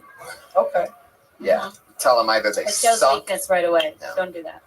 You don't have to. Be like, hey, this is who I am. Right. Do you ever feel like, like right away, cut to the chase? Okay. And I don't think a black comic should do that black people don't have fathers, that stuff. It's talk about yourself. Do you have a father? Hell yeah. Yeah? Do you talk to him?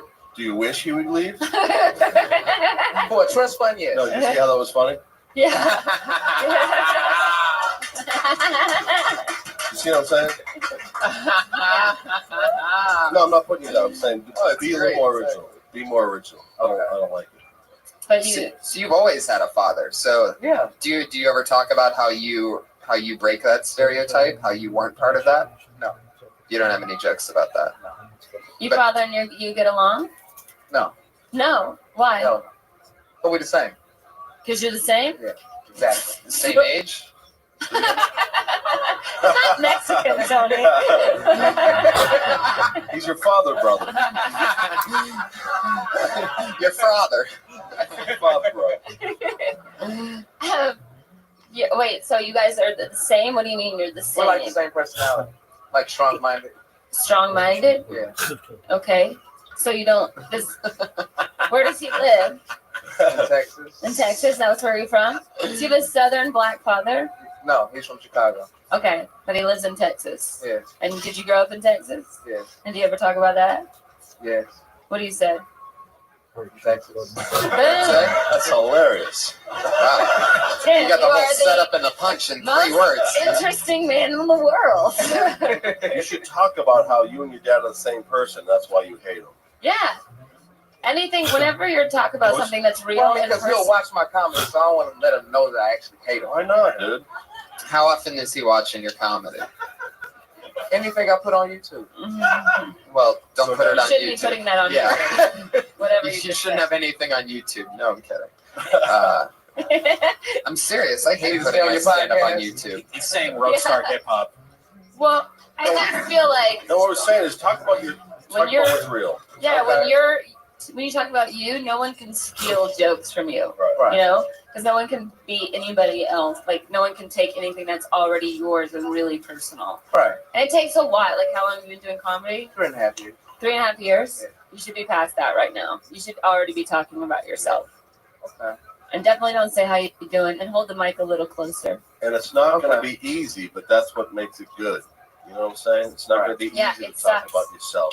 But if you make it funny for everyone else, that means it's really fun. Vulnerability makes everything funny. Yeah. True, and it gives you Watch this perspective. cry. Okay. Tim Greer, everybody. Tim There you go. Greer! What's that? Favorman needs another beer. Can somebody get it? Another beer for Favorman, please. Bud Light. So, Your next comedian goes by the name of Bo Scott. Bo Scott. Come on, Bo. San Diego, Bo. Hey guys. You ever get so high you turn your blinker on going around a curve? I got so stoned yesterday. I went to Ralph's and I was looking at the eggs, trying to figure out which one I wanted for like 30 minutes. They have A eggs and they have double A eggs. I was like, come on, man, one of these is B eggs. It's right next to the almond milk. I was like, how the fuck do you milk an almond? I was all stoned, so I was like, the Almond Brothers know. They do, I guess. They had Christmas shit out in the grocery store, which I guess I'm okay with. Because I like Christmas. The only thing I don't like about Christmas is that they have ugly sweater parties and I can't go. Because all my Christmas sweaters are dope as fuck.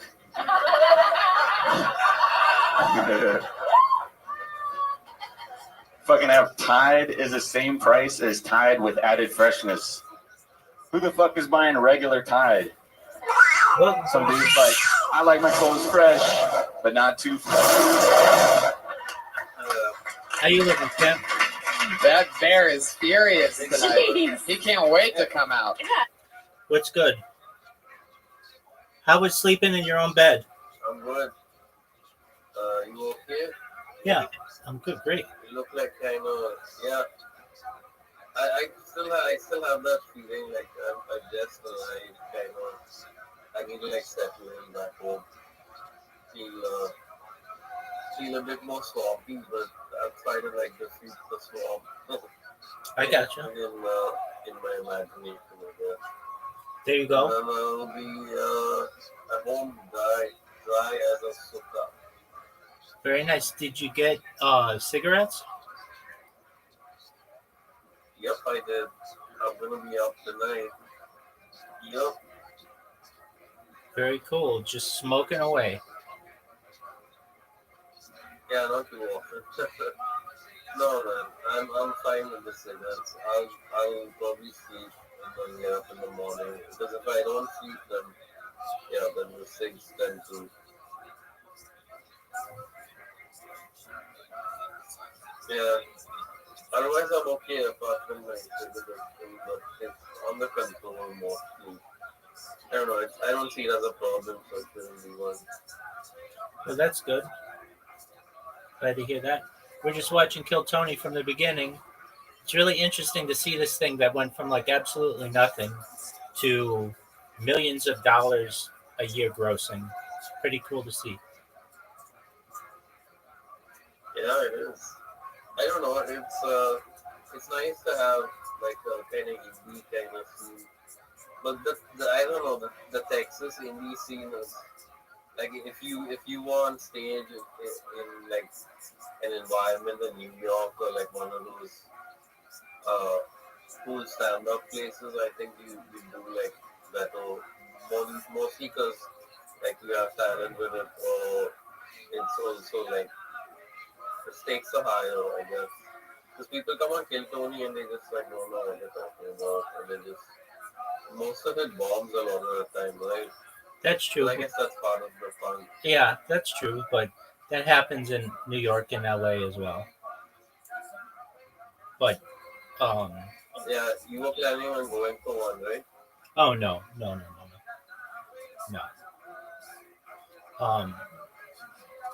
That's I love Sam Hyde's commentary, but you know Sam Hyde, he kind of the problem is that the people like me and Sam Hyde is that you're always gonna be influencing people with your kind of post-ironic take, and it's kind of it has a bad influence on people, and you have to be careful of that. You have to be kind of careful when you're kind of pushing the line on things, which he does a lot. Like Sam Hyde kind of does that a lot. It's good for people, but at the same time, I don't know. I think in USA, everyone's kind of already fucked up in some way or the other, and you don't see a lot of people who kind of retain that sanity at an early age. Like if you're a teenager, you're kind of already in the the zone, so to speak. So that wouldn't frazzle you. If you heard something from Sam Hyde about this and that and race and people making money and stuff like that, like you don't need that as a teenager. In India, we don't have any of that, right? We don't have any of that.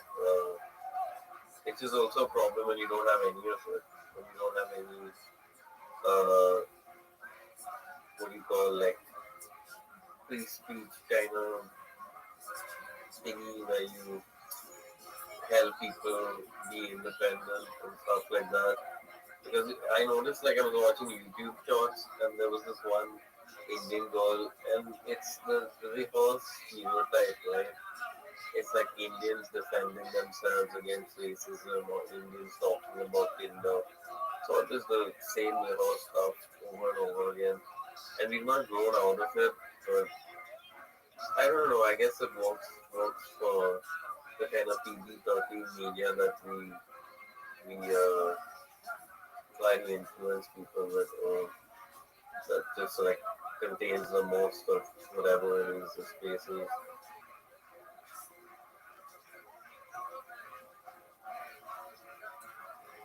But yeah, you know what I mean, right? Like it's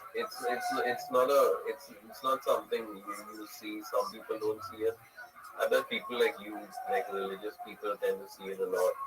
When you see people who seemingly look kind of innocent, but they're kind of fucked up inside, and it's always a thing, right? Perhaps. I think that's something you guys can learn from the East, but no one's gonna help anyone do it. Because over here we have too much of it. It's almost like an orthodox regime that seems to keep people in control and away from like just having some sort of masculine trait or behavior. Anything of the problem is that the politicians are kind of loose edge. Like you meet them and then they're like, you as a person are way too foreign to them, because of the dealings the people they deal with and such. And then it becomes like an intelligence barrier where you're not getting through to other people because you're kind of stuck in an Eastern way of thinking, and you think that we have it all figured out here, but it's far from it. Like we need more Western society in India, because right now the people who speak English and do well in society, they're kind of like they need a voice too, I guess. That perhaps may be true. Yeah, but all in all, like I don't know. I don't know if things will ever change in India. I think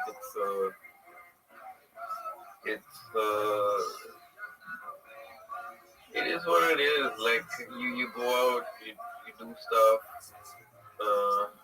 Things remain the same anyway.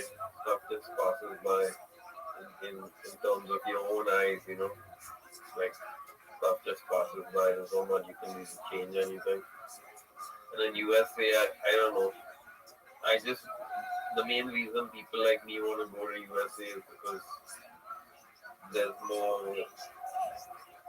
more of the same people like you, I guess, and you and me, you know. And I've always had that problem growing up here, but it's not a new problem. Everyone faces it to some extent or the other. I gotcha. I mean, I think Modi is actually great right now. I changed my mind on Modi. I think Trump's awesome. I don't have 2 articles on Trump tariffs, but I can only send it to you. I'm not going to paste it on Discord because it might be controversial. Okay, feel free to do what you think. Alright, so what are you up to? You're kind of silent. Is something bothering you?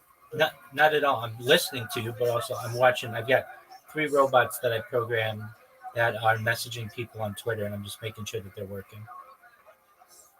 and they are. They're working really nicely. So it's really hard to message people on Twitter because Twitter has all kinds of like locks against people from sending messages. Like there are different levels. Some people only make it so that verified accounts can send to them. Some people make it so that only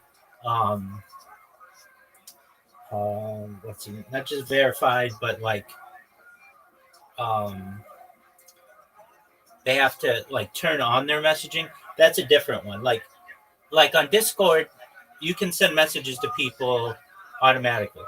But on Twitter, you have to turn on your settings to be able to send messages to receive messages.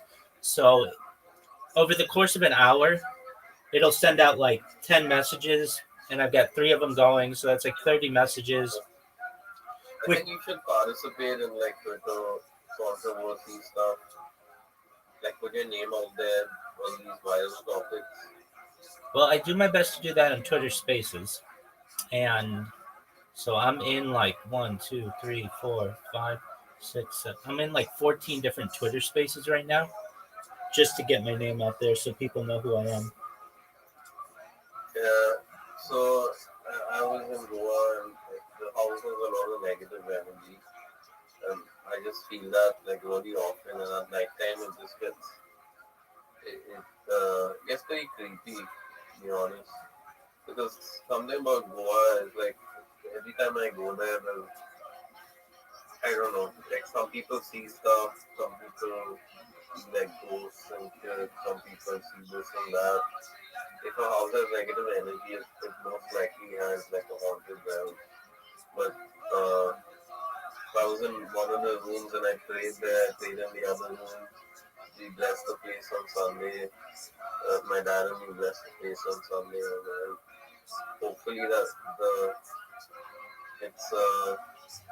hopefully it was just in my head, but yeah, I think the place got better. A lot of the bugs and insects came removed, like just left or whatever. Couple lizards, flies, and like flying cockroaches, all sorts of shit. I saw a snake. There was a snake, like it was a sunny day, and I was just looking out with my dad, and this brown snake just like came onto the floor, and then it left through the gate. Oh, that would freak me out. Yeah, it's fucking weird, dude. I've never had any altercations with a snake before. Like I don't even see them most of the time, and this was the first time. So I went back inside, and then my dad told me it went to the gate. And then after that, like there was a rustling in the trees opposite. So I'm assuming it dipped. I don't know. Maybe it went into the void or something. A lot of these insects, they just disappear. They like go into the void or something. So who lives in the house in Goa when you're not there? When I'm not there, no one. We keep it locked, and my dad's siblings come there sometimes. I got you. Their parents died there. I got you. Yeah, they were on their deathbed there. I'm not sure if they died there, but yeah, I mean, like I don't know. Well, couldn't somebody just like break in and live there? Not really, someone could break in, but it's like a village, right? So people will know, like people around in the other houses will know, because it's a small growing village, right? Okay. So everybody knows who goes in, who goes out, and stuff like that. How far are you from How far are you from the ocean?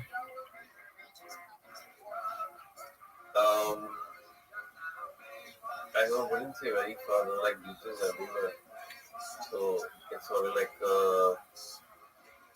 probably like half an hour, 1 hour maybe. Everything is a long line there. You go on a long line and you land up somewhere else. I just picture the place like it's like a desert wasteland. A lot of white older folk. come there to like they build huts and not huts. They have like small settlements near the beach, and they just live like hippies there. It's just not my kind of thing, to be honest. But they enjoy the life there. If I was ever to go to a beach, it'd probably be like a nice kind of like western looking beach. I just had too many bad times in Goa, so I'm not really fond of the place. But this time it was good. It was actually worth it. Mostly because I got to spend quality time with my dad. And, Well, that's good. yeah, we just yeah we so the village, the main central part of the village is where the church is and where all the other stuff is. So Goa is this Goans. There's a lot of them speak English. They're most likely they're all Christian and yeah, so the kids end up going like we do, except less responsibility. Maybe I don't know. I don't know what they just like go up there and you get a job there. It's not much to do. So you have to go to Mumbai or something. But yeah, they live like honest village life. It's not exactly village life because it's kind of modern. So you see like vendor stores and just like humble people basically. It's yeah, that's pretty much it. And the Portuguese came to Goa, right, and they colonized Goa. So they converted us to Christianity, and yeah, I mean, there are lots of people they speak like English, but it's like a weird Goan English. I don't know. Konkani is what they speak. It's like a particular language, and yeah, so it's just like a I don't know. It's not my type of thing, but it's like a modernized village kind of setting. You know? It's not completely like downtrodden village life. So it's sort of like in between, but it's very different from Mumbai. It's not the way we live in Mumbai. Definitely, it's more like laid back. Till you go to Goa and you just like relax. You have your afternoon siesta. Maybe you walk in the daytime and then like Yeah. yeah. Are there monsoons? Monsoons in Mumbai, I'm guessing there are in Goa. Yeah, there are. It's just that it's one of those. It used to be a big nightlife spot but then it got less popular. So back in the 90s, early 2000s, it was the number one go-to place for island beach stuff and stuff like that. Goa people would fawn about going to Goa and just relaxing with a beer and couple friends and beaches and good food. So you get all sorts of seafood. You get like mussels and oysters and fish and stuff like that. And all that stuff is pretty good for me. Like I love all the food there. It's pretty amazing. But apart from that, it's just the arid wasteland. I just don't like places in India where it's arid wasteland. Because I can't like I can't like handle it sometimes, you know. But yeah, I mean, not unsettling or anything. Like the village we go in is kind of cool. But yeah, it's I don't know. After I said that the first prayer, I just prayed to God and said, like get rid of all the evil spirit or forces in this house. And after that, it went kind of silent and this one furniture stop vibrating or something. I don't know. I think my laptop was it could be that my laptop was possessed by something. I don't know how this shit works, like, but because the laptop I'm using right now probably got exercised by me, so it probably that doesn't function the same. Like, there's there was probably something connected to the laptop from my phone, or yeah, I don't know. It's weird because you know that Ouija board stuff is fucking stupid by doing. But yeah, sometimes the Ouija board thing, right, it connects to your phone, and then the technology gets like transferred to the laptop, and your laptop becomes like mixed up, possessed, or whatever. Sounds far-fetched, but that's what happens.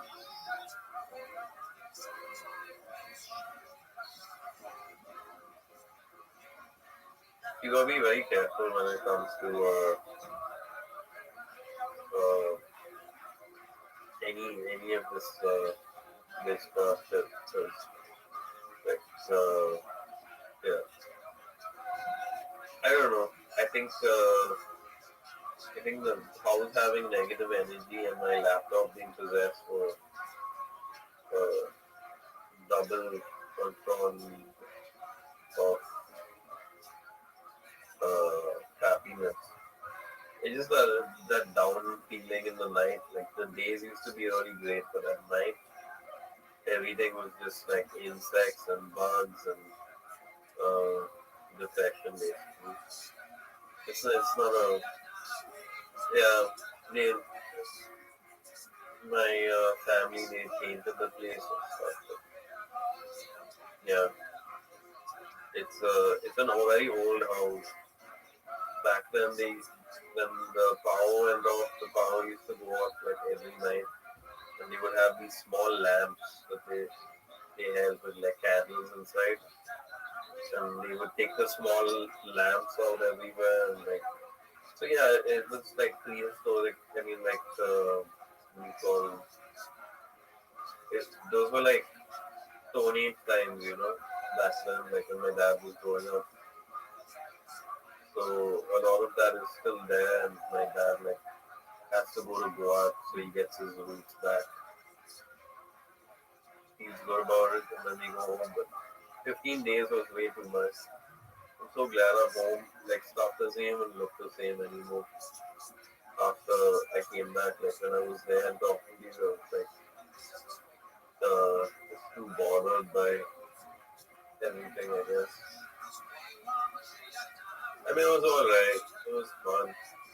But when it comes to ghosts and Goa, like, it's fucking surreal. Like, I bet there's like a crowd of people there who probably fuck around with tourists. Who knows?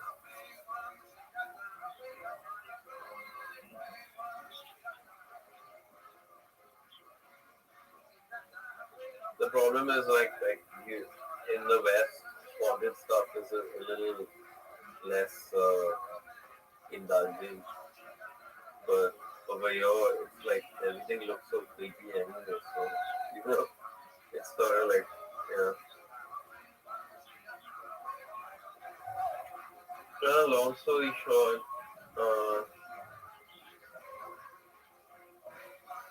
couple small sparrows came there. How was Started that? chopping on the roof, and then they went to the tree and they chilled there. After a couple days, couple nights, I think the house should be blessed, I guess.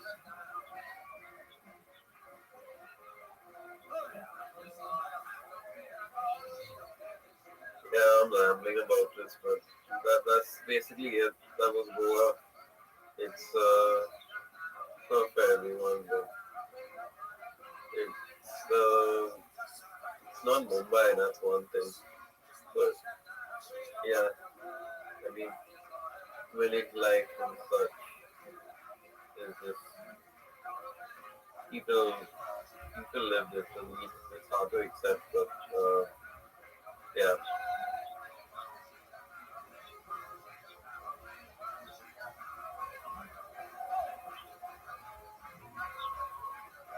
I mean, like, yeah, it's when you're living that kind of village life, it's very little you you bargain for in an attempt to kind of make it make money or just like start living better or anything. It's just always the same thing every day. You do the same routine, you do the same thing, and you never get bored because you're too busy relaxing or just like chilling. We went to a small kitchen and you eat with your hands like a thali type thing.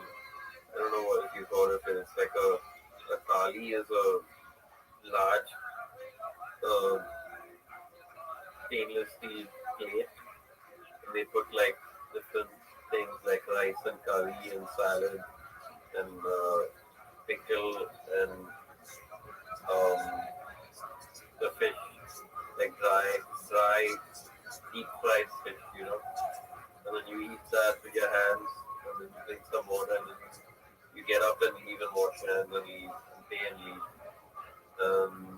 Then the moment you get up, someone else goes in and uh, starts their eating. Yeah, that's one of those village things. It's the people there do rudimentary work, right? So sometimes they need like a good filling or something cheap. The food's great. Like those prawns were top class. Fish also. Yeah. You like it?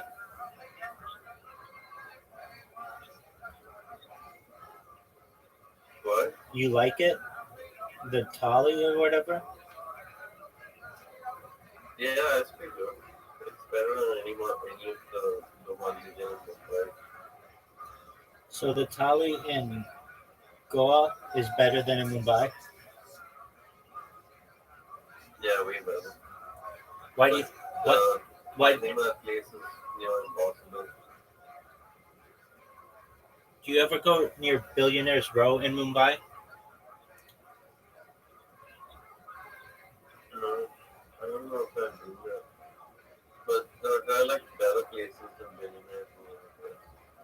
If you live in, like, where I live is considered town nowadays. But town is actually where my college was and it had all the British architecture and such. So it all looks kind of grand. Like you go to like places. I don't know if you've heard of like Malabar Hill and Colaba and places like that. It's all really nice, antique looking surroundings everywhere and nature.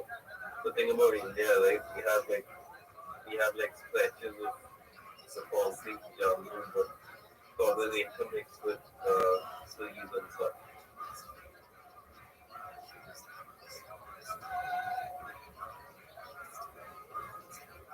But yeah, home is way better than any place I can go to right now. Absolutely. Do you have siblings? Some that's like, sorry? Do you have siblings? Yeah, I do. I have two elder sisters. Are they married? Yeah, I mean, one is married, the other one is married. Do you hang out with them ever? Yeah, all the time. Like, every Sunday, every time. No, one of my sisters is in London, right? Whenever she comes down, we have like meetings and stuff. Yeah. Very cool. But, yeah, I don't know. I'm kind of like I don't know if I was like just born with the wrong set of eyes or like just completely out of it for the most part when it comes to just being a normal person.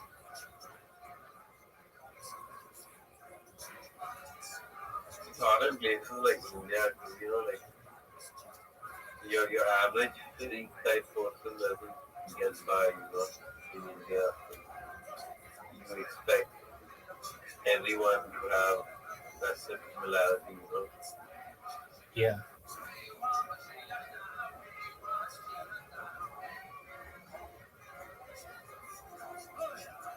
yeah, people are great. I think, yeah,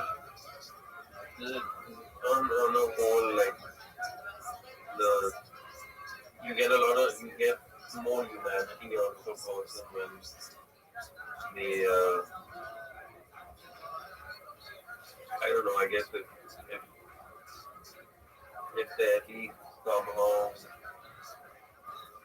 of same mind, but with slight bent, Right. because you need, yeah, you need like, even if you see a stranger, you can immediately tell in India if they're the type of person they are. And I don't know, some people are gifted with that. It's more of course, but yeah, it helps. Like, you have a certain gift of discerning what a person is like by looking at them and the way they speak. So it gives you like notions to who they are and what kind of person they are. So not everyone has that ability, right? So you need a kind of like you need to just remember like there's a lot of humility that's getting wasted because either people are stuck on two extremes, either they're too into everything or they're just out of proportion with everyone else. I think so. So I meet my friend Chandrajit, right? He's my best friend. He was in college with me. I spent most of my days with him in college. And he's one of those genius types. And he doesn't walk too much. He doesn't walk at all, actually. And he likes doing drugs and shit. But yeah, apart from that, he's a great dude. What kind of drugs does he like? Sorry? What kind of drugs does he like? He does everything, but I think weed is top. Just smoking weed, I guess, is his main thing. I don't know if he still does it. I think he was on sober because, he's a bit of those psychonaut type people. Like he's into all sorts of like occult shit, this and that. He's very good at reading it and understanding it. I mean, he likes music and he likes pop culture and shit like that. So yeah, that's basically what my best friend looks like. He's a bit of a over genius. Very cool. Yeah, I'm not met him in a very long time. Probably meet him sometime, but yeah, I have to stay away from weed at all costs. Why is that? Shit does me in. It kind of does me in, right? I think I told you about this earlier. I don't know if I did or telling someone else. I don't know if you told me. Yeah, I get into a very strange phase. Like some sort of telepathic barrier that's removed. You can communicate with an outside world. It's very weird, but it's not fun for people around me. So I don't do it anymore. That's good that you're able to stay away from it. Yeah. I don't even drink anymore, so it's fine. I feel a lot better actually. Because you take out alcohol from your diet, like suddenly everything just seems normal. All your mental suffering and like all the anguish and anxiety you get from everyday things, it's all just like lessons of it.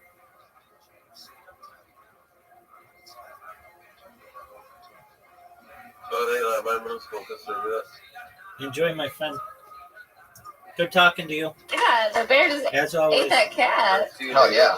Take care, big dog. Oh, that was so funny. Yeah, I love that Christmas sweater joke. I knew you would like that because it's so cocky. Yeah, that's my. Tony's like, I can't believe I didn't write that joke. But I will be doing it at 10:30 in the original room tonight. So thank you, I appreciate that. Fuck yeah. He knows how to write a joke. Yeah, you know what to do. He's from San Diego. To the girl who got offended by us helping her, that's how you write a joke, quick and to the point. But the first one, when you were like, you get so stoned, you turn your blinker on going around a curve. Yeah. I don't like that was like you started really slow, and then until you got to the sweater part, wasn't really laughing. But like the grade A eggs and the AA eggs, I don't think to go to B from there. Do you guys think to go to B from there? I sort of like that. I'd rather have that in there than the curve. I would lose the curve completely. What I was saying you know why that's funny. You know what curve you were on when that blinker was on. Like I can sort of picture it, but people don't really. Especially, I have a thing where because I like smoking pot, and I also obviously write a lot of material, but I find it hard to write good pot jokes. You know what I mean? Like so many of them are. Yeah. It's hard. Yeah. Right, because it's sometimes it's about forgetting or this or that, so it's totally something that you do that nobody else does. Stop sign didn't turn green, that type of shit. Right. Yeah. Yeah, exactly. and like milking an almond, like I've heard that one. Right, but the Almond Brothers is a fun. That was really good. I would jump into that quicker. I wouldn't say milk an almond. I would say, what is that? Cow milk that was milked by the Almond Brothers. Like more into it so that you don't say I don't know how you milk an almond because that part brings the back part down, and the back part's funny because I like the Almond Brothers thing. How long you been doing comedy? I haven't been very consistent, but I did my first set 6 years ago. Okay, yeah, I could tell right around 5 or 6 because you're kind of yourself on stage too. Yeah, I also love the idea of you staring at the eggs, but you said to pick out which one you want, just No, one I was egg? basically saying that in the grocery store they have A eggs and they also have AA eggs, and I'm like, one of those is B eggs. Yeah. Why don't they just be eggs? Yes. But when you say everybody wants to be special eggs, why don't you just be eggs? well, but you need to say grade A because when you say they have A eggs, it sounds like AA. Like it doesn't sound like the letter A. Maybe what's a grade F egg? Like a testicle looking one? Right. And why? What are I've never got a grade AA before. Yeah. What are the AA eggs like? Just like always, like I'm egg and I'm been sober for 3 weeks. Like what makes you grade AA? Yeah.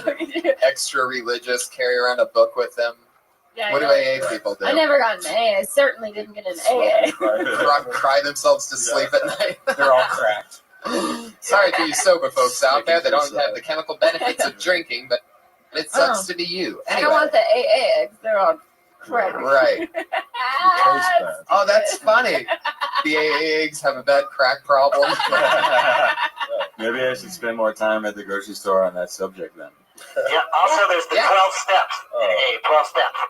That's true. And A dozen. And nobody wants to drop the steps. Very good, Sarah. Yeah, there you go. A dozen eggs, 12 steps. A dozen. Yeah, it's our joke now. It's our joke. Taking it. Yeah. We need to write together more. There's also like We're cage good. free, like something about cage free. Right. Like what are these eggs fed? Like these chickens are fed better than I am. This is really good yolk writing we're doing right now. All these eggs are Only they're only egg jokes for white people. Good, Tony. That was a good one, Tony. Oh, Jesus. Hey, Tree, you're out of control. Bo Scott, great job. Bo Scott, great job, buddy. Good DJ Bo Scott. He's on Twitter at Bo_Scott Theo. He's opened for me a couple times at the American Comedy Company when he used to work down there. I've snarfed puss with that guy. Really? Yeah. Were you there for the roof otter night? Oh, yeah, he was. He was there for the roof otter when Tony got mad at the bouncer on the roof of the. Oh, yeah, that's true. You were there for that. Yeah. He's like, you're going to have to throw me off this roof if you don't want me in this bar. But if you do, you better hope I land on Hollywood Boulevard because that's where I belong.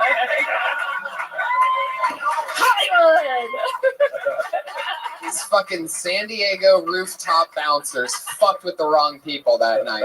We said, is the bar still open? They're like, yeah, go get a drink. It looked like it was closing though. We go, we get a drink. We literally get the drink. I'm like, oh, great, a drink. I'm sipping it. Some big douchebag. I fucking hate. I know. Oh, you were like, God, there's nothing worse he was than like, these. hey, you're gonna need to finish up your One drinks. of And he's these. like, how dare you? All right, let me get my side. You already told your No, side you of the went story. from 0 Jesus to how Christ. dare you in like Brother, 2 this- seconds. Yeah, you're damn right. That's because this guy walks up that works out every day. Meanwhile, we're wearing the same size fucking shirt. Comes up, you guys gotta wrap it up, guys. And they're like, no. They just told us we just literally they just handed us. Yeah, that has nothing to do with what I'm doing. And I'm like, what do you mean it has nothing to do with you? We're working for the place where I just bought this on a hotel rooftop. He goes, he's that guy, just like, that's not my job. Which is just the fucking worst. So I go, you know what? No, dude, we're not fucking leaving right away. I'm enjoying an evening with my friends. Meanwhile, I look around when I say that. All these pussies have already run to the fucking elevator With our because they're just. Because they're just, you're just a bunch of animals that just listen to every little thing told to you. Not true. You see a bouncer in a tight polo shirt. Oh, yes, sorry. Sorry to be keeping you at work in San Diego on a rooftop. It's 72 degrees. Oh my God, the best part is Life that is perfect for this throughout the fucking... evening, we're making fun of Tony for this, and the bouncer kept getting nicer and nicer every time we retold the story, and Tony Right. kept getting meaner. Sir, we'd just like to, I know we're rushing you off the roof, we'd like to offer you a complimentary bottle of Oh, I know. How dare you! This is my roof! I'm from Hollywood! Do you know who I am? I never said that. I would never say that. I would never say, do you know who You're I am? gonna die! I tell them who I am right in front of them. I go, I write jokes for a fucking living. I wake up at 2 in the afternoon and I live my dreams, you dumb fuck. And he goes, all you do And it fucks with them. All of a sudden, those guys are like, hey, is he staying in this hotel? Because they're like, they want to fucking touch me, but they can't if you're a guest at the hotel. But if you're just some guy drinking at their rooftop, so they're like so excited, like, oh, please tell me this guy's not at the hotel. I'm like, here's my fucking room key, bro. And yeah, I'm going to my suite right now.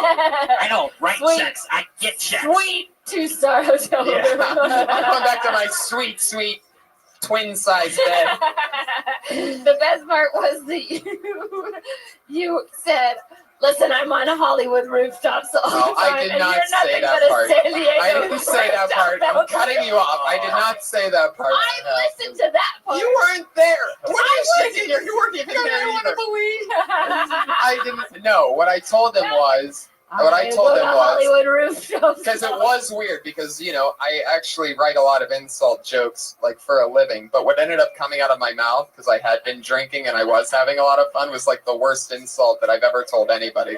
I go, yeah, you fucked up. I'm a badass motherfucker. And you're just some San Diego roof guy.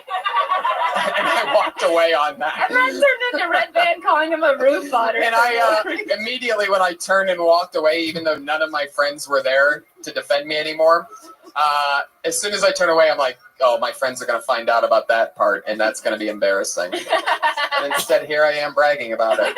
Yeah, you fucked with the wrong guy, you rooftop guy, roof otter.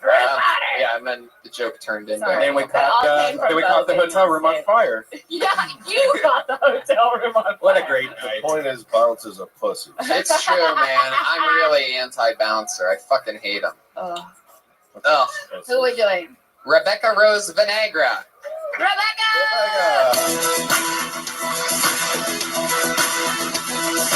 Video game music from the 80s. You want to leave your friends behind? Is that the Dirty Crabber? So, yeah, I was probably funnier at 8 years old in my kitchen. My mom was always like, it's just like you're one of us, but really, I was adopted. So my family thought I was a really good actor, and my brother would always have me doing these impressions in the kitchen. One of them, he'd put a cigarette in my mouth, light it, and we'd have Aunt Mammy. So Aunt Mammy from Alabama, she'd be something like this. Aunt Mammy from Alabama, I could pave the 405 with my lungs. And by the end of it, I just be sitting in my kitchen, smoke my cigarette. My dad would come in and hand me a beer. He's like, I don't know where we got you from. I'm like, well, where'd you pick me up? So not much really has changed. I didn't go through puberty. I barely got acne or food, so. Okie dokie. Whoa. Yeah. Interesting. That's a lot of information. I know, that is a lot of it. There's a lot of setups in there. Didn't adopt a funny bone. Sorry. That was. Oh no, she didn't. Feel the burn. Well, I didn't understand anything that you were talking Yeah, about. you did not. Me neither. That makes I heard cigarette, and I was like, oh, I want a cigarette. Yeah. That was good. That's a really good idea. Yeah. Wait, what are you talking about? Burning your tongue with a cigarette when you were a kid? Is that real? What? No, sorry. Okay, so my brother would make me do impressions in the kitchen. And one of them was Aunt Mammy from Alabama. Your Anyways, grandma? we could That's your just let go grandma? of Aunt Mammy. No, it was just a random fictional character. Oh, he's just making you make fun of an Alabama mammy, like a I was black up character, basically. Oh, so that's Don't do that. yeah. Okay. Yeah, I had no idea what a family whammy was, and then I was Right, like, what the because fuck you is made that up. Yeah, Alabama mammy is something you made up. I don't even know what a mammy is. I've never even heard mammy Oh, before. mammy is a black. But when you say, a black maid. but when you say my brother would make me do an impression of Alabama mammy, we're all like, what are you talking about? Meanwhile, it's a character that you created. Just so you now have that to say that. not only am I craving a cigarette, now I'm craving Denny's. Moon's over my head. I'm so mammy. sorry. So sorry. Bites, what? All right. I really Not don't know. doing that But are joke you again. really adopted? Yeah. Then talk about that. Yeah. Yeah, for sure. Yeah. Yeah, like you said, your parents think you're a great actor because they think you fit in. I don't Like understand. my mom was like, it's just like you're one of us, sweetie. Yeah, and I She would say I need things to like work that? this joke out. Yeah, I mean, Yeah. you need a little backstory. Like my parents Yeah. never I'm made me adopted. never made me feel like I was adopted. They'd always say like, it just feels like you're really one of us. Now go take out the trash. Yeah, like Son of a something bastard. that's like. Yeah. Did they adopt other kids too? One more.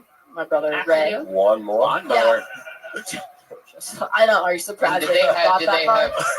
Jesus Christ. Did they have their own normal kids too? They had their own One more. Like normal ones that kids, came out of yeah. like vaginas. And Yeah, my stuff? mom had 3 kids, and then she adopted 3 more. Actually, Was there competition? Is there a reason? Like, was that for like team sports, like 3-on-3? Like, why did she adopt 3 outsiders? Yeah. when she Sure. already had?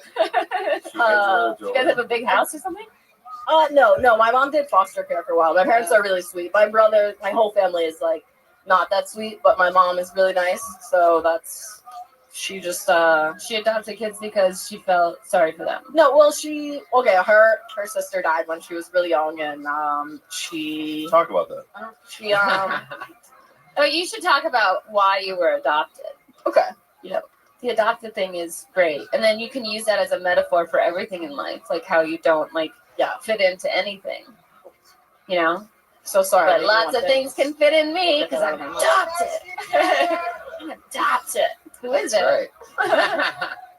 No, you're fine. You just need to Patriot, slow is that down your when cell you're phone? talking and Okay, pace yeah. yourself. Okay. Like you might just be nervous. This joke's probably just not that good. It's fine.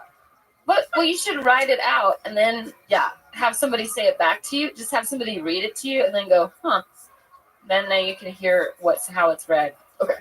It just seems like you're just reading your jokes. You're not really performing them or like getting into Okay, yeah, sorry. remembering the story. This one sucks. Patriot, what do you I'm got sorry. for Rebecca? Yeah, well, you said you didn't go through puberty. What do you mean by that? I'd like to see It that. was just a joke, I'm like a 32A, just so y'all know. And I never got acne, which is nice, but it's 50-50. Wait, what happened? I didn't. Never got acne? I never got acne, but I never got boobs, so half is good, half is You never got. What was the second? Boobs. Boobs. See, you're not speaking Oh. slow. You don't need okay. Yes. You're rushing through things, and you don't have to. Like that's where confidence comes from. Just like pacing and being like, listen, guess what? Go Enunciation. fuck yourself. I didn't Oh, go so- through puberty. I don't like I didn't get acne. Guess what else I didn't get? Breasts. Uh-huh. Up in these. Or up in- talents. Come on. Yeah.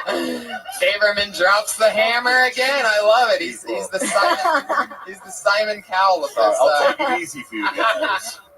Simon. Hey, I'm used to that. It feels like you're part of my family. I'm adopted too. Are you really? Yeah. You're adopted? Yeah. No, the highway he lives on was adopted. I adopt the highway. I kill it. Saberman Road in You were adopted on the side of the road, too. Very dirty. I was adopted, into a white trash Jewish family. I would. Is that possible? Yeah, we ate filter fish sticks as a kid. Shut No way. mouth. That's part of the joke. Oh. I was once in a Jewish mafia. Oh yeah. Yeah, I slept with the gefilte fishes. Oh. You know All why right, Jewish anyway. people like America? Because it's a free country. Yeah. Stop owing. Stop being pussies. Who's the O? That O's coming from the middle of the room, and it's coming in loud. That's like the grassy knoll shooter somewhere in there. There she goes at Rebecca Rose A on Twitter. Rebecca Rose. That joke. Vinagris? What is that last name? What is it? You actually write the way that you talk because you can't really tell exactly. That looks like an A and an I. What is your last name? That's an O after that R? That's Italian for pussy. Wow. Vinagre. Vinagre. Folks, you should see me live sometime. Much better live. We've had a lot of ladies up so far. That's exciting. Shitload. Heck yeah. A lot of Thank you, Amy. That was sweet. Mentioned on Twitter. a lot of estrogen. And it's gonna keep going. It's Leah Nauer, everybody. I love this. All these female comics. There's Tiana bringing that feminine. Here she goes. Whenever I go to the gym, I always see these girls that are wearing like tight booty shorts and like full hair and makeup, and it's fucking ridiculous. So I wrote a poem about it. Stop it.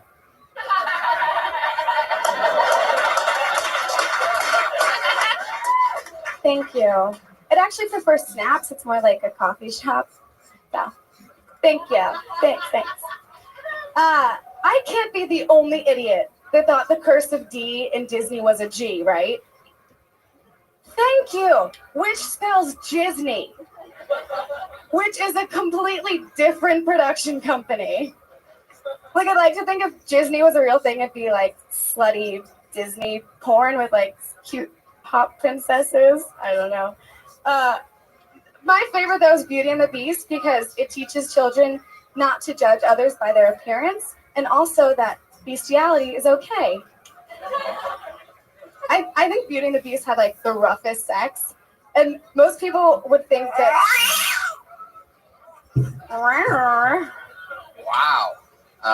Very aggressive kitty. Sorry about that. Wow. Like Leah, you're great. Yeah, that's funny. You're great. I love the poem. I mean, the poem was great, and then it kind of like went a little down for me. Hey. Yeah, for me Hey. too. Well, there's this potential in the Disney characters, the names of them. And Also, there's a lot of sex, like just because every Disney movie has like a penis in it somewhere. So the fact that you're not mentioning that, I'm like waiting for you to mention that. There's more to it. But yeah. Okay. More to it. Leah, how long have you been doing stand-up? Almost 2 years. Where are you from? I'm from Philadelphia originally. How long have you been in LA? A little over 2 years. What's your address? We're asking for the Patriot. We're asking for the Patriot. Oh, God. Stocks another neighborhood. I remember seeing her before. Well, you were on this show before. You're good. Patriot remembers. How many times a week do you get up on stage? I try to do at least 3 mics or shows a week. You should start doing 5. Yeah. Doing what? 5 a week. Oh, okay. At least. Okay. Because you have a lot of potential. It'll make you write more. Thank you. And but you should also like. She needs longer. I like how sets. sarcastic. Yeah. Longer sets would be helpful for you. Yeah. Longer sets would be helpful, but also.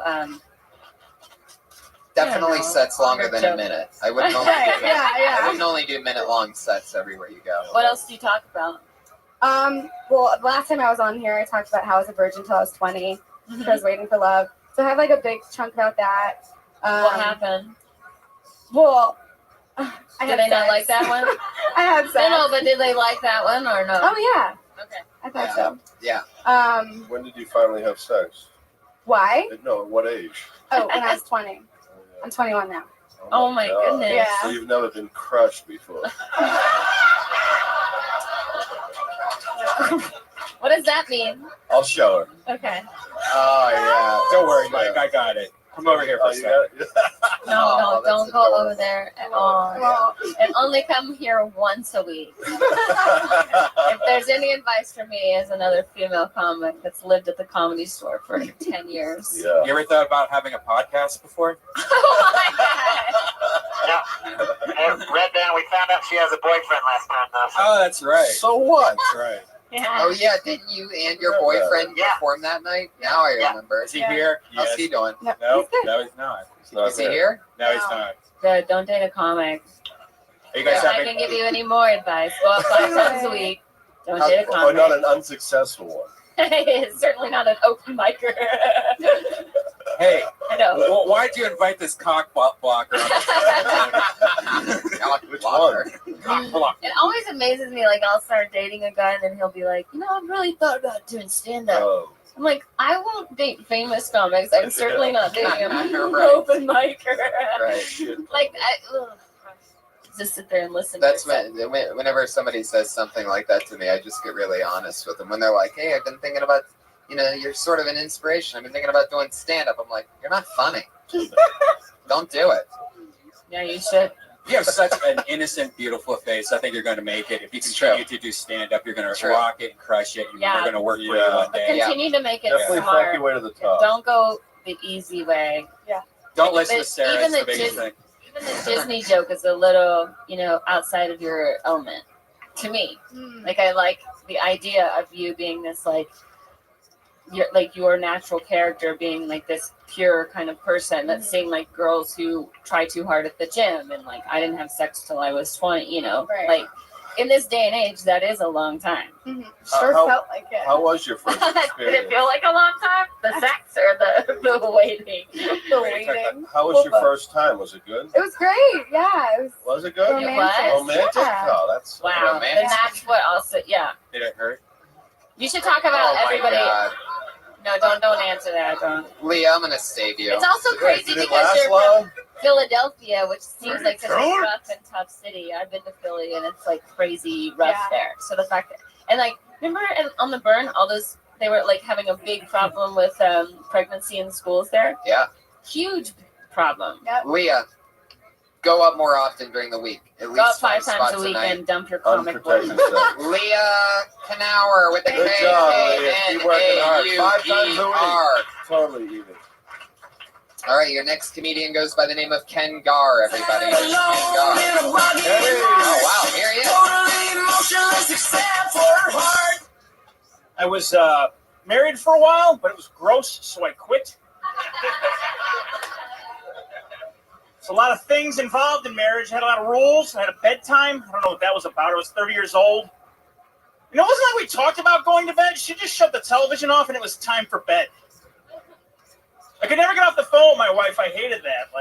I'd be like, babe, I'm about to get on stage. Like, 2 more things. We're going to have dinner with Steve and Tom, and like, who are they? Like, I always wondered, like, how many guys died at the World Trade Center because they couldn't get off the phone with their fucking wife. You know what I mean? Like, babe, a plane just crashed in the building. I gotta go. There's 2 more things. Like, I guarantee you they found at least one cell phone in the wreckage that had a text message that said, I cannot believe you hung up on me, you asshole. My name is Ken Gar. Thanks. Bravo. Wow, holy shit. Yeah, Where are you visiting from? Chicago. I just moved here. But you've been doing comedy in Chicago for a while. Yeah, a long time. Wow. I think it's great. I just think your example of what the wife says to you instead of dinner with like Steve and Tom should be even. You can get another joke in there. Yeah, I was just trying to hit the minute. I totally get it. Do you normally say something else? Yeah, I'll kind of illustrate the 2 Ramble? things and then I ran like pick up groceries and I'm like, babe, I gotta get going. I'm on stage, Right. Yeah, I think even more specific than groceries or dinner. Like we're having sushi with something that's specific. Yep. Because you can get even more jokes in. Yeah, like she's starting another conversation. Yeah, Right. I mean, She's that's telling you details that don't matter is what's annoying about the Yeah, yeah. conversation. So We're when having she's getting sushi. actual points across, that's exactly what would be efficient. But it's the fact that she's not getting only her points across, Yeah. that she's dragging this thing on. We're having sushi at the intersection of Bobbity Bon Bobbity With Bon. Steven time at 6:30 instead of 7. Remember Right, that? right. But 6:30 that's instead next of 7 on Thursday. next- Yeah. I checked the Thursday Yelp at ratings. 7. Yeah. Because the more that you blow that out of proportion of Yeah. just being annoyed, it paints that picture so that that 9/11 pops even Yeah. harder. Okay. Because then you're picturing this poor guy that's just like, oh my god, this building's probably going to fucking Right. cave Great in at for any you- moment. good for you to Baby, go I there. really got to go. You know what I mean? Good for you to go there. Yeah. You Yeah. should. It's great. It was good. Good perspective. I like Yeah, that. so I love funny. 9/11. That's great. What's your Twitter handle? Is that your Twitter handle? Comedian Ken Gar? Yeah. G-A-R-R? That's it. I'm Fuck gonna yeah. follow you on Twitter. I think you're so funny. Yeah. Oh, there you go. Yeah, Comedian thank Ken Gar. All right, Coming good job, in, Ken. slaying, beautiful. All right. Great Thanks, stuff. guys. That's so refreshing, right? Seeing somebody just own, not even a minute, he just owned that So you shit. get up Yeah. and you start. No, like, Yeah. hey, how you guys Not doing? No how one you gives do a it. shit. That's a Nobody that's a cares. classic. Yeah. Get with it. Get started. Hey, put your hands together. I think he was on last week. It's fun to have him back. Put your hands together for Skylar, everybody. I heard you on my wireless back in 52.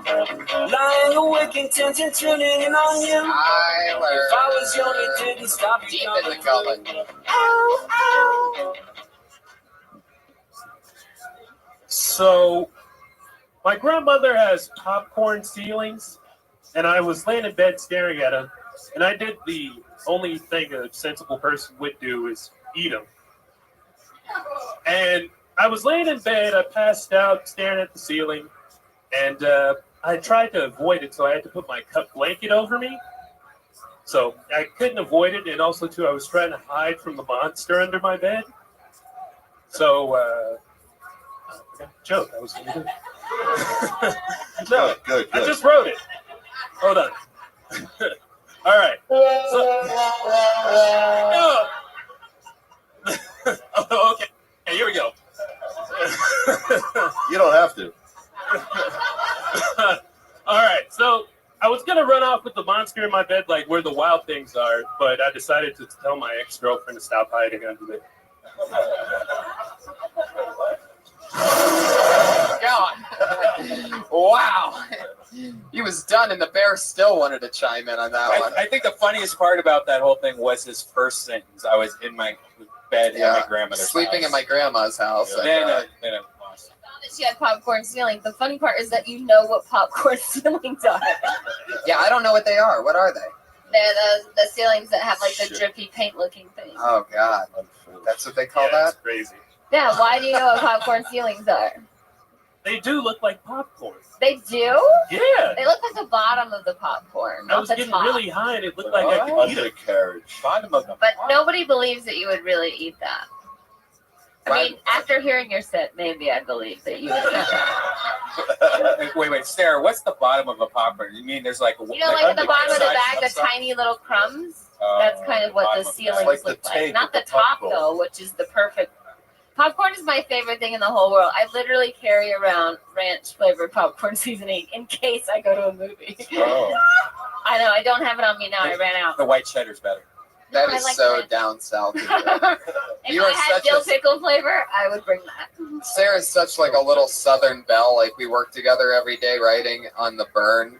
You know, like Okay. 12-hour shifts every day from breakfast to dinner. Anyway, she has a thing. She's such like a Southern chick that she has this thing where she pickles stuff.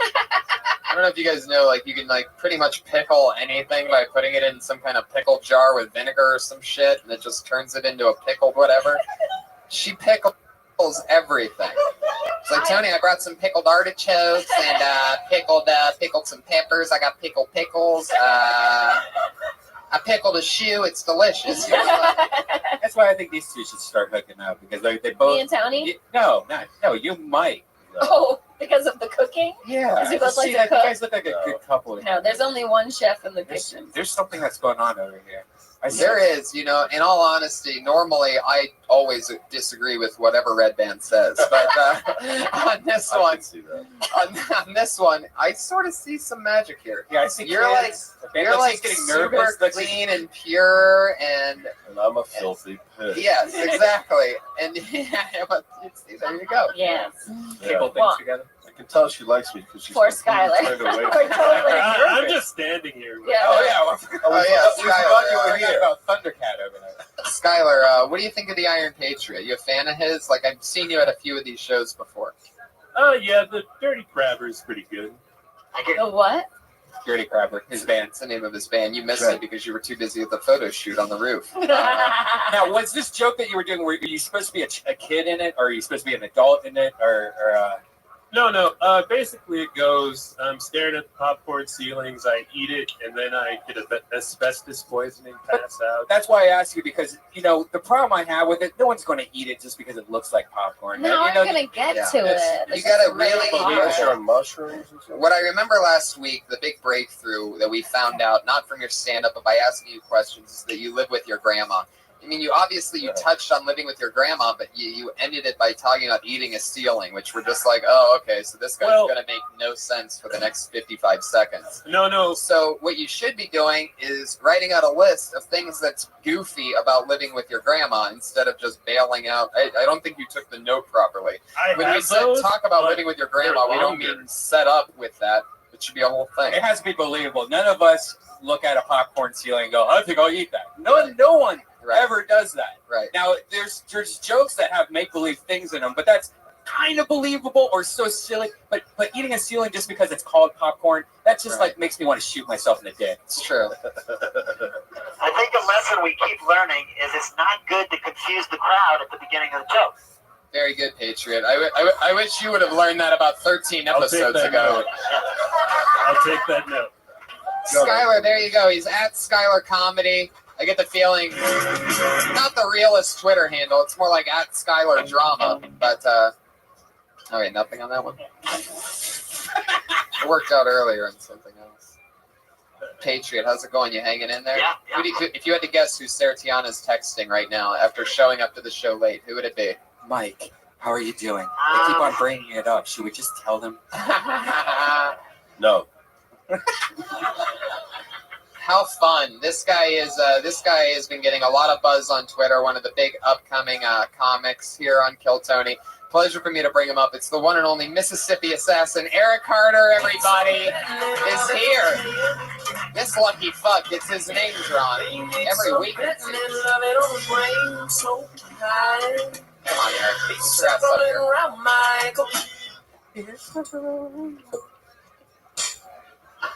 Yes, it is true. I am from Mississippi. It is great to be in Hollywood tonight. It's nice to get a break from the meth lab. But now we're off the subject of that. I have a few grievances here I've had the past few weeks. I'm sick and tired on Facebook of living people using dead people to get likes. Oh, shit. That did not go over like I thought. I put more time into that one than I did last week. So we're going to switch subjects. I know you're confused right now. You're confused. You're like, hey, he's from Mississippi. He's talking about crystal meth, and he's got a matching belt, shoes, and jacket.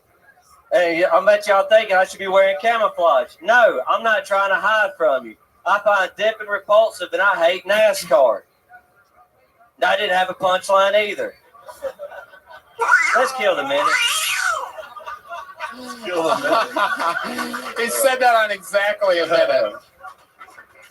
Practice that at home. Let me tell you Just, like, something. timing it. They're the highlight of my night, and I'm sure that it's going to last this way for the rest of the night.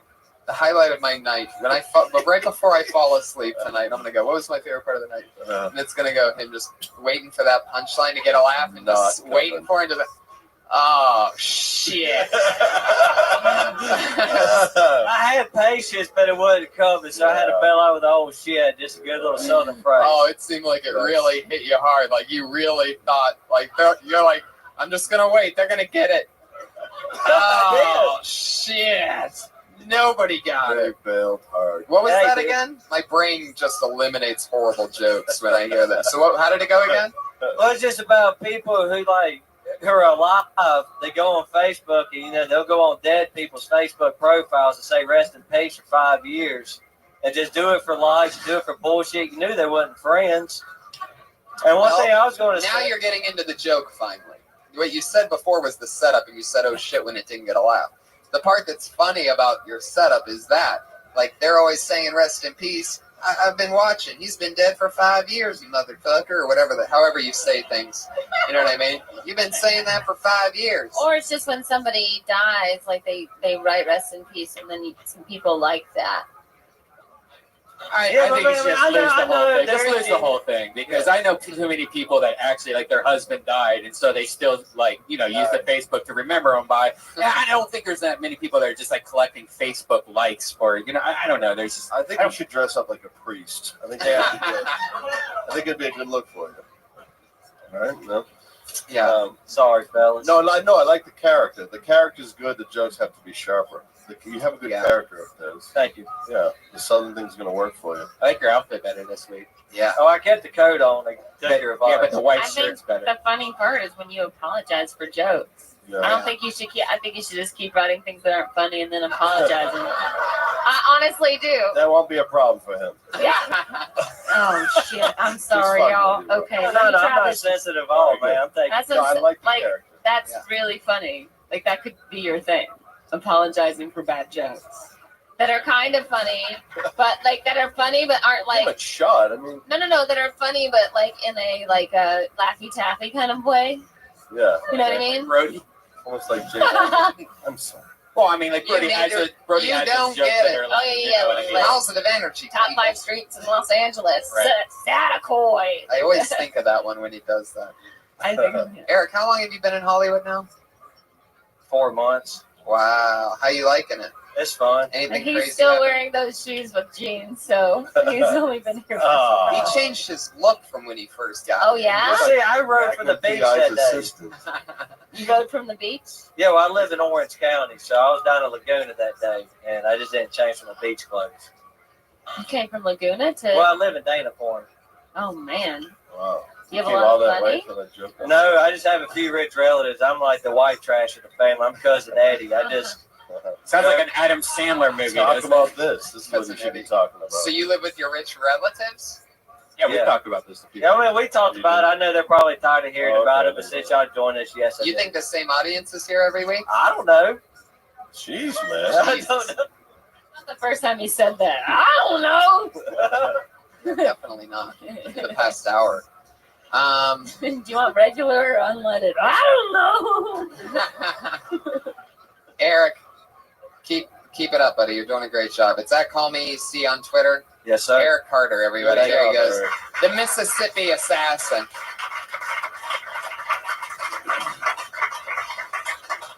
Fuck yeah.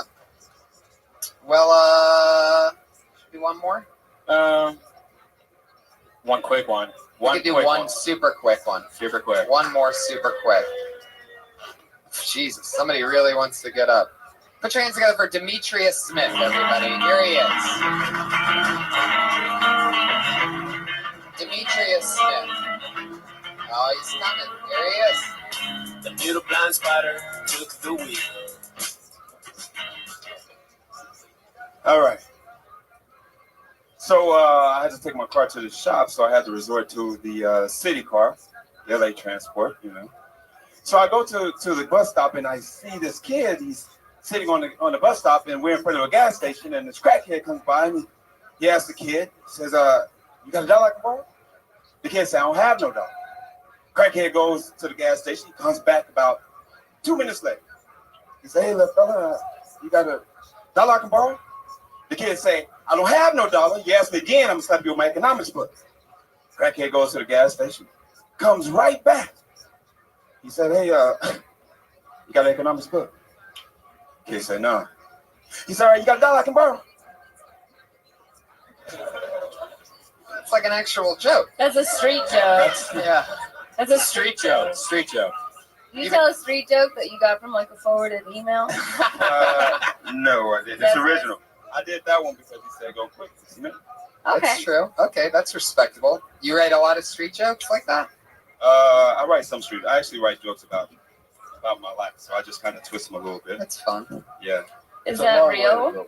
That is Yeah, real. it is. Street jokes are always an interesting thing because it's a long setup for one punchline, and depending on what you take. I mean, I've just heard that same joke a lot, but with different props, so to speak. Did you? Yeah, yeah. Oh, yeah, grapes. definitely. Got any grapes? Got any grapes? Oh, yeah. Okay. Right. You know. Yeah. Have any raisins? No. Okay, got any grapes? You know, like it's the same joke. You can't do that. It's good though. It was fun. You know what? We needed something short to fill in 40 Why were you- seconds. And Is that true that you really had to take the bus? Yeah. And you saw I really crack? had to take my car to the shop. And you really really had to stop at the bus. Okay. And saw crack. And that's really what happened? Yeah, I just added a little bit to it. I just twisted it around a little bit. He really did ask for $1 3 times? Yeah, he came. He asked for it twice. Went, came back. He asked for some spare change actually. Oh, so Went change back, it. yeah, and he came My back, favorite asked part it. is that he said, can he borrow it? Like, who's going to borrow it? Is he going to give it back? Have you heard homeless people ask to borrow some money? That's what's funny to me because I've heard that's like you're not gonna give me my fucking money back. So Right. I'll just borrow Well, money. then why don't you talk about that? yeah, I would definitely acknowledge that if that's The part fact of that it's the borrowing, because like if most of the time I hear like, do you have any change? Do you have any change? Do you have any? Not, can I borrow $1? Spare change. We're gonna move on though. We gotta fly. Thank you, Demetrius. You're Thank you, welcome. Jeff Great Smith. He's job. at This Is Demetrius on Twitter. This is the part where we get to our 2 regular lovely ladies that are here every Monday, that we do every single Monday. Our 2 regular women. This Monday is no different. Going first this week, you know her and you love her from podcasts like Kill Tony, and Kill Tony. Put your hands together for Sarah Weinshank, everybody. Oh, hail the princess. Middle school fucked me up permanently. I'm still angry from middle school. I was such a loser, you know. I got a chia pet at a thrift store, brought it to 8th grade, asked my teacher if it could be the class pet. She said yes. It was a lamb chia pet. That's what I was into. I wasn't even embarrassed. I brought it in like it was a normal thing. Like, can this be the class pet? It's fucking ridiculous. I always had a polo shirt with like stains all over it, pizza stains. My good friend's screen name was Gouda Girl. She was like obsessed with cheese. She spat when she talked. We tie our shoelaces together and scurry about during recess. That was my reality. I saved a manatee. I saved all my allowance to mail in for Save a Manatee. And then I was pissed because Gouda Girl and I both saved the same manatee. And I was like, I thought I was going to get my own fucking manatee. Needless to say, Needless to say, what? I'm still angry. Oh, that's funny. You have such a funny delivery. You're so Yeah. different. Middle school fucked me up. Yeah. And then She's you- always very passionate about silly things. That's what I've noticed. I just feel like in there somewhere you should be like, I'm glad that's all changed. Yeah, You know what I mean? Like, I'm glad I'm better now. Right. You know, and then like if you said she adopted the same manatee, like I wanted to be an individual. You know, like I think like that anger of like middle school fucked me up. Like in the like every like 20 seconds you should have a beat. We're like, I'm glad it's different now. Yeah, but I'm not like And when you get back to Okay. Gouda Girl and she does whatever, you sort of lost me on the Yeah. manatee, but it doesn't matter because whatever she does with the manatee, that's the same as what you did with the manatee. There should be a callback because that's so funny to the cheese part. Not only did she do the same thing as me, but she did it with a block of Parmesan in her hand or something like that. You know what I mean? Making a callback to the fact that this chick, for some reason, is so obsessed with cheese. Yeah. And like so gross. Yeah. So gross. I like your character. I think you should go a little more over the top. Yeah, Yeah. I agree with that. Yeah. Okay. Everything you Take a do, chance. you have one of the best deliveries. You Yeah. have a character which Be is more like angry. there's Angry. certain comics that have characters like Brody's a good example where like he plays himself but he plays it so over exaggerated and you do such a good job of doing that that's really hard to Push pull it. off. Yeah, put it to the Yeah, next level. 20% Push it, more, yeah. and it's a fucking firework. Yeah, you don't even need jokes. With- you with- could just talk. and With Right. good jokes and a character to Yeah. show, you'd be good. You'd be Less you'll And be you're jokes. going to get better at jokes Oh, as you you go feel on so anyway. good. Better jokes. More jokes. More Right, but I don't want to sound like a telling like cheesy jokes. I'm trying to talk about If the they're person. funny, it doesn't matter. It doesn't. Okay. What They're you're just, funny. when you're telling the truth, it sounds like a Yeah. joke. Right. As long as you're still talking about the stuff that you're passionate about, it'll always organically get punched up if you're doing a lot of spots during the week, and also up 20% on the thing. Yeah, take a risk with that And character. also, if you're both saving the same manatee, like that seems like a real but That's it's also my like manatee. it's my manatee. All of a sudden. I have a fat cow in the ocean. You get your own fat cow in the ocean, and then also That's just like my it's kind of like two girls wearing the same thing to a party. Right. You Yeah, know? that's my Save your own manatee. thing. Yeah. Save it. Get your own cause. Do twice the amount of sets that you normally do when you're on your period. Stop it. Patriot, did you have something you wanted to say? I got an impersonation I can do of Sarah. Wait. I want to do it right now. Me? Yeah. No, Okay. which one? Wine Shank or Tiana? Wine check. Okay. Okay. Oh shit. With the right aid to get some Q-tips in and Twix. Q-tips in and Twix. Patriot, stop it. Left with a flu shot. Where's our missiles? Waiting to see if I get latent autism. There she goes. It's Sarah Good Wine job, Shank, Sarah. everybody. Good job. Bring in the thunder and the lightning. She's at Princess Shank on Twitter. Please follow her. It's always Please fun. follow her. I would totally follow. Please follow her. Not to her car, Favorman. Anyway. And as always, the other regular here, put your hands together for her. It's Kimberly Congdon. Always stop by if you like me to. Hey guys, I want to talk about something that I'm tired of. I'm tired of getting fooled. And ladies, you know what I'm talking about in relationships. I'm not getting tricked anymore because it always happens. I start dating a guy. We're fucking doing cute shit. We're picking filters together on Instagram.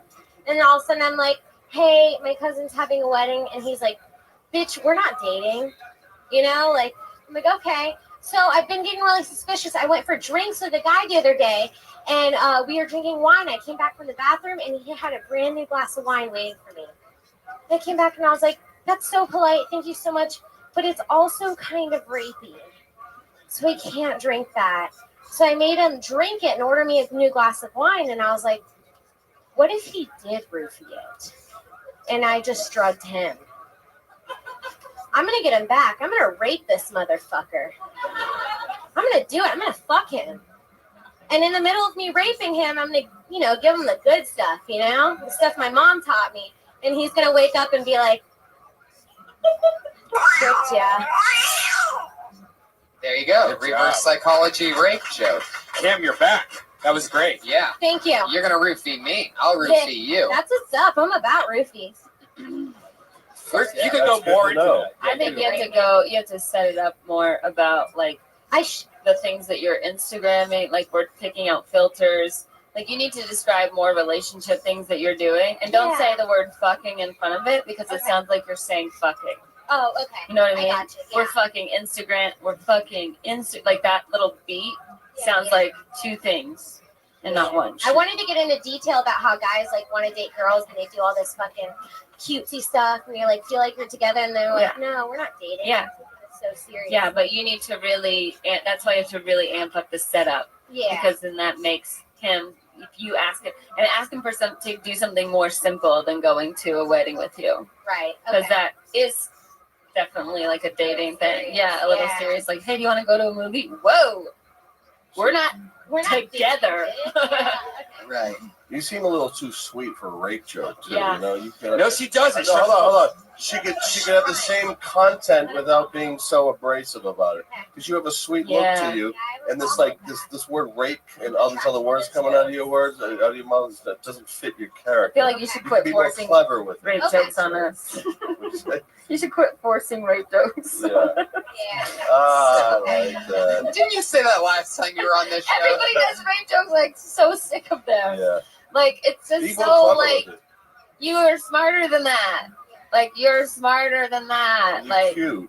I thought that was a great twist on a rape joke. I really liked it too. I really did too. So it depends on how you feel about it. I sort of think that your innocent character plays into her being like, oh, I hope he didn't try to roofie me. And, and then your confused youth part of your character is like, you know what, I'll show him. I think it's a fun twist. I You're think definitely it's- going to want, if you stick with it, you're going to want to punch it It's up more the on the mental back end. questioning of I wouldn't have it in with that face. Who am I to think? Who am I to think somebody would roofie me? Like I'll just like, doesn't he know me at all? Like, yeah, like it should be more like more questions in your head. Like, well, am I just an arrogant person to think that he has to roofie me?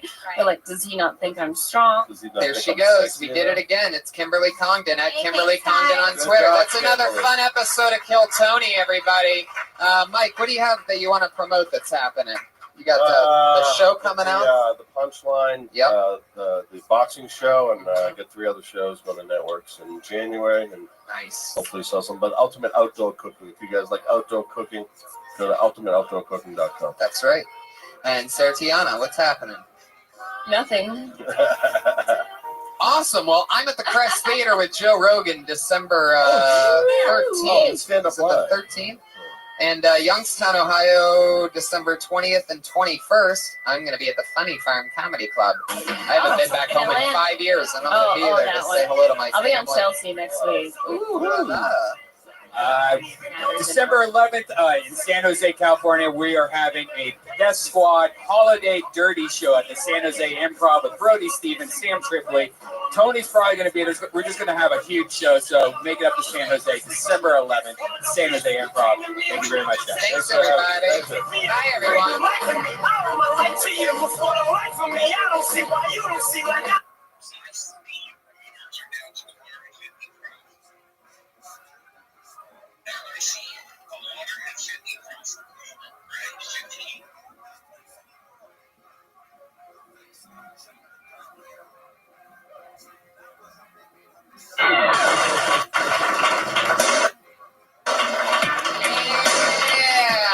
Fuck yeah, everybody. Hi, how are you? Yeah, it's like a live audience in here. How's everybody doing? Happy Monday to you. Here we are settling in for episode 27 of Kill Tony. How exciting. An internet sensation. I think we have our first true internet star that we created, Eric Carter, this week. I saw your Twitter blowing up, right? People are going crazy. There you go. Hopefully you'll get picked out of the bucket and we'll talk about it in a bit. Fun weekend in crazy college football. We're Buckeyes, Brian and I, and most of you probably aren't interested, but it was a crazy weekend on that side of things. So very fun.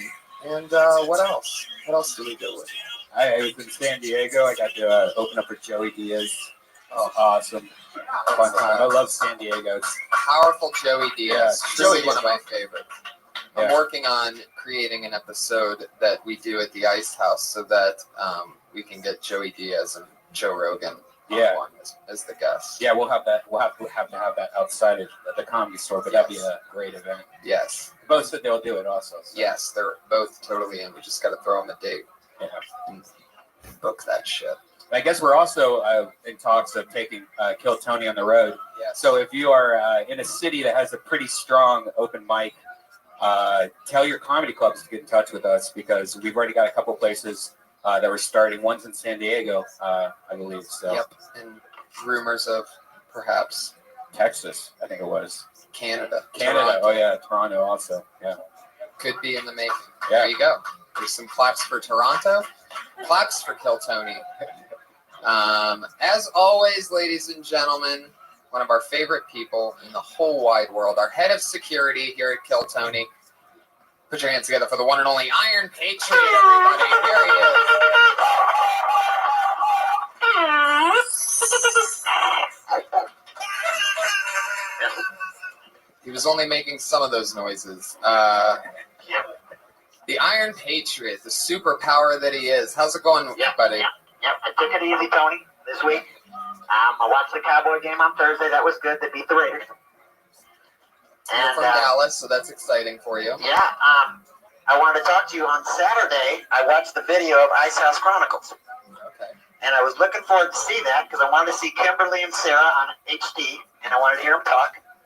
But it was a crazy episode. You know, you were so close to not being creepy for a second. And then you said you wanted to see the girls in HD. Yeah. You could see them in real life, which is way better than HD. Yeah. You see them every Monday. We're talking about 2 regulars on this show. Yeah, but I had to wait a long time to hear Kimberly talk because Brody was out of control. You know, I've seen Brody on 10, but this was Brody on 15. If you guys haven't watched this, you got to see this. And I love Brody. I think his show is going to do good. I know his mother's having trouble. She's in the hospital. She's getting out soon. But it's like no matter how much... He's talking about the great Brody Stevens, everybody. Yeah. New show on Comedy Central every Sunday at midnight. The first episode started last night. I just literally, I'm not even fucking with you. My butt vibrated. I just got a text from Brody Stevens himself that is just 2 emoticons, a thumbs up and a praying hands. Wow. So that's what kind of guy we're dealing with. Pound sign simulation, right? That kind of positive energy, literally, just got that text from Brody Stevens, who has a new show on Comedy Central every Sunday night at midnight called Enjoy It, one of our great friends. And he was a little excited on the Ice House Chronicles. Yeah, it's like no matter how much attention you guys gave him, he needed more. He wanted you to pick his brain. Yeah. You should have killed him like a cannibal, carved out his brain, and then start picking on him. Say, is that good? What the fuck? Wow. Yeah, but you had 2 good jokes that I like, Tony. You had 2 real good ones. You said that you wish you got the memo that it was going to be the Brody show, and then you also called him Thai-sexual. That was very clever. You like that? Wow, you're literally quoting jokes from a podcast on Friday night. Yeah, I like it. You are a machine. Yeah, but I looked on the video. It was 1 hour and 5 minutes before Kimberly got to talk, and then she said 2 sentences, and it was right back to Brody again. How many times in slow motion jerking off did you watch those 2 sentences? You know I'm just friends with Kimberly. Come on. What was the whole HD thing about? Well, it's just I like to see people that are on the show with me. Going ahead and getting on other shows and stuff. Did you pause it at all and stare at them or something? No, I just watched it. It was funny. I watched it to the whole end. It was great. If you guys get a chance, check this out. It was very, very fun to watch.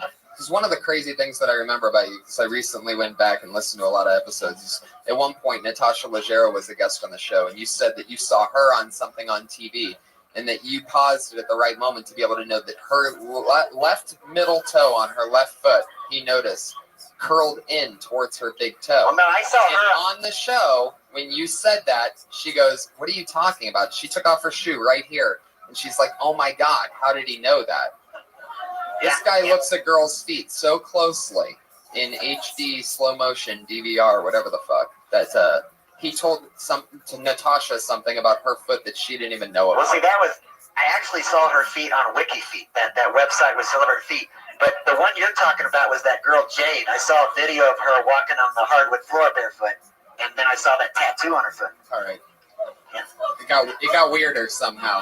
Somehow it got weirder. There you go. I mean, things get weird. You're breathing heavy under there tonight, huh? Yeah. Talking about feet, that's why. Yeah. Should I tickle him to get him out? Yeah, on Sunday was the Hollywood Christmas parade. And I went out before the parade started, and there were a lot of people waiting on the street to see the parade. And the kids were just yelling for me. It was pretty fun. I mean, they were just all yelling out Iron Man, and I was taking a lot of pictures. It was pretty fun. Nice. Yeah. You sent us a song again this week. You've actually been sending us songs almost every week now. Oh, we're doing it again? Yeah, I guess so. Well, I'm getting some feedback on Twitter that people like my quirky songs at the beginning of the show. How many more do you have left, though? You're going to blow your load. Well, once I get done with those, I got 2 other bands I was in. Are you serious? Yeah, I had a band I was in called Romeo and the Dreamers, and I had another band called Shame. Wow. So you're a failed musician 3 times over. No, these are classic songs. It just wasn't the right time back then. I'm bringing them back at the right time. For those of you that don't know, he was in a failed rock and roll band, or they're more like the B-52s meets like President's United States REM or something. Yeah, the President's, whatever. It's like a combination of a bunch of mediocre bands. And it was during the grunge era. And it was like B-52 style music. You can't categorize it, Tony. Come on, it's got its own sound. It's happy. What he's saying, it's happy during a time of sadness. Yeah. When being sad was cool, you're like, right now we're gonna attack with positive songs. Yeah, I grew up on the Beatles, Literally, he grew up on Beatles. All right, so let's listen to this song. They always seem a lot longer than they actually are. He repeats verses that, okay. My songs have 3 verses and 3 choruses, like 99% of the songs written, Tony. Oh, shit. Whoa! Here we go. The Iron Patriot, everybody. Get into it. Here we are. Episode 27. Yes, I'm a fool for your loving. Like every song sounds like And I'm a fool for your crying eyes. Turn it up, bro.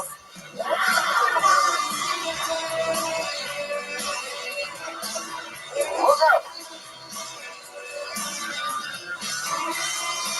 Yeah, turn it up.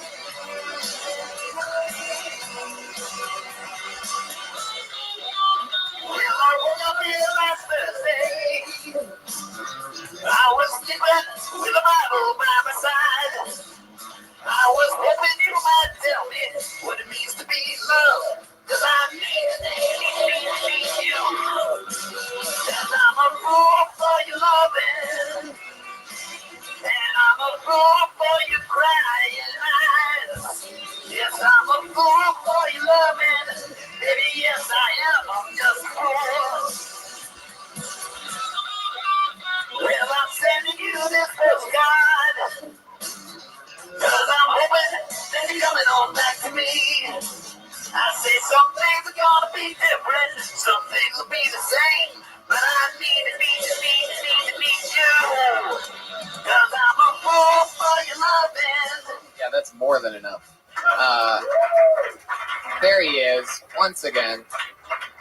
You know what, can I hear what that sounds like without him singing into the mic? So don't say anything into the mic, okay, Patriot? I just want to hear what the original track sounds like.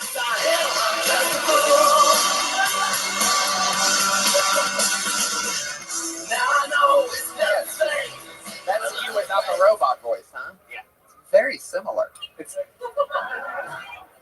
because it's him. Yeah, I don't know how good I did that. It's kind of fighting the thing. I don't know, man. I don't know if I still got it anymore, Tony. That was 20 years ago when I sang that, so I don't know. I don't know if I still got it.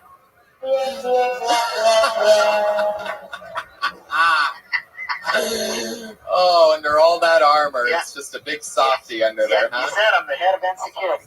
There you go. That's right. Yeah. There you go. It's a lot funnier when I say it, Patriot. Fuck yeah. Yeah, I try my best.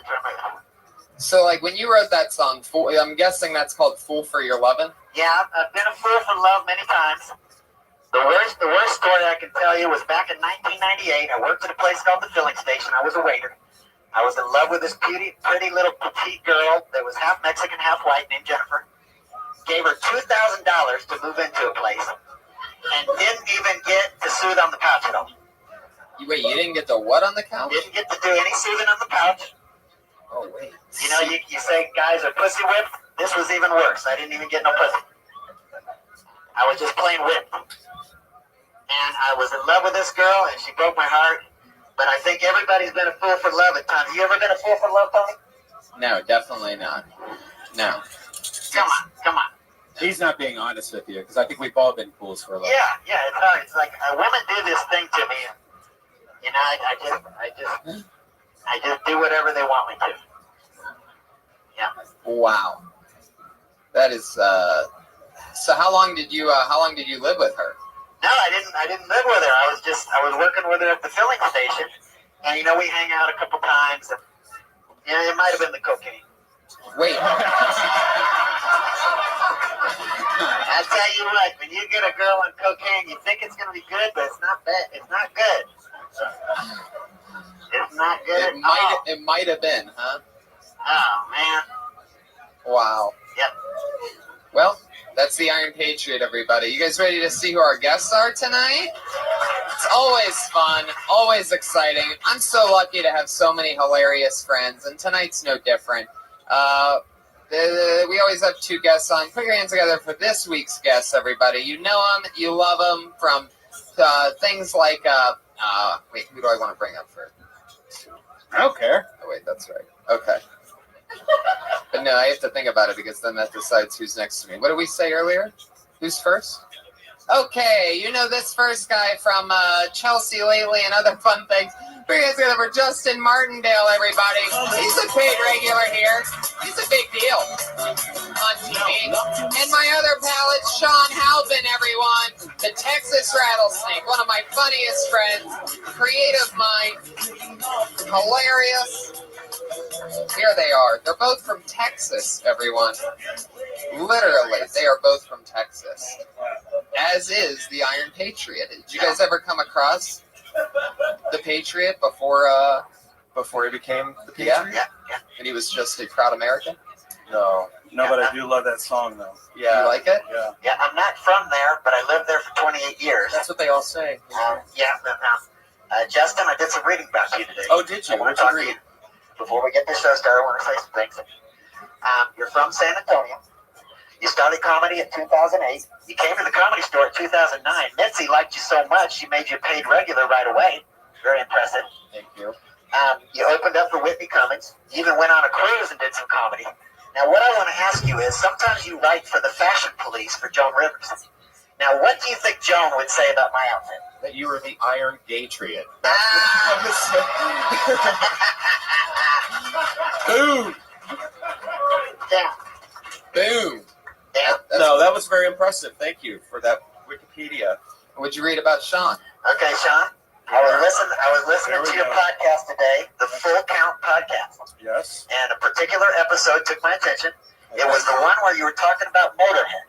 Now this guy Lemmy, he's quite a character. He's got two words the size of garbanzo beans on his face. He plays the bass guitar like it's a rhythm guitar. He's lived in the same apartment for over 20 years in West Hollywood. Rent control, $900 a month. Right. Now, have you seen this documentary? I saw the same documentary. Yeah, in 2010. It's a great one, and I learned a lot. Do you have anything else to add to that? What was that? I love that. I love that you mentioned everything Nothing about me. Justin's done in his career for the last 5 years. You start in on Sean and you just go off on a tangent about how much you know about Lemmy from Motorhead. What was that? That was interesting, Patriot. Did you forget what we were doing here for a second? Yeah, I just wanted to have the talk man to man about music because. Yeah, it felt like we really connected right there. Yeah. Nice coin star you got here. Can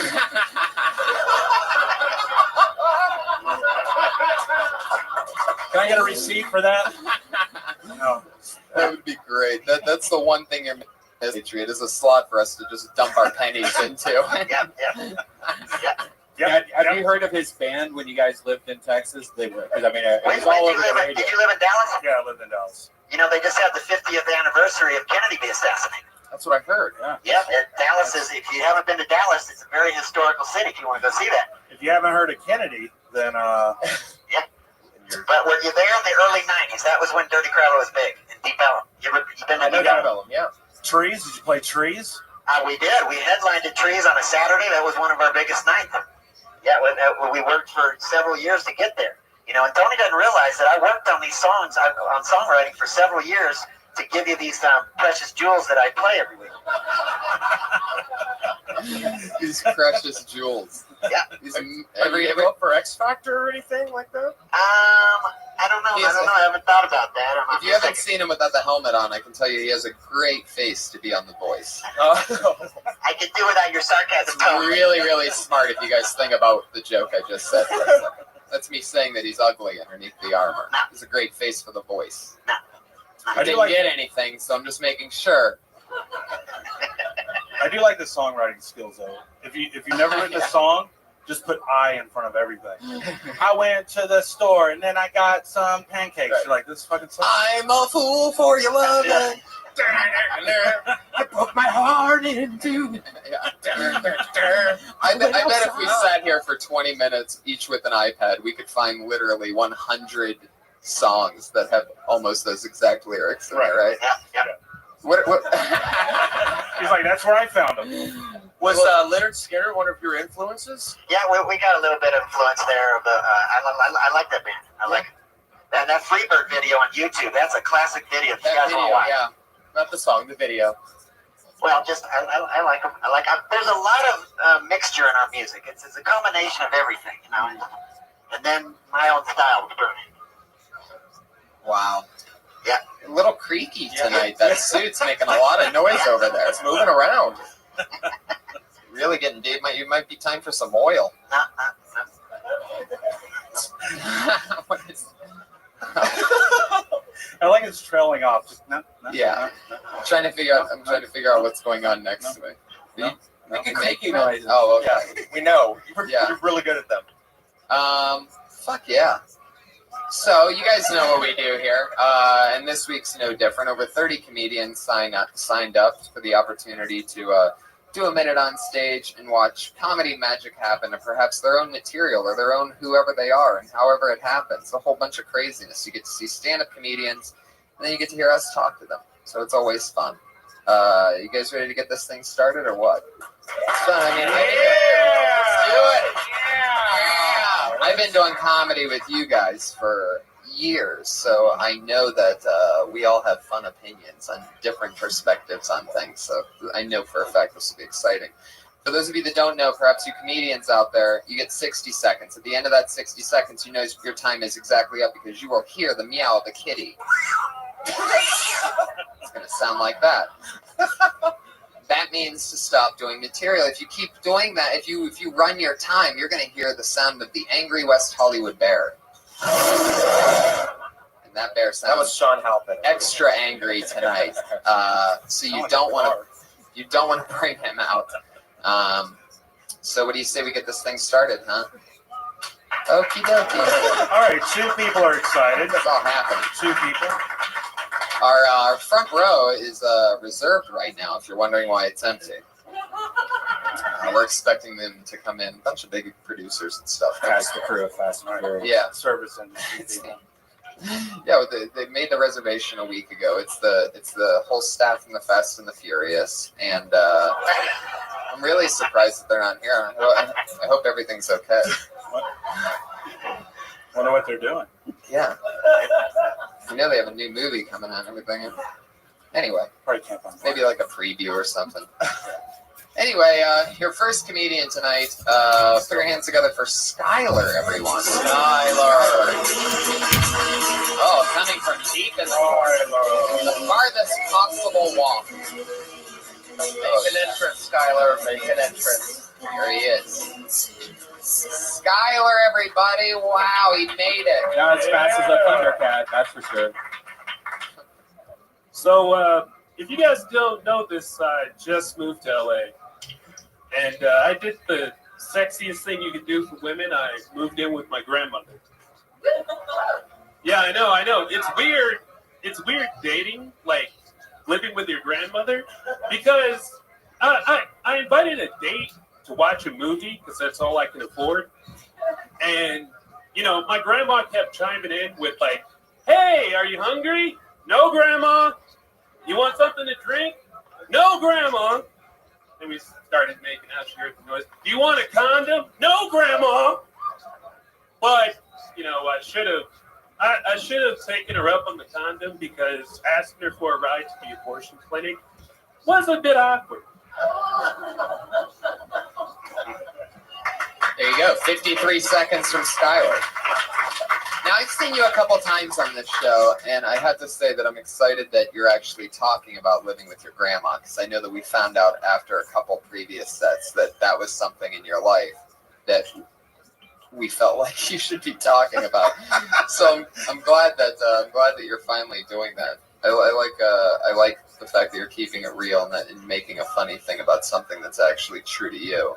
And so anyway, what I'm getting at is that I sort of like it a lot at that part where asking her for the ride to the abortion clinic. I would say something like, because, I should have taken her up on the condom because I think she might, or I don't want her to end up being a great grandmother or something like that. You know what I mean? I don't even know if that's funny right now, but I like the flip that you did, definitely though, because the end there was kind of like a little twist of the abortion. But I think the biggest thing is that how you presented it isn't how you would normally say it out of your own voice. Like you'd probably say, like, "Hey, she would ask me for a condom," like Grandma. You instead of being like almost where you're acting it out, or I don't know, but I guess that just wouldn't be my style of how I would present it, because it seems like you're telling like a street joke almost.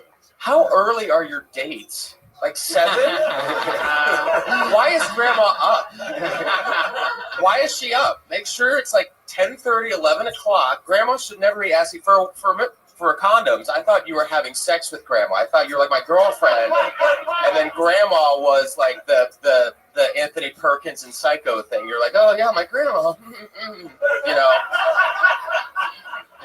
Something along the lines of like, yeah, I mean, maybe you need to have later dates, you know, make sure, or start drugging grandma, like put her out. Right, something. That's great. Yeah. Well, and I was thinking when you said about the condom thing, when you said, and then we started making out, and then you could have the girl go, but I thought we were dating. So it's like you're making out with the grandma. Just a suggestion. Or like you're making out with grandma and you look over and her dentures are just like right there on a table next to you or something like or on your dick. Or on your dick. As Sean says, really when in doubt, just put it on your dick. You know? But also, too, do you think it, like, you know, in a minute set or whatever to do say abortion sometimes? It's like, yeah, Tony, what do you think about that? Or you could change it to where she got pregnant, you know, because if you're going around town trying to do showcases and doing a 3-minute set, you say abortion. Right. And people that's like, sort of what that's sort of what I'm saying. My original note about the getting out of that. I think I'm just not a huge, you know, abortion type. I think there's always Tony's pro-life, everyone. I think there's I'm saying when abortion jokes. But I think the setup of him, you know, the truth of him living with his grandmother is the setup. But when you try to be funny and that you throw in the abortion, right, you know, then it's not real anymore. Right. Yeah, like almost. I guess what I was trying to. I guess what another route could be is like she's already disappointed in the grandkids that she has because then it comes back on you. You know what I'm saying? The last thing she wants is is you having a kid. But also, like maybe she wants to end the spreading of the seed with you, or because you're sleeping on her couch in the first place. Are your parents still around? Yeah, okay. They're still alive. So what if like the grandma was the narc who went back to your mom and was telling about like all the girls that are coming over, and she's like rating them like 1 through 10. The girls that are, she's like, oh well, she was a 6, you know, or something like. Why is she a witch? Huh? That was my grandma voice. I don't know. Why does she have a gingerbread house? But has this ever happened where you bring a girl over? No, I'm not stupid, so. Yeah, it's just you gotta do it for material now. You gotta bring it in, and then you realize what really happens. Yeah. Right. And then you switch it to where it falls on you, you know, and then you're not the bad. Yeah, this way it's a win-win. You're not going to get laid, but you'll get the joke out of it. Because he seems like a nice guy. I don't see him blowing through abortions, like having to save money every month, like a normal comic. Abortions. Or like grandpa's coming in trying to hit on her too, or something like that. You should really start doing more things around your grandmother just for jokes, like start humping furniture and shit like that. It's true. Just put your dick on it. Get caught. Yeah.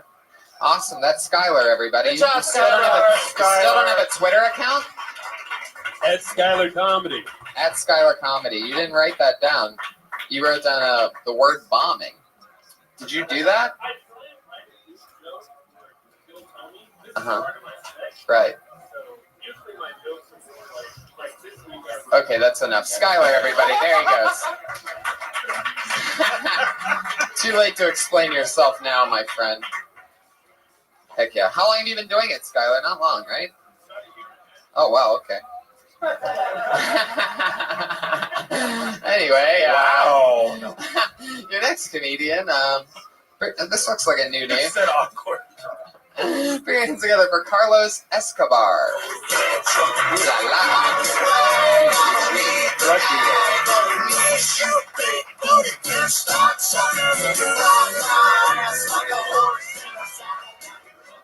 Hey guys doing? You mentioned you're a big Ohio Buckeye fan. Very cool, because we just had a college football rivalry game day yesterday. A lot of UCLA Bruin fans. I love that rivalries and their mascots come out. They get all crazy, like the USC Trojans. They hate the UCLA Bruins. I attended the University of Phoenix Online. Our mascots are the online predators. Our rivals are those bitches at the Maranello School of Beauty. We have a fight song at our pep rallies. It goes, we go to school to get our online degree. But when we're doing our homework, we get distracted by pornography. Online predators, fight, fight, fight. Thank you so much, everyone. Yeah, there you go. It's funny. First thing that popped in my mind, I don't know if this is like too cheesy, but since they don't have a football team, maybe something like that. We don't go to bowls, we just smoke them. Something like, I don't know, online fucking. It seems like more could be added to it being so illegitimate instead of just hitting other things. Like something about being in your underwear all the time. Like, I don't know. That's what I picture when I hear University of Phoenix Online, right? Yeah, I picture like cankles and like, yeah, lots of tissues. Yeah, definitely lots of And tissues. cats. A lot of cats. A lot of open Cool windows. Ranch is involved. Yeah. More open windows than... Maybe you guys don't even go to a game. Like your game is in the chat room or something. Like you just heckle each other online and just talk shit online to each other, just back and forth. Maybe that's it. Like the only sport that you can play going there is chat roulette. Yeah, Snapchat or something like that. You don't get grades, you get emoticons or something. Yeah, yeah. Who does the best emojis? Yeah. I went to Phoenix Online a long time ago, and our fight song was. DSL, dial up. Yeah, it's hilarious. Wow. There's a lot to play. That's a fun joke to play with, man. Yeah, you really went there, huh? I did. Graduated in March. I guess you don't really go to the. Wait, you went? I guess that's the one college you actually went don't even online go and did to. it? Yeah, I did. They You have just campus stayed. and online school. Sounds exhausting. Yeah, but why would you even pick campus? You just pick online. Do you have to go to campus? That's why you do Phoenix I'm Online. more online, I guess. I'm online. I'm more a hands-on kind of guy. That sounds great. Wait a second. You went to the Then why campus? do you go to like a regular college? I have bad grades. They have a campus for the online. Yeah. They have several campuses. Right? Diamond Bar. They got one in. What's Diamond Bar? That's Do they have way unicorns and shit too? Yeah, I heard Diamond Bar. Did you ever go to the campus? I did. What? It's like a shit. The Diamond Bar you It's heard an of. office building. It's like a storage unit. It's an office building. They just changed the placard on the front. Yeah, so One day it's insurance. Next day it's a fucking school. Welcome to school, everybody. So Diamond Bar Cabaret. is it basically just? Are you sure the campuses for University of Onlines aren't just like internet cafes or? They had a snack, a cafeteria. Oh shit! I'm going. Easy, Sean. I'm Easy. fucking going. That's what makes it legit, right? Hey, That's when you know. It was a microwave, and the guy sold like sodas and sandwiches from a cooler. there was Really, they did. there was a riot on campus. 7 people got banned. There's so much material There's to a lot drive of from. fun stuff. Play with it. So where did you take your test just online? You never had to go in at all? Yeah, it was open book or open Wikipedia. Yeah, can you just cheat? Like Google? You can, yeah. A lot of scribe.com. Yeah. All you did is just get a scribe.com account and just. What did you get your degree in? Business administration. The future. It's amazing how hard. Like it makes me honestly just so jealous that I grew up when I did, because I used to have to work so hard to cheat off of other people, and to think that I could have had an iPhone in my hand the whole time. Well, we used to do them at TI-81. Remember, you just sit there in that calculator and you had to like write it out, or I don't know. I had to have sex with 81. Remember? Like it makes me honestly just so jealous that I grew up when I did, because I used to have to work so hard to cheat off of other people, and to think that I could have had an iPhone in my hand the whole time. Well, we used to do them at TI-81. Remember, you just sit there in that calculator and you had to like write it out, or I don't know. I had to have sex with my teachers. Oh wow, man! Like, did you really do that? Yeah. No. Get out of here, Jesus. Did any of you guys get molested by your gym teacher? Okay, thank you so much for coming. Carlos, that's really funny. Take some of that stuff. I especially love your fight song one. That's so funny. Yeah, that was a good fight song. Yeah. Great. You can follow Carlos or tweet at him at CEELOSESCO. Very, very good. Whoever your marketing manager is, you should fire them, Carlos. Celosis Co. Or Phoenix Online. Does that say Carlos? Yeah. Yeah, it should just be like carlosonline.edu or something. I hate when people make Twitter things like so complicated. Right. But it could just be like Carlos likes pie. You will remember that way more than like CELL. Anything you have to spell out Yeah. doesn't make any sense. Yeah. And don't put numbers in it. No. He's in business administration, you guys. Oh. Is that what it was? He's being clever. Right. When you guys Try to started stand up for him. when you guys started stand-up comedy, was there any joke that you guys had that you can't believe that you used to say? I still say all this. Anything that pops in your head of like an old joke that you would never do now, but you remember doing it when you first started out? But you guys were all perfect, huh? Yeah. I don't know. I'll have to think about it. I'll think about it. I Really? can't remember. I had a joke about gay people on their list. Oh yeah, what was that like? How did that go? Yeah, Sean, how did it go? Like gay people, they always had that list back there. You're so silly. And I didn't know what that was until I found out that's the sounds that T cells make when they leave your body. Should I keep that one? Should I keep that too soon? You should keep that. Why did you retire that? Yeah, that's so weird. Even after World AIDS Day, how would you retire I that? opened up at the. I mean, it's December 2nd. Come on. Bring out the AIDS jokes. Do you guys have any jokes that you retired because they died and they just weren't relevant anymore? Like used to have an Amy Winehouse joke. I used to have a, Christopher Reeve's joke. Oh, I did one when Corey Monteith died. The guy from Glee? Yeah, I said I'd kill myself too if I was dating Leah Michele. Oh, that's like that kind of. You're like that gossip column, right? Yes. I have no idea what that. I joke just even went there. means. I was mad. I was having a dark week. All the girls in here were like, what? Yeah, exactly. He did heroin. Say that about Leah Michele. Yeah. No idea who that is. Yes, you do. No, you're great at that though. Like that's like part of your stand-up style is like knowing what people are actually into. Thank you, Tony. Like you are a topical guru. Yeah, I learn a lot of my information about what's going on just from walking in the back of the room during your set. He really does. Yeah, it's like a news report. Thanks. So Kim Kardashian and Kanye, whatever. I don't really talk about them as much. Well, I know. I'm just saying. I still hate them, but That new girl, the one that just turned 18 though, the one Kardashian or whatever. That's not her name. that's not her name's not White Kardashian. I said the one Kardashian. Oh, I thought you said the White Kardashian. Hey, Tree, She's you like into the Kardashians at all? Yeah, you know those young twin girls that are the daughters of the Bruce Jenner guy? Yeah, that's the one. Let's talk That's about what I'm Kylie and Kendall. Yeah. I saw them in Hollywood in my old Iron Man costume, and I got to talk to them for a few moments. What? They were dressed up as Iron Man? Well, in my old Iron Man costume, the one that had the big butt. Why were they dressed up like that? No, they were there for some event, and they walked by, and I talked to them a second. I said I liked their show. It was just a small exchange, real quick. Yeah, I'm sure. Okay. Did they try to mace you or anything, and it didn't go through the suit? No. That's cool. Fuck yeah, Patriot. Yeah. Keep going. Are you sure? Are you sure it was them, or was it just tourists? That was them because the mom was there too. Oh, then yeah, she's a beast. Yeah. Patriot, I'm amazed that those lights never go out. Yeah. I charge them up every time. I got the Duracell chargeable batteries. It's a good thing because 20 years ago I would have been spending a fortune on batteries. It's a good thing. There you go. It's a damn good thing. Am I the only one who thinks he sounds like Pete? A little bit. Well, Pete? I could see Yeah. that. That's what I thought too. Could see that. A little bit.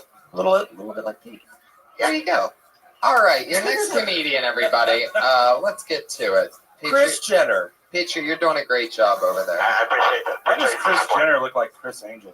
Have you seen that guy? Ugh. Fuck yeah, we've had this guy on a few times. Put your hands together for Kenny Lyon, everybody. Oh my god, I thought you were going to say Kenny Loggins. Chicken choker. Kenny Lyon.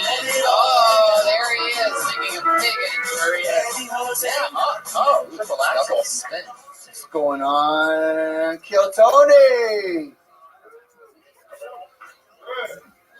Just want to let everybody know there's some horrible things going on in the world right now. Eagles are dying.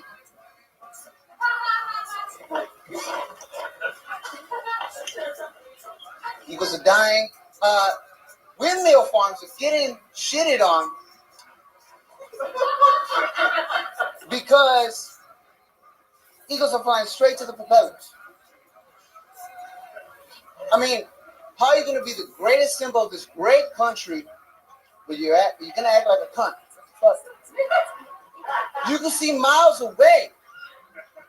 Somebody squeals going on. Again.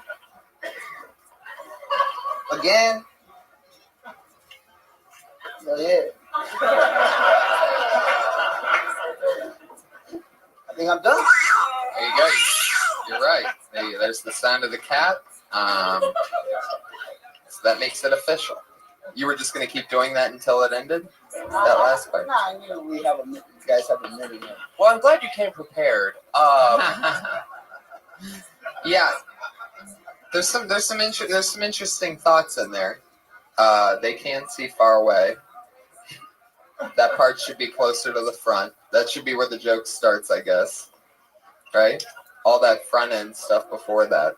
You could trim all that. But even then, it's still sort of like a... I don't know, maybe I'd like to hear... What do you think the eagle's thinking when it sees an airplane? I think they're either getting fucked with the chemtrails or they're just like going through some like emotional stuff. Depression. She's really depressed. Or how ironic would it be if an eagle flew into an American Airlines jet? You know how the government's been spending money on drones, to spy on other countries. We should put bombs on the eagles since they're, trying to kill themselves. Is the reason why you feel so connected with the eagles is because you both get extremely high sometimes? I was high when I read the article, so it was just jokes are writing themselves. Were you reading the article right now? We can tell. Actually, by the way, they don't write themselves. That's the part you're supposed to do.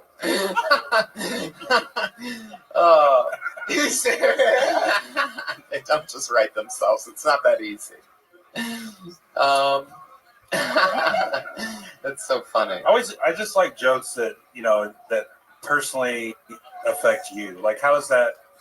Yeah, it's observational, but how's it personally? Electricity bills are going high as fuck. I mean, you pay and the electricity where windmills you are live? supposed to make us go green, and eagles are just fuck chemtrails. Why even argue with this right, guy? you guys. Fucking chemtrails. He's right. Black helicopters. I say you just commit to what you really have going on, and that's fucking being stoned as fuck and talking about, like, and getting lost in it and shit like that. I think that more paranoid route of saying that the government's killing eagles, I don't even know what you're saying, but it just sounds funny. Like, you can... Conspiracy? What's your conspiracy stoned out, like, just fucking... Because I can tell you sort of know what's funny. So if you just go with it and roll... What's your background? Both of my parents came from Guatemala. Heck yeah, you had to think about that for a second. Where'd you grow up? Here in Hollywood, born and raised. See a lot of eagles here in Hollywood? I see a lot of trannies. Trannies? Talk about that. So trannies are your American walking into Eagle. windmills. Trannies walking into American Eagle outlets. And not leaving because the music's so good. Yeah, and they stay there. It's a fucking party in here. I got shoulders. Fucking look at my dick. But why wouldn't you talk about trannies? I do have one. Because I love America. I do have a bit, but I don't get booked that often, guys. And these open mics are starting to get a little too costly. Yeah. $3 for some bullshit. What's $3? It's like rock paper. Marty's is $5 for 5 to 11, which is chemtrails. I just got fired from my job. I got fired from $10 boutique, man. Like, oh my God, you worked at that place? Yeah, I was holding the sign. I picture it. We saw each other. Weren't you on the boulevard? Yeah. Right? Oh, there you go. Were you inside the store, or you're out trying to get people in? What? Are you in? You're in the store working. No, I was with the sign. You heard me yelling. I was trying to call you. Yeah. You ignored me. Wow. No. Was that after you were on Kill Tony? Nah.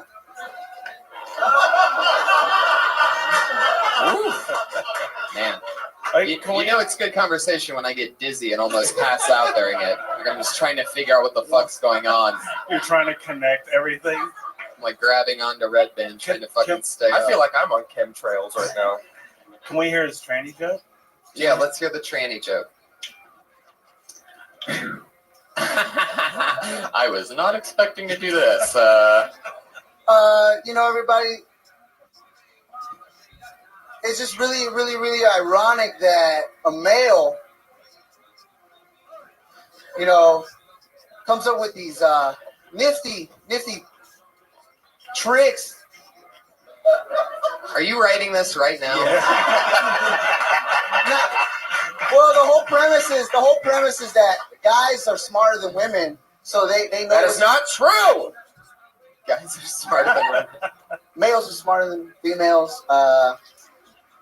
Basically, guys. The fact that no woman booed him, I'm appalled. Women, come on. There you go. Standing by. He's right. Do you have any sisters?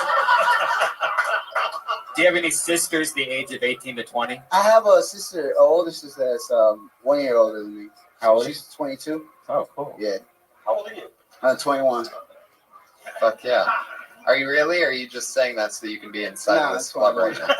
I've used up all my lies, Tony. Yeah. There you go. Fuck yeah. Well, good job, Kenny. There he goes. Kenny Good job, Lyon. Kenny.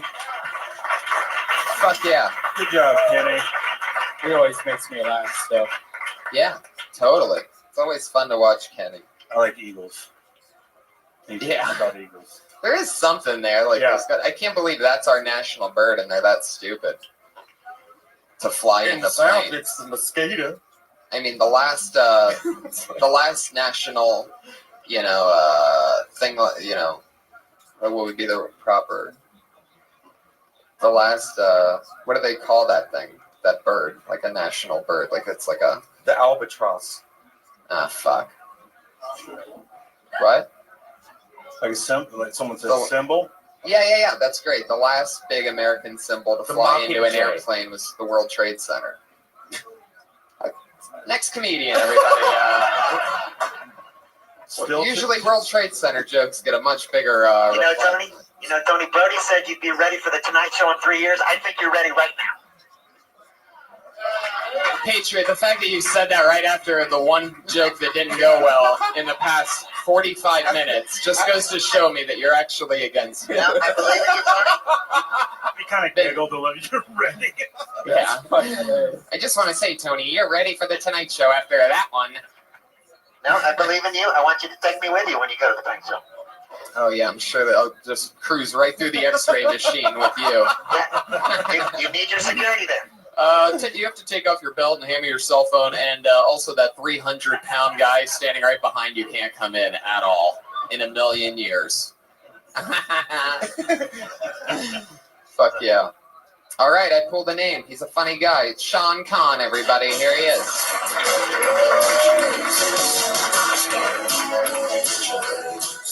Give it up for Kenny Lyon, the man who disproves that men are smarter than women. I love the Lord of the Rings and Hobbit movie franchises. My favorite scene is the one where my father tells me that he's proud of me. Oh wait, I'm sorry, that's a different fantasy. One of my best friends loves the Harry Potter. I'm guessing because he looks like the character Voldemort. Let me explain that. My friend is an albino. He's actually a black albino, which is the only interesting thing about him. Because that means he can sing the Ebony and Ivory duet as a solo performance. He sings it like Ebony and Ivory, because genetically he's a tragedy. Don't worry about me making fun of him. He's got a great sense of humor. For Halloween, he dressed up in blackface. I mean, personally, I didn't know how to react. I mean, who am I to judge him? If he wants to pretend he's a real human being, he has that right. So I'm trying to explain to him why Lord of the Rings is better. I'm like, one, they swept the Oscars. Two, their books have stood the test of time. And he kicks back, oh, but Harry Potter is the best-selling book of all time. I was like, that's not true. Yeah. Can I finish that? You could try. See what the bear does. Oh, there you go. Scary bear. Does it sound like you're starting a car? Jesus. He's ready for NASCAR. Sean, as always, extremely funny. I'd like to hear more about having an albino black friend. Like, he probably gets to pick and choose when he's what. You know what I mean? I like hanging out with my albino black friend because he can sit in the passenger seat and I won't get pulled over. And you know what I mean? Like, he's my white friend. Right. When people call him, What do you mean, officer? Look at his skin color. Right. when he gets called powder, it's racist. Yeah. His actual yes. Baby powder. That's my name. Anyway, yeah, that's interesting. That was good. I thought there was lots of. And I could understand you, by the way, this time. I think it's Yeah, very. definitely. You were quiet last time. That's great. Huge improvement, blatantly. Night and day. But then when you, which is also night and day is also what they call your albino black friend. Patriot, where are you now, fucker? I want to be on Leno, you piece of shit. No, I'm kidding. Anyway, go on, Sean. No, when you talked about your dad saying that he's disappointed in you, can you do an impression of your dad? Just sounds like a regular guy. That's just, I don't know how. Not what I was picturing. Well, that could also be funny though. Like you could say, "I'm going to do an impression of my dad," and you sound exactly the same, and then afterwards you go, "No, it just sounds like me." It's just me, but more angry. That's really all it is. You seem like, from your look, I would guess that your dad is like some type of fucking like Aladdin, like purple robes and like wizard hats and shit. I don't know. Like it seems like he'd be like a giant. Yeah, Is your dad Jafar? That's what he's wondering. Is it really? No. Are you fucking? His name's Jafar? Jafar's a cartoon character. Well, that's what I was saying. I thought you said his name's Jafar. I'm like, I fucking nailed it. What? No, okay. No, thank you. Yes, I just his name's actually Muhammad, which is even more scary. Yeah, okay. I'll take that as a win. Thank you. You got it. Mohammed Jafar. Yeah, Mohammed Jafar. Oh, he's sitting on a carpet Indian style right now? Okay. Are you an online gamer? Weird. What does that mean? I don't know. He was like, when somebody gets up here and they're like, so the Hobbit, and he's wearing a Hobbit T-shirt. I'm assuming he plays World of Warcraft. How does it feel? That's not. Don't. No, take no. that I play Final Fantasy, but not. There you Hobbit. go. So, I mean, Yes. 6 in one hand. So Final Fantasy. Are you in a league or? No, it's just standalone. Because you're like a different kind of nerd. Like, it must feel really good to be like the buffest guy that's ever worn the Hobbit shirt. That's not a girl. Yeah, right. Yeah, normally it's... That's not a girl. You know the kind of girls that wear Hobbit shirts. Right. You know? They're not exactly the most fit. You know what I mean? They're a little bit thicker. It looks like they had a hearty breakfast. They're all very single, though. Very single, those girls. Oh, now you owe me? Hold on. Women are stupid. Yay! Hobbit girls. No, Hobbit girls are the cutest. They're the best. Yeah, totally. Nerdy, like, fun. Like, they're into shit type of things. That's fun to me. They're into wicked magic and...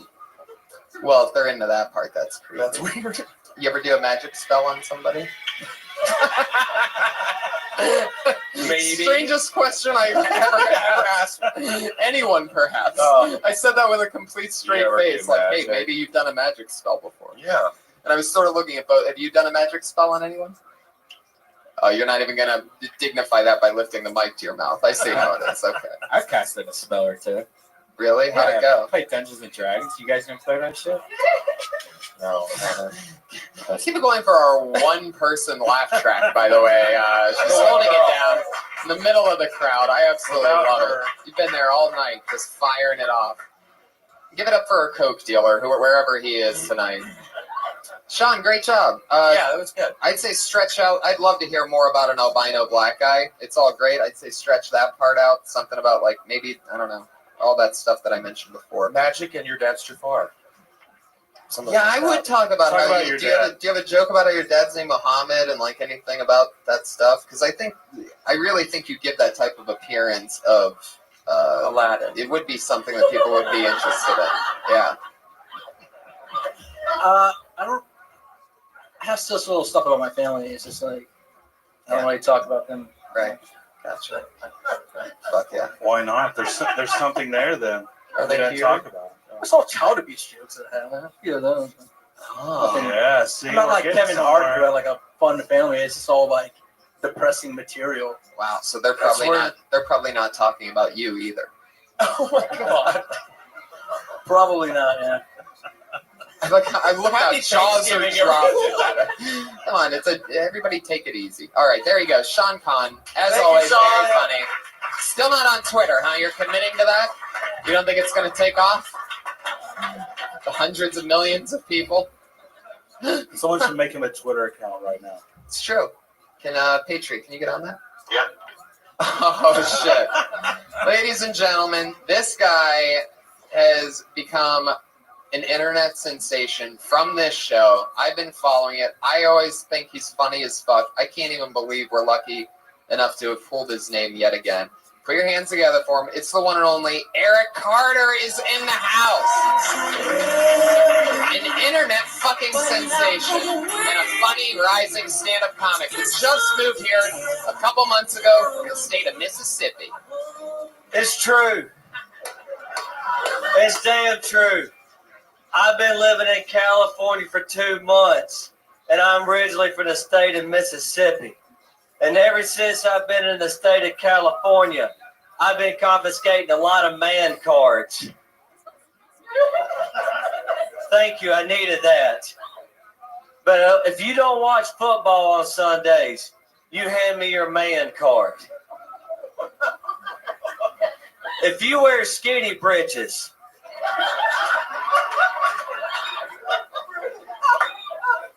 you hand me that man card. If you eat this fucking garbage called tofu,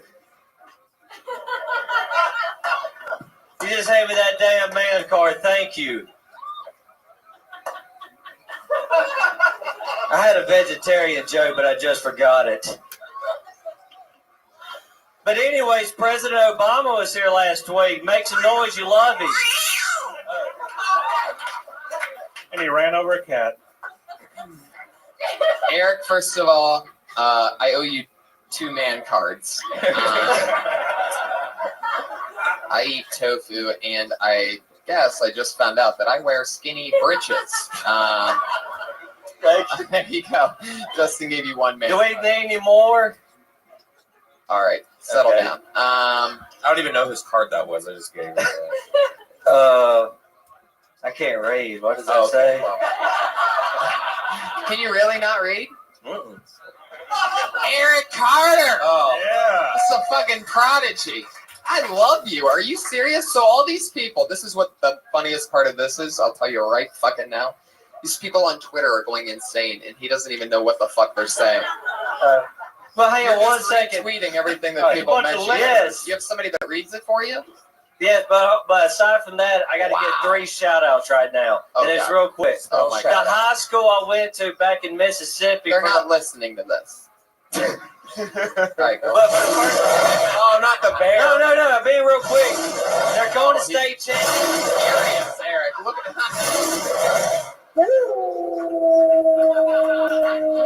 Look what you did, bro. Is that a where? There's no shout out. They're going to football state championship. There you go. What's the mascot? What's the mascot, Tony?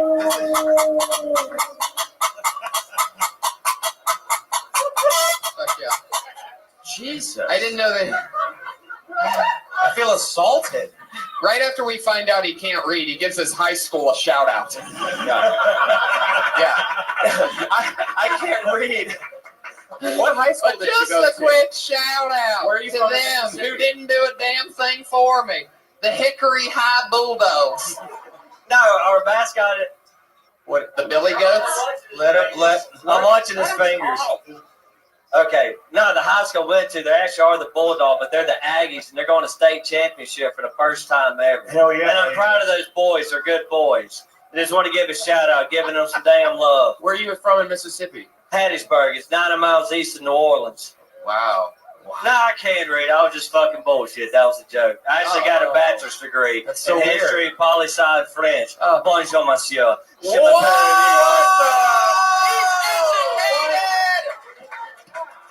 Valedictorian. Asante, monsieur. Oh, all right. So I'm guessing that's your extent of French that you know, since you had to get those last two words in. He went to French Market for lunch. Yeah.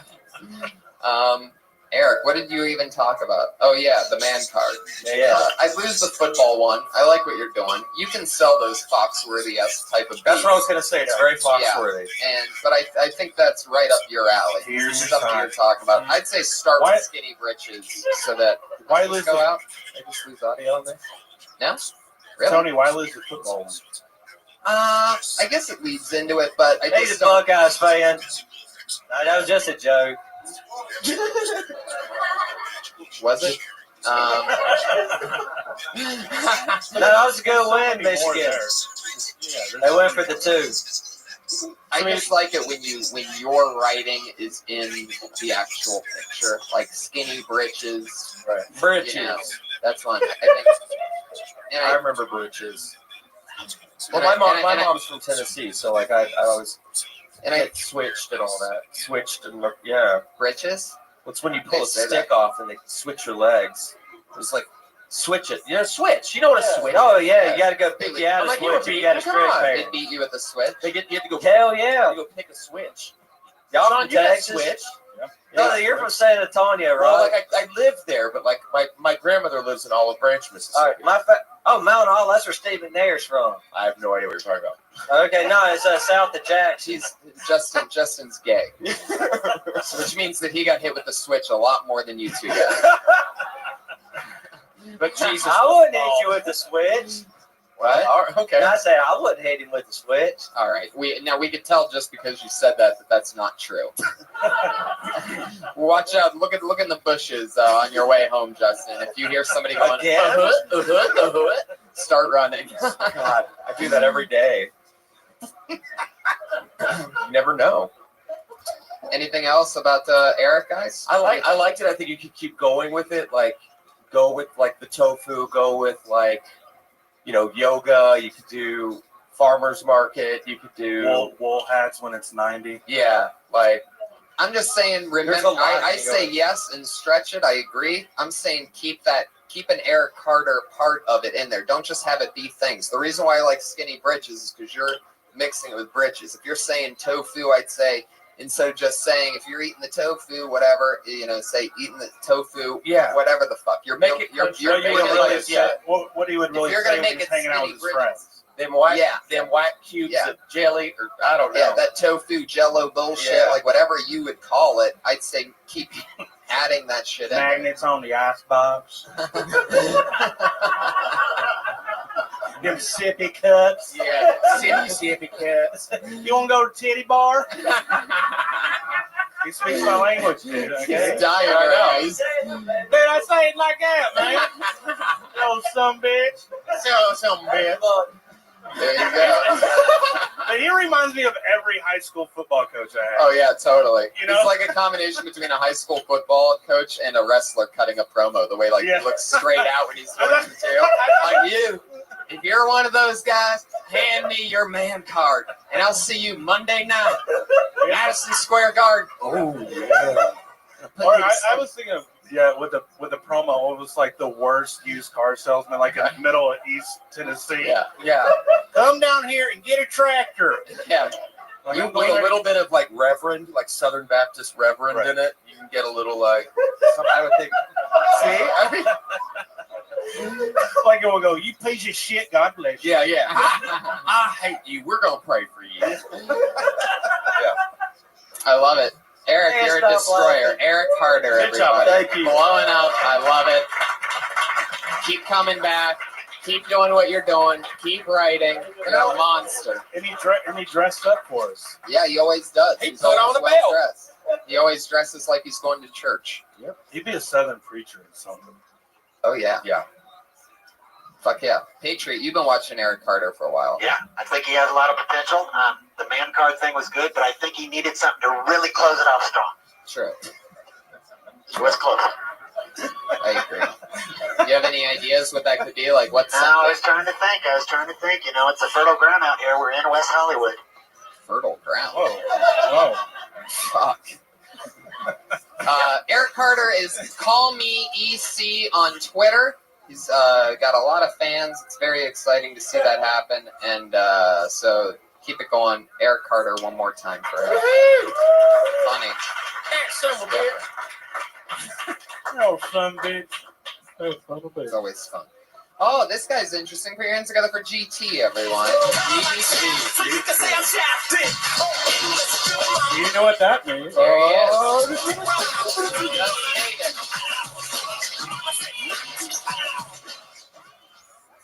How you guys doing today, people? Yeah, I went to a family function over the weekend, Thanksgiving dinner, and I found out that Donkey Dick runs in my family. Donkey Dick. Can you believe that? I told my cousin Tony, do you have a Donkey Dick too, dude? He goes, no, dude, I don't have one. Gary does. I was like, Gary? Yes, Donkey? He's shorter than me. You got a Donkey Dick? Damn. What I found out over Thanksgiving dinner that Donkey Dick runs on my mother's side of the family. Shit. I'm an entrepreneur. I'm a businessman. So that's why I'm going to be the first Armenian dildo model. I'm going to have my own dildo out there. Saved by the pussy.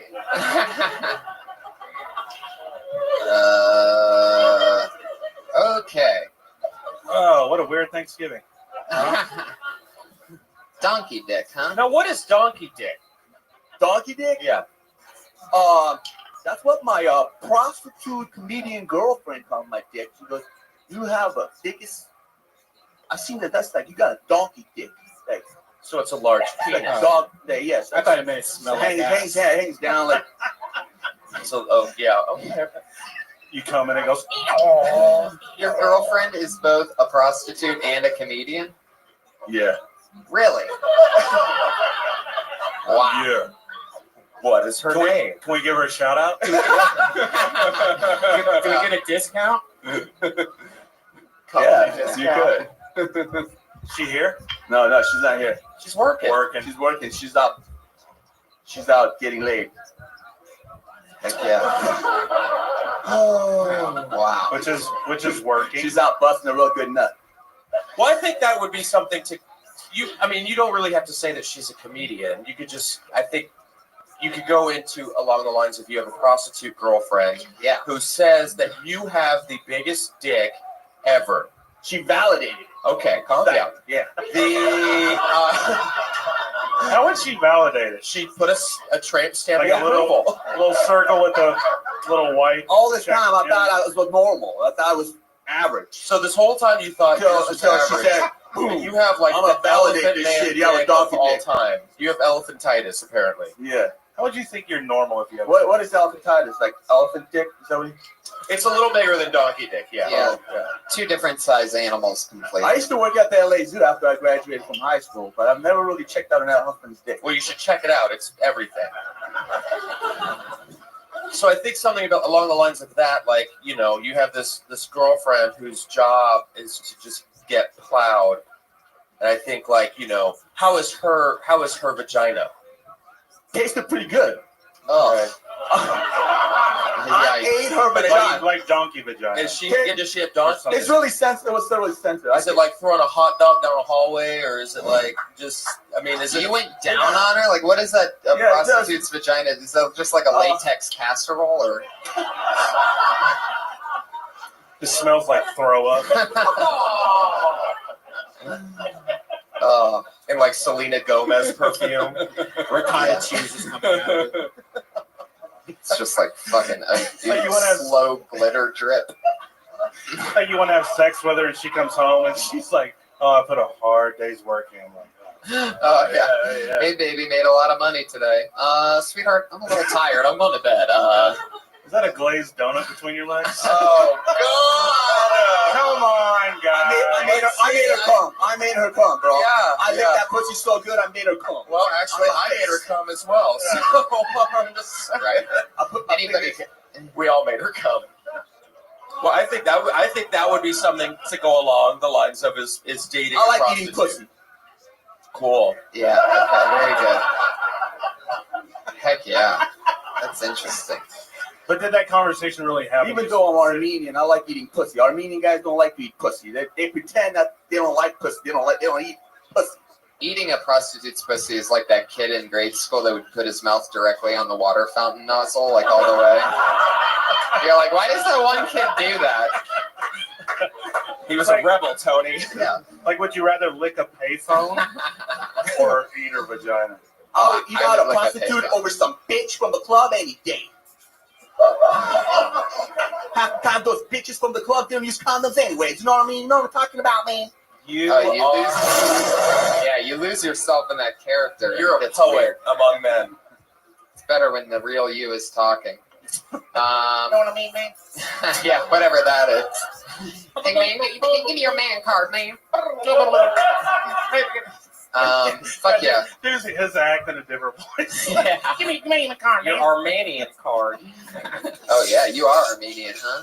Yeah. Fuck yeah. You think that's an Armenian thing to eat prostitute pussy? Or is it just like you? I think it's more being Americanized. I'm an Americanized Armenian. You know what I mean? Did you see how his voice shifted? Yeah. Yeah. All of a sudden he starts talking about Being he's an American, Americanized, like he's talking to the guys from customs. Yeah.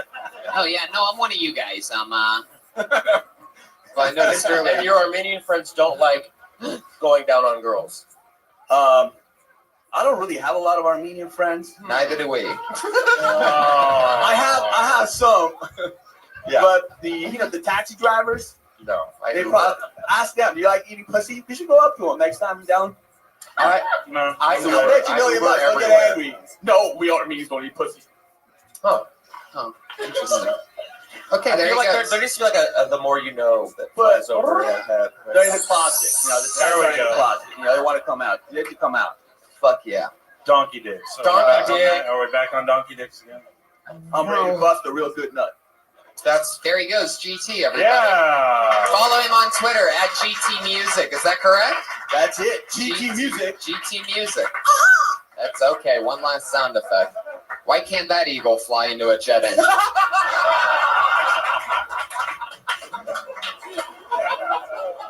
Fuck yeah. GT Music. What do you guys? GT Music obviously has a second career that's going as good as the comedy. GT Music. I'd love to hear one of those songs. You ever hear of GT's music? There's a music guy, Dirty Crabber. Okay, your next comedian goes by the name of Ori Amir, everyone. Oh yeah, Ori. Neuroscience, double major. Oh, he almost dropped it. Wow, this guy's got the charisma. Yeah, as you can tell by my accent, I'm a neuroscience professor slash model. And let me tell you, brains are so funny. I mean, have you ever noticed how gray matter is different than white matter? Me neither. I'm not a racist. And what's the deal with the cerebellum? I like her sister, Margaret Bellum.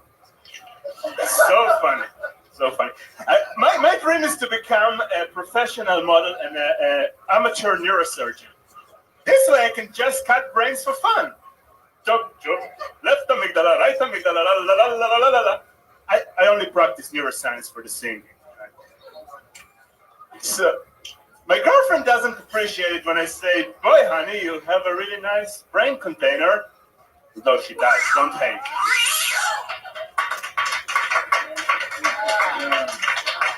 Fuck yeah. Well, you're talking about what you're into. You're going to college. You're to get a neuroscience.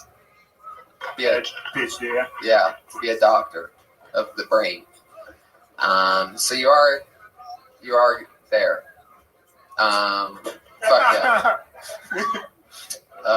There's just nothing funny about the brain. I mean, there's a lot of funny things about the brain.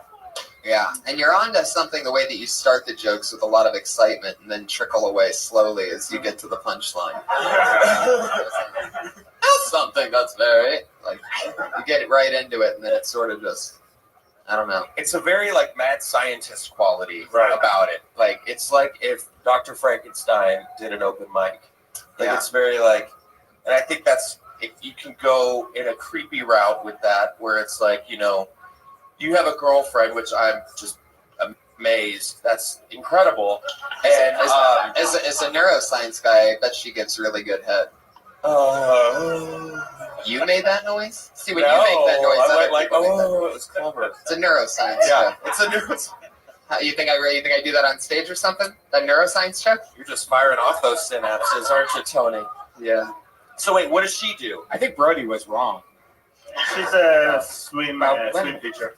She's a swim teacher? Yeah, like a trainer coach. Like a lifeguard? No, you know, she trains the kids how to swim, basically. Oh, wow. So that, you guys have like totally different lives. You're super smart, and obviously she's a box of rocks. So you've got, teaching kids how to swim. He's got water on the brain. Yeah, there's something there. Ew. Have you actually done surgery on a brain before? No, I'm not this kind of. How about a cadaver? Neuroscientist. I only scan them. I only put people in the MRI machine. So look at my computer. So you're the guy that scares the dog shit out of somebody right before they're already wondering if they have brain cancer or not. All of a sudden, they're already so scared. They know they have to get their brain scanned. They know they're not feeling right, and then it's just you with that villain accent. Yeah. Exactly. What's the thing that you say to them right before they go into the MRI machine? Give us an example, but say it a little bit slower than you normally would, and a little bit more German, just like 20%. Don't worry, it will all be okay. Is that really what you say to them? No. What do you really say? Be careful. Don't put your. Oh my together. God! Is this really how you do it? Don't. You know. Are you comfortable? Want to go inside? Have you want to go inside? That's just second base. That's what that is. Yeah. I think that's funny there. Like if you want to go inside, that's so German. It's almost like you're keeping a. It's weird when the patient's Jewish and you're so German, and you're like, hey, you should go inside the machine now. Everything will be okay. Yeah, I was gonna say, like that, like going in. Right. Go with that German. If you want, it's just a quick little trip, you know. Well, good evening, patient Steinberg. You can trust me. You will slowly be tied down and go into this machine, and you will disappear for a few minutes, but you will come back, I promise. You can trust me. It may get a little warm. You might smell something funny. That's just me farting in the other end of the arc. Or even like saying, like giving them like what you were saying about when you go in, like the last words they hear before they go to this MRI, you know, just be like, I hope you believe in God, or something like, oh God, you know, right? Like totally. actually scaring them just to like see what they do. That's really what's great about what you're doing, because that plays on. I can't be the only one that would be deathly afraid and that sort of pictured that moment of like having to get a test run. And I think delving into things like that. I was actually hoping to scan your brain sometime. Oh God! Really? Is that true? If I come by where you are, can you do that? Scan mine off. I might. So at UCLA. Let me know. Hit me up. I'd love that. I want to see what the fuck's going on. Yeah, I want to see if I may die soon. I want to see if my beliefs are confirmed and I have an oversized, ultra electric brain. Yeah. Oh yeah. Let it get quiet. I want to see if there's cancer all over me. Got that donkey brain. Yeah, the brain of a donkey. Fuck yeah. What if he combined it with Wizard of Oz and said, if I only scanned the brain, and it was somebody that got too late and died of cancer because they didn't get scanned early enough? Don't ever give advice again, Patriot. That is your one chance at each show. He's my lab assistant, actually. I love it. There he goes, Ori Amir, everybody. He's on Twitter, Ori Amir, O-R-I-A-M-I-R. O-R-I-A-M-I-R. Ori Amir. He's got an interesting perspective. Can you speak French, Ori? Nope. Wow. To think that there's something that he can't do that Eric Carter can. Isn't that scary? There's one little thing, but I mean, maybe it's just the 5 words that Eric knows, but All right, so we are in our final portion of the show, making our smooth descent in, and every week we have 2 regulars that go on and are always doing a new minute. It's always fun. We get to watch them grow every single week. Always a blast. It's no different this week. Put your hands together for your first regular. Her name's Kimberly Congdon, everybody. Hey, cuties. What's going on? 4.5 months ago, I dropped out of college to do stand-up comedy. I did, and it was really scary because college is important to my family, and everybody's like, you don't need college once I came here. It's not important. You're doing production. It's fine. But I disagree, you know? I think school had a lot of core values and, like, things they taught me, you know? Like, when you're in college, they teach you responsibility. Like, if your friend drinks too much, you don't offer them more to drink. You give them a bump of Coke to level them out, you know? When your friend's night didn't go as planned, you always have a plan B for her because you don't want her to get pregnant and fat. Loyalty. I don't remember that part of loyalty. Fuck! I don't know. That's it. Thank you. There you go. Smooth 55 seconds from Kim Congdon. 30 seconds of it was build up though. I was looking at the watch just because I was noticing that, you know, you were telling a story. Yeah. You don't need that much build up or throw Yeah. something in there.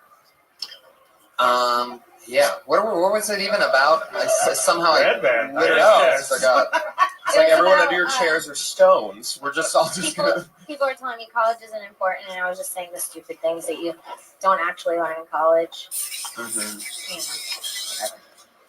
Yeah. Yeah. Yeah. Are you happy that you dropped out of college? Yeah, fuck yeah. Why? I'm excited about it because I'm doing something I want to do without paying for it. You know, paying for tuition and stuff because there's no major in comedy. That's what I want to do. Right. So I would have paid to do something else. And you went to Florida? University of Florida. Is there anything that makes that college different than other colleges? Yeah. Well, yeah. There's a few things Like what? that make it unique. We had Aaron Hernandez who killed someone, which is fun. Allegedly. It's in Florida, which is a whole different thing. Did you go there when he was there? My first year, he was a senior. Yeah. Yeah. Did you ever see him on campus? Yes. I served them at my restaurant. Oh, I was like, what? Yeah. Served it. What Yeah. What restaurant were you working at? It was a place called The Swamp. It was a. Jesus. Yeah. It's like a Hooters. It was like right on campus. It was like where everyone went on games. We all dressed up like slutty. Do you remember what he ate? No. Puffball beans. No, I don't remember what he ate. You No. went to Florida. I did, yeah. Tim Tebow was there. You mean And Jesus? then Nicole Smith died there. Yeah. People do bath salts there. Bath salts, Trayvon sea Martin salts. happened there. Casey Anthony. It's a wonderful a lot of state. good stuff. Yeah, a lot of really good positive comedy stuff there. It's weird that tourism's Vacation down. spot, yeah. Where are you working now? I'm a PA at Fremantle Media. It's a production company. And what types of things do you do for them? Well, today I almost ruined the company. Cool. Yeah. Oh, wow. Let's talk about that. Well, they asked me to do 2 things, and I did one of them wrong. And I almost shredded all of the production binders from all the American Idol shows. Oh, Wow. Yeah. At least you didn't do it. No, I didn't do it, but it was close. Now they're all in one big pile loose leaf, and I have to put them all in order from like 11 years ago. But I think it's okay because I'm only a temp, so that just gives me more hours. Well, and who watches American Idol anymore? Just when you couldn't hate American Idol anymore. I know. Imagine You could have been a martyr. having to rebind all those things. But that's what's good about being a temp. If you're a temp, you could just go, oh, shit, and leave. Yeah. You're like, dude, I fucked a lot of shit up there. Yeah, if nobody would have saw me, I would have just She got like played dumb. she got like a call from The Voice. It's like, do it, Right. just shred them. Christina Aguilera calls you. I know. That's why I'm up here. Yeah. Maybe talk about that. I don't know. I think the college that's the cool thing. story. It's like just you're beating a dead horse with that because it's like College sucks. Hey, can I tell you guys something? I am the only member of Kill Tony that has a college degree. I graduated from the University of North Texas in Denton in 1991 with a major in radio, television, film, and a minor in psychology. That's why I can read people so well. I have an associate's degree. I went to that same fucking school. Really? Yeah. The Mean The Mean Green. Green, Oh my dude. God! of Really? North Texas. Justin, you went to University of North Texas? Justin didn't. I did. Oh, Sean, I didn't hear that. Good. Oh, wow. I went to a school called Baylor University. Whoa. Never heard of it. Never heard of it. All right, there goes Kimberly Congdon, everybody. Follow her on Twitter, Yeah. Kimberly Congdon. Hit that American Idol thing and do what Justin said and delve more into it about how you almost ended American Idol. Go back tomorrow and shred all those papers. Yeah, and shoot Nicki Minaj while you're at it. Nicki Minaj? Oh, yeah, she is part of that. Well, she was. Good for her. And our other regular, as always, put your hands together for it. Sarah Wineshank, everybody. I'm an alumni of Chapman University, Patriot. College degree. Thank you. Moving along. Just want to let everyone know communications. Okay? Moving along rapidly. I'm tired of this pressure from society to be friends with my neighbors. I don't want to know them. Just because we live next door, I don't need to know your business, dude. Don't tell me you're getting a divorce. Don't tell me the name of your kids. Don't tell me the name of your dog. Don't send your kid to my house to buy Girl Scout cookies. Don't ask me to jump your car just because we live next to each other. Don't make me a fucking casserole. What? I don't want to eat any pea of mushroom soup baked in a noodle. I'm not trying to know you like that. Just because you bring me a casserole, now I have to bring you one because we live next door. Don't ask me for the landlord's phone number. I don't have it. Your neighbor's cat is acting up. You fucking hate your neighbor. Yeah. Okay. I like when she said the pressure that you have to become friends with your neighbor. That Yeah, just made me it is giggle. true. Yeah, it does feel like that's something like Larry David would come up with, like the new neighbor thing. Now I have to give him a casserole? Like, that's funny. But didn't she major in communication, and that's the one thing she doesn't want to do with her neighbor? Oh, yeah. There you go. You don't. Yeah. I don't want to communicate with anybody. Right. You sound like you love life. I do. Yeah. Who doesn't want a fucking casserole? I want a casserole right now. I don't want to. Strange casserole's creepy. I mean, it's creepy if anybody gives you anything food-wise. I'm not into that. But if it's something that's slow cooked, like in a bacteria pit, then that's even worse. With canned tuna. Is this Yeah. is this a guy or a girl neighbor? It's just any neighbor. Because It's I obviously a tranny, someone by the lives way. You above talk about me. it. Neighbor. Someone lives above me. Someone lives next to me. Like, and if they live above you, that's still a neighbor technically. So you just want to live in solitude. Yeah. So you're walking to your apartment, someone goes, "Hey, you want a casserole?" And you're like, "Fuck you!" And you slam the door. In hell. Oh, like cookies, holiday cookies. I do hate that. I hate being friends with neighbors. I'm not friends with my neighbors, and I see them all the time, and we live literally, our doors are like looking at each other, and they like fence in the back. You know, like they dress up like warlocks and shit. You know, they're like huge nerds. They like seriously, they Renaissance all day long, like a Ren fair. Yeah, and I just know my ex-girlfriend accidentally talked to one of them once. I'm like, oh great, now she is friends with them. So I broke up with her, so I don't have to worry about that. But I hate neighbors. I don't want to know them because I think everyone maybe talk about how, you know, everyone's made that mistake of actually talking to a neighbor, and then that's the worst shit ever because they won't leave Just you alone. open a can of worms. Yeah, like oversharing Yeah. neighbors that tell you too much. I hate when I have a girl neighbor and we're walking down the hallway together, and then she goes to her apartment, opens the door, locks it real quick, like I'm gonna rape her. Like, come on, you're not that hot, you know. And then I raped her. Am I right? That's just a deadbolt. And I have a powerful leg. Goodbye, door. I've heard my neighbors have stacks, which is very strange because they were terrible. And I at sex, they were terrible at sex. like you could tell what was going on. Yeah, well, not like position wise, but you could just hear like it was just like the moaning was really bad. Ooh. Like there was like no, like it sounded like they It's were in their real sad. late 40s, early 50s. It's so good. Yeah, and I never saw my neighbors, and I was always afraid of what they looked like because it happened so frequently that I actually started like picturing like what they looked like. Yeah, it's like in a my neighbor head. edition of The Voice. Yeah, it was the moan. It was the moan. And then You actually and meet then them. Christine Aguilera turns around. You actually meet them. It's just two guys in wheelchairs. They're not even fucking. They're just trying to pick up the cup that they dropped on the ground. And I'm like, they're totally having sex. And they're like, oh, I dropped my apple. My pudding cup is on the ground. And my ears up to the wall. I wish I had a neighbor that could come over here and help me right now. My battery's dead. And I'm just like, this is so hot. I can't breathe into Oh. this tube. All right, there she goes, Sarah Weinshank. Good Good job, Sarah. Yeah. Oh, no. She is Princess Shank on Twitter.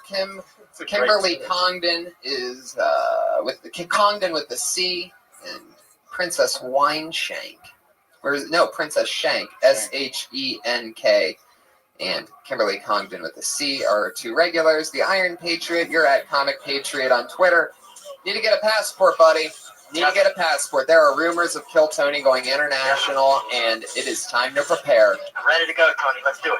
Fuck yeah. Halpin and Martindale, thank you guys so much for being part of the guys show. for having What do you guys us. have that's coming up that you want to promote? You guys are on Twitter, you have podcasts. Twitter, the Full Count podcast on the Network Studios. And I'm also at Twitter at Sean Halpin, SHAWN HALPIN. And I'm at Just Martindale. And I've got some stuff coming up soon. I don't always talk about it right now, but I do. You guys are two of my funniest friends. Thank you so much for being with me today. Sacramento, December 13th. I'm at the Crest Theater with Joe Rogan. December 20th and 21st, I'm in Youngstown, Ohio at the Funny Farm Comedy Club. And some other crazy stuff happening. Come see a Kill Tony live sometime in Hollywood. Mondays, free, 8 o'clock in the Belly Room. And tell friends about this show, people. You're getting it for free. Red Band's nice enough to not play commercials before this. So go tell friends how much you love the show that you listen to and tweet about. And then you get your word of mouth advertising out there. And this way it'll always be free. Brian.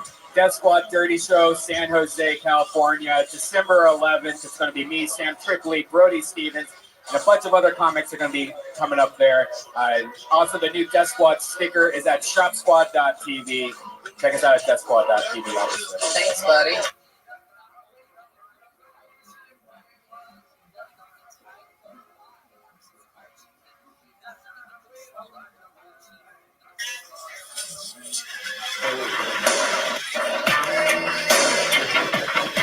Yay, we did it. Here we are again, everybody.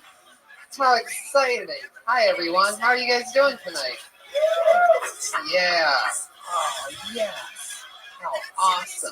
Fuck yeah. It's all happening, people. I'm surprised you're here. I'm happy you're here because for a while I thought it was going to be touch and go from the first night this happened. You mean Thursday night? Yeah. Yes, Thursday night. I'm sure most of you, how could you possibly know? But Thursday night, I got home after a fun night here, and I was taking off my patented skinny jeans, and it's so cold outside that I have been wearing a pair of long johns underneath my skinny jeans to reinforce keeping me warm.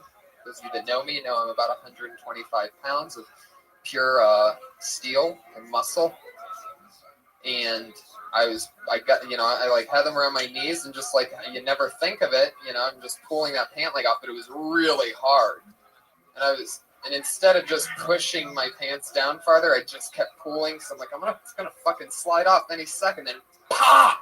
My lower back explodes. The pain was so extreme that in that moment, my vision turned into these two little dots. Never had that one happen before, where all of a sudden you're looking through like construction, you can't see anything. It's like very Fucked up. That came back though. So there I am yelling, and were you screaming? Or I mean, I've never had Yeah. tendinitis before, yep. And so I've never really screamed before. Even when my car got ran over, even when my leg got ran over by a car and my leg snapped into two pieces, I was laughing when that happened. This, I was screaming, yelling at 3 a.m. in my kitchen at the top of my lungs. Well, kitchen, living room area. it's so funny because I have the opposite with my jeans. Because I mean, you have like hipster tight jeans on. Sort of. They're not really. They're just a little bit leaner. You know what I mean? They're not really. Yeah, but see what happens is when I unbutton my pants, my pants fall to the ground like faster than gravity. Right. Yeah. Like I pretty much have pants on that I could jump a few times and they'll just fall right off. Yeah. Have you ever worn baggy jeans ever? Yeah, Baggy I used clothes? to wear baggy jeans. You know, when it was acceptable to wear jeans like that. I mean, I'm just talking boot cuts. I'm not. I'm No, I know. Yeah, I mean, up until just a few years ago, I was wearing a looser fitting type of jean. But I threw my back out, and that was crazy. So I had bed rest all day Friday because the nerve that I blew out, the sciatic nerve, which is located behind your upper hip and can extend all the way down to your foot. In some cases, luckily, mine didn't run down my leg. In a rare case, it just stayed right there, very localized. And after one day of bed rest, after all the comments that I read on my iPad that all said, there's no way, you know, everybody's just like, 2 weeks in bed was the only thing that did it. Doctor said 2 weeks in bed, 2 weeks in bed, 2 weeks in bed. Fuck you. Next day after one full day and one full night, which is the first day and night I've spent in bed in literally like closer to a decade. I fucking, what is that? Patriot, what, are you eating something? Are you, what's going on over there? I'm just listening. Just play it cool. We haven't introduced you yet. Just trying to get through my backstory, okay? What's going on in there? Do you have like a candy in your mouth or something? No, there's something going on. Nothing's going on. He just can't even contain himself. I'm just listening. what is it? He's probably thinking that you're 29. You shouldn't be pulling out your back. Well, yeah, I know, but this type of injury happens all the time to anyone, even super athletes. They call it I found this one. They call it the muscle that I tore, the nerve. They call it the dog shit nerve because most people. This is a crazy fun fact, and it sort of shows you the weird, awkward thing that I was doing when I pulled it. They call it the dog shit nerve because most people tear this nerve looking at the thing when you think you stepped in dog poop. It's that thing you do when you look at the bottom of your shoe. That motion of cupping your leg up makes that thing just go pow, and it'll just give out once in a while. Then you never know. There's no controlling it. But what is crazy is the one day of bed rest that I had, because I don't smoke cigarettes inside my apartment. A couple days before, I went to this vaporizer place right across the street from where I live and talked to a guy. Instead of just going to a convenience store and being like, all right, I'll try one of these and then hating it after 40 minutes. I talked to a guy and pack of Camel Lights pretty much every day for 10 years. What are we doing? And he's like, bobbity bop. So I have been cigarette free for 4 days for the first time ever. Thank you. We'll see how it goes. Yeah. I'm taking it one day at a time for sure. Now I'm you're more amazed than anyone. Now you're addicted to nicotine juice that you're going to be forever be sucking out of a pen. Right, of course. If I lived a fear-filled life, that's exactly what I would think. Luckily, I'm already weaning down on the nicotine juice as of yesterday, and I'm already at the equivalent of less than half a pack of cigarettes. Great. Thank you. Well, I'm glad you're here. I'm glad I'm here, but let's talk about a man whose back never tears. Our head of security is here once again. It's the Iron Patriot, everybody. There he is, venting all of that inner energy that he was holding back during my... I will lead these new Avengers into battle against anyone who would threaten our way of life. I am the Iron Patriot. Tony, I'm sorry you had a bad week. And on top of that, the Spartans beat the Buckeyes. That must have hurt you real bad. Oh, wow. Okay, I guess we're going straight into that. Well, I'm proud of you, though. After Proud that you're trying to make an attempt to stop smoking. And that's good. Bring up the Buckeyes right away. It's not the first time this week I felt stabbed in the back. Well, enough about you. Let's get to Already me. stepping on my lines. Very good. Just vent it all out, Patriot. Just go off on a rant here. Okay, enough about you. Now we're going to talk about me. Okay, I've been continuing to make my screenshots for my TV show and film appearances as a background artist. And I found one that really excited me this week. I found a shot from the TV movie Citizen Jane. I was sitting right behind Meatloaf. And I don't know if you know this guy. He's a very interesting character. And he was born in Dallas in 1947. And I want to ask you guys if you know this. In 1977, he made his major label debut. Can you guys remember what the name of this album is? It sold over 34 million copies. No. No, don't help him. What, you know it, Rabbi? Of course I do. Okay, well, he already said it. It's Bad Out of Hell. And also, he's in an iconic film that came out in 1975 that still gets showed in many theaters across the nation at midnight. Now, you know what that film is? Rocky Horror Picture Show. Yes, Red Band. Wow, look at that. It's amazing what Meatloaf's Wikipedia page can tell Oh you. no! I still probably have rice in my asshole from going to many of those shows in Columbus, Ohio. Yeah, that is a big one, man. They play it a lot out here, too. Now, Red Band, maybe you can answer this, too. When he sings that song that it came out in 93, I would do anything for love, but I won't do that? Yeah, what was he talking about? What does he mean by that? What is that? What won't he do? Probably a lot of the things that I've heard you talk about doing in your past. Letting a dog lick chocolate off of Tony, his penis. I'm going to tell you something, though. My dog, Buffy, has been dead for over 20 years. You, on the other hand, have a dog named Trixie Vixen. Sounds like a porn star. Got its own Twitter page. I've seen a picture of you snuggling with this dog like it was your girlfriend. So you don't need to talk about me anymore. My bestiality days are way behind me. Patriot, I can't believe you would compare me taking a picture of me sleeping next to my dog while we're both sleeping, and you're comparing that to letting a dog suck chocolate off your dick 20 years ago. We don't know what you do behind closed doors, though. He's right. He's right. He's got a good point. You don't know what I do behind closed doors. That is true. That might have been how you threw your back out. Oh no, hit that. I love it. Meatloaf. Yeah, Iron Meatloaf sent us another song again this I wish week. Meatloaf could be here now because I know he would love the Dirty Crap. I have a question actually, Patriot. Last week you mentioned that you were in multiple bands, not just the Dirty Crabber. Yeah. Did those other bands have the same kind of sound as the Dirty Crabber? Kind of, a little bit different. Well, I'll get to that in later episodes. But the first band. All right, whenever you want, I guess. The first band, I was in high school, and I started that band when I was a sophomore. It's called Romeo and the Dreamers. We had this song, One and One, and maybe we'll do that later. But after that, in the late 80s, I had a band called Shame. And then after that was Dirty Crabber. But all those songs have different fans that are of those bands that remember those songs. Say fan or fans? Fans. You have, first of all, how many people do you think are big Dirty Crabber fans out there? Pre-Kill Tony era of re-promoting this band from the 90s. I've been sending that music out for 20 years, so who knows? I mean, it's stretched across the globe. I mean, It's in the underground. I'll admit. Just because you mail copies around the world doesn't mean that it's stretched around the world. No, but I'm just saying it's traveled, but the music's good, and that kind of buzz always spreads. It's been I don't know. I'm unaware. I don't know exactly how many fans are out there, but I know they're ready to unite and bring back the Dirty Crabber. What's the song you sent this week? Is this Dirty Crabber? This song is called "Go Insane." He sent another song in? Yeah. I'm on a Wow. This is every week. Yes, I'm hot. I got to keep it going. I'm hot. Oh my God. All right. Let's do it. For those of you that don't know, the Patriots used to be in a rock and roll band. I don't know. It's not really rock and roll. What would you call that? It's a mixture of a lot of things. Got a rock, pop, got a little saxophone. It's like B-52s meets. That was one song, The Mailman. There's the other songs don't really sound like these. It's always really bad, and It's like if K-pop was from Texas.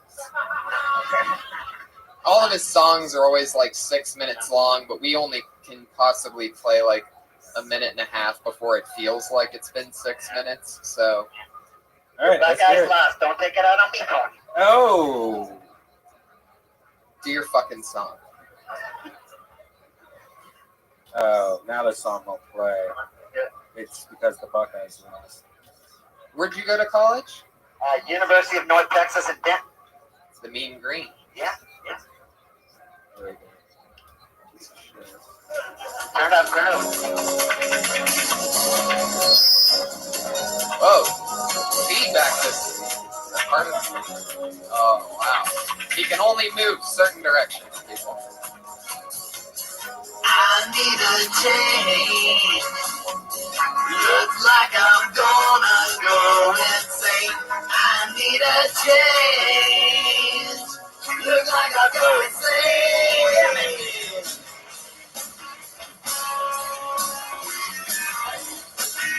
I like him. He sucks.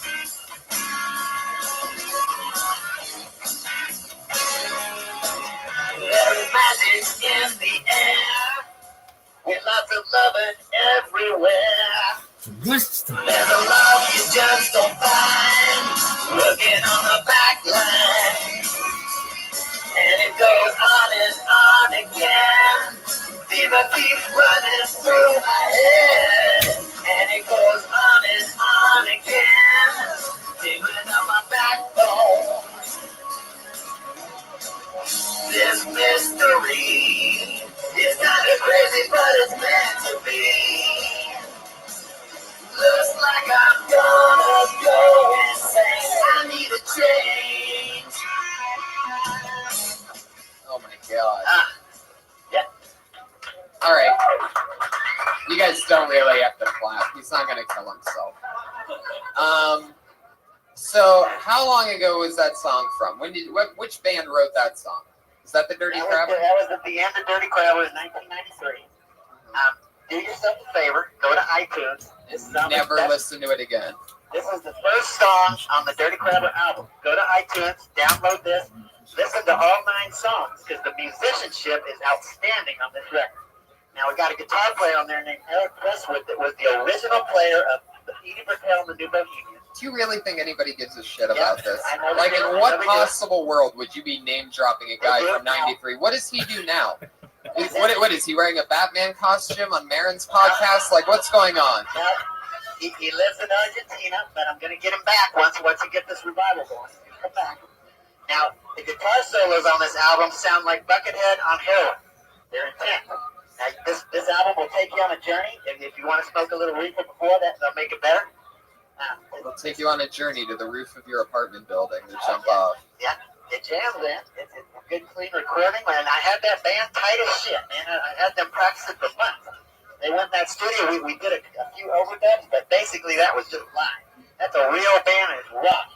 All this shit today is so overproduced. This shit is raw and live. Oh my god. Okay, there you go. Everybody, the Iron Patriot, everybody. There he is. Let's move into the main, let's slowly descend into the main frame of this show, everybody. As always, I always have tons of comedians that sign up for the opportunity to do 1 minute here. And as always, I always have 2 of my funniest friends, 2 amazing guests. This week, as always, is so special because it really doesn't get much more exciting than the 2 guests I have here. In no particular order whatsoever, this guy, one of my favorite comedians I've ever seen and gotten to even make friends with. You can start clapping now. He's done the road with the likes of Sam Kinison, one of the top favorites and regulars here at the Comedy Store. It's Jimmy Schubert, everybody! And the host of The Test, the winner of the HBO Aspen Comedy Festival, and one of the funniest guests I've ever had the pleasure of having on this show. His return only 3 weeks after his debut. Kirk Fox, everybody!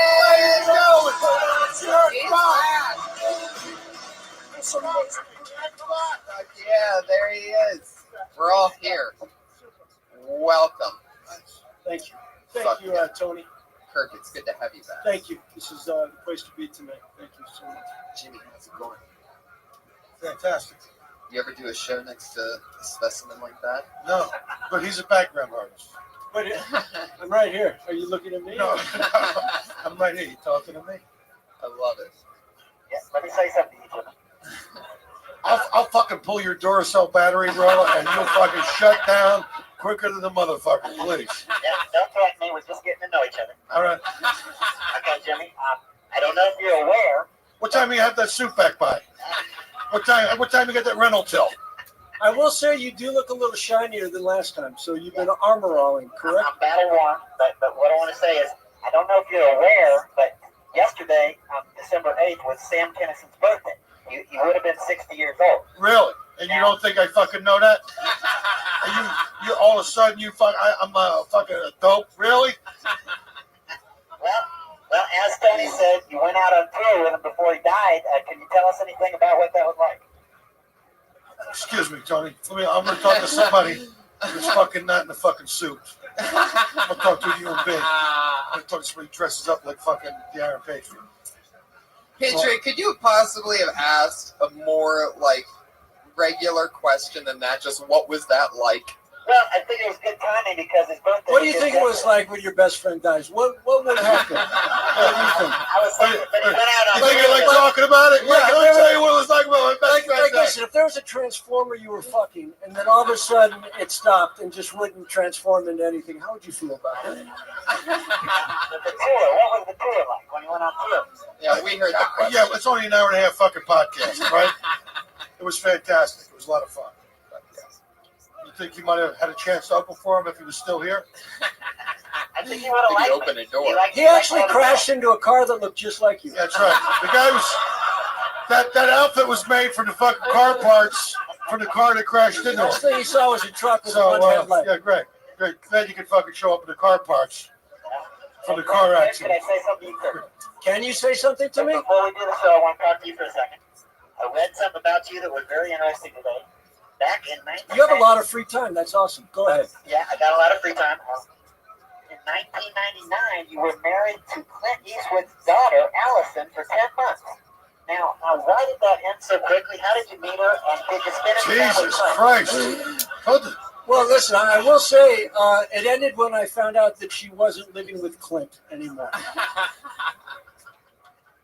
What else you want to know? Where'd you get your personality? Listen, it was a great marriage. I miss him, and I wish it had worked out. I will say the last thing he could say to me was, he's like, "You son of a bitch," and I was like, "He called me son. I'm so excited." That's all I ever wanted.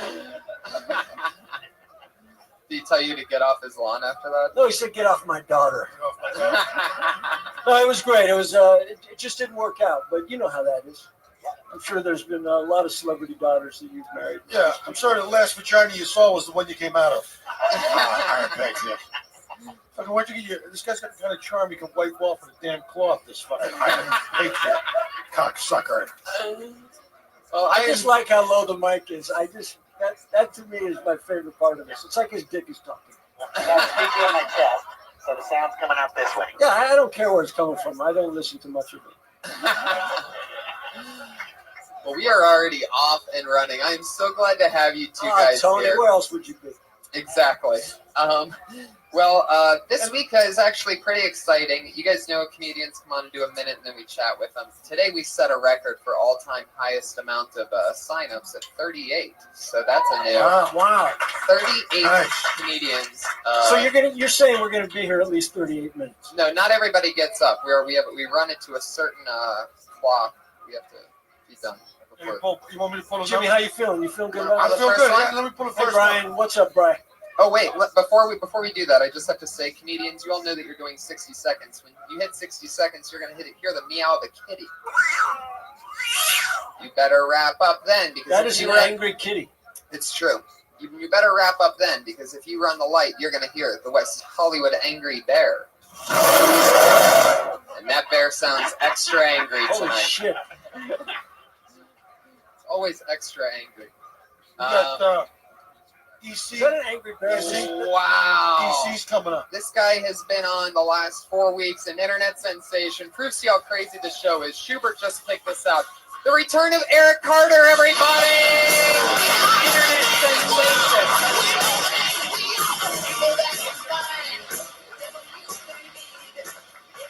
Nice. Opening strong with EC. What's up? How you doing, man? Eric Carter, good.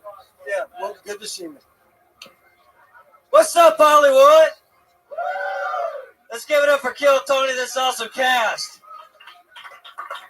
And for those who's never been here before, my name is Eric Carter, and I am from the deep south. I am from Mississippi.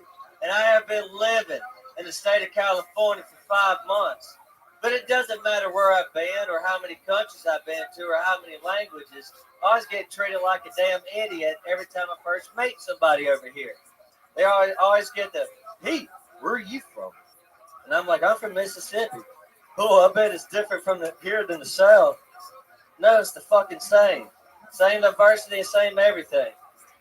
See just as much Confederate flags in Orange County as I do back in the South. Holy shit, I bought more pistols at Dana Point than I've had at Death Valley.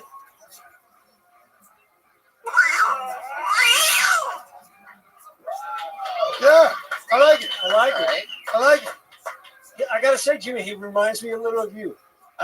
You know what? He comes out with that confidence, the swagger. I do have a question. How many countries have you been to, and how many languages do you speak? I've been to England, I've been to France, and I've been to the United States. And That is a country. I studied French for 2 years in college, and I did Rosetta Stone. So then, tell me what this means. Veux tu me rappeler que le vie de coach chaque moment est un instant sans lancer? All right, sorry, call my motherfucker. bluff. I did call your bluff, bitch. All right. Yeah. Hey, you. I'm fluent because I go to Montreal every year. What do you think, Jimmy? I like this there. J'ai dit français, histoire et sciences politiques américaines for 12 ans. I mean, like I said, I know. I love a guy who speaks a French accent from like with a southern drawl. Ville, baby, rap, they all.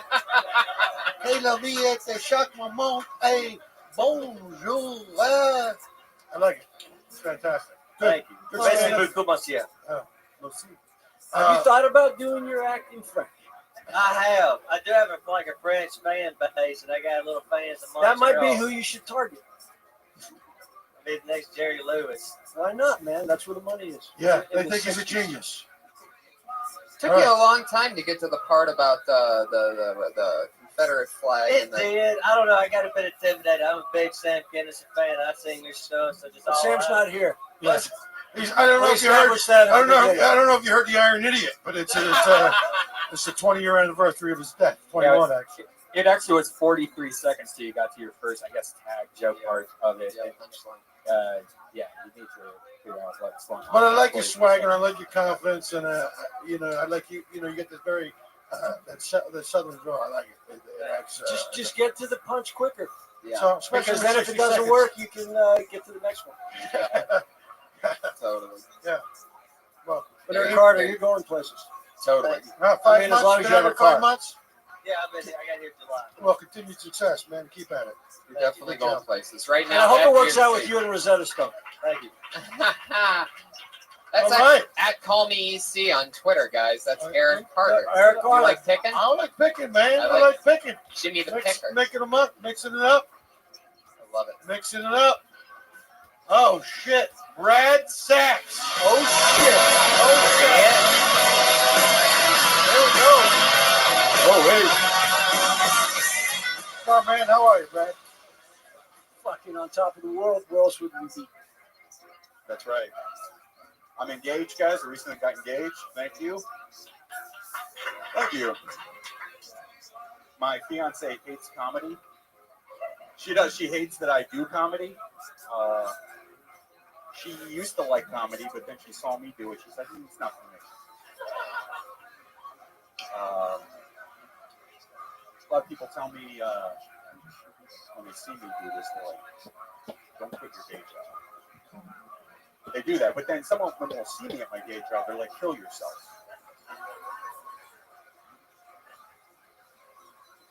Because it's hard up here. It takes a lot out of you, out of my life. A lot of people ask me, how is life? I tell them, it's taking forever. That's all I got for them.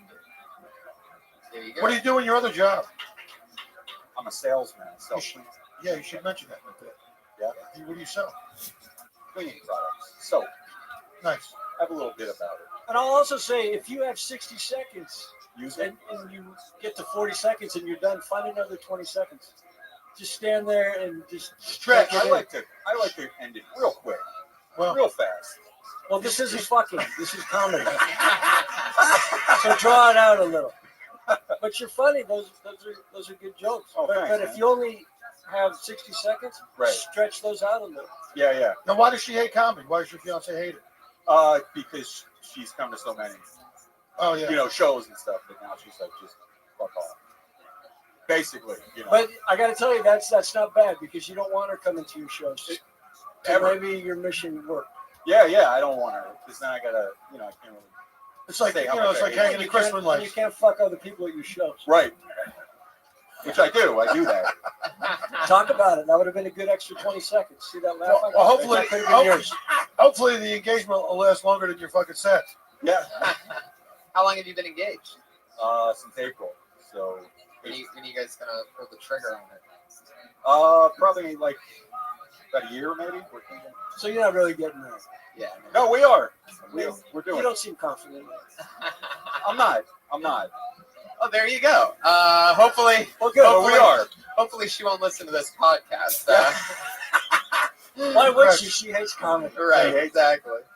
Well, there's also something you could do about mentioning maybe, how, I don't know, maybe there's some kind of connection about how she doesn't want to watch you sell cleaning products either.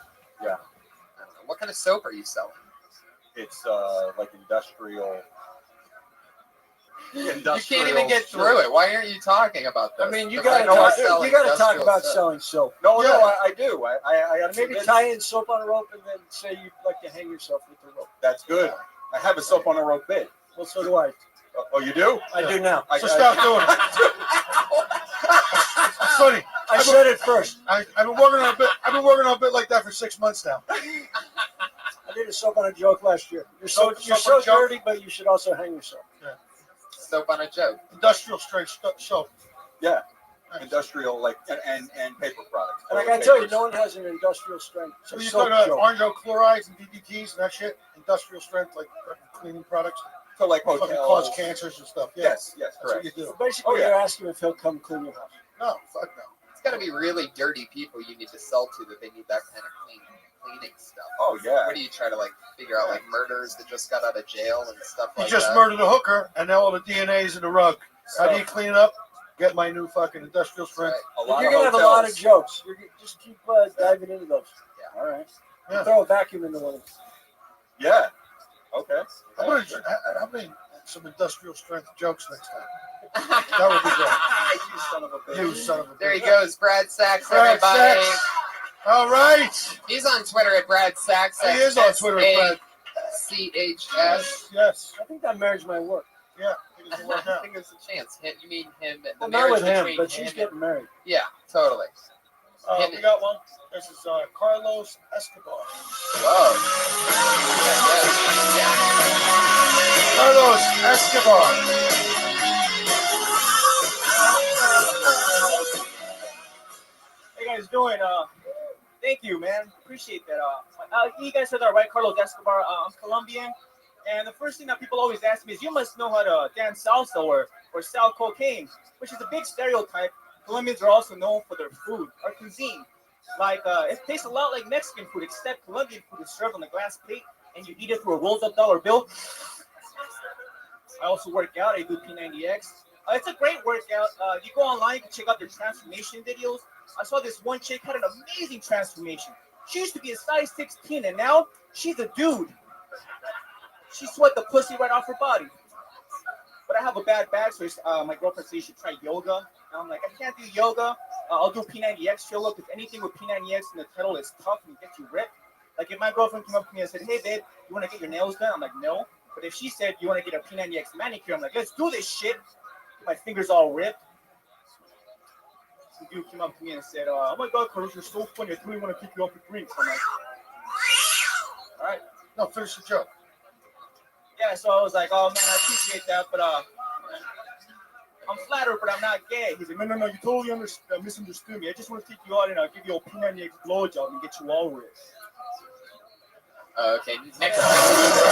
Sorry, I asked you to complete the joke. I apologize. I apologize to the audience.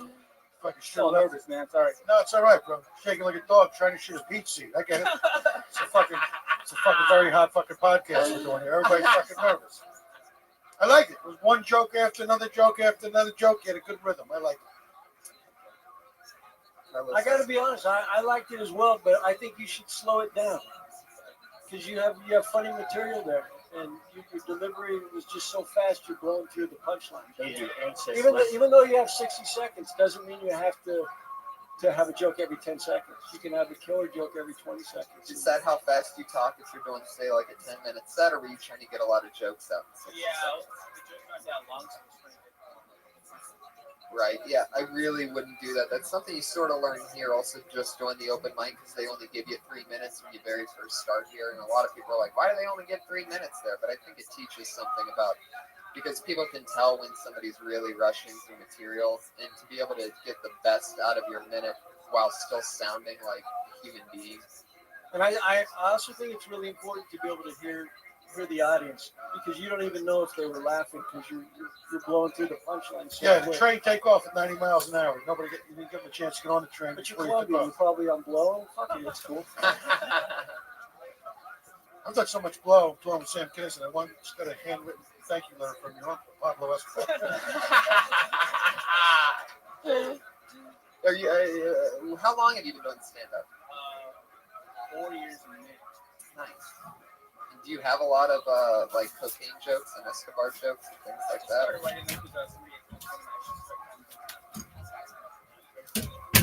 Someone said you should start tapping into coke. Hey, you should tap into your heritage. Do a line. That seems like a suggestion. It had nothing to do with comedy. He's just like, give me some coke. Yeah, when And we'll talk about it. when someone rushes through their jokes, that's where I draw the line. Yeah, cut another one. Anyway. No, when people hear that on the podcast, they're going to piece it together. That's funny.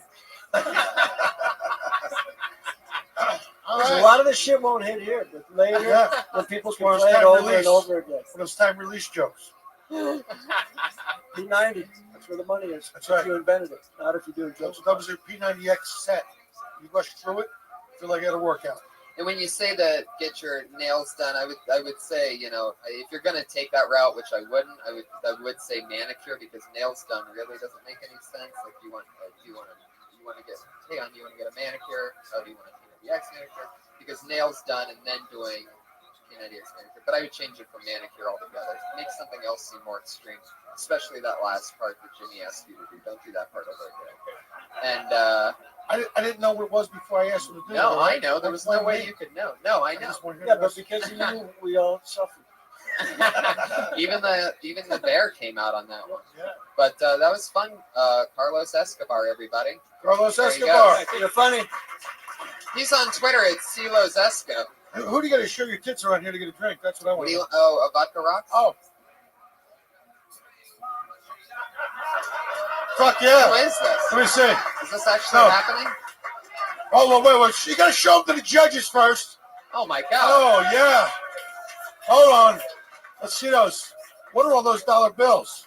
All right. Did you just come right from the strip club? Look at all those dollar bills hanging out. Those were fantastic. Okay.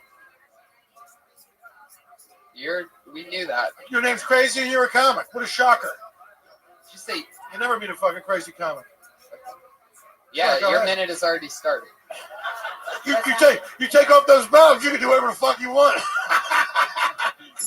Welcome. By the way, there's a lesson in show business for everyone. How that just went down. Like, how do I get to be 38 fucking people waiting for the chance to do 1 minute? Hey, who wants tits? We do. Wait, the reason I wanted to. By the way, I did that to make up for fucking making Carlos tell the other fucking joke. All right, so now we're even, audience. Now we're fucking even. I just wanted to. The reason that I wanted to get up here and show my titties is because my best friend who's homeless is right there. And I would take a boat for him, by the way. That's near his 37th birthday. Okay, and if you Wait, don't believe it, are you going to take a bullet for I him would take also? a homeless. Wait, Holy listen, I'll tell you what. And the funny thing is, listen. I want to say something really funny. Wait, let me get. You had a minute, Cupcake. What's that sound? The tits weren't big. The tits weren't big enough for 3 minutes. That's right. Yeah, I'm sorry. You only have 30 seconds. Okay, 30 seconds. Can I have the 30 seconds? Can I have 30 seconds? Can I have the mic for 30 seconds? Go. All right, go. Counting down. Everyone shut up for 30 seconds. No, now you're losing it. Be careful. Okay. Wait, just 1 second. Can everyone please give me the floor for 30 seconds? You're 7 seconds in. Okay. So the reason that I wanted to come up here is because honestly, I'm not a person who has attitude at all. Okay. And the funny thing is, listen. No, I want to tell you what. I want to say something. But this is a funny joke. It's a funny joke. So I said to Amir, I'd take a bullet for you. And he goes to me, I wouldn't take a bullet for you. And that's so funny. And then he goes to me, but I'd fast when he died. He's fucking hungry. I thought that was really funny. There you go, everybody. There you go. Killed it. No, you got to pay me for that. That's what the other guys paid me. That's what they paid me in the other room. I just performed there to sing Happy Birthday, Marilyn Monroe's Jazz. Nice. Yeah, Awesome. there you There go. you go. There goes crazy, everybody. 4 minute 9:30 and here at Dawn. Crazy. Dawn at 9:30 or something. Yeah. Oh, Okay. okay. All right. Crazy. Lost a few tiles on the re-entry, everybody. Keep going for crazy. She'd take a bullet. All right. I thought when she said her homeless friends here that she was going to try to like raise money for him or something. Instead, I'm also single. I'm also single, and I'm smart, slutty comic on Match.com. It's a real profile. You can read my whole story. I'm also on Siobhan's show. Okay, right now you're trespassing. Get Right out now. of here. Really. Jimmy, you want to pull another name for the love of God? For the love of God. This show's a fun one, huh? Oh. Can I show my tits to get a minute? Is it Jim? Tim Greer. Tim Greer. There he is. Tim Greer, everybody. Tim Greer. Tim Greer.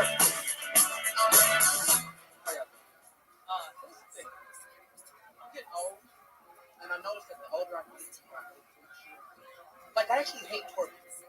I do. Like if a woman want to impress me, don't twerk something. Cook something. Like serious. I don't give a damn how much you shake your ass. It's a trap. But I can't fuck your family. Like seriously. Like I'm getting old. Like I hate people to say YOLO. This is the thing. If you don't know what YOLO means you only live once. That's my thing. Who the fuck knows live twice?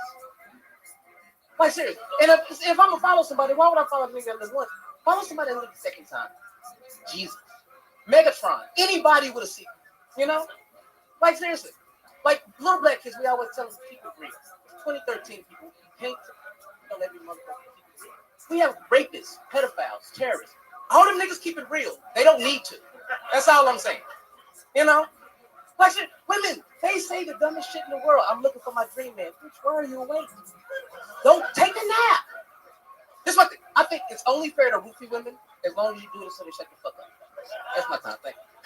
Hey, there you go. There you Nailed go. it. There you go. Well done. Fuck yeah. Well done. Not easy to follow a set of tits, but well done. I liked it. Boom, boom, boom. Heck yeah. What was that last one that you just said? It's okay to roofie women as long as you do it so they shut the fuck up. See, that's more of a fact, not really a. No, comedy's just a funny way of being serious. Here's what I think. I think your delivery is strong, epic. You have wild confidence. But I think everything you're talking about, each one is a setup. Like, I don't think there were any jokes in that minute, but I think you had 5 or 6 amazing premises.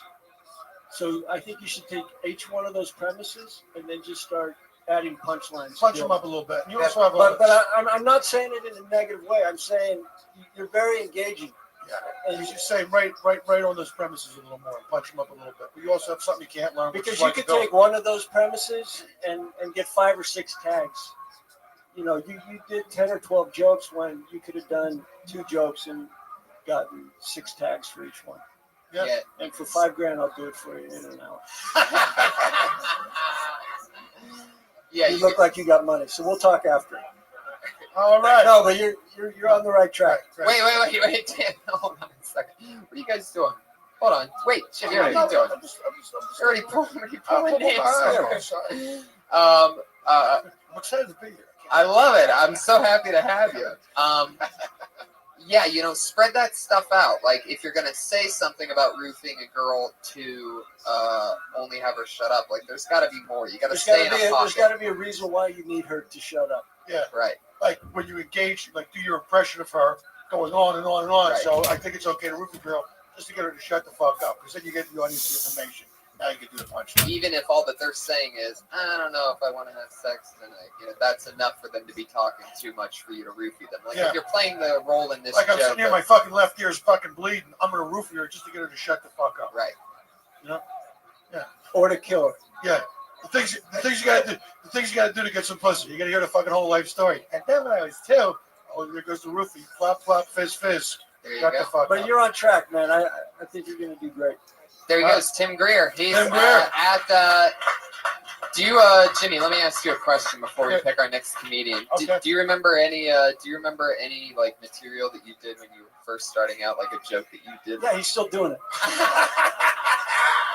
Yeah, man. I was. Yeah. Did I actually got the first couple times I was ever on stage, and it's to watch it. It just is fucking. It's like watching yourself in a gay porno. You go, what the fuck was I thinking? It's just fucking horrible. When I first started, I was like 17. I was in Philly. It was with the Comedy Factory outlet, and I had no voice. And just doing these jokes, and it's brutal to watch. Every once in a while, I pop it in just to keep me humble. Wow. Yeah, I'll show it. I should put it up on my fucking website. Yeah, I had pop it up on YouTube. You'd love it. The gay porn? No. Yeah. Just throw that up there. Yeah, sure. I had mine on YouTube up until about a month ago because I rewatched it and I was like, oh, fuck this. I don't want to show people that. But I've had it up for like 7 years. I've had it on YouTube. Yeah, it's losing. Yeah. All right. Hey, Jimmy. I'm a Dallas Cowboy fan. It looks like we're head to head with the Philadelphia Eagles this year. No, you're fucking getting your ass kicked by the Chicago Bears, and I'm not even watching. Well, we It's won the like last 41 2 to 27. Yeah. What's up with you in sports all of a sudden? You know, for a guy that wears a fucking comic book suit, you would know an awful lot about sports. I'm missing Monday Night Football tonight to be here. I hope you appreciate it, Tony. There's still time. You can still catch the last minute if you want to run out. The game's still on. You can still catch it. I mean, you've also missed the last 17 Monday Night Footballs to be here. Yeah, but you the never... Dallas Cowboys are playing tonight. Oh, that's right. He's from Dallas. Yeah. Fuck yeah. Speaking of Dallas, Here we go. Next comedian. we a Death Squad is coming to Texas in January. Me and Tony are doing a Texas tour, and it's I can't believe it's already coming. But January 9th in Houston, January 10th in Austin, and January 11th in Dallas. That's San Antonio. Yeah, but we changed. January it is 9th, awesome. Jimmy and I will be at El Compadres drinking margaritas. Margaritas and playing with our mariachi band. Do you hang at El Compadre a lot, Kirk? Because I actually seen you there twice before. Yeah, every day I stop in there and make sure they're doing okay. And every once in a while, you can catch us down at that little bar called Coach and Horses. Coach and Horses. El Compadre is an important part of my life. I love it. Chicken tacos, margaritas, a couple times a week. It reminds me of like a Mexican version of that restaurant that they walk into in Goodfellas. Reminds me of a Mexican version of El Compadre. Yeah. It's All definitely right. that. He's got a new name, everybody. We are ready for our next contestant on The Jokes Are Right. Anye Malik. Shut your woman. Anye Malik. Yes, oh, Big booty. Hey, Anye Malik. What's going on, y'all? How you doing? Nice. Good. I'm a bachelor. I like to say that I'm a bachelor more than I like to say that I'm single. I just don't like to describe myself as single. You know what I mean? Just the sound of it sounds hella weak. Like I'm single, like your voice. I don't know the N and the G place right there. Make you just really single. Like you sound like a victim of something, like you got stabbed or something. Like, you know, like, oh, I'm single. Oh, it hurts. Oh, I'm so alone. Oh, it's like I'm a bachelor. Watch out. I applied for this job. It's like the difference between a janitor and a custodian. You know what I'm saying? Like I got credentials. I'm a bachelor. You know, you're single. My shit comes with a pad. A small ass pad at that. My apartment is real small. Like I gotta go outside to think. Like it's not enough room for me and my thoughts in my room. I still get female company though. I show them over like a player. Like, yeah, come on in, ladies. Yeah, come on in. It's the living room. It's the kitchen. It's the dining room. I give the whole tour standing in one spot. It's real convenient. This is the lobby. Y'all got a lobby. There you go. The bear came out quick on that one. I love it. Fuck yeah. First thing I would say is that when you're talking about single, I would give like examples. Like I would get into that more. Like I don't know when's the word single used? Like craft singles, right? Like something like that. I mean, like I would make an example like that because you're talking about how you don't like being called single, right? Right. how you go up by. Wait, what's the other thing? Bachelor. Right. Versus single, saying bachelor. How about a sexual philanthropist? I like that. You don't mind if I borrow that? I might. No, that's why we're fucking here, to help you fucking become a middle-ass motherfucker. You think I'm fucking wasting my time? I'm missing Monday Night Football too, bitch. Good looking out, man. Yeah, and I also missed it. Like, was there a tie to you saying that you like being called a bachelor and her seeing your apartment all in one room? Oh, it was a transition from me preferring to be referred to as a bachelor instead of saying single. I say it comes with the pad. Gotcha. My small. Gotcha. I like your style, how you don't use periods. All just rolls into the next one. Where they do that at? That's so funny. You can sit there and take a shit and open a refrigerator door at the same time. I mean, that's how fucking really small is. it is. Without getting too deep into my lifestyle, it's a real small apartment. Well, you would have brought it the fuck up, man. It's I true, mean, you it's might as true. well lean into it. But yeah, it was good, man. You got some real good fucking stand up there. It was good. I like it. I thought you were great. I could watch you for another fucking 20 minutes. No, 2 minutes. I could watch you 2 more minutes. No, but I would just elaborate on some of those things. You're just blowing through them too quick. I think that's the key. When you're doing a minute, you can have a great minute instead of fucking shitty one. But I just. We're not playing this. But what it I wasn't a mean is- shitty minute, but it was but less spectacular. Yeah. I'm just saying, if you have a minute, don't try and fill it with so much shit. Slow it down because you're funny as hell, but you're blowing through your jokes. And I think instead of saying that it comes with the territory, comes with the pad type of thing, I think you can take a stronger route than that, because I don't think that comes across as a joke. I would get into, since you're talking about it, I would get into why they call it a bachelor pad, why that is single, how you can't have, nobody's walking And down I would any also single pad. I'd also find a few other weak words that people don't like to be called, as opposed to just single. So go deep.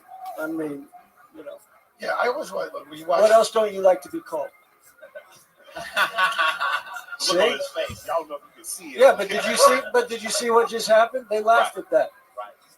So there's a few other words I don't like to be called this, and the worst thing you call me is single. Yeah, what do they call women that are single? Whores. No, what I'm saying is, I don't want to get shouldn't there be an equivalent separate word? descriptions. Shouldn't there be an equivalent word for women that are single? Like crazy or something? Oh, and by the way, man, y'all shouldn't have let that girl on with them titties, man. There's a lot of female comics that have been really trying. You know what I'm saying? Look at this guy fucking. Look at him making a fucking stand, bro. Get out of here! Get out of here! I fucking like him right up into that shit. But let me tell you, who doesn't love a chick? Hey, man, over here, man. That was, let me tell you something.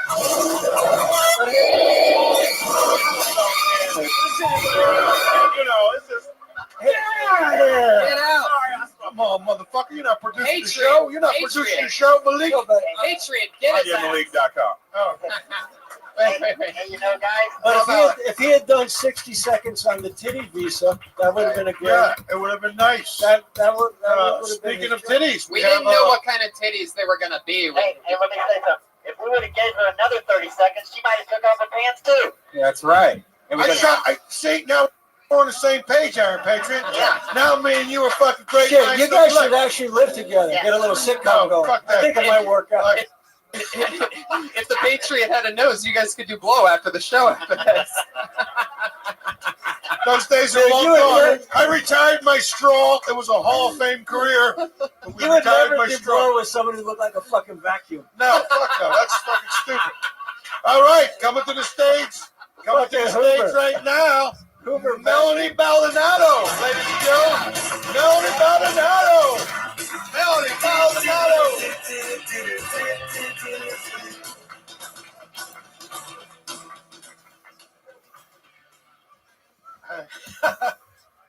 Speaking of titties, got a pair.